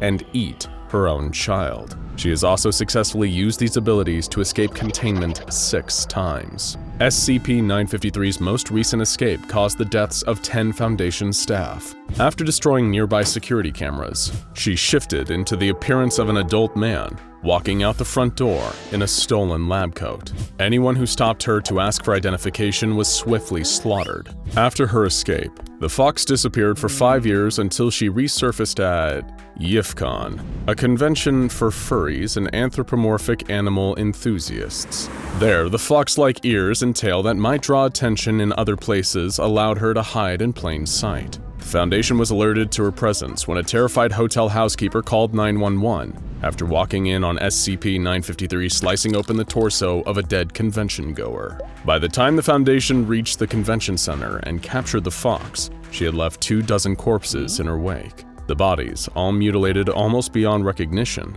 were found scattered throughout the hotel in various places, including stuffed into a mattress, hanging over a shower curtain rod, rolled up in a carpet, and strewn across a banquet table. The survivors were given Class A amnestics to wipe their memories and released from custody. The convention was cut short, with a dangerous gas leak as the cover story. So far, the fox has not escaped Foundation custody again. SCP-1153 is kept in a Type 4 containment cell in Hallway 99 of Site-17. She is provided 1.5 kilograms of fresh liver every day to eat, as well as clean drinking water and a futon with blankets and sheets that are changed out weekly. In exchange for good behavior, she is provided the occasional luxury item such as plum wine, novels, or a variety of Korean sweets. After so many successful escapes, the Foundation realized that simple physical containment was not adequate to keep SCP-953 away from the general population. Making use of her fear of dogs, the Foundation keeps 953's containment chamber surrounded by dog kennels filled with Korean Jindo and American foxhounds. All staff assigned to SCP-953's containment chamber are to be given background checks, looking for any prior ties to the furry community. Such affiliations may make them vulnerable to SCP-953's influence, and have been attributed to the death of one Agent Gallagher. Because of her psychic abilities, no direct contact with 953 is allowed. All communication with the fox must take place from a distance of 100 meters, and food, water, and other items are delivered to her via a robotic assistant. She must be considered armed and dangerous at all times, and can only be transported while accompanied by 6 members of armed personnel. There are folklore-based procedures in place for employees as well, providing specific instructions to staff assigned to SCP-953. No matter how odd or ridiculous these instructions may seem, the staff is to adhere to them and remember that what we may think of as classic fairy tales are often more like ancient special containment procedures. If versions of the Kumiho and the Kitsune exist, then who knows what other seemingly mythical creatures the SCP Foundation might encounter in the future? What other beasts are lurking on the edges of civilization, hiding in the shadows, or worse, hiding in plain sight, just under our noses? Best to brush up on your local folklore, just in case. And as always, be careful out there. There's been a strange phenomenon sweeping central Germany. While the true extent of its influence is still unknown, it seems to have been going on for quite some time now, usually in irregular intervals. If you were to head down to any of the towns within the affected region for a visit, the chances of you noticing anything out of the ordinary would still be rather low. But then again, if you're in the wrong place at the wrong time, it's entirely possible you could witness an occurrence of SCP-3023, every arachnophobe's worst nightmare. One terrifying incident happened at a baseball game held during the height of the summer. With the scorching sun hanging high above a stadium packed with eager fans, the home team was neck and neck with their longtime rivals from the next town over. As the players took to the field after a changeover, everything hung in the balance. The home team's coach had made a bold change, sending out a new baseman, a young man named Jenik Denke.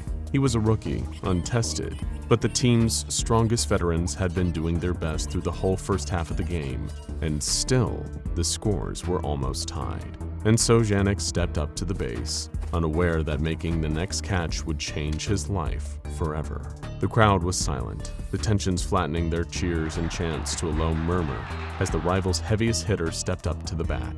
He was a behemoth, arms twice the size of the baseball bat he carried over his broad shoulder, striding up with confidence as he readied to swing. Watching and waiting, a bead of sweat rolled down Janik's forehead, dropping down the bridge of his nose. He couldn't tell which was making him sweat more, the heat of the sun or his own nerves. His teammate at the pitcher's mound lifted a leg, the baseball in hand. If he gripped the ball any tighter, his fingernails might have splintered and got lodged in the white synthetic leather wrapped around it. Janik stared, not even bothering to wipe away the drops of sweat in his eyes. As his teammate's throwing arm reeled back and hurled the ball forward, it felt like time itself had slowed down. The rival team's batter swatted the baseball out of the air with an earth-shattering crack that sent the ball speeding through the air. Janik dashed to catch it, his mitt outstretched. The ball was careening back down to earth like a white and red meteorite, almost moving fast enough to burn up on re-entry as it hurled through the atmosphere. Janik could feel his heart rattling against his ribcage as every instinct told him he'd never make that fateful catch. In a final act of desperation, he leaped off the ground with every ounce of strength, and all around him the crowd exploded with the thunderous sounds of overjoyed applause. The mighty force of the weighty cork ball was like catching a punch in midair, the tremors of the impact rippling down Janik's arm. He felt that first, before realizing that the ball was now lodged securely in his hand. He'd done it. He'd made the catch. The batter was out. But before he could even react in celebration, it happened. His arm recovered from the initial shock of the catch just in time to feel the lightning-fast flurry of small legs scuttling over his skin. Barely able to catch his breath, the last thing Janek saw was something that used to be the baseball, hurriedly crawling up his chest towards his neck. From a distance, his teammates, the fans in the audience, only saw him drop to the turf, flailing his arms trying to brush off something crawling over him as it attacked and killed the young baseman in what otherwise would have been the proudest moment of his life. While that might have been the first time anything like that had ever happened, it certainly wouldn't be the last. Now, have you ever passed by an abandoned building and felt an urge to look around inside? Of course, a lot of us have. But most of us are smart enough to resist the urge. But on the very rare times you and your friends have worked up the courage to explore somewhere like this, you've probably never found anything all that interesting.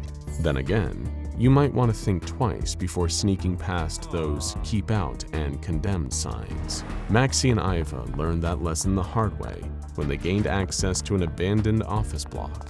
Maybe they were trying their hand at making a Blair Witch Project-style amateur found footage movie, or they could have been dabbling in some urban exploration. Best case, there might have been a few places of office furniture left behind by the building's previous occupants, something that the removal company forgot to take when the place was cleared out. The pair of them could have just helped themselves. After all, they needed a new folding chair for their apartment, and there was one just sitting there. Trembling through her stifled tears, Iva's phone was shuddering in her hand. The office had been dark, but she was certain the shadowy shape that had taken Maxie didn't belong to a human being. Clamping her hand over her mouth to silence her terrified breaths, she peered out from under the desk, pointing her phone's camera wherever she looked as it recorded.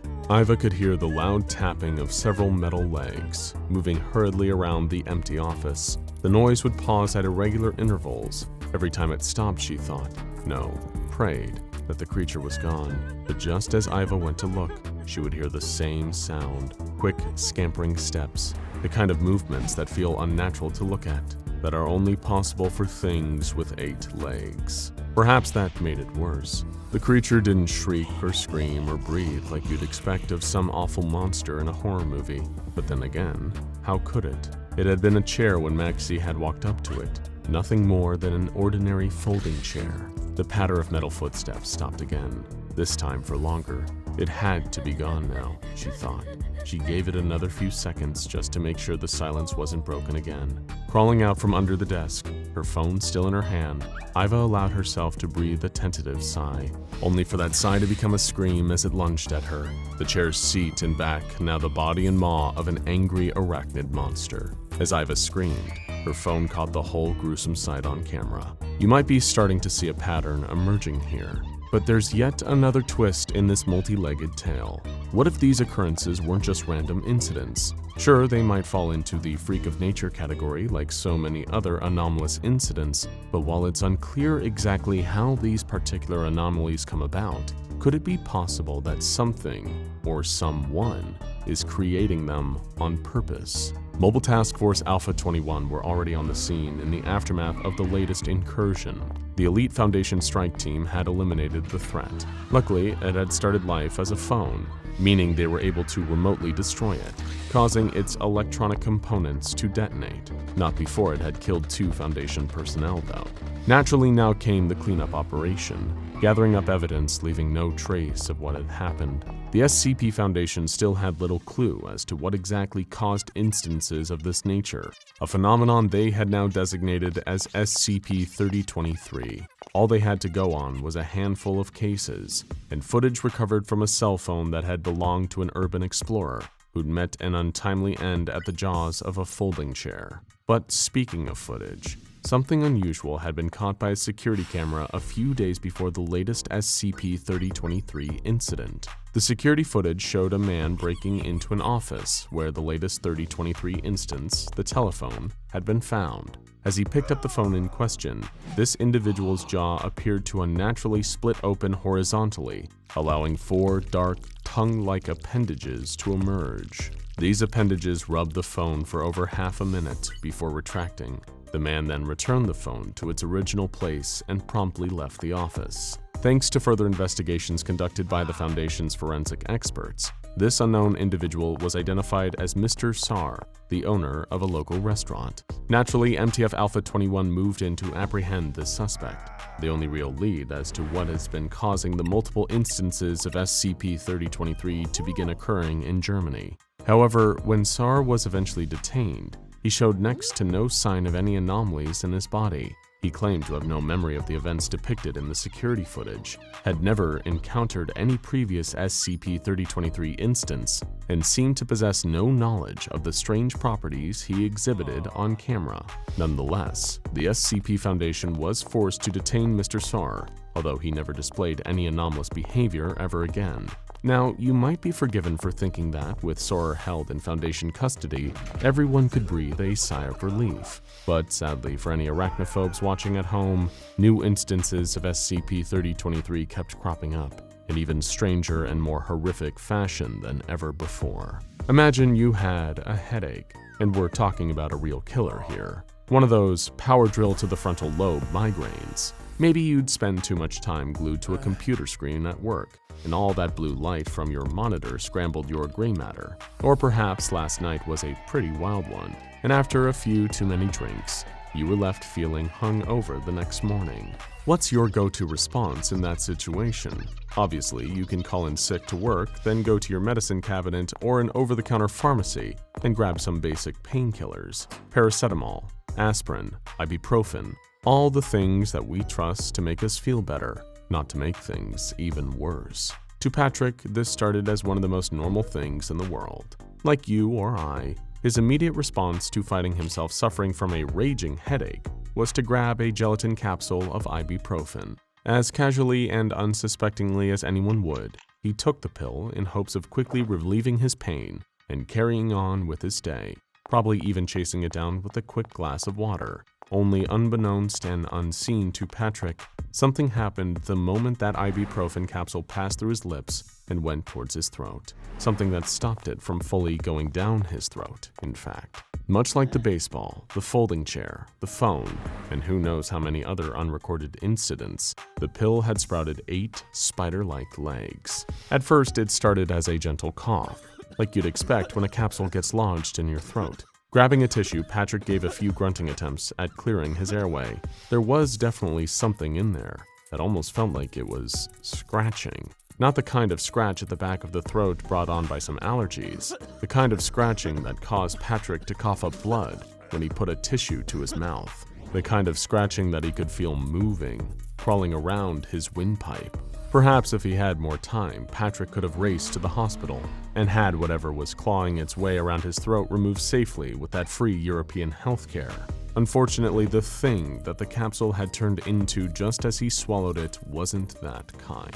Racked with unimaginable pain, Patrick was writhing and spluttering uncontrollably, his mouth filled with more bile and blood than saliva at that point. The scratching was moving, and not down towards his esophagus towards his stomach. It was going outwards, burrowing through the insides of his neck until it reached his spinal cord. By that time, the little ibuprofen capsule-sized instance of SCP-3023 came crawling out from the back of his neck. Patrick was already dead.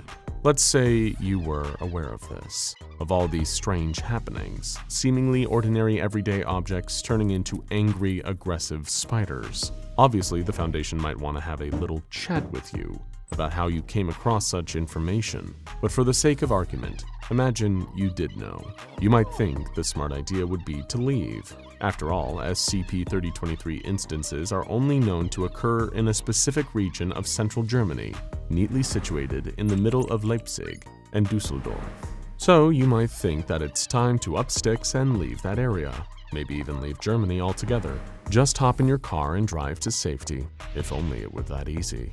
A family of 4 was cruising down the Autobahn in an SUV. Just another car on the packed highway. Exhausted after hours on the road, Matteo and Nina sat quietly up front, making sure they didn't wake their son and daughter, both asleep in the rear passenger seats. The car was picking up speed, about to pass 70 miles per hour as it gradually carried them home, although it wasn't going to get them all the way back. The screech of twisting metal woke both sleeping kids up screaming, their parents equally shocked at the sudden noise. The car lurched and buckled, like something had collided with it. But this was no ordinary traffic accident. Without any rhyme or reason, the front of their SUV warped itself into the distinctive shape of a cephalothorax, while the rear turned into what looked like an abdomen.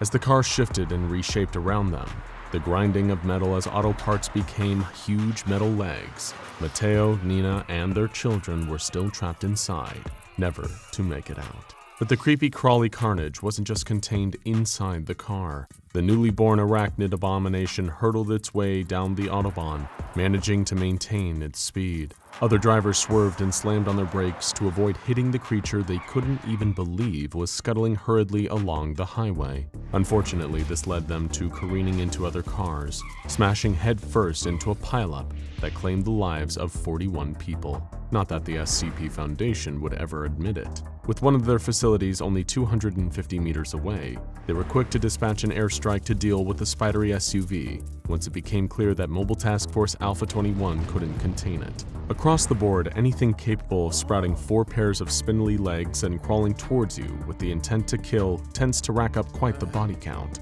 But dealing with bodies are some people's business. That was the case for Lucas, a newly qualified coroner. After passing years of training, he was working with the local police department, performing autopsies and examining bodies to help them with their investigations. Sure, it may not have been the most glamorous profession, but Lucas could sleep soundly, knowing that he'd never get hurt by a dead body.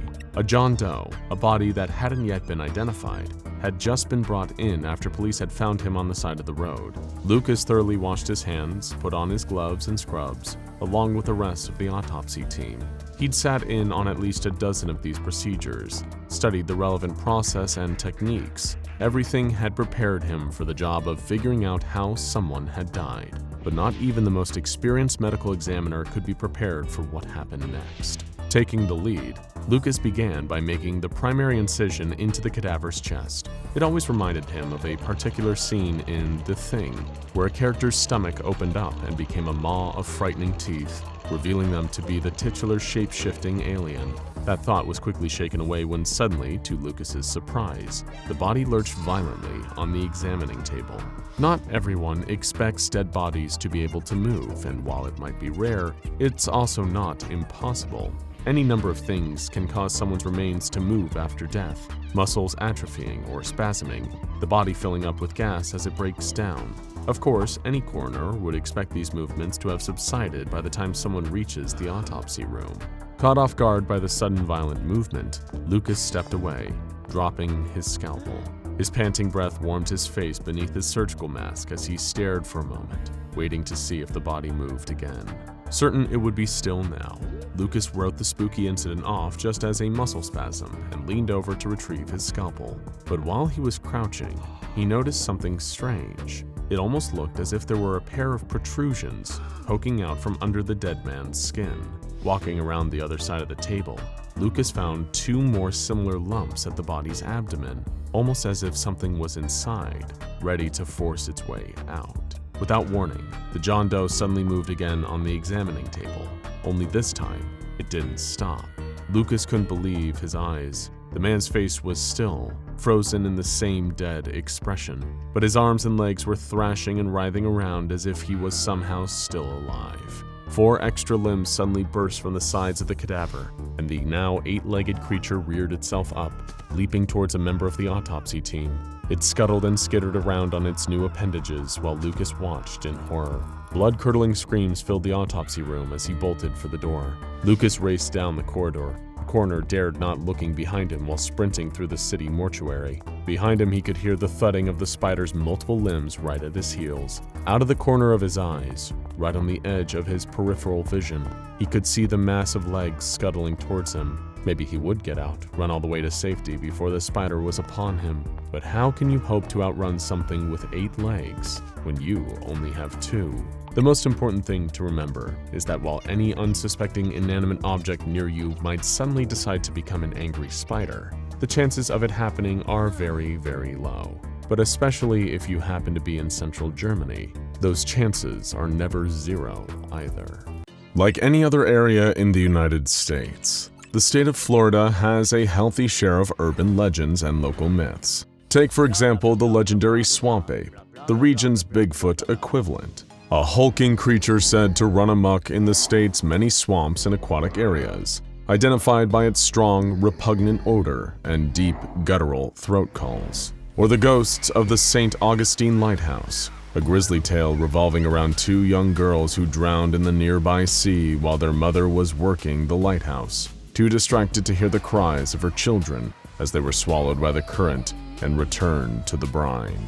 It's rumored that on some nights, the twins' laughter and cries are heard from the top of the lighthouse. Not scary enough? What about the Devil's Chair, a seemingly ordinary bench located in the town of Casadaga that was supposedly built by the devil himself? Every night at midnight, the man in red returns to his bench, and if you sit beside him, he'll whisper wicked, horrible things into your ear, leaving you forever scarred and haunted by the experience. Just don't leave a drink behind when you run off the bench in terror, though. Another legend says that any unopened bottles left on the bench will mysteriously be opened and drained by the morning. Torturing damned souls for eternity makes you a thirsty guy, we guess. But to a seasoned viewer of SCP Explained, urban legends and local oddities might seem a bit mundane in comparison to the strange, inexplicable anomalies that the SCP Foundation regularly researches and contains. After all, the truth is almost always stranger than fiction, and if an actual anomaly gets picked up as an urban legend, the SCP Foundation is going to do everything in their power to shut it down, cover it up, and make the story a little more digestible for the general public. That means relying on the same tired tropes and cliches we've all heard before. Cursed dolls, Bigfoot-like creatures, ghost hitchhikers, we all know them. And as fun as they are, the most popular stories aren't always the most unique or interesting.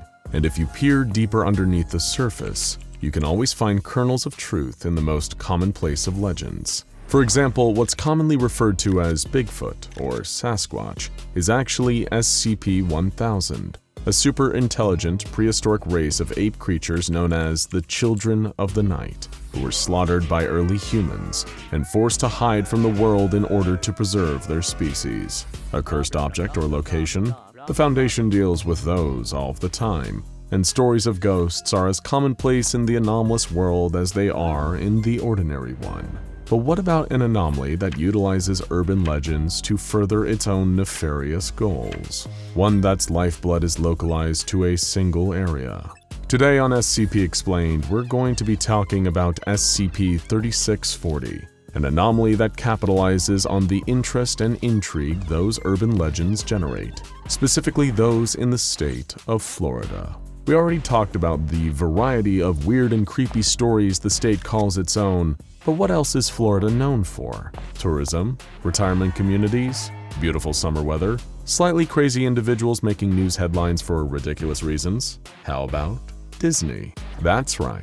The state of Florida is known for Walt Disney World, the granddaddy of all theme parks that brings in millions of tourist dollars annually, and the hub for some of the most iconic characters and stories in the world. If you've ever been to Disney World, then you know about the costume characters that roam the park. Silent mascot costume renditions of your favorite TV and movie characters, posing for pictures and having fun with children. The park is practically infested with them. They seem inescapable. It's pretty understandable that some people are unsettled by mascots. They can sometimes be downright creepy, with those unmoving expressions, giant heads, unnatural movements, and the faces of familiar fictional characters in the right context. A mascot can be just as scary as any horror movie monster or urban legend could ever be. Here's a situation for you. You've just landed at a Florida airport. You're ready to go to Disney World and enjoy a vacation after you've been worked to exhaustion as a junior researcher at the SCP Foundation. You want to get familiar with the state, but you're trying to cut down on your phone usage. After all, you're on vacation. Why not do things the old-fashioned way and unplug from electronics? You spot a brochure rack in the distance. Perfect. A paper hub for everything touristy in the area. Among the hundreds of jet skiing courses, beach information, and mini golf pamphlets, one brochure in particular stands out to you. Maybe it's your background in the anomalous, but you just can't help yourself from picking up a booklet on Florida's urban legends. Knowing what's behind the curtain working for the SCP Foundation really makes these types of things more amusing. You've seen how the sausage was made, and it's a lot more terrifying than anything known to the general public. Heck, you know for a fact that the organization you work for has more than likely not covered up most of the actual incidents that inspired these local legends. Nonetheless, you pick up the brochure, interested in the self-guided tour of Florida's paranormal hotspots, and you're impressed to find that this booklet has it all. Everything from skunk apes to a cursed doll, it's all in here. You chuckle and tuck the pamphlet underneath your arm, but little do you know, you're about to experience something more horrifying than any urban legend could ever be. You see, if you paid attention to your Foundation briefings before you left the state of Florida, you would know that any Foundation personnel who encounter tourist brochure pamphlets advertising self-guided paranormal tours in Florida are to bring said pamphlets to the Foundation's attention immediately. Mobile Task Force Lambda 12, nicknamed Pest Control, is primed on demand for incidents related to these brochures. Why? Because they're a part of a phenomenon categorized by the SCP Foundation as SCP-3640. But what is SCP-3640? Why is something as innocuous and fun as a paranormal travel brochure an object of high interest for the SCP Foundation? Well, you, someone who should have maybe listened to the regional briefing conference back at Site 19 before you left on your vacation, are about to find out. After perusing your booklet and ruminating over the numerous locations at your disposal, you decide to visit one after you get settled into your hotel. After all, you're about to experience a week of family-friendly fun at the House of Mouse. Why not partake in a little horror just to get the blood pumping? A bit of living life on the edge before the scariest thing you have to deal with is a $10 bottle of water and a 3-hour waiting line to ride that giant golf ball. You drive all the way out to the location the pamphlet specified, a bridge by the name of Sunshine Skyway, located right outside of Tampa Bay. Visiting the bridge at night might also get you a visit from a mysterious and beautiful hitchhiker woman who stands on the side of the bridge and attempts to flag down cars. If you happen to take her in, she'll begin to weep, growing progressively louder and louder in her screaming and crying until you reach the other side of the bridge. And when the driver turns back to ask her what's wrong, the woman will have vanished without a trace. Sounds like a fun time, right? Maybe you can find her. Heck, maybe she's single and interested in an enthusiastic and kind junior researcher of the SCP Foundation. You would never contain her, you promise, having to raise your voice over the sound of her weeping and crying in the back seat of your car. Or maybe not. This vacation time outside of the lab is making you think some strange stuff. Whatever the case is, you want to see a ghost girl. So you make your way over to the Sunshine Skyway at 11 at night, just like the pamphlet specified. The bridge is strangely empty, especially for what's usually a crowded stretch of the road. In fact, now that you realize it, there's no one else here. Just you, your car, the black night sky, and the sound of your humming engine. Well, up the road you go, looking for this supposed ghost hitchhiker. The Skyway is quite the drive, and the longer you ride, the less safe you feel. But you're fine, right? It's a very popular bridge driven by thousands of people every day and night. It just so happens to be completely empty at an ordinary time of night, and you can see the dark outline of a figure in the distance, standing in the middle of the road. As you drive closer and closer, you start to make out the figure a bit more. A circular head, a tall, wide body, and 2 more circles on top of that round ball head. Closer, a little closer, and wait, is that? There's absolutely no way that's who you think it is. Is that a Mickey Mouse costume standing in the middle of the road? It apparently is, and it seems like it's not getting out of the way. You honk your horn, but the overgrown rat doesn't listen. It's still standing there, unmoving. You slow down. You know what Disney's legal team is capable of, and you are absolutely not going to jail for running over Mickey Mouse. So if he's not moving out of the way, you will instead. You try to maneuver around the stationary mascot, but suddenly, out of nowhere, the thing leaps 15 feet into the air and jumps onto your hood. You scream as the Mickey mascot skitters across the roof of your car, clawing and tearing at the sunroof trying to get in. You push your foot on the gas as hard as you can, enough force to propel Mickey from the roof, but it's not enough. The Mascot hits the ground but immediately gets back up and starts running after your car. Almost instantaneously, it catches up to your car again and uses its strength to pry off the door on the driver's side of the car, exposing you and causing you to lose control of your vehicle. You swerve, crashing into the side of the bridge and banging your head off of the steering wheel. You never thought your life would result in death by Mickey Mouse, but the rapidly approaching costume creature seems to be saying otherwise. The Mickey creature bends down and uses both of its gloved hands to grab you from your car seat, with enough force to break the seatbelt and give you minor whiplash from being flung into the air so quickly. This is it. You know it's over, and you don't even know what's going on or why this is happening. You're just another victim of something you don't understand, like the countless dead you spent your life researching. Or so you think. Just when you assume that it's all over, a shot rings out from across the bridge, and you see a salvo of bullets pepper Mickey Mouse's back, carefully missing you with impressively accurate precision. Mickey drops you, banging your head on the concrete, and runs towards where the bullets are coming from. Several armored, heavily armed soldiers appear from the side of the bridge and circle the mouse. They fire again, but it has little effect on the Mascot. Once again, he lunges forward, knocking a soldier off his feet. The Mascot dashes off into the distance, leaping over the side of the bridge. Though no splash is heard in the water below, you don't see the Mascot landing, or even escaping. It's like he was never there in the first place. But at least it's gone now, and you have these unknown soldiers to thank you for your... Wait, is that an SCP Foundation logo? Oh no, they're Foundation Task Force operatives. Before you're able to fully regain your senses, you can already hear the task force captain telling his underling to prep you for amnestics and an interview. The soldier approaches you, and you're thankfully able to muster out a few choice words, namely, wait, I'm with you guys, I'm a junior researcher. The captain pauses and laughs to himself.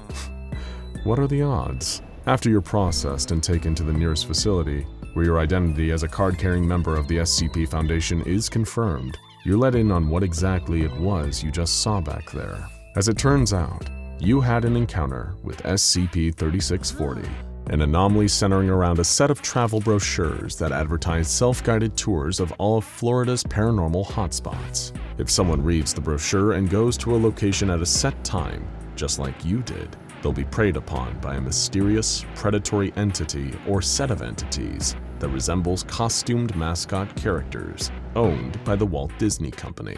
Mickey, Donald, Goofy. The task force captain explains that they're all there, and they're all over the state of Florida. Hundreds of mascots, maybe more. They're fast, dangerous, and the Foundation knows remarkably little about them, including how they grow, reproduce, or even consume their prey. All of the known hotspots advertised in the pamphlet are routinely watched by members of the Pest Control Mobile Task Force, where operatives are authorized to neutralize SCP-3640 entities with lethal force, which is how that task force was able to thankfully show up at the right moment and save your life. SCP-3640 only attack those who read the brochures and haven't been seen being hostile or hunting outside of the areas specified by the pamphlet. After you recollect yourself and thank them, the captain hands you a file briefing on SCP-3640, gives you a stern warning, and tells you to familiarize yourself with it before you leave the facility. What a way to start your vacation, you think. Just when you thought you were able to escape the daily horrors of working for the Foundation, you stumble upon an anomaly yourself. But you undoubtedly have more questions about SCP-3640. After all, anyone would after witnessing as weird and strange an anomaly as that in the wild. You ask the captain why the Foundation hasn't captured an SCP-3640 instance, especially if they're so common in the Florida area. He sits down, sighs, and explains that the Foundation did try a while back. It was a standard D-class test held in the St. Johns River, the location of a supposed river monster. The D-class personnel was dropped off at the riverbank and told to follow the instructions in the pamphlet. If they spotted a mascot, they were to shoot at it with a tranquilizer gun. After dredging through the river for a few minutes and being distracted by a neat-looking alligator, the D-class eventually came head-to-head with none other than Donald Duck himself, who emerged from the river and immediately began moving towards the D-class. The D-class naturally freaked out completely and ran away from the scene, but Donald was simply too fast. Just when he thought he was safe, the Donald mascot emerged from the shadows and knocked the camera and radio off of the D-Class's head. There were sounds of a struggle, but the D-Class never established contact again. However, his subdermal tracking transmitters continued to operate, and before they went offline completely, they luckily detected the location of the D-Class's body. It was just outside of the Epcot amusement park. Engaged by the captain's story, you ask him what happened next. Surely the Foundation launched an assault on Epcot to figure out what happened to the D-Class, right? The captain grunts and tells you that the rest is classified, but you're not satisfied. You're refusing to move until you figure out what happened to this D-Class. The captain rolls his eyes and, perhaps feeling sorry for you, decides to tell you the rest of the story.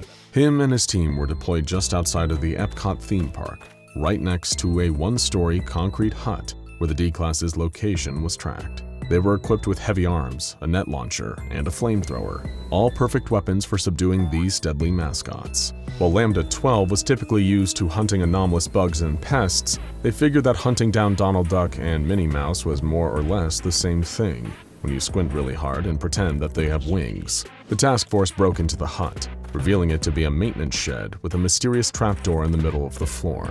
Underneath, a ladder led to a tunnel system, similar to the ones built underneath the Disney parks that the employees use to get around from park to park.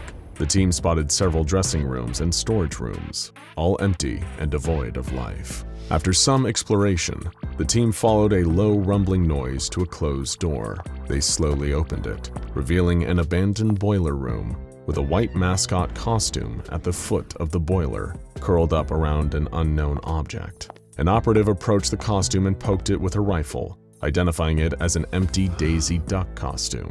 The team examined it further and found a human arm bone inside the suit. Disgusting to be sure, but nothing the task force hadn't seen before. They turned over the suit to examine the object it was curled around, discovering it to be a purple plastic egg with an embryo inside. Scattered across the floor were more eggshells. The squad gathered them, as well as the bones of the D-Class in the costume, to bring it back to the facility. Suddenly, the task force heard noises in the distance and assumed an attack formation. They noticed the floor of the entrance they came in was now covered in dark fluid and polyester stuffing. The trail of liquid exactly matched their path of infiltration into the tunnel. After determining the situation to be safe, the squad carefully left the tunnel the way they came, bringing the costume and the egg with them. After several weeks, the egg hatched into a miniature stuffed Donald Duck toy. The Foundation dissected it, discovering it to contain a plastic endoskeleton and a rudimentary polyester stuffing muscular system inside. And that was everything the captain had to say. There was never any other leads on the SCP-3640 anomaly, just strangeness and inexplicable inability to capture or understand the mascots. You thank the captain for not only saving you, but explaining what was going on. Before you left the facility to go back to your regular Foundation-less vacation, you took another glance at the document the captain handed to you. On the back page was a chilling letter, dated from 1979, written to Florida Governor Reuben Askew by the Walt Disney Company. It read as follows. The Walt Disney Company thanks you for your cooperation in this matter regarding the unlicensed Walt Disney character operators. Please pass along the following information collected by the outstanding men and women of the City of Orlando's Police Department to the Florida National Guard. If a character is spotted, call to get its attention, and then rapidly flash your flashlights at the costume. If it does not flinch, fire on sight. Aim at the head if possible. Else aim at the knees to disable them and then finish them off with headshots. Body shots have been shown to lack effectiveness. Deceased characters are to be incinerated. No other means of disposal are advised. We are currently pursuing alternative legal means of shutting down these unlicensed operators and hope to achieve a settlement within the end of the year. Cordially yours, the Walt Disney Company. We've covered a lot here on this channel, and what you might have noticed about the nature of our discoveries is that knowledge is best broken down before digested. Which is to say, if you are to learn how to assemble a computer, it may benefit you also to see one taken apart. When you do so, you'll notice in front of you not a computer at all, but a collection of individual parts. It's in understanding these distinctive parts in isolation that helps us shape our awareness of their marriage and how they cooperate with one another to become their collective self. Sure, this may be good in practice, but Then tell me, how do we comprehend a whole that is composed of parts unwilling to isolate themselves from the rest? Because, let's face it, not all things, let alone SCPs, can be torn apart for the convenience of our study. No matter the subject we seek to understand, it may choose to resist our deconstruction by one way or another. Landmarks like the temples of Malta and the pyramid of Josie are held together by our respect. Monuments like the Statue of Liberty are held together by copper. The family was held together by Charles Manson. But it's not always the preservation of history or elements of the periodic table or psychopaths that reject humans' wishes to disassemble. Far stronger than forces of nuts and bolts are that of character and loyalty. And SCP-2085 is welded together by exactly that. SCP-2085 is a militant anarchist organization consisting of 6 cybernetically enhanced individuals, A1 through A5, and B, operating under the name Kuroi Usagi Shiden, or more commonly known as the Black Rabbit Company. SCP-2085-A subjects are 5 adult female augmented humans, designated SCP-2085-A-1 through SCP-2085-A-5. Subjects are genetic chimeras, each with an estimated 6 to 10 different gene donors. They are fluent in Japanese, Mandarin, Chinese, Cantonese, Korean, Russian, and English, with additional languages varying by individual.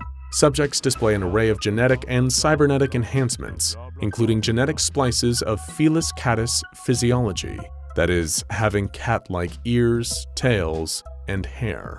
These tails are prehensile and capable of holding small objects. So if you're accusing one of them of stealing your pen, don't just go searching their pockets. They also have grip pads on hands and feet, in case they ever did decide to retire from anarchy and take up surfing. Their impressive features don't stop there. If they haven't already put James Bond's gadgets to shame yet, just wait. Daniel Craig is about to look like Dora the Explorer. SCP-2085-A-1 through A-5 all have ocular implants with thermal vision, heads-up display, and recording functionality. Also noted are carbon nanoweave muscle fiber augmentation, reinforced endoskeleton, and brain-computer interface with internal hard drive. The list goes on, each etc. more elaborate than the next. Yet what stands out most about them is not a weapon, but an attitude. These 6 members, although now held in isolation from one another, do not show any signs of splitting up, not even when under the heavy pressure of the Foundation's interrogation. Agents spend their hours looking for cracks to dig their fingers into, trying to get one to betray the other and reveal sensitive information. But when asked to spill the beans, SCP-2085 screws the lid on tighter. They remain, as a whole, resistant to our deconstruction. The agents get nowhere with their investigation, and with each minute wasted, it's another victory for SCP-2085. The hours go on and they keep stacking up W's, building momentum day after day, growing stronger and stronger as a unit. As the Foundation tries to tear the group apart, they respond with even greater resistance. And this style of resistance is unique to each member. Imagine you are confronting SCP-2085-A-2. She is talkative, and so you think you might get somewhere. You are all ears. But what SCP-2085-A-2 sees isn't ears, but troughs, and she is happy to feed you her slop. She talks, and you listen closer and closer, but all you are getting is misinformation, false names, inaccurate stories, dates that don't add up. You focus and follow along, only to find yourself having run a marathon all the way to a dead end. Now you are faced with SCP-2085-A-5, who takes a different, more nonsensical approach. You are happy to no longer have to sit through inaccuracies to decipher truths, but now there are no truths at all. All that you are given are absurdities. She speaks in a way that makes you scratch your head, once saying for no apparent reason, "I take a hammer and I break my legs. I break 'em for the better." After so many scratches, you swear you've dug an inch into your skin. And so you move on to SCP-2085-A-4 hoping for better luck. She is straightforward with you, that much you like, but she's hostile and doesn't cooperate. When you ask her name, she raises her middle finger. She tucks it back in to create a fist, and then that fist punches the divider between you. No amount of reinforced glass could make you feel safe at that moment. Cracks spread. It looks like a web spun by a spider, and you feel as small as one. Thankfully, a protective shutter is lowered. Aerosol sedatives are pumped into the containment unit. She continues to try to escape, yelling profanities even harsh for someone locked behind bars. Your ears have taken a beating from curse words, nonsensical rambles, and heaps of misinformation. You want to lower your head into a toilet bowl and hear nothing but water. Yes, that is where these women have driven you. Your head to the bottom of a toilet bowl. You have put in so many hours, and yet you have learned nothing new. And if you can't learn anything new, you might have to rely more on what you already know. But what do you know? Well, you know this. Their track record is quite impressive. Verified operations include smuggling, theft, assault, vandalism, kidnapping, extortion, property damage, possession of fissile materials, corporate sabotage, embezzlement, identity theft, fraud, copyright infringement, piracy, possession, transport, and sale of anomalous items, and, of course, tax evasion. Yet, when grilled under the heat of investigation, they do not reveal any details about the nature of these operations. You just know that they happened. All that is told is that SCP-2085 navigates in such a way as to minimize the chance of civilian casualties and maximize material and morale damage to their target. They are proud of this. It seems as if SCP-2085 perceives themselves on the side of good. While their list of operations on paper look like crimes, they stand proudly behind them, pleading guilty with a grin. But behind every smile is more teeth. Teeth that go beyond saying cheese. Teeth hiding in the dark caves of a sealed mouth. And you are determined to play dentist and find your way in. But SCP-2085 doesn't say "ah" for just anyone. So how are you to understand a group that resists our preferred methods of learning?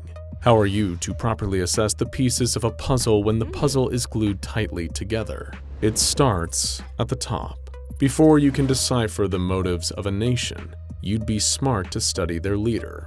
And if you want to extrapolate the schemes of a football team, you'd interview the coach. And to truly know the moral of a television show, you'd be better off asking the creator than the actors. All of this is just to say, if you are to ever understand the complexities of SCP-2085, it is necessary you begin with SCP-2085-B, the person pulling the string of the entire operation for all of these years. Now you might be imagining a man of many muscles, someone able to fight a bear with an arm tied behind his back, someone who kicks through saloon doors, tilts back his liquor, and walks out with a woman in each arm, or a catgirl. But you'd be dead wrong. SCP-2085-B, also known as Wizard, does not look like an imposing lead at first glance, or even at the 100th glance. He is generally in very poor health, and his face shows it. He suffers from a variety of illnesses,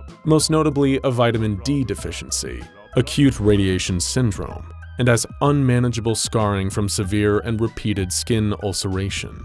He doesn't wear a cape and glamorous spandex often found hanging in superheroes' closets, but instead he wears an advanced crew escape suit, accompanied by a cheap bathrobe and flimsy red felt wizard's hat. He looks, with no elegant way of putting it, like a dork, a goofball, a doofus, you get the point. Furthermore, he is an adult male human with certain cybernetic and genetic enhancements. He has an adaptation of the gastrointestinal tract to allow for an all-liquid diet. Within his suit, an esophageal input port and waste output port are integrated. It is equipped with modifications to regulate sweat, reduce abrasion damage from extended usage, and aid in skin regeneration. His genetic enhancements include the replacement of 11 previously missing digits on hands and feet, and also has an internal drug pump, typically used for painkillers. Because, as we are about to learn, SCP-2085-B is most often on the wrong end of pain. Notice these modifications are not those you would find in a science fiction novel, but more likely behind the trench coat of a suspicious man in a dark alley.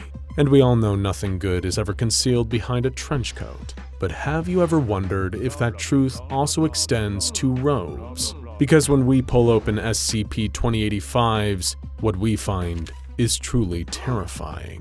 SCP-2085-1.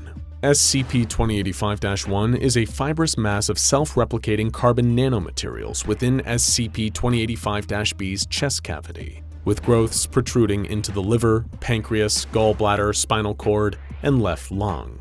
The growth of the SCP-2085-1 and its consumption of SCP-2085-B's body tissues has been impeded through the addition of various containment implants used to sever communication between growth sections and control nodes and counter the replication process. SCP-2085-1's rate of replication without the influence of these containment implants is unknown.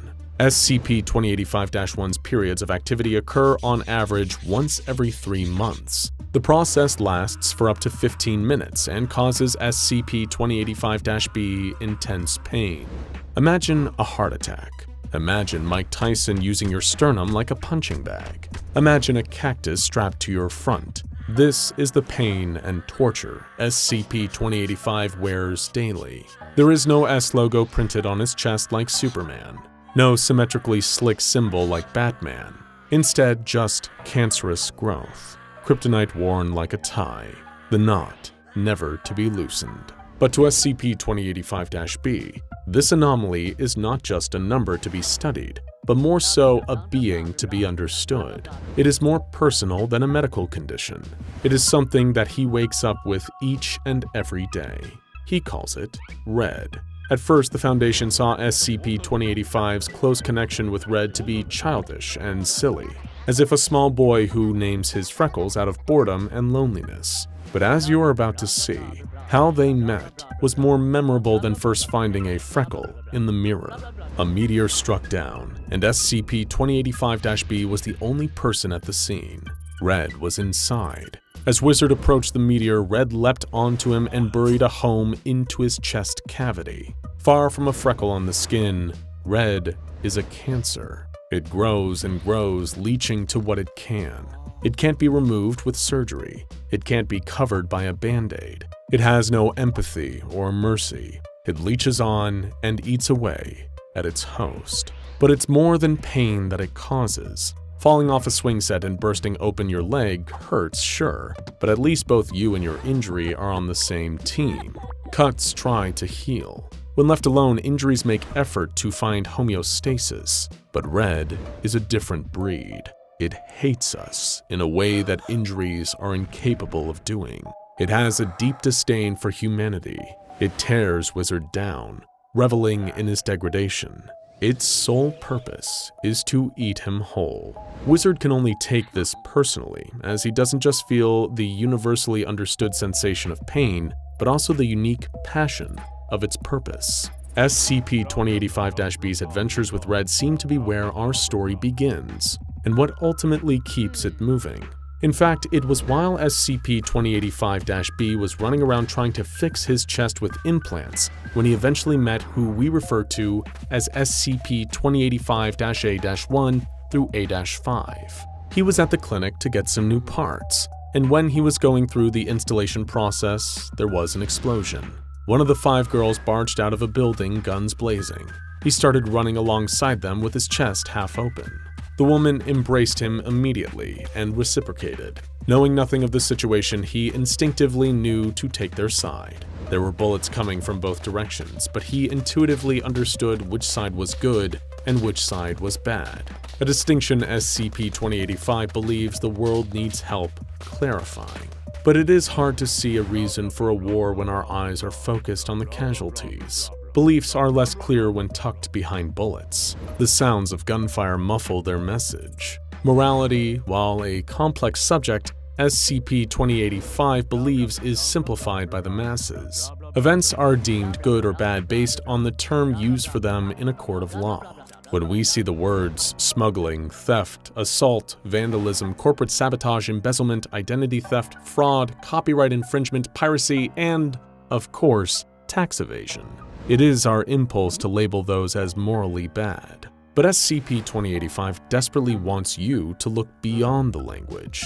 They want the words to dissipate off the paper, letter by letter, until all you have is a blank page. Now look at the pencil and the hand that holds it. Watch how it moves. That is what matters. Whether it draws weapons or mermaids is irrelevant. Both can be used for good. Both can be used for evil. Intent is everything. And SCP-2085 intends on making the world a better place, or so they like to claim. But maybe there is more to it. After SCP-2085-B and the 5 women escaped the gunfire, they went on to steal a boat and hightail it out of Japan. They spent their nights out there on the ocean, stargazing and stuffing themselves with instant ramen and cheap beer. And surprisingly, between all the crazy adventures SCP-2085-B had been on, this is what Wizards spoke about most: the time spent on the boat out at sea. For the first time in ages, he was finally somewhere where he was happy. It was this moment that actually meant the most to him. It wasn't the children they apparently saved from imperialism. It wasn't the wealth they apparently redistributed to the poor. It wasn't any good deed at all. It was the selfish, almost shallow sensation of being happy on a boat. This singular moment meant so much to SCP-2085-B. He reflected on it as if it were a wedding day or a memorable vacation, which makes you wonder. SCP-2085 has been investigated and interrogated, and all that they preach is that they are doing the world a favor with their antics. Their tales are captivating, sure, but is it actually storytelling, or is it just virtue signaling? There is an emotional depth to SCP-2085 unique to any other militant anarchist group. While they are genetically designed to most efficiently complete missions, they are not all robots fixed on the high of task completion. Each and every one of them wants more. They want a group. They want a group not just to have the numbers to overthrow a government, but to have the numbers to fill a room, or boat, with companionship. When they refuse to cooperate with you and leak information about their operation, maybe what you are witnessing isn't the strength of their loyalty, but also the weakness of their codependence. And so you decide this is the new angle you're going to take with your interrogation. You enter the room with a new focus. You feel like an earthquake, eager to make cracks in their core. You isolate SCP-2085-A-4. You are met expectantly with hostility. You fight back with psychology. You cross your legs and put on your glasses as if to say, "Let's talk about that anger. Where does it stem from?" She strengthens her emotional guard, but you keep prying. You say that it sounds like she is lonely. You say it sounds like her loyalty doesn't come from good character, but rather insecurity and self-doubt. You ask her if completing missions with her crew was actually a way to improve the world, or was it just an elaborate way to build a close friend group bound together by common goals? Did new missions sprout from necessity, or were they fabricated by fears of being alone with nothing to do? Were end-of-operation high-fives to celebrate good overcoming evil, or were they just excuses to feel the touch of another human, skin to skin?